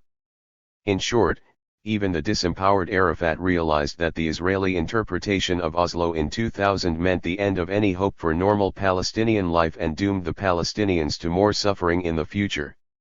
This scenario was not only morally wrong in his eyes, but also would have strengthened, as he knew too well, those who regarded the armed struggle against Israel as the exclusive way to liberate Palestine. At any given moment, Israel could have stopped the Second Intifada, but the army needed a success. Only when this was achieved through the barbaric Operation Defensive Shield in 2002 and the building of the infamous apartheid wall did the Israelis succeed temporarily in quelling the Second Intifada. The West Bank, 2005 to 2017. By 2007, 40% of the West Bank was already under direct rule by Israel, or, in other words, annexed, for all intents and purposes, to Israel. Within this 40%, Israel solidified its presence with barriers, military bases, and closed military areas. Cynically, Israel declared them nature reserves. Point 14. This policy focused on Area C of the West Bank, and its main purpose was to downsize the Palestinian population there. There were also calls from senior Israeli politicians to annex the area. In 1967 around 300,000 Palestinians lived in Area C, today there are a mere 50,000. The Jewish population has increased from about 1,000 in 1967 to more than 400,000 today. Point 15. Very much as in 1967, there has been constant fine-tuning of the mega-prison. The West Bank is not as much under siege as the Gaza Strip, but movement in and out is very restricted. People of the West Bank are banned from using Ben Gurion Airport in Tel Aviv. There are two major crossings for them into Jordan, one being the Allenby/King Hussein Bridge. This crossing is controlled by Israel. The other crossing, the Damia Bridge, has been officially annexed to Israel. It is for commercial use and allows only the export of goods to Jordan, banning imports of any kind. Movement within the West Bank is also severely restricted. All major roads, in all about 700 kilometers, are apartheid roads. In other words, Palestinians are banned from using them. Control of the roads has tightened since 2007. Movement has become even more of a challenge since the Israeli authorities recently finished building a new highway, divided by a wall segregating the road into Jewish and Palestinian lanes, which bisects the West Bank in two from north to south. All over the West Bank, by December 2016, about 400,000 Israelis inhabited 121 settlements officially recognized by the Israeli government, while about 375,000 Israelis live in settlements in East Jerusalem. There are approximately 100 further settlement outposts that are not officially recognized by the government and are illegal under Israeli law, but have been provided with infrastructure, water, sewage, and other services by the authorities. Point 16. Whether Palestinians lived among the 40% or elsewhere in the West Bank, as the Independent Commission for Human Rights reported in 2010, they were exposed to a systematic campaign of human rights abuses by the Israelis, and quite often, and regrettably, also by the Palestinian Authority. Since 2005, the security forces of the PA have also been responsible for quite a few cases of torture, arrest, and arbitrary detention. Point 17. This aspect of life still falls within the paradigm of the open prison, where prisoners themselves are observing the peace for the prison authorities. Gradually, the international community has become aware that not only are human and civil rights being endangered by the continued oppression, but the very economic existence of the West Bank is also threatened. According to a 2007 World Bank report, the Israeli occupation of the West Bank has destroyed the Palestinian economy. Point 18. The only thing that has kept the economy alive to a certain extent is international aid. If this should cease, the economic reality would become even more precarious. As things currently stand, it is unlikely it will increase to the point where it can substantially alleviate the economic hardship faced by the people of the West Bank. The number of Palestinians who succeed in finding work in Israel, and for that matter in the settlements, is unclear, as many of them are there illegally. Recent estimates have put that number at around 100,000. This is also unlikely to help sustain the crumbling economy. The peace charade continued after 2005. It was injected with some hope when Barack Obama entered the White House, but all was in vain. The discourse of peace in Obama's time was about the Palestinian state. In May 2011, Obama officially announced U.S. support for a future Palestinian state based on borders prior to the 1967 war, allowing for land swaps where they were mutually agreeable between the two sides. Obama was the first U.S. president to formally support this idea. The fact that such a statement had no bearing whatsoever on the reality on the ground proved that the decision taken by Israel in June 1967 to offer the charade of peace as a substitute for international intervention in a genuine peace process was highly successful. This is a point further accentuated by the zero impact of similar initiatives effected by other countries. By September 2013, 134, 69.4%, of the 193 member states of the United Nations had recognized the state of Palestine within the Palestinian territories, and a few more probably followed suit, to no avail. The international community's unwillingness to act is demonstrated even when there are, on the face of it, concrete promises to act against Israeli policy. In January 2012, the European Union approved the Area C and Palestinian State Building Report. The report said that Palestinian presence in Area C has been continuously undermined by Israel, and that state-building efforts in Area C of the PA and the EU were of the utmost importance in order to support the creation of a contiguous and viable Palestinian state. The EU will back various projects to support the Palestinian people and help maintain their presence. 19 In 2017, the incremental annexation of the West Bank continues, and the Palestinian state is more of a distant reality than ever. The last Palestinian campaign triggered a process in the UN for ending Israeli occupation. In September 2014, the PA appealed to the UN Security Council demanding that a timetable for such a process should be put into effect. Failing that, the PA threatened that it would appeal to the International Criminal Court in The Hague. Since 2005, more Israelis have joined movements that harshly condemn Israeli policies, but even if they are numerous, they will only be effective if external pressure on Israel, as suggested and practiced by the boycott, divestment, and sanctions movement, is applied. The situation in the West Bank was not influenced by the ongoing condemnation by international jurists of this reality as a severe violation of the Hague and Geneva Conventions. For a moment in December 2007, as so often in the past, an Israeli leader juggled impressively with words in an effort to deflect international outcry.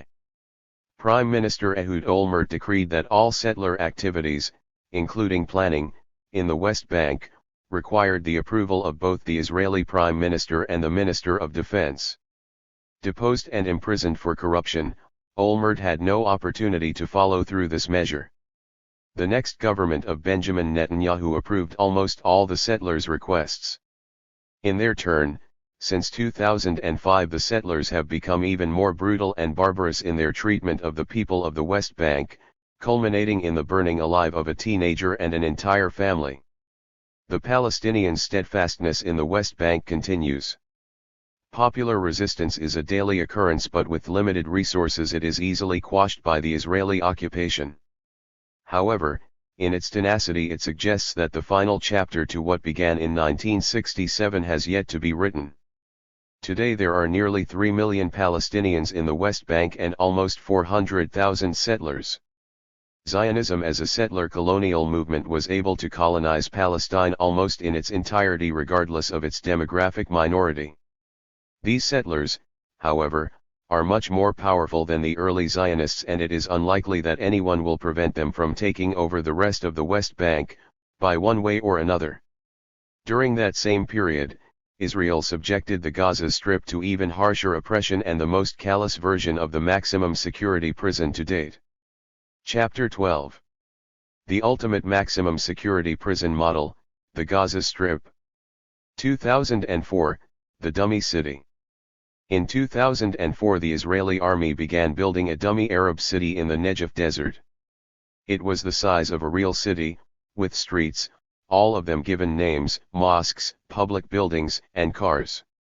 Built at a cost of $45 million, this phantom city became a fake Gaza in the winter of 2006, after Hezbollah fought Israel to a standstill in the north, so that the Israeli army could prepare to fight a better war against Hamas in the south. 1. When the Israeli Chief of General Staff, Dan Halutz, visited the site after the Lebanon War, he told the press that soldiers were preparing for the scenario that will unfold in the dense neighborhood of Gaza City. 2 A week into the bombardment of Gaza, Ehud Barak attended a rehearsal for the ground war. Foreign television crews filmed him as he watched ground troops conquer the mock city, storming the empty houses and no doubt killing the terrorists hiding in them. 3. In 2009, the Israeli NGO Breaking the Silence published a report of its members, reserve soldiers, and other soldiers' preparation for Operation Cast Lead, when the attack on the dummy city was replaced by an assault on the real Gaza. The gist of the testimonies was that the soldiers had orders to attack Gaza as if they were attacking a massive enemy stronghold. This became clear from the firepower employed, the absence of any orders or procedures about acting properly within a civilian environment, and the synchronized effort from land, sea, and air. Among the worst practices they rehearsed were the senseless demolition of houses, the spraying of civilians with phosphorus shells, the killing of innocent civilians by light weaponry, and obeying orders from their commanders generally to act with no moral compass. You feel like an infantile child with a magnifying glass that torments ants, you burn them, one soldier testified. 4 In short, they practiced the total destruction of the real city as they trained in the mock city. This was the new version of the maximum security prison that awaited the Palestinians in the Gaza Strip, as the Israeli government and its security policy makers realized that the open prison model, which was meant to enclose the people of the Strip under a collaborative rule of the PA, had been foiled by the people themselves. The retaliation that came in the form of besieging and blockading the Strip into surrendering to the preferred Israeli model had not worked either. The Palestinian political groups in the Strip, led by Hamas, decided to retaliate by launching occasional barrages of primitive missiles so that the world, and Israel, would not forget them and their life within a hermetically closed prison. This is how the Israeli fiasco unfolded in 2005, which turned into what I have referred to elsewhere as the incremental genocide of Palestine. The Israelis referred to their first operation against Gaza as First Rain. It was more a rain of fire from the sky than of blessed water from above. 2005, the First Rain. The militarization of the Israeli policy towards the Gaza Strip began in 2005. That year Gaza became an official military target from the Israeli point of view, as if it were a huge enemy base rather than a place of civilian habitation.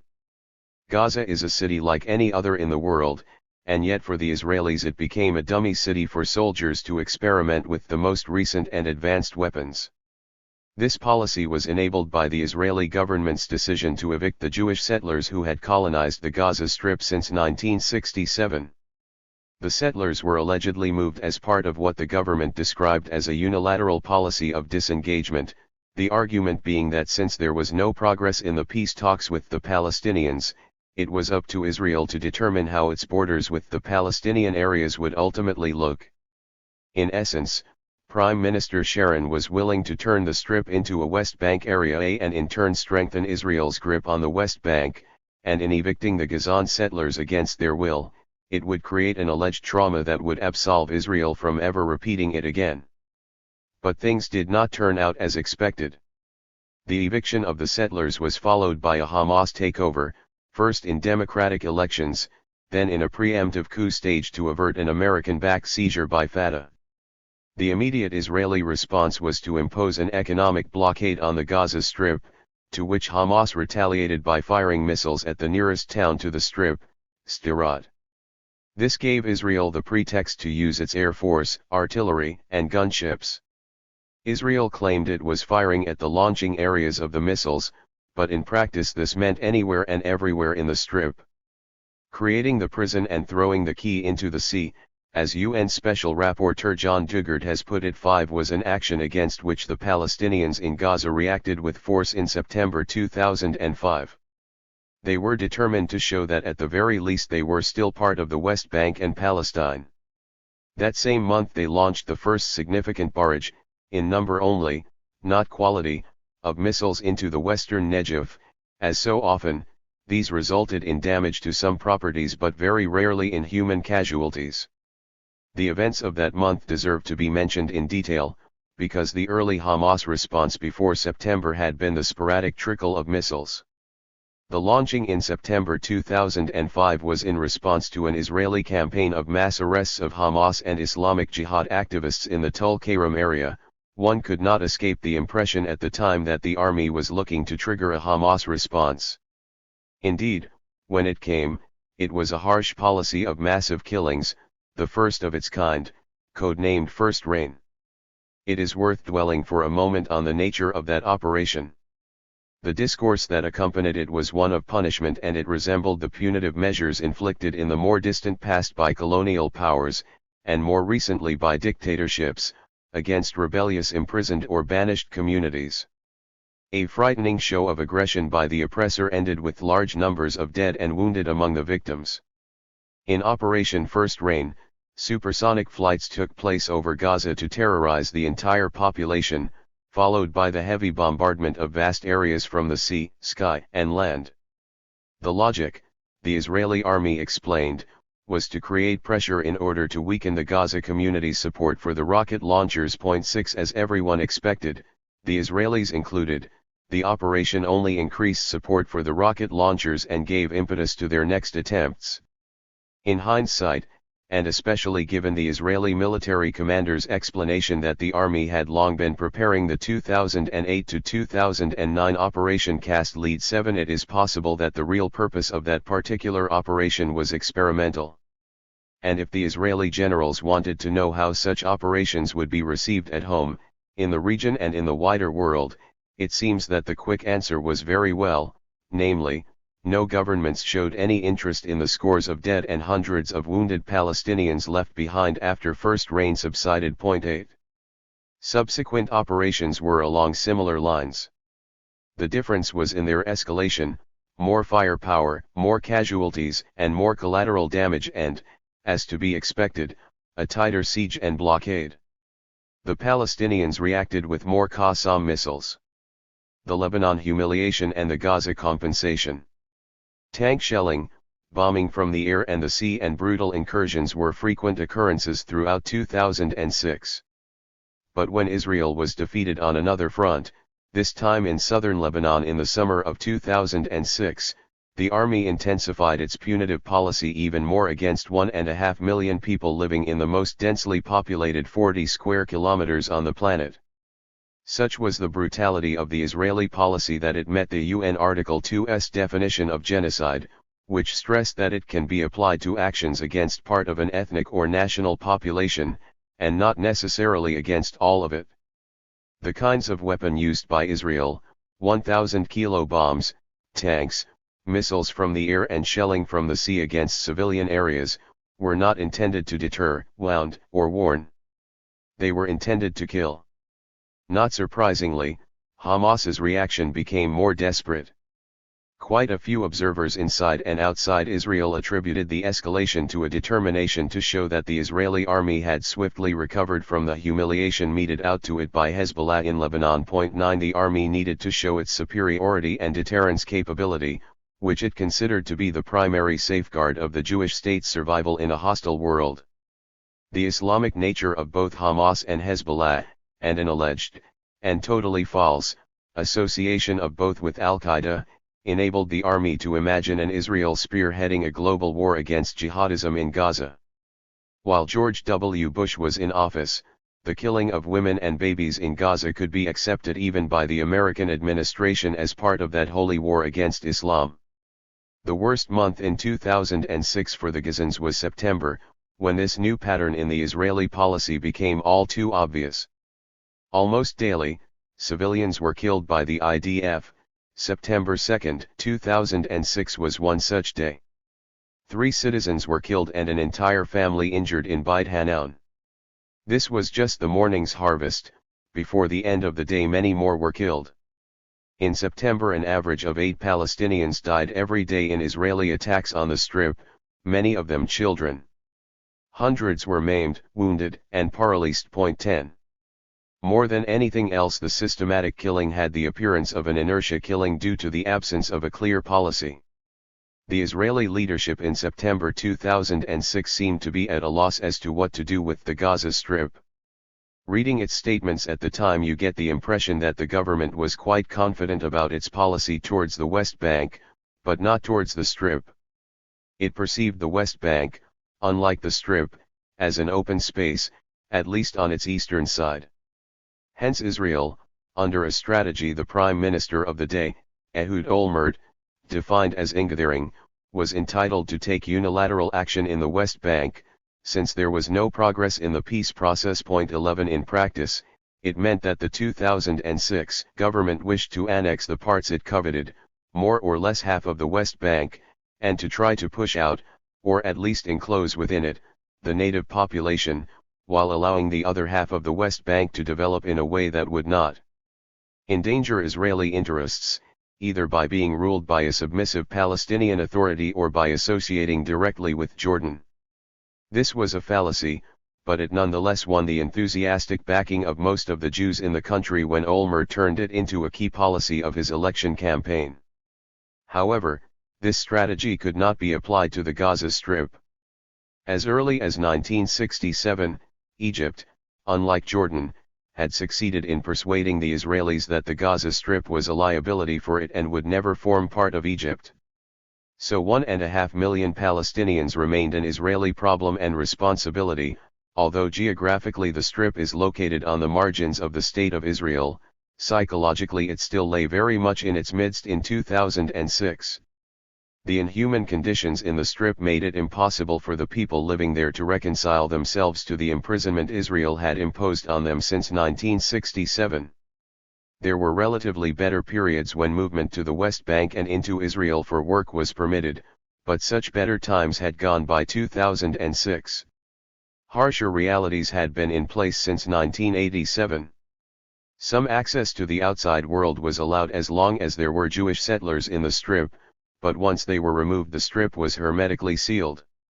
Ironically, most Israelis, according to the 2006 polls, regarded Gaza as an independent Palestinian state that Israel had graciously allowed to emerge. 12 The leadership, and particularly the army, saw it as a prison with the most dangerous community of inmates, which had to be managed ruthlessly one way or another.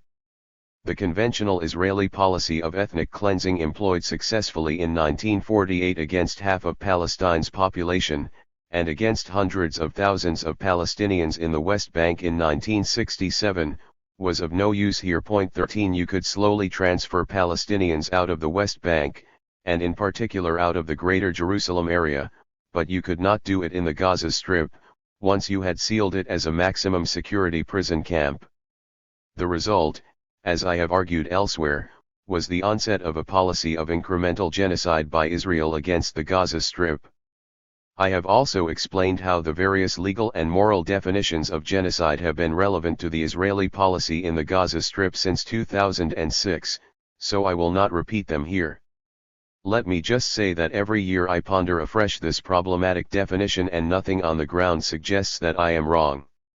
This is not necessarily an intentional policy of annihilation, but it is one that has brought about the slow destruction of the ability of people in the Strip to survive, as was recognized by a UN report in 2016 that predicted that in 2020 life in the Strip would be unsustainable. As with the ethnic cleansing operations, the unfolding genocidal policy that began in 2006 was not formulated in a vacuum. Since 1948, the Israeli army and government needed a pretext to commence such policies. 14 The takeover of Palestine in 1948 produced the inevitable local resistance that in turn allowed the implementation of an ethnic cleansing policy, pre-planned in the 1930s.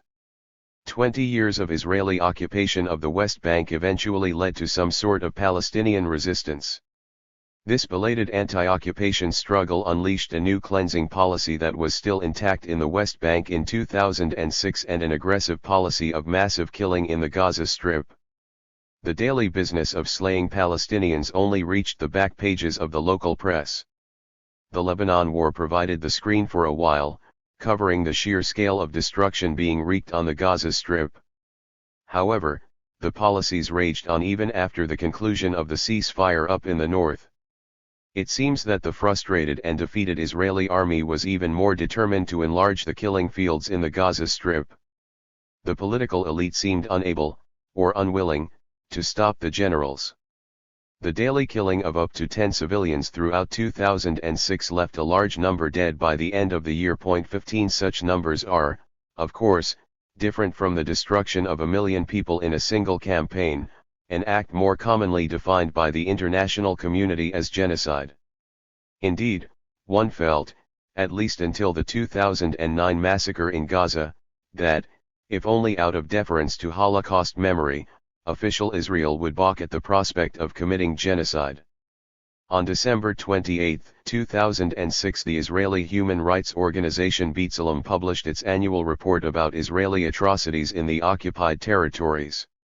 That year Israeli forces killed 660 citizens. 16 The number of Palestinians killed by Israel in 2006 tripled in comparison to the previous year, around 200. According to B'Tselem, the Israelis killed 141 children in 2006. Most of the dead were from the Gaza Strip, where Israeli forces demolished almost 300 houses and slew entire families. This means that since 2000, Israeli forces have killed almost 4,000 Palestinians, many of them children, more than 20,000 were wounded. B'Tselem is a conservative organization, and the numbers it quotes may be higher. It did not describe the killings as part of a policy of genocide. In a series of articles written that year and after, I chose to differ. The point I made was that the question of definition was not just numeric, it related to the trend and the strategy. As 2007 began, Israeli policymakers faced two very different realities in the West Bank and the Gaza Strip. In the former, they were closer than ever to completing the delineation of their eastern border. Their internal ideological debate about the fate of the West Bank was nearly over, and their master plan for annexing half of the West Bank was being implemented at an ever-growing speed by the last months of 2006. The last phase was delayed because of the promises made by Israel, under the roadmap for peace, not to build new settlements. Israel found two ways of circumventing this alleged prohibition. First, it defined a third of the West Bank as Greater Jerusalem, which allowed it to build towns and community centers within this new annexed area. Secondly, it expanded old settlements to such an extent that there was no need to build new ones. This trend was given additional impetus in 2006 when hundreds of caravans were installed to delineate the boundaries of the Jewish sphere within the Palestinian territories. The planning schemes for the new towns and neighborhoods were finalized, and the apartheid bypass roads and highway system was completed. In all, the settlements, the army bases, the roads, and the wall would allow Israel to complete the annexation in the following years. Within these territories there are still a considerable number of Palestinians against whom the Israeli authorities pursue slow and creeping transfer policies, too boring a subject for the Western media to bother with and too elusive for human rights organizations to make a general point about. There was no hurry as far as the Israelis were concerned. They felt at the beginning of 2007 that they had the upper hand there. The daily abusive and dehumanizing mechanisms of army and bureaucracy were as effective as ever in contributing their own share to the process of dispossession. This strategy was first conceived by Ariel Sharon in 2001 and became a political consensus. It won the day and was deemed the preferred strategy for the future in 2006, and much preferable to the one offered by the blunt transferists or ethnic cleansers such as Avigdor Lieberman. He would repeat his advocacy for transfer once more at the end of 2016 as defense minister. It was endorsed as the way forward in 2006 and was accepted by everyone in the 2006 government, from Labour to Kadima, the new center party that Ariel Sharon founded with Shimon Peres and which lasted for a few years after Sharon's departure from political life in 2006. The petty crimes of state terrorism were also effective as they enabled critical, but loyal, support of the state around the world to softly condemn Israel and yet categorize any genuine criticism of Israel's criminal policies as anti-Semitism. This clarity on the policy towards the West Bank highlighted the confusion about Gaza. There was no clear Israeli strategy for the Gaza Strip at the beginning of 2007, but the difference between 2006 and 2007 was that the daily activity by the army in the Strip transformed into the strategy itself. Gaza, in the eyes of the Israelis, was a very different geopolitical entity from that of the West Bank. Hamas had already been controlling the Gaza Strip for almost a year, while the leader of Fatah, Abu Mazen, aka Mahmoud Abbas, was running the fragmented West Bank with Israeli and American blessing. Israel did not covet any chunk of land in the Strip, as it did in the West Bank, nor did the Strip have a hinterland, like Jordan, to which the Palestinians of Gaza could have been expelled. As mentioned before, ethnic cleansing was an ineffective option here. Up to 2007, the salient strategy in Gaza had been ghettoizing the Palestinians there, but this was no longer working. The ghettoized community continued to express its zest for life by firing primitive missiles into Israel. Ghettoizing or quarantining unwanted communities, even if they were regarded as subhuman or dangerous, had historically never been a solution. The Jews knew it best from their own history. Hamas's counter-operation culminated in the capture of the Israeli soldier Gilad Shalit on Gaza soil in June 2006. This incident was irrelevant in the general scheme of things, but nonetheless provided an opportunity for the Israelis to escalate even more the components of the tactical and allegedly punitive missions. After all, there was still no strategy that followed the tactical decision of Ariel Sharon to remove 8,000 settlers whose presence complicated punitive missions and whose eviction almost made him a candidate for the Nobel Peace Prize. Thereafter, the punitive actions continued and themselves became a strategy. The Israeli army loves drama and therefore also escalated its discourse. Operation First Rain was replaced by Summer Rains, a general name given to the punitive operations since June 2006, in a country where there is no rain in the summer. The only precipitation that one can expect are showers of F-16 bombs and artillery shells landing on the people of Gaza. Summer rains introduced a novel component, the land invasion into parts of the Gaza Strip. This enabled the army to kill citizens even more effectively and to present it as a result of heavy fighting within densely populated areas, an inevitable result of the circumstances and not of Israeli policies. With the end of summer came Operation Autumn Clouds, which was even more efficient. On November 1, 2006, in less than 48 hours, the Israelis killed 70 civilians. By the end of that month, with additional mini-operations accompanying it, almost 200 were killed, half of them children and women. 17. From first rain to autumn clouds one could see escalation in every parameter. The first was the removal of the distinction between civilian and non-civilian targets. The senseless killing turned the population at large into the main target for the army's operation.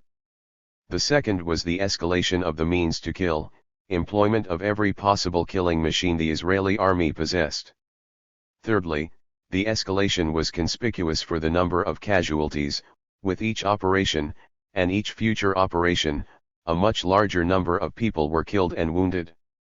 Finally, and most importantly, the operations became a strategy, the way Israel intended to solve the problem of the Gaza Strip. A creeping transfer in the West Bank and a measured genocidal policy in the Gaza Strip were the two strategies Israel also employed in 2007. From an electoral point of view, the one in Gaza was more problematic as it did not reap any tangible results, while the West Bank under Abu Mazen was yielding to Israeli pressure and there seemed to be no significant force that could arrest the Israeli strategy of annexation and dispossession. However, Gaza continued to fire back. On the one hand, this enabled the Israeli army to initiate more massive genocidal operations, but on the other hand, there was also the great danger, as had happened in 1948, that the army would demand a more drastic and systematic punitive and collateral action against the besieged people of the Gaza Strip. 2007 to 2008, the policy becomes a strategy. The casualties were rising in 2007.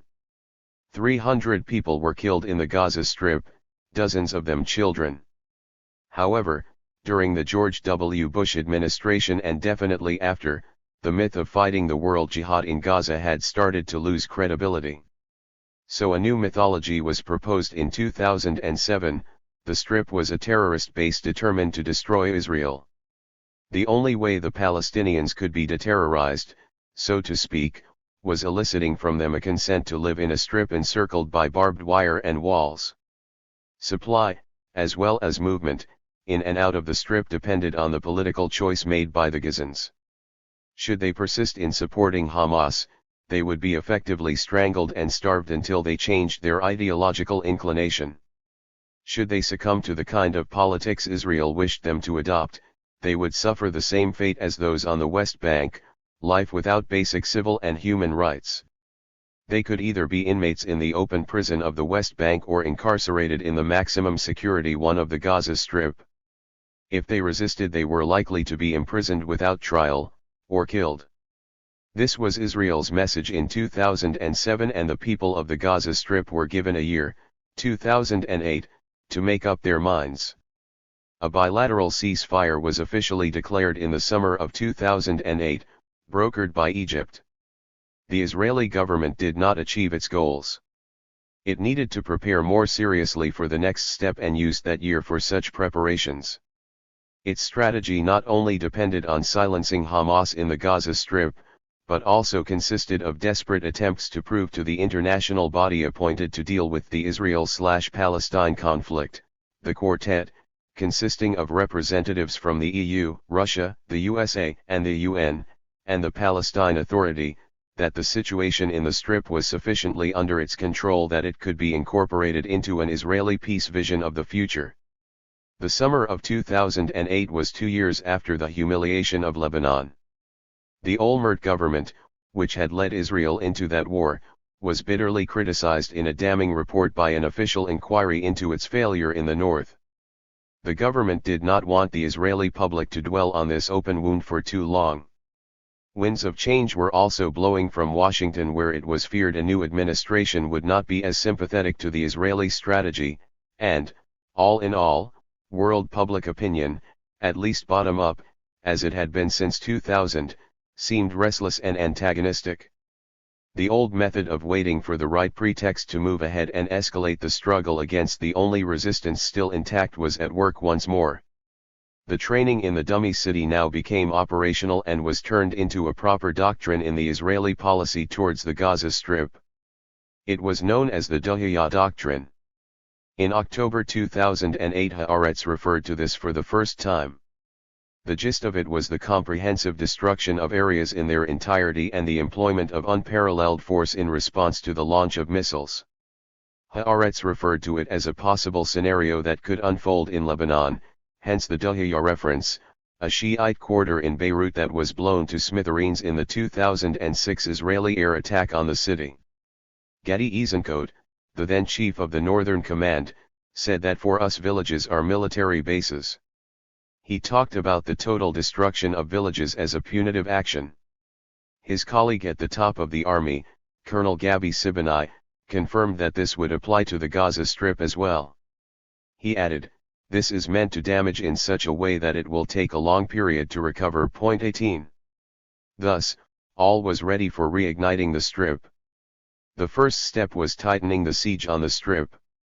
This produced a shortage of basic foodstuffs, a lack of the simplest medicines, and caused massive claustrophobia for 1.5 million people who were not allowed to move out. The siege also included severe restrictions of fishing rights, which is one of the Strip's main sources of income. The highly sophisticated yet idle Israeli Navy has been mainly occupied in chasing small dinghies and fishing boats in recent years. Hamas did not budge and refused to go away in return for the lifting of the blockade. Thus another pretext was sought. Israel violated the ceasefire in several attacks from the air and by incursion on the land on a daily basis during 1 week in June 2008. Consequently, groups that were not affiliated to Hamas retaliated with several rockets, and the public opinion in Israel was now prepared for a larger operation. To reinforce the point, In November 2008 the Israeli army attacked a tunnel, one of many dug in order to survive the blockade, and claimed that it was a preemptive strike against a future Hamas operation. This time Hamas fired the rockets. It lost 6 people in the attack and launched a barrage of more than 30 rockets. At the end of the month, Hamas declared that such Israeli actions, which had become a daily occurrence, had terminated the ceasefire. On November 18, 2008, Hamas declared the end of the ceasefire and on the 24th intensified the barrage of missiles for a short time in response to the previous Israeli action, before ceasing after a while. As before, there were hardly any casualties on the Israeli side, although houses and flats were damaged and the afflicted citizens traumatized. The November 24 missile attack was what the Israeli army was waiting for. From the following morning until January 21, 2009, it bombarded the 1.5 million people of Gaza from the air, land, and sea. Hamas responded with missiles that caused 3 casualties and another 10 Israeli soldiers were killed, some by friendly fire. The evidence collected by Israeli-based human rights organizations, by international agencies and the media, although the Israelis barred the media from entering the Strip, some of it repeated in the Goldstone report, which was both a very conservative and guarded summary of what occurred, reveals the true dimension of the massacre in Gaza in that period. The South African Justice, Richard Goldstone, was appointed by the UN at the head of a fact-finding mission for the events in Gaza in 2009. The nearly 1,500 killed and thousands of wounded, and tens of thousands who lost their homes, do not tell the whole story. Only the use of military force in the confines of such a space populated by civilians could produce the kind of collateral damage that was seen. It also displayed a desire on the army's part to try out new weaponry, all intended to kill civilians, as part of what the former chief of the Army General Staff, Moshe Bogi Ya'alon, termed the need to imprint upon the Palestinian consciousness the fearsome might of the Israeli army. 19. A new, more cynical dimension was now added. International and Arab aid promised billions to help rebuild what Israel would probably destroy again in the future. Even the worst disaster can be profitable. The next round of aggression occurred in 2012 with 2 operations, Returning Echo, which was smaller than the previous ones and escalated from a border clash, and, more significantly, Pillar of Defense in July 2012, which ended that summer's social protest movement in Israel. Hundreds of thousands of middle-class Israelis demonstrated for a few months, threatening to bring down the government for its economic and social policies. There is nothing like a war in the south to convince young Israelis to stop their protesting and go and defend the homeland. It worked before, and it worked this time as well. In 2012 Hamas reached Tel Aviv for the first time, with missiles that caused little damage and no casualties. Typical of the familiar imbalance that year, 200 Palestinians were killed, including 10 children. This was not a bad year for Israel. An exhausted EU and US administration did not even condemn the 2012 attacks. In fact, they repeatedly cited Israel's right to defend itself. No wonder that 2 years later the Israelis realized they could go even further. Operation Protective Edge, in the summer of 2014, had been in the planning stage for 2 years, and the abduction and killing of 3 settlers in the West Bank provided the pretext for a destructive operation that killed 2,200 Palestinians. Israel itself was paralyzed for a while as Hamas rockets even reached Ben Gurion Airport. For the first time the Israeli army tried to take on the Palestinian guerrillas face to face in the Strip and lost 66 soldiers in the confrontation. This was a bit like a police force entering a maximum security prison in which the prisoners are besieged and running their own lives. You control them mainly from the outside parameters and you put yourself in danger if you try to invade it, to confront the desperation and resilience of those you are trying to starve and slowly squeeze the life out of. The Israelis knew all too well that such confrontation had to be avoided, and therefore they still opted to use massive firepower, which, in the words of the army, contained the situation in the Strip rather than leading to the destruction of Hamas. The war in Syria and the refugee crisis left little room for international action or interest. However, it seems everything is poised for yet another round of aggression against the people of Gaza. The UN predicted that, at such a rate of hostilities, by 2020 the Strip would become uninhabitable. This would be caused not only by military force but by what the UN called de-development, a process whereby development is reversed. 3 Israeli military operations in the past 6 years, in addition to 8 years of economic blockade, have ravaged the already debilitated infrastructure of Gaza, shattered its productive base, left no time for meaningful reconstruction or economic recovery, and impoverished the Palestinian population in Gaza, rendering their economic well-being worse than the level of 2 decades previous. 20. This death sentence is even more likely since the military coup in Egypt. The new regime there has added its own closure on the only opening Gaza has, outside of Israel. Since 2010 the civil societies have sent flotillas of ships to show solidarity and break the siege. One of them, the Mavi Marmara, was viciously attacked by Israeli commandos, who killed 9 of the passengers and arrested the rest. Other flotillas were treated better. However, the 2020 prediction still remains, and it seems that in order to avoid this happening the people of the Gaza Strip will need more than peaceful flotillas to persuade the Israelis to stop bringing about the slow death of Gaza. The monstrous mega-prison Israel contemplated in 1963, and then built in 1967, is 50 years old as this book comes to a close. The third generation of inmates are still there waiting for the world to acknowledge their suffering and to realize that, as long as their oppression continues, it will be impossible to engage constructively with oppression elsewhere in the Middle East, and in particular in Syria.